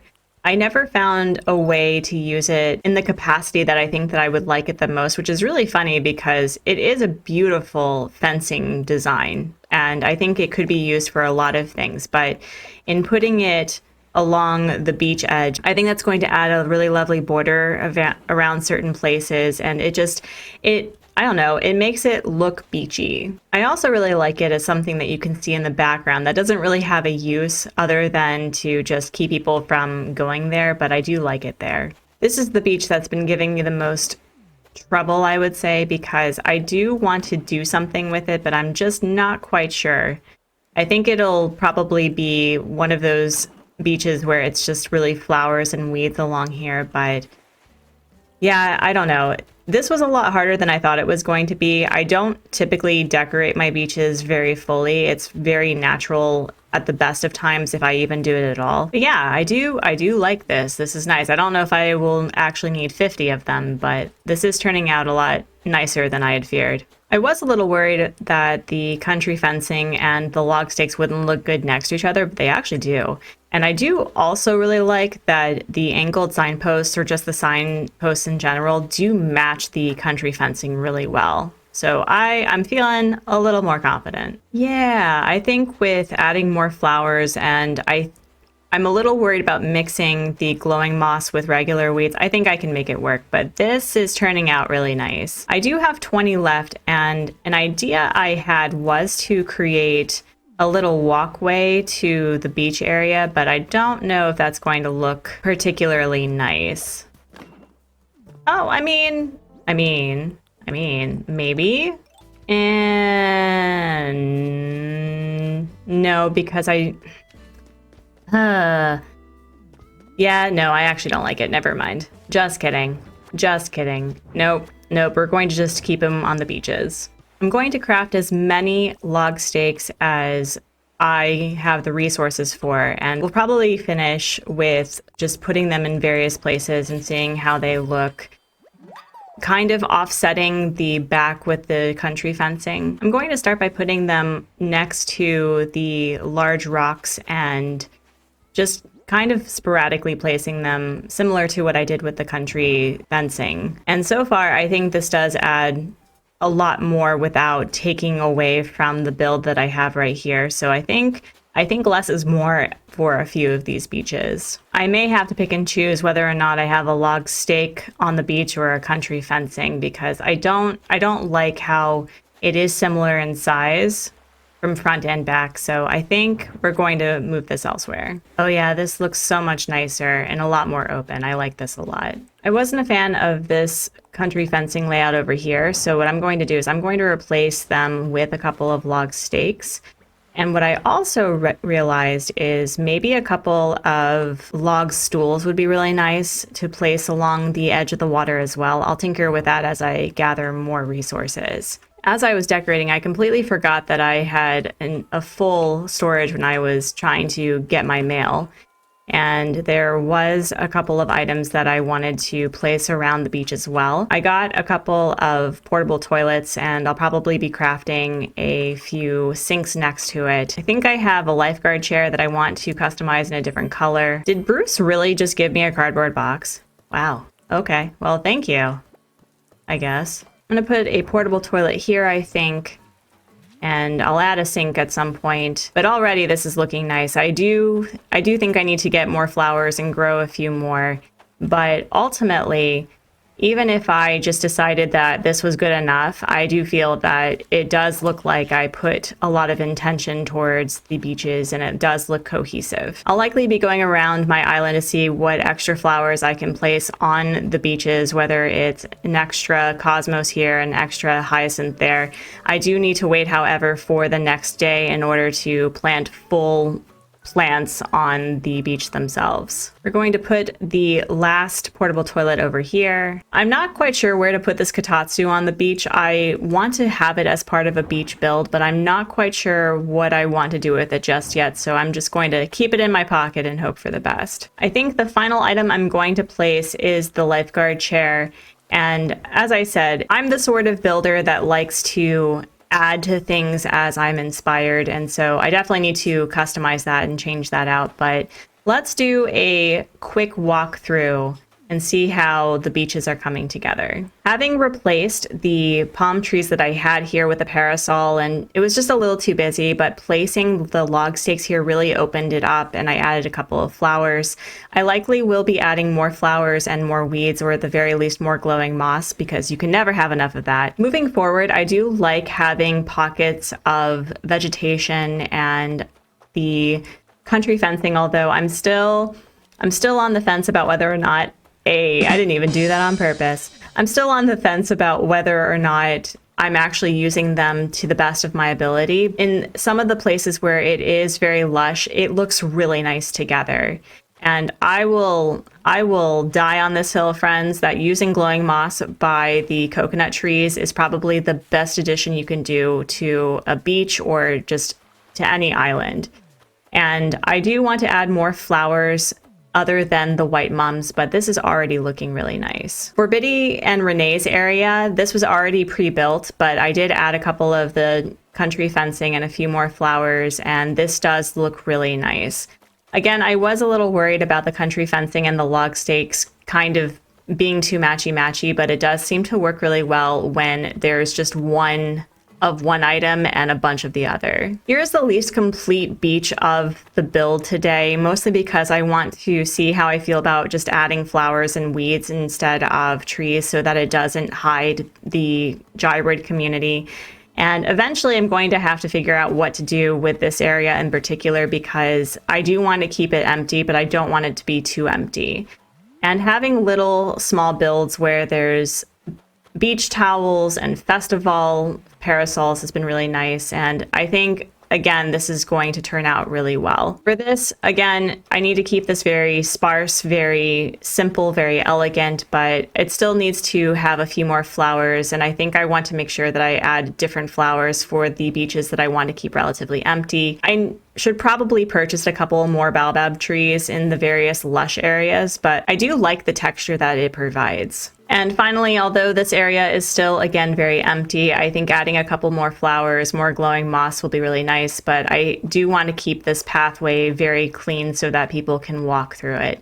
Ultimately, I do feel pretty proud of it. It's not festive in the slightest, but you know what? That's okay. The main part of the island is festive, and that's what matters to me. I don't think I need to be overtly decorative along the beaches because I don't want this island to be overwhelming. I want this island to be an enjoyable experience, even if you just want to, take a beach day. Well, friends, I know that this specific day was mostly me planting and transplanting flowers and spiraling with trees and mostly focusing on the nature and cohesiveness of the beaches. I do feel like we accomplished a lot today. It is day 27 of designing a festive island in 30 days without using my storage. And today we're starting off with a little bit of drama. I feel like Biff is going to ask to leave, and I don't want the man to go, but I have no plan for today. I was thinking about going around and cleaning up, and I was also considering either paying off my loans or finishing Harv's Island. I think I only have 3 people left to bring onto the collective, but maybe today we're going to do the thing that does not make any design sense at all, and we're going to say goodbye to Biff and maybe go villager hunting. I'm going to really miss Biff. I've had a lot of hippos in the past couple of islands with various challenges, and I think I've really grown to really appreciate the hippos. But I do want to actually accomplish something today. There has been a lot of rain, so there's a few flowers that I need to clean up, and I need to manage a few of the rocks, but ultimately I think this is just a freebie day to figure out what I want to do for whatever is serving this island. But ultimately, what do you do when the base of all of the island is pretty much completed, with the exception of a couple of customizations that I have to complete? In my cleaning, I did find a message in the bottle. Let's see who it's from. Rodney, my friend, my boy, and I already know this. I did unlock a couple of DIYs that I want to utilize for this island. I think I got the garden bench, and I do have the windbreaker that I do want to use for some of the beaches, but yeah, I'm kind of at a loss of... Seriously, this is just ridiculous. I'm kind of at a loss of really what to do aside from cleaning up and figuring out what's... Are you serious? Look at this. Seriously, this is ridiculous. While I am considering what to do for today and actually being productive, there's a few flowers that I can put on the beach that are either white mums or extra cosmos and hyacinths that will add more to a couple of the beaches that are relatively plain still. I still have this Katatsu in my inventory that I don't know what to... Oh, sorry. Hi, what's up? See, Agnes comes in clutch. Truly my girl, the very reason as to why she is the first villager to gift me her photo on this island, because I need that confidence. I need that confidence so bad. Look at that. I can do it. I can do hard things. I've been really getting annoyed with managing my pockets while trying to clean up and only having a couple of spaces. So I think what I'd like to do is craft a couple of things to place around the beaches. And I have been very lucky to have a couple of DIYs that will really set the tone for the beaches being a little messy, a little cluttered, but mostly nature oriented. This is where I feel that having order bots or treasure islands have been so important and crucial for designers and content creators and people who share their islands online. Is it takes a lot of work to do this by yourself, and sometimes I avoid making DIYs that I can only do one of because it feels that it's not going to feel cohesive just having a couple. However, I think putting a couple of garden rocks, at least on this beach and the one behind it, will provide a little more to this area, because I have been a little self-conscious about leaving this relatively bare. And with going on a super quick villager hunt, maybe a couple of tickets in order to gather resources and see who we're vibing with, because I've tried multiple times to allow the houses to autofill, and for some reason it takes forever. I've had instances where the plot does not fill for literal days, if not almost a week. So I don't know what's up with that. Oh yeah, okay, that looks a lot nicer. I'm feeling much better about this area, and I'm waiting for a few of these white flowers to fully bloom to put on the different beaches that only have mums, so that I can just transplant them as needed. This is another area that I need to work on. I want to do something with it, but I'm not quite sure what to do with it, you know what I mean? Because I've been using this as my money farm for the trees, but there's like this empty space here, and I feel that I want to be making money for as long as possible for this challenge, because I've been really doing a lot of passive income, whether it's the fossils or the money tree. Sometimes I'll even utilize the crops, but not often. And so that's the one spot that I have been really struggling with. I know that I'm probably not going to get his photo, but I figured, what the heck, why don't I gift him something before he leaves? And I do have an excess of drumoids on this island, so here you go, Biff. I'm going to miss you. When we time travel to tomorrow, I will be sure to say goodbye, and maybe, do we get it? An exit sign as you are exiting from this island. I understand the symbolism. Thanks. If I'm going to pay off my loan, I do need to see how much money I do have in Oh, I can actually pay off my loan today. Wait, maybe? Hold on. Friends, what if I paid everything from my pockets? We are literally 1,500 bells away from paying off my entire house loan. So you know what? We're going to do that. 400, oh wait, I can math. We have 434 bells left for this loan. That's incredible. So here's what we're going to do. I do have a couple of fossils that I'm going to sell directly to the Nooklings. And I think what we're going to do is we're going to have a very short villager hunt to get a new person in the plot to just really have for the next couple of days. And are you serious? I feel like this game is really judging me. Do you feel the judgment? I feel the judgment. My first round of selling things to the Nooklings means that I now officially have 16,000 bells to my name, which means I will absolutely be paying off my loans. I do have a few crops that I can sell though, so let's see how much I earned from that. The first round of selling crops and a couple of resources that I'm just not using add up to 32,000 bells, and the second batch being 3,000, which means I have 52,000 bells to my name. I am truly the richest resident representative ever. Truly ever. You know, despite the fact that today feels not as productive, or I don't know, it doesn't have the momentum as the last few days have had.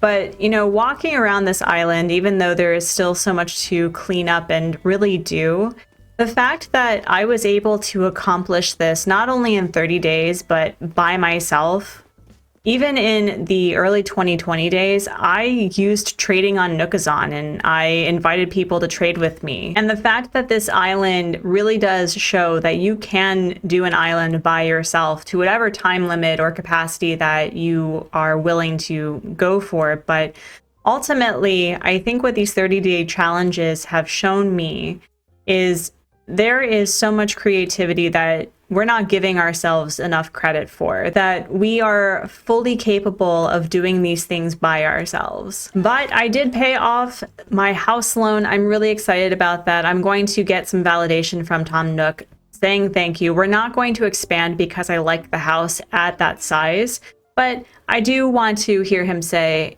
I did a good job. The final order of business before we time travel to the next day is to gather 2 Nook Miles tickets to gather some resources, I guess, to either make money or who knows, maybe I'll get Money Rock Island and pay off Harv's today that way. That would be great. I think I also need to utilize Cap'n in order to get a large amount of iron, because it does occur to me that I do have the iron wall lamp and the iron shelf, which are money makers if you decide to sell them to Nooks directly.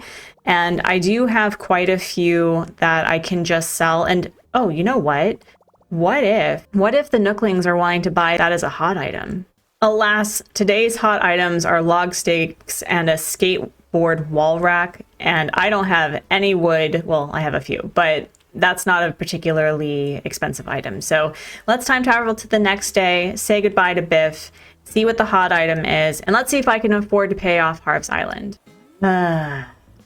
This will never not be annoying. I know that I have stated that this is a no custom code island, but I'm kind of tempted to either do the wild wacky doodle thing of placing a bunch of weeds along the pathing so that rocks don't spawn there, or do a transparent square in order to keep them from spawning, just so that they spawn elsewhere and then I remove it. But anyway, we have time traveled to the next day to say goodbye to Biff and wish him well. And oh wow, we have a doozy of a thing. We have a missing item, or a lost item, and we have, I was wondering where that was, because I was looking for it yesterday and I couldn't find any. For a 30-day island, this island's definitely become very lush because I can't find the fossils for the life of me. Aw, Biff, I'm going to really miss you. This is probably a really bad idea, and I fully acknowledge that unless I have specific villagers that I have in mind as part of the challenge, it's probably a waste of time, but you know what? I think I need some spice. I need some variety to celebrate the last final miles, kilometers, light years, other forms of distance in order to see this island off. First, we're going to see who this belongs to. This is probably Clay's, which means it does increase the friendship. And on the way over to Clay's place, we're going to see what the Nooklings are offering or wanting to purchase as hot items. And again, not particularly expensive pieces, so we'll avoid it. It probably would have been a benefit for this island, or really any island, to use lost items. If you don't return a lost item and you move to the next day, it becomes what was this again, which means that it's a droppable item. And I just feel bad. I want to give my villagers back their things. Maybe that's just me. I really love how they look when they're dropped on the ground, but I can't imagine not returning it to them. Since I'm here, I'm going to go around and grab the fully bloomed white flowers that I can place on the beaches just to get that out of the way. I cleared up my inventory and did a little bit of cleaning, but I do want to check and see how much I have left to pay off Harv's Island, and then we'll do a quick little spicy villager hunt to gather resources, get a new friend, and who knows, maybe it'll be somebody that I really love or I haven't seen in a while. But it was probably not in my best interest to do a villager hunt so late in the challenge, but you know what? I'm gonna do it. I will be honest, I didn't think that I would pay off Harv's Island beyond these two because I needed them the most for this. I had hoped that by unlocking Katrina, I could really up the ante with friendship, but let's see how much money I do need in order to unlock all of the different community members. So for kicks, we have 49,000 bells and donations, which means that we need a little over 50,000. That's not bad. My villagers have been really great with donating a huge amount of money. I think that's something I want to test is that if I time travel years ahead, can I effectively pay off Harv's Island without paying for it? And it looks like we have 72,000 for Sahara. So if I'm mathing that correctly, it seems that we need a little over 120 so far. Again, my math is not particularly great right now, but it does look like I need roughly a little under 200,000 in order to officially unlock and complete Harv's Island, which is not bad. So for now, I think what we're going to do is we're going to time travel to the next day. We're going to utilize my favorite dodo, and maybe we'll get Money Rock Island. Maybe we'll get an island that has the coolest resources that I can sell to Nook's Cranny. We'll get a new friend, and maybe we'll pay off Harv's Island today. We've time traveled yet again for literally the last villager hunt of this challenge. I want to use this villager hunt as effectively and efficiently as possible. And ultimately, I would like to use both tickets, mostly because I want to get as many resources so that I can item spam the certain items that I really like. For example, I want to have more log stakes on certain beaches, and I do want to create a few more garden rocks around the beaches. I think that adds a lot of variety and texture to the beaches themselves. I'm trying really hard to not be picky, okay? I really hope that the RNG gods are kind, merciful, jovial, festive. The villagers that I have on this island are pretty ragtag, pretty all over the place, so I don't really have a theme. We're just gonna see. All right, well, it looks like I'm about to have Money Rock Island. Do I have Money Rock Island? I have Money Rock Island. Let's go. Wait. Who is that? Who is that? That is not our girl Rosie. That's not our girl Rosie. Oh my goodness, Rosie, hello. Wow. That's incredible luck. I know that there's a few people who went villager hunting for this cat for thousands of tickets, and she comes to me on the first ticket and on a Money Rock Island.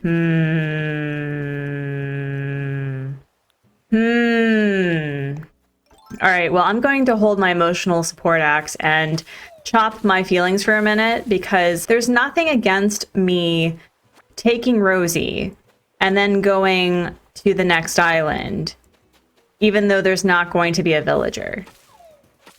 Like, there's nothing saying that I can't visit a Nook Miles island when I'm done villager hunting, right?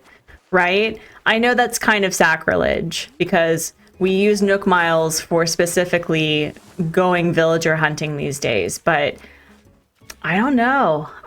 Do I pass up Rosie? Do I pass up our girl Rosie? Wow, this looks really menacing. I didn't mean to make it look that menacing. Wow. So after completely ravaging this island of resources, I think I can pay off 2 of the stores in the collective already, so I'm pretty excited about it. It would be really funny if I got Money Rock Island twice. So I've thought about it, and I think we're going to leave Rosie. I want to see who's on the second island. I mean, if we had such great luck the first ticket, I wonder what the second ticket's going to bring us. Alas, it is not Money Rock, but we do have quite a bit of trees that I can cut down and get a lot of resources. Wait. No. Is it my boy Hopper? I love this penguin. He is probably one of my more favorite penguins in the entire species. He's so great. He's based off of a real species. Like, what is there not to love? Although, I think one of the main reasons as to why I didn't invite Rosie was because her house next to Bruce's wouldn't really mesh very well. But now, am I regretting the fact that I think Hopper has a completely different house type as well? Fun fact, Rosie and Hopper have the same house type and they would have probably worked really well next door, but Hopper next to Bruce though, I don't know if that's going to work because I did put the original houses together because they would make sense, and this is where I think I regret letting Biff go. I mean, we could just autofill. It's not likely that I'll get anybody in the house plot anyway, but I may be lucky. I may be lucky. Am I going to have regrets for being picky? Yeah, probably. Yeah. So we're not going to take Hopper. We're going to let it autofill, hopefully, maybe. Even though we're going to autofill, I think today is not lost. So while I was committing mass ecocide on the Nook Miles Islands, I had an idea for the area in front of the museum that I was struggling with. On one of the Nook Miles Islands, I crafted 2 garden benches, and I need to purchase a couple more customization kits in order to get one of the garden benches to the color that I want.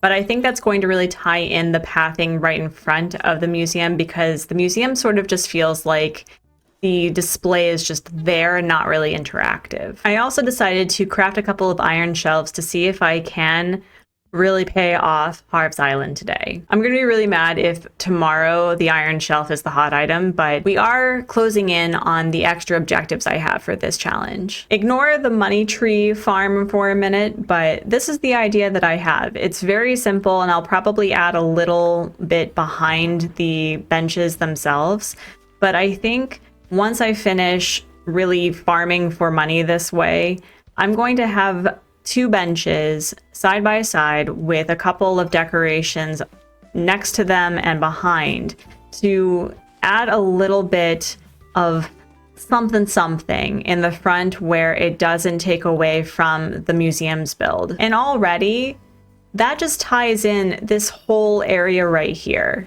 And I love that. I love that for me. I don't know, again, what this is going to have. Maybe a couple of short trees, maybe a trash can, maybe, I don't know, something behind it that'll add a little bit of lushness. But I think this is exactly what this area needed. Just a couple of benches for my villagers to sit and just enjoy the gyroid carolers. We're going to pick Hicks Store in order to pay it off because it is the easiest, cheapest one to pay off, and I'm going to be really happy if I am not only loan free, but I also paid off Harv's Collective. There was quite a bit of time where I thought that I wouldn't be paying off my loans or even using Harv's Island to this capacity, but I'm really glad that I was able to do that. Well, friends, today was not the most productive of days, although I am officially debt-free from the Tanuki. We are that much closer to paying off Harv's Island. I am not going to see who autofills. I'm not going to tell you. I think it'll be a delightful surprise for the both of us. And I think tomorrow I have another idea for the museum. It is day 28 of designing a festive island in 30 days without using my storage. After making the rash and rather unhelpful decision to let Biff go, we went villager hunting and found Rosie on Money Rock Island. Deciding that I wanted even more pain, we moved on to the next island and found Hopper, a cutie, but his house did not quite fit the vibe that I had originally created for that area. However, we are officially debt-free from Tom Nook and that much closer to paying off Harv's Collective, and so I have to ask myself, what other stretch goals will I meet in the last remaining days of this challenge? 30 days, it's the 30-day no storage island. Hello, friends. Well, here we are. We officially have an autofill on this island, and I am kind of happy about the house. The only problem is I don't know who this is. It's a blue villager, which means it's possibly Stu. It's been a hot minute since I've had the man, and wouldn't that be hilarious if this was stew. Wouldn't that be just oh so swell? All right, I want you all to put your bets in, friends, okay? So I think that this is an elephant villager. I think that it's Dizzy or Axel, which is fine. We lost our jock villager when Biff left, so you know what? Let's just tear off the band-aid. Let's go see who's home. Oh my gosh, it's Bam! Okay, so I was absolutely incorrect, but it was a blue villager. And it's a jock. Oh, that's cool. Wow, 2 deer villager next to each other. Hey, do you live on this island too? My name's Bam. I just moved to Bobble today, if you couldn't tell. If someone as totally ripped as you lives here, then this is definitely the right island for me. I hereby officially recognize you as a legit rival. Oh, wow. May the buffest bud win. Oh my gosh. I love the jocks and their rivalry. Okay, you know what? No, I am very happy with my decision. The house next to Bruce looks really great. We just need to do a couple of customizations around his house, but that's not going to be bad. Ultimately, I think the only thing I really need to do is I need to customize this to a different color, which I think I can probably do that right now. And I realized something as I was going around the island. There's so much to clean, by the way, but there's a few houses that do not have ornament wreaths. So I think I do need to do a bit of a shaky shake throughout the next couple of days. And I do need to gift Bam, at the very least, an ornament wreath and also a leaf umbrella. With that drama out of the way, you may be asking, Artsy, since this island is pretty much done with the exception of a few little places that require cleaning and maybe customizing, what are you going to do today? I'm so glad that you probably didn't ask. I swear, these rocks have a vendetta against me. Behold the museum. We already have a really lovely build. It was one of the first things that I completed and started tinkering with pretty often and feel very happy about, but the inside of the museum is relatively empty.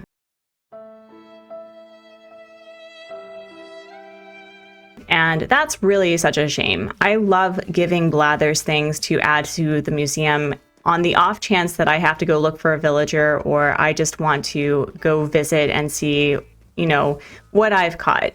And so I thought, because this is a 30-day challenge, I don't have all that time and resources in order to get everything filled. But why don't I get him 30 specimens to put on display? I already have quite a few based on the fact that whenever Red visited and I saw that there was clearly a real painting or a sculpture, I gifted it to him. But I think that Blathers deserves some kindness and compassion, and we'll be doing what we can to get 30 specimens for the museum for today. Why 30? Because it's a 30-day challenge and I'm not original. I'm not looking forward to this because for some reason, I'm blaming my Joy-Cons. For some reason, my Joy-Con cannot provide a discernible vibration difference between the fish, you know, taking their tentative bites to actually like getting the bobble or whatever the heck those things are called. So even when I'm just idly fishing just for funsies, I have missed so many fish. It's not like I'm the best at fishing. I get distracted. See, like that. It's just, for some reason, my Joy-Cons have made it so much more difficult for me to gauge when the fish are going to bite. And it's been very annoying. At the very least, we'll have a few fish and I'll try to collect as many bugs as possible. We'll definitely be going on a Cap'n Island, and I think this is just a really nice way to go around the island and see what bugs and fish are available. Also the random kotatsu that I've placed because I'm not ready to let it go. Random kotatsu aside, this island has been a pleasure to decorate. I'm going to be really sad when the 30-day challenge is over.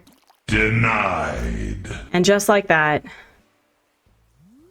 it's gone. I should probably get into my wetsuit just in case I see a couple of bubbles. I do want to donate as many different specimens as possible. I think that would be really nice. And I do know for a fact that I have hardly donated any sea creatures, so this will probably make it a lot easier for me. I think the saddest thing about doing 30-day challenges like this is you really do have to pick and choose what you are going to focus on for your island. And I actually get really stressed out if I pass through a season and I didn't collect the specimens that were for that season. And that was back in the day where I didn't really time travel excessively. I pretty much stayed in the month that I was playing in because I liked to play in the season that I was in. Having to ignore Blathers and just have him assess fossils so I could sell them felt like such a sacrilege thing to do. And that's something that is very special about Animal Crossing that has been applied to a couple of games like Dinkum, is that the museum is such a beautiful building. They put a lot of work and effort to expand it and make it a lovely experience to walk through. Even though I get really annoyed that I can't find my villagers and I go around all of the different exhibits to try to find them, I still enjoy walking past the whale shark or the cicadas as they are buzzing.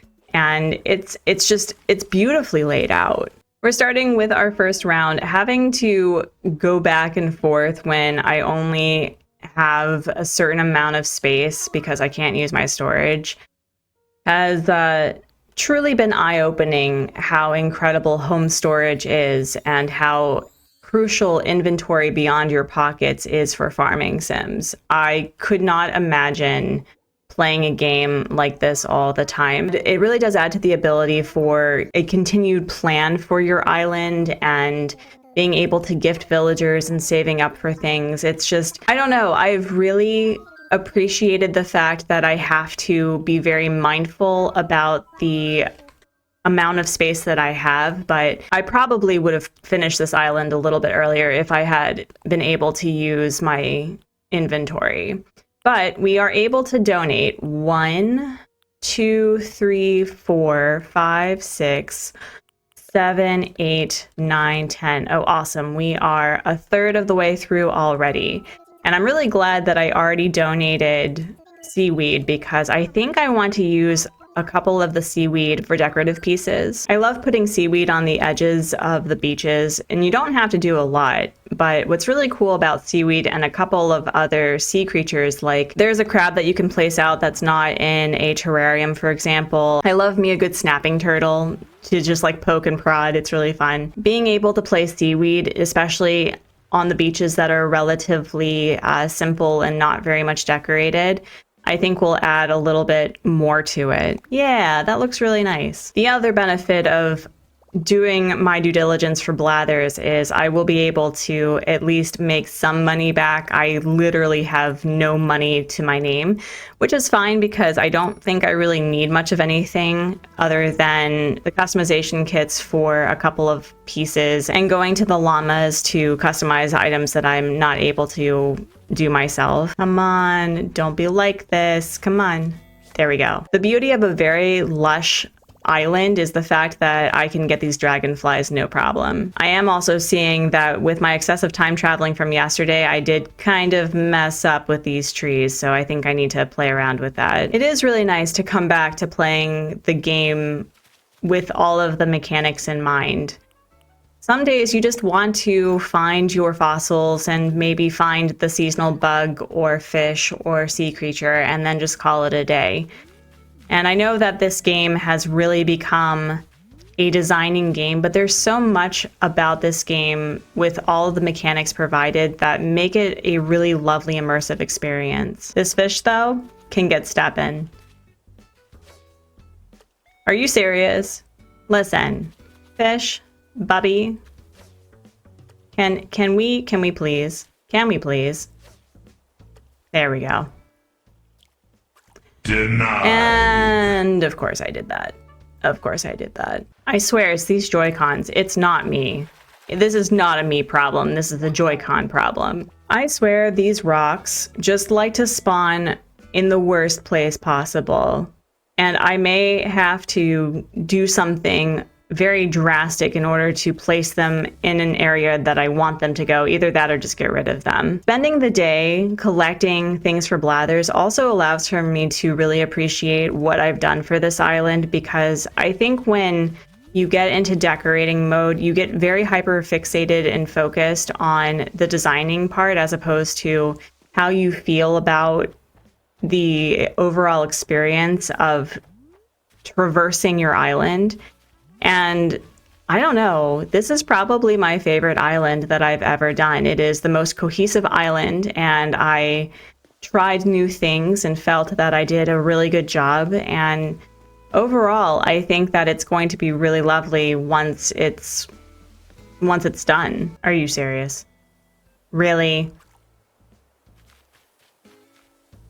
Is it just me, or has the fishing mechanic become significantly more obnoxious since I last did the fishing tourney? Are you... Listen. Listen. Thank you. There we go. This is gonna take me a bit. It's really a shame that I'm only in the first month of summer in the Southern Hemisphere island, because I think if it's January, there would be all of the different beetles, there would be the cicadas, and I would have this done so much faster. But I do want to make sure that I stay in the season where the festive lights are still on the trees. I did learn something really interesting, though. I learned that there is a max number of trees that Isabelle will decorate, I'm pretty sure. And so if you have cut down decorative trees and you plant new ones, that it is very likely that Isabelle will just decorate them, and so you'll have a decorated tree. It's unfortunate that it's not just random. I would love to see the entire island just decked out in decorative trees. I think that would provide a lot of natural beauty to the island, especially if you don't want to decorate with the ornament DIYs. But again, this festive island had me use DIYs that I never used before on an island, literally ever. Our next drop off isn't as many, but we have 1, 2, 3, 4, 5, 6, 7, 8. So we are now over halfway done with 18. So we just need 12 more. I did realize with my excessive time traveling that a couple of the palm trees that I wanted to have stunted were not actually stunted. And so maybe I think what I'd like to do is keep a couple of them as stumps, because I think that would add a little bit more to the overall decoration. And that would also mean that I would get a couple of bugs that land on the tree stumps. I think they're in season. I don't understand, with all of the flowers that I have on this island, there hasn't been much variety with the bugs that I've been finding, so I don't really understand. I don't know if it's true or not that certain butterflies only spawn with certain flowers or certain hybrids. I'm not sure, but for some reason I feel like there's not as many as there should be. Seriously, in this entire field of flowers, there is no orchid mantis, there's no praying mantis. Are you serious? Maybe I just made it too lush. I just made this island too perfect for the local flora and fauna. That's what happened. I'm just too good at this game. That's exactly it. I have regrets. And there was a mantis and I ran through it. Great. Love that. Love that for me. That's amazing. I think I need to rethink my strategy a little bit, because running around my island is taking a lot of time.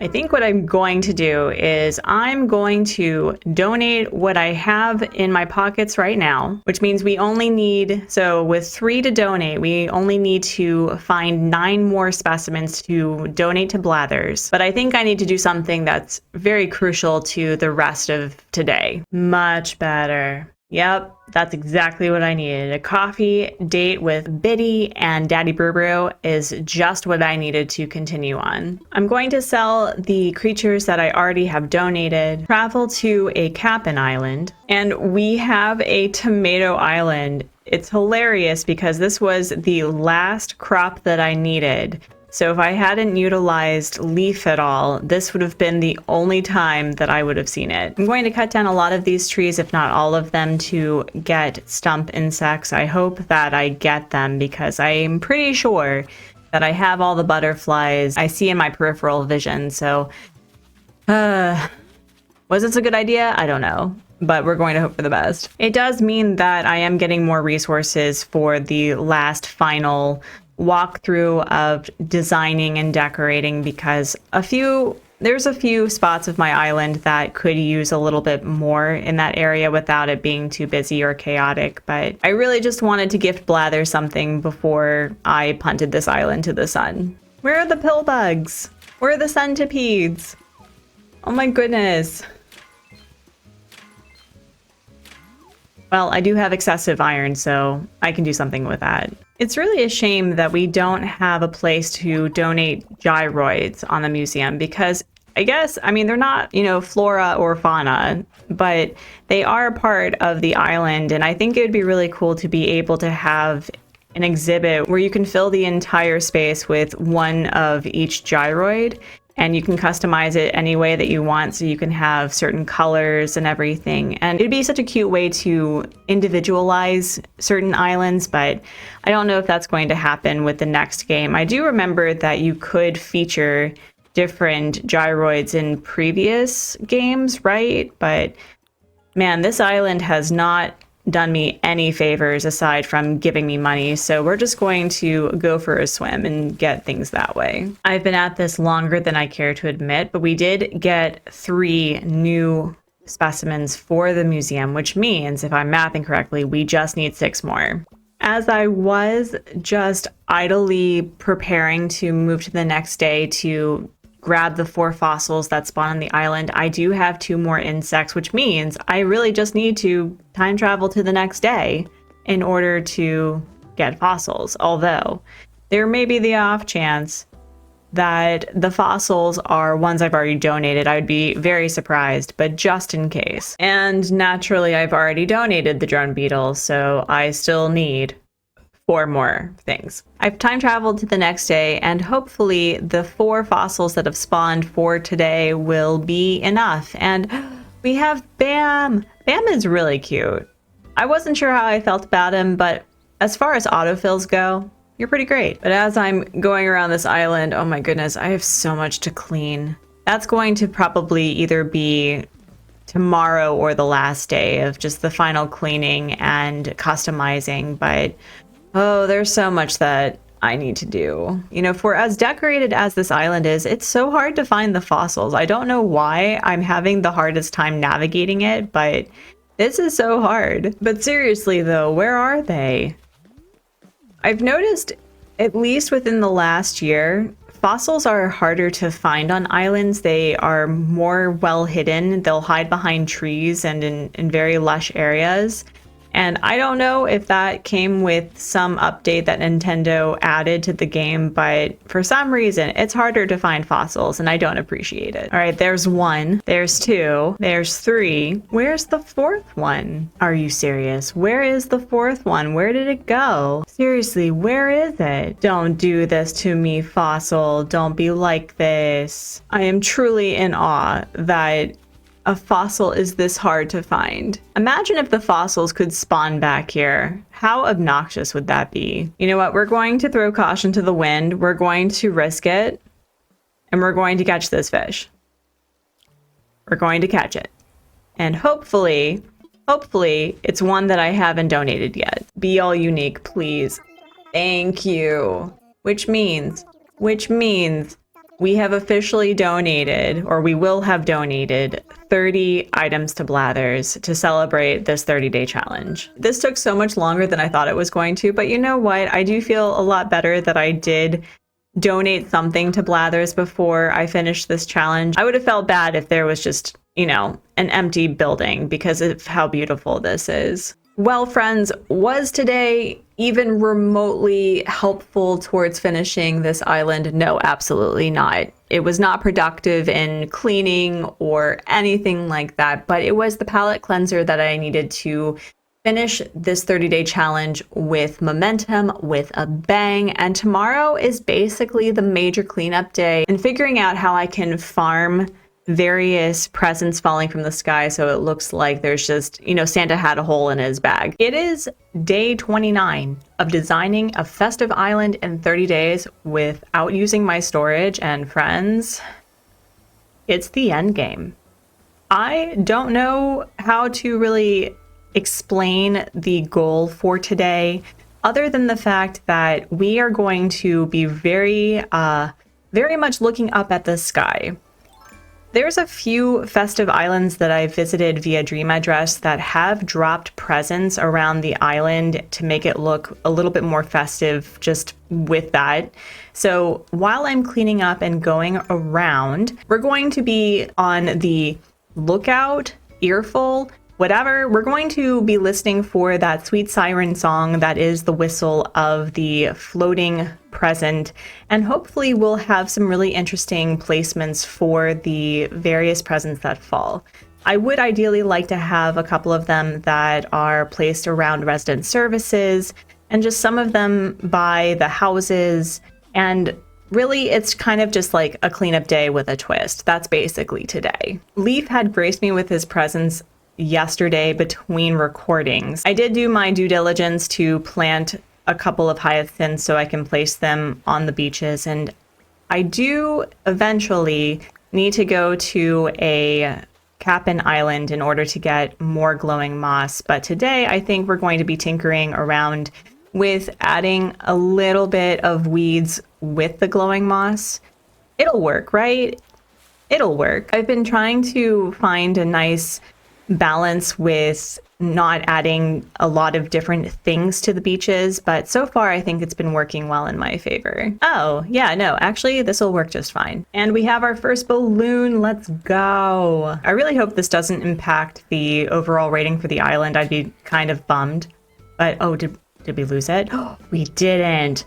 Oh, that's going to be super fun. And look at how it just fell so perfectly behind the gift pile. Oh, that's amazing. Oh yeah. Oh yeah. It's all coming together. The last part of this challenge has been really difficult to maintain the momentum because I felt that the first week was very terrifying. Like, I didn't think I was going to accomplish this in 30 days. And now that I'm really literally at the last couple of days of this challenge, I'm trying to figure out ways to make it feel like I'm adding more to the challenge itself toward the end, which is why I thought it was important to donate at least something to Blathers, do something in kind and paying off my loans to Tom Nook. Like, I felt it was important to finish this challenge with having paid off things and gifting the various NPCs that mean so much to us in a way that, I don't know, that it feels like this island will be complete. I find it hilarious the day that I'm not actively working on something, the day that I am actively looking for balloons, and they decide to not show. I do not understand why this game decides to be cruel and unusual, but you know what? Here's what we're going to do. We're going to fool the RNG gods. Don't tell them. We're going to fool them, and we're going to pretend that we are getting into Island Designer. We're not actually going to do anything with Island Designer, but maybe this means that if I put my hard hat on, it'll be like, you know what Artsy needs right now? Artsy needs a lot of balloons in order to be very distracted and just get very frustrated that they will be compulsed in order to get more balloons. Yeah, that's how we're gonna do that. So far, I'm not seeing any presents as of yet, so we're going to be shaking a couple of trees. I think I only have one more villager to gift an ornament wreath to. Everyone else's door is decorated for the holidays, which has been really nice. As far as autofills have gone, I haven't really interacted with Bam. I didn't really anticipate befriending him at all, but we're going to make sure that we can at least gift him a nice wreath for his door before the end of this challenge. Seriously, no balloons? Really? Come on, you were dropping like it was hot this entire challenge, and you won't show up for the day that I need you, the day that we are focusing on dropping balloons from the sky. Really? Interesting. Well, I guess while I'm waiting, I'm going to craft a couple of things. I'm going to craft a country fence for Agnes's area because I have been very annoyed with the front part of the tulip farm. It feels a little too open. And I also want to start crafting a couple of log stools for the beaches by the log stakes. I think that's going to add some nice texture that is a little thicker, but also separates a little bit from the country fence that I also have on the beach. And also I can put things on them, so we'll see. Yeah, don't mind me, RNG gods. I'm just, building a thing. Don't worry about it. It would be such a shame if you just decided to drop a balloon from the sky. That would be super fun. Nothing? Wow. Although, I will say that this challenge has really gotten me to love this country fencing, and also playing around with different fencing and shrub types along with a certain kind of fencing. I've never done that before on an island. So, it's a happy accident, I suppose. I will, however, get this orchid mantis because for some reason, at least from yesterday, I just feel that I should donate it to Blathers because of how annoying it was to try to get them. Hello, random Kotatsu that I still have no idea where I'm going to be placing on the island. Ooh, I like this. I like this a lot. I wish I could push it just a little bit, but I do like the combination. I think that's really nice. Wow. Wow.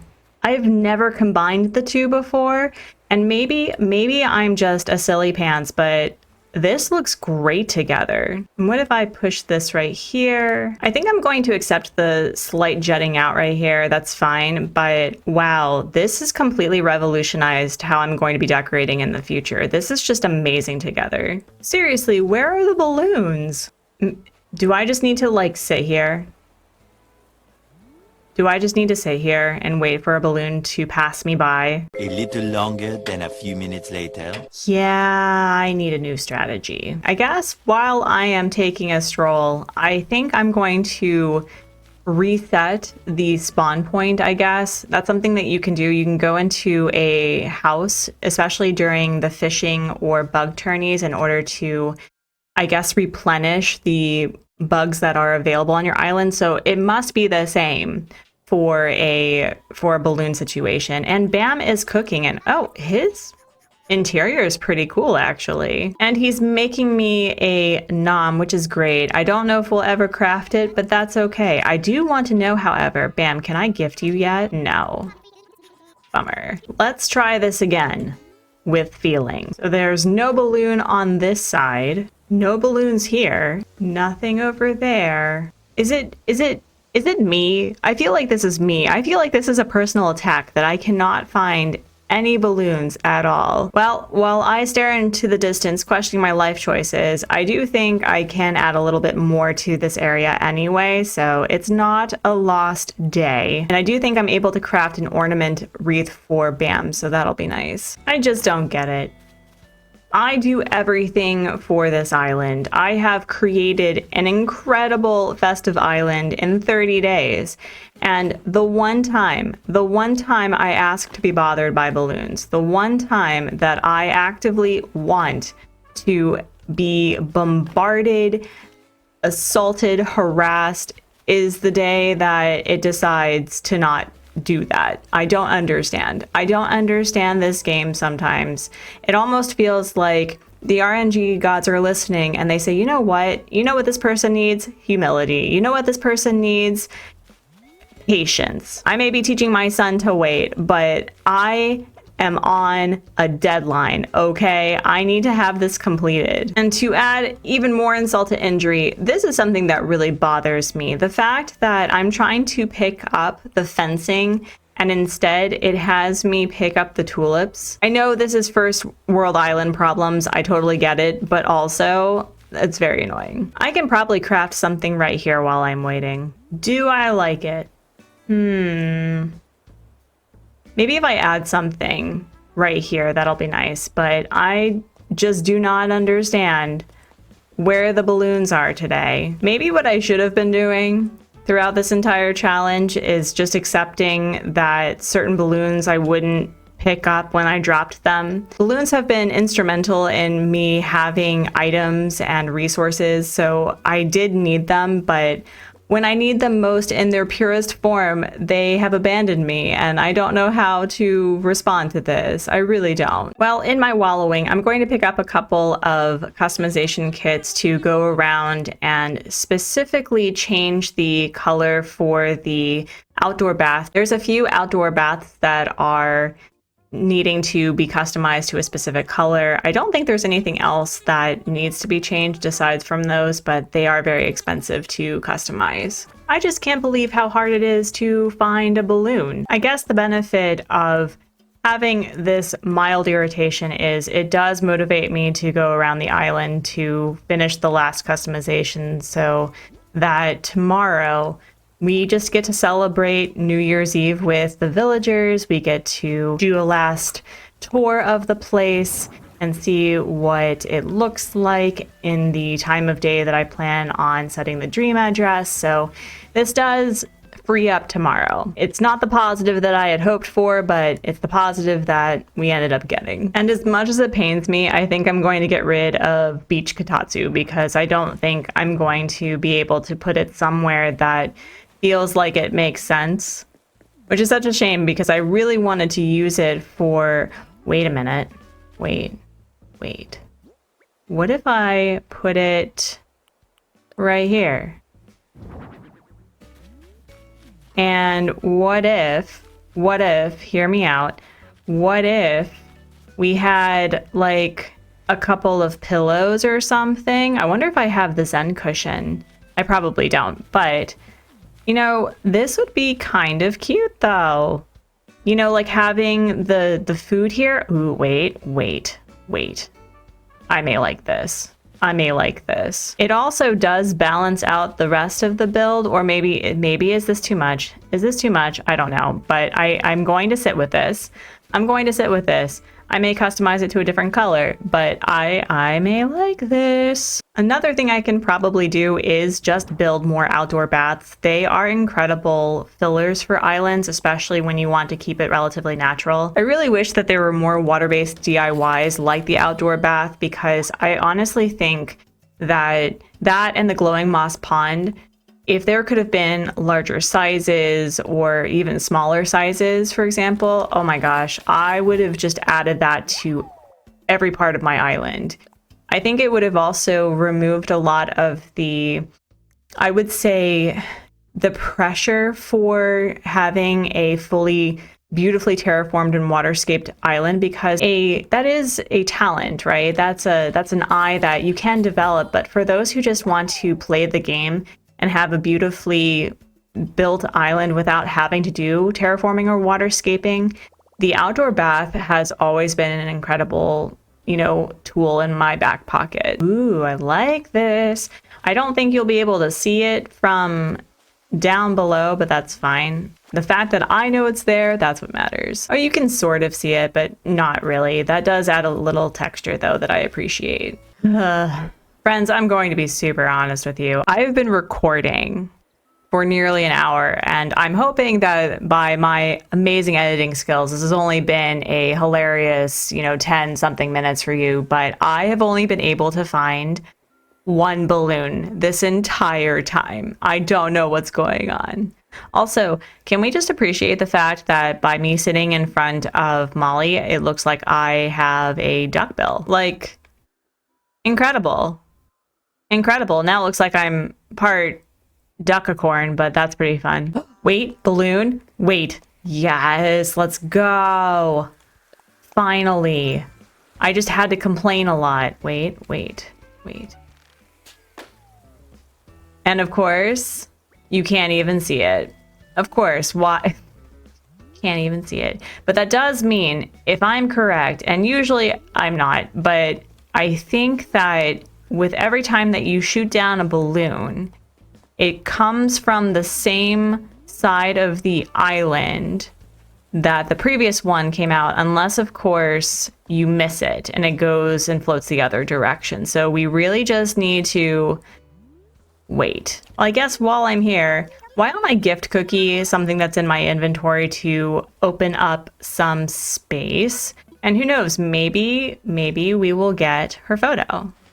Not likely with a snow globe, but whatever. Ooh, a clothesline pole. I don't know what I'm going to do with that, but I'm sure I can find something. I guess while I wait yet again, I'm going to see what I ordered from the Nook shopping, and also, ooh, Cookie gave me something. All right, Cookie, what did you gift me? In 3, 2, 1.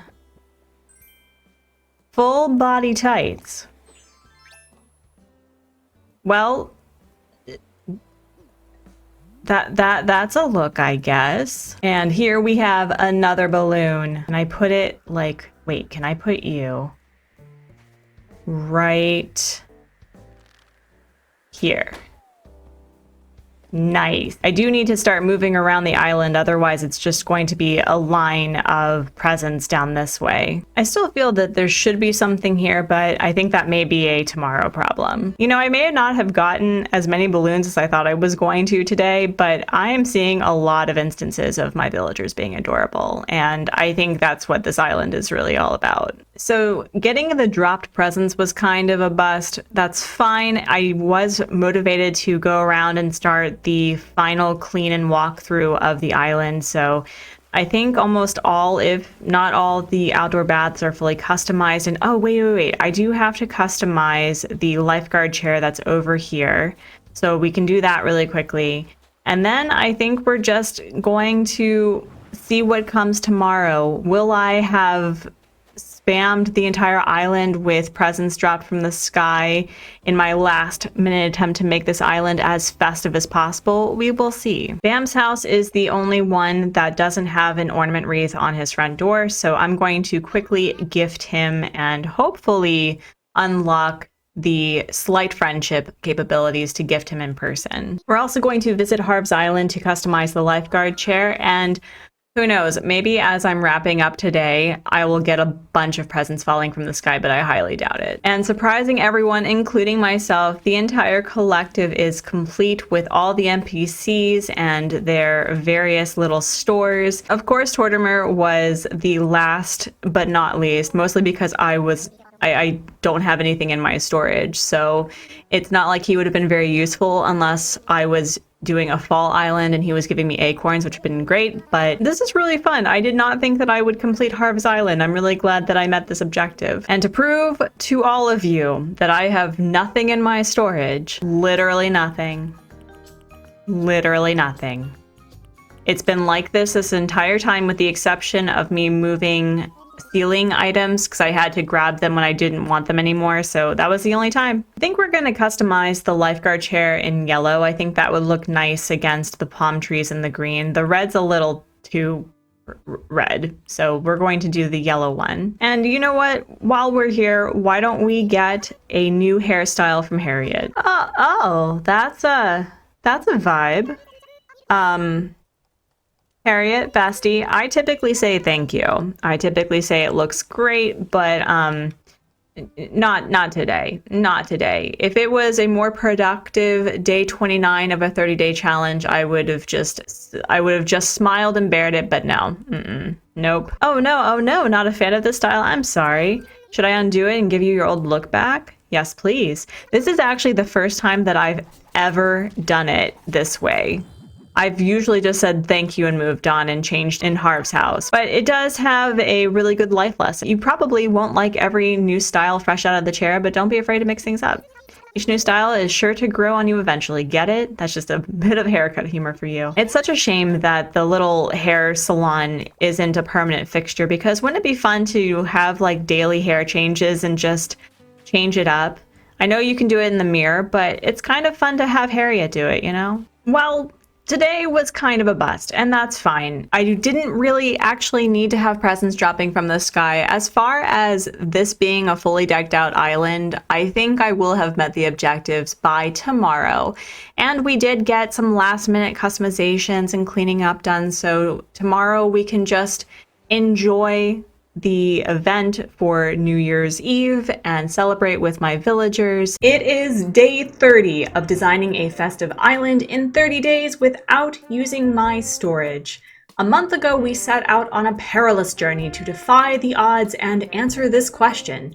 Can you design an Animal Crossing island in 30 days with only your inventory as storage? We embarked on an island vacation, made some friends, and made the mad dash to literally deck this island with boughs of holly bushes. With absolute busts to absolutely bangin' and productive days, we finally get to see the fruits of our labor unfold on the last day of 2023. 30 days. It's the 30-day no storage island. I feel like if I try to up the ante and try to make this anxiety inducing, it's not going to be particularly genuine. So, did I finish this island in 30 days without using my storage? Abso-freaking-lutely. We made it to the 30 days and completed the objectives, which were to design a festive island in 30 days without using my storage. It had to be completely decorated with at least 2 major festive builds. It had to be a 5-star island, and I had to make this entire island accessible. The other thing that I wanted to include was getting a photo from at least one villager and pay off Harv's Island, although that wasn't really necessary, but I did it anyway. And to add a little bit to the challenge itself, I did officially pay off my loan. And I think this is going to be the time that I set the DA because it is still a little bright out and the lights are just coming on. And I think what I'm going to spend the rest of today doing is cleaning up the island just a little bit, and then we'll celebrate the new year with our villagers. I wasn't quite sure what to talk about for today because, I feel like I've done it. I've completed the island. I feel very good about the process, the timing, the layout that I created. I'm very grateful that I stuck with a no terraforming and no waterscaping island. It removed a lot of stress from my overall experience for 30 days, but I feel that for those who want to start 30-day challenges but don't feel like they can do it for whatever reason, I want to tell you that you don't have to reinvent the wheel when you do challenges like this. My rule of thumb is make it a challenge for you, but don't make it so much of a challenge that you don't feel like you can do it or that you get burnt out really quickly. If this removes the magic, I'm sorry. I don't mean to do it this way, but I think it's really important to be very transparent about my process with starting this island. I started recording this island in mid-October. I wanted to make sure to have all of the recordings done by the middle of November so that I can have a delightful buffer in posting every day starting December 2nd. The reason why I did this was my life at that point was rather tumultuous. I am the parent of a very young child. And because I have a child at home, it was really important for me to give myself that breathing room and space so that, in case I was sick or I was really run down, I wouldn't lose a day and it would affect my posting time in December. The best advice I was given from designing a 30-day challenge was if you can do a recording or multiple recordings in a day, you should do that. It will allow for you to have that space in case you aren't feeling well one day, which happened to me twice. And the integrity of this island is still true. I completed this island in 30 days. It wasn't consecutive. I missed a day or two, but I wasn't signing on and, doing things on the days that I had already done recording. And with challenges like this, and especially with design games like Animal Crossing, I remember seeing how it almost felt like content creators had to up the ante with every single island. It couldn't just be a core. It had to be something even more profound and hard and incredible. And honestly, even with challenges like this, you don't have to reinvent the wheel. If designing an island in 30 days is a challenge enough for you, design an island in 30 days. It doesn't have to exclude Nintendo Online. It doesn't have to exclude custom codes. It doesn't have to take away anything other than a specific challenge that you have. I chose a no storage island challenge because I have this tendency to hoard a lot of things in my games. And I thought it would be really interesting to go back to the older farming sims where your storage was really your inventory. And there are a few games that still hold true to that. But to me, I thought it was really helpful to acknowledge that it's important to use what you have and to really consider why you hold on to things in a certain way. And I wanted to do a festive island because I've never designed a holiday island before. Sure, I've decorated a little bit for the holidays for various islands, but I've never had a true blue holiday island that celebrated a literal holiday. And it was important to me to see like how far I could push myself and use items that I have adamantly disliked using in the past. Like the ornament DIYs, I, for the life of me, could never figure out how to use them effectively without it feeling or looking relatively tacky. And so anyone that has done festive islands before, hats off to you, because I could absolutely never. And what I loved about choosing to do a summer island that was for the holidays is I like learning about new ways of experiencing joy. And the fact that there is an entire hemisphere that goes relatively unacknowledged with how they celebrate December holidays, from Christmas to Kwanzaa to Hanukkah.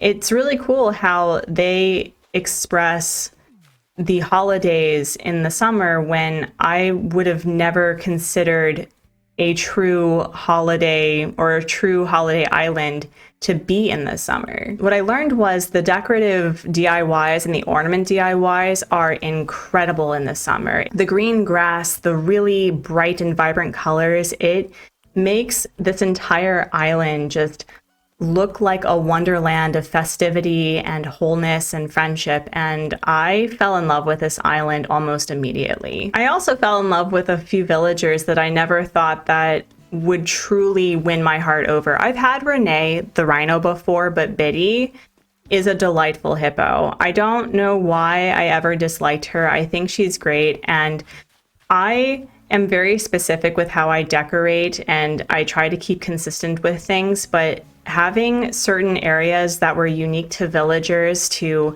provide a little bit of a storytelling, maybe a little bit of romance, it brought me so much joy to figure out new things and how to decorate this island. Originally, I had only planned to do very minuscule decorating around the island. I had a really hard time figuring out that balance between too much and too little, too extravagant or too tacky. And there are some places that are not fully decorated, like my house specifically isn't super elaborate because the inside is decorated with all 3 rooms. So please be sure to go check that out when you visit the dream address. I was really happy to see how the festivities sort of bled over into other parts of the island that I would have never considered. Using the doll houses to create gyroid communities, giving the Able sisters more of an outdoor market. And oh, wait. If we're going to be talking, we definitely need to get more slingshots with this. So hold on. And perfect.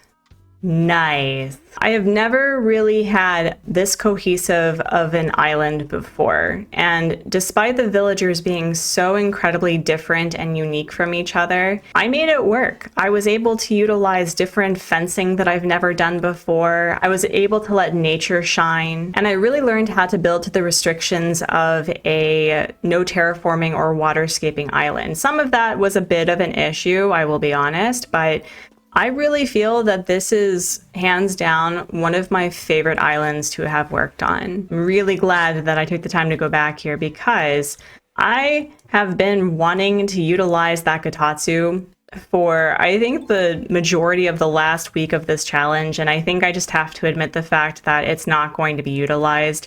I was really hoping to make it work with the cookout, but I don't think I have it in me to tinker with it, especially it being day 30 of this challenge. And I guess the main question that I can ask myself is, was there an area that I felt that I could have upped the ante with? Could I have pushed myself and done more with?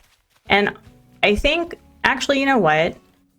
I think I'm going to add something right here, but it's going to be super simple. I only have this one lone tiki torch, so I think we're going to craft a couple of tiki torches to put around this area and to make it look a little bit more intentional and more, like an outdoor party. So let's put one right here, one right there. I'm having a hard time placing the fourth one without it being a fire hazard. So either I need to just accept it with 3 or maybe... Yeah, you know what? I think 3 is good enough. That should be fine. There are a few places that are empty that I can add. Maybe a weed here, a couple of flowers that are overgrown in the back area, which I'm sure will be stressful. But I did talk about wanting to bake something so I can place them around the island. So what would be a good, like, I don't know, a movie food? Snack bread would be cute. That's pretty adorable. Ooh, maybe pretzels. Oh, wait, no, pretzels though. Pretzels would be a really nice one. I don't think I've crafted that one yet. I can also probably craft a peach smoothie because that is my native fruit, which I completely eradicated from this island. So yeah, we'll do some pretzels and some peach smoothies. That would be nice. And see, now is the day when I don't actively need it, that the presents are coming out in droves. Do you see that? Do you see it? They're just like coming at me when I didn't need them most. So let's see how the pretzels and the peach smoothie look together. Oh yeah, that's much nicer. With challenges like these, I've recognized how important it is for me as a person to have smaller chunks to accomplish in a day that allows for me to complete tasks for an overarching goal. And in content creation or in any form of artistic medium, it is really important to know what your workflow looks like. And what I've recognized from this specific challenge is I definitely flourished with having small, manageable tasks to complete in the span of a couple of hours. And I think that was my saving grace from not getting burnt out from this island in the slightest. In fact, I found a lot of enjoyment planning out the day and being inspired and leaving a couple of days up to interpretation in case I was inspired to work on something later. So if you ever feel that you don't know where to start with a 30-day island, my recommendation is to really just put a very brief outline of day 1 to day 30, right? That's what I did. And so day 1 is you pick your island, you get to meet your starters. And day 2, I would say probably day 2 to day 3 or 4 is the early game stuff, like trying to get to 3 stars, meeting your smug, maybe finding more villagers, getting all of that set up so that you finally can get, at the very least, path laying and all that. And so from there, I was able to pick certain days throughout the challenge of like, I would like to ideally build the one major festive build on this day, and then the second festive build on this day. I want to work on my house one day. I want to celebrate and do the Toy Day event. And today was really just the reflections and whether or not I met my goals. And I was very excited that towards the last week, I not only met my goals, but my stretch goals of this island. And even if I didn't meet my goals, I think the sheer attempt of doing something like this, something new and new to me and profound, has been very invigorating and made me fall in love with Animal Crossing all over again. I didn't realize how easy it is to be swayed by this internalized pressure to create a certain kind of video or do certain kinds of live streams or create certain kinds of islands because of what other people may like. And this was probably the first time in a really long time, friends, that I designed an island that I wanted to create and share because I think that it would be fun to show other people that you can absolutely do an island with a deadline, with challenges, and have a really fun time doing it. I know for a fact that I probably could have done more with this island if I did terraforming or waterscaping, or if I had treasure islands or order bots, or if I did other things to make it easier for me to receive items like Happy Home Paradise. But honestly, I think this shows that you don't need terraforming or waterscaping or custom codes to make a beautiful island. These sorts of challenges also teach you to be consistent with your builds, and I've never been good at that. And now all of a sudden, it's like it clicked for me to allow for the island to literally speak for itself. I'm going to do the nice thing by donating my very last fossils to Blathers. And I'm very glad that I didn't include the original outline and rules for this challenge, because I think I mistook a 30-day island challenge to being something long-term, like a hard mode or, rags to riches sort of situation. And I realized after I finally just focused on what was my endgame objectives, that if I had done all of the original things that I planned to do for this island, I would have burnt out by day 5, guaranteed. For example, a couple of the rules were that my villagers had, complete autonomy in the sense of like letting them leave, and then I was having to deal with plots that weren't autofilling, so that was really annoying.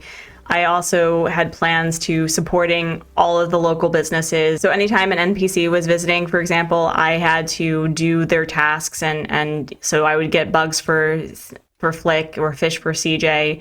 If I wanted to make it even harder for myself, I'd have to collect, a certain type of fish or bug in order to get a model. It was going to be a lot, that's for sure. As I said, you do not have to reinvent the wheel, friends, in order to make a really cool island challenge. You really don't. If you are inspired by somebody who did a specific challenge, like Dan over at Crossing Minute did a DIY island. Console Kato created a spooky island in 30 days without using Nintendo Online. Raven over at Froggy Crossing created a no items island. So really, do what makes you happy. I think the last order of business, because I'm fairly certain that everything is up to par with how I want it to be remembered in the dream address. I'm probably going to set the DA to being at that sunset just before dusk, or is that actually dusk? I don't know. I also need to get dressed for the party that's going to be happening in a couple of hours. And you got me a present, Isabel, thank you. A light stick, let's go, thank you. Well, this is fun. Yay! So I'm going to grab a hat for the New Year's, and I'm hoping that the Able Sisters has something a little bit more upscale for today, but we'll see. So I'm going to purchase a New Year's hat for the festivities, and I guess we'll go with yellow? I was really hoping for the top hat, but you know what, it's okay. Let's see how this looks. I love it. I look so tacky, it's great. I'm unfortunately not seeing anything festive. For some reason, I thought that they would have like the dresses for New Year's. I don't know why I can't see it, but is there anything that's remotely festive that I could wear? I mean, I guess I could go this route. I mean, we're just going to own the holiday sweater that I have worn for almost this entire challenge. So, you know what? This is fine. This is fine. A few minutes later. We are less than 10 minutes away from the new year. So exciting. I'm so excited. And I will say that even though I didn't intend to design this island for the nighttime, it looks pretty bopping at night, I will say. And everyone is looking so great. Oh my goodness. We have Tex and Marlo, and we have Bruce. Oh my goodness. And we have Clay and Cookie and my girl Agnes. Ugh. And we have, wait, where's your girlfriend? Do people stay inside during this event? I literally have no idea. But Agnes, what do you have to say? All's well that ends well, as they say. I don't want to end 2023 with any regrets, so I'm partying all night. Oh my goodness. Well, I'll be sure to give you some coffee for that wicked, delightful hangover I'm sure you're going to get. And well, the year's just about over. Just one more big event to get fired up for the countdown. I've seen this all happen a million times before, but for some reason I still get goosebumps every time. Marlowe's an eldritch horror, confirmed. You've seen this a million times. Wild Hex. Can't you just feel the tension in the air? The whole new year is about to begin. I can't wait to forget what year it is for a whole month. Tonight's the New Year's countdown in the plaza. I can't wait to say hi to the new year with everybody. Let's give 2023 a proper send-off, my dear. Absolutely. And Cookie, tonight's the countdown. It's the last party of the year, so let's go all out. Oh my gosh. Well, everyone is all dressed up and I'm just literally in a sweater and shorts. But you know what? This island is very much a come as you are island. And with all the lessons that I learned about decorating and just accepting the limitations that I have, the restrictions I had, and it still came out okay, I'm really excited for the new year. I'm really excited and I cannot wait to share 2024 with you all, friends. I am so dang excited, but this island is my send-off to 2023. And if you have been here since the beginning, thank you so much. And if you've just seen this, there's a whole series for you to enjoy. So of this cohort, who's missing? We have 1, 2, 3, 4, 5, 6, 7. I think, is it Molly, Bam, and Renee are missing. So it'll be cool to see them in the send-off for the new year. But I'm so excited. I'm so excited. And here we are in 10, 9. I can't keep up with the pace. 6, 5, 4, 3, 2, 1. We did it. Happy New Year. Oh my gosh. I love this. Happy New Year. May this year hold exciting adventures for us all. Oh my gosh. We did it. We did it. We made it to the new year. It looks incredible. Yay. Friends, from the bottom of my heart, thank you all so much for watching this series. I had the best time. It was stressful. It was terrifying some days. And yet here we are. We have finished this island. Please be sure to visit the dream address. I would love to hear your thoughts. I would love to hear if you plan on doing a project like this, because the world is your oyster, or whatever is the vegetarian equivalent. I do also want to do a quick thank you to Cleo over at Composer Cleo for designing the jingle for this challenge. Please be sure to go check him out and give him your support. Again, a huge thank you to Dan over at Crossing Minute and Raven over at Froggy Crossing for helping me hash out the final restrictions and layouts for this challenge, and for Kato over at Console Kato, who commiserated with me while I was working on my challenge in October. Truly, this community is amazing and vibrant, and I don't know what I would be without you all. So again, wherever you are, whatever you celebrate, happy holidays, and as always, make art, play games, and encourage others to do the same. And I'll catch you next time. Bye!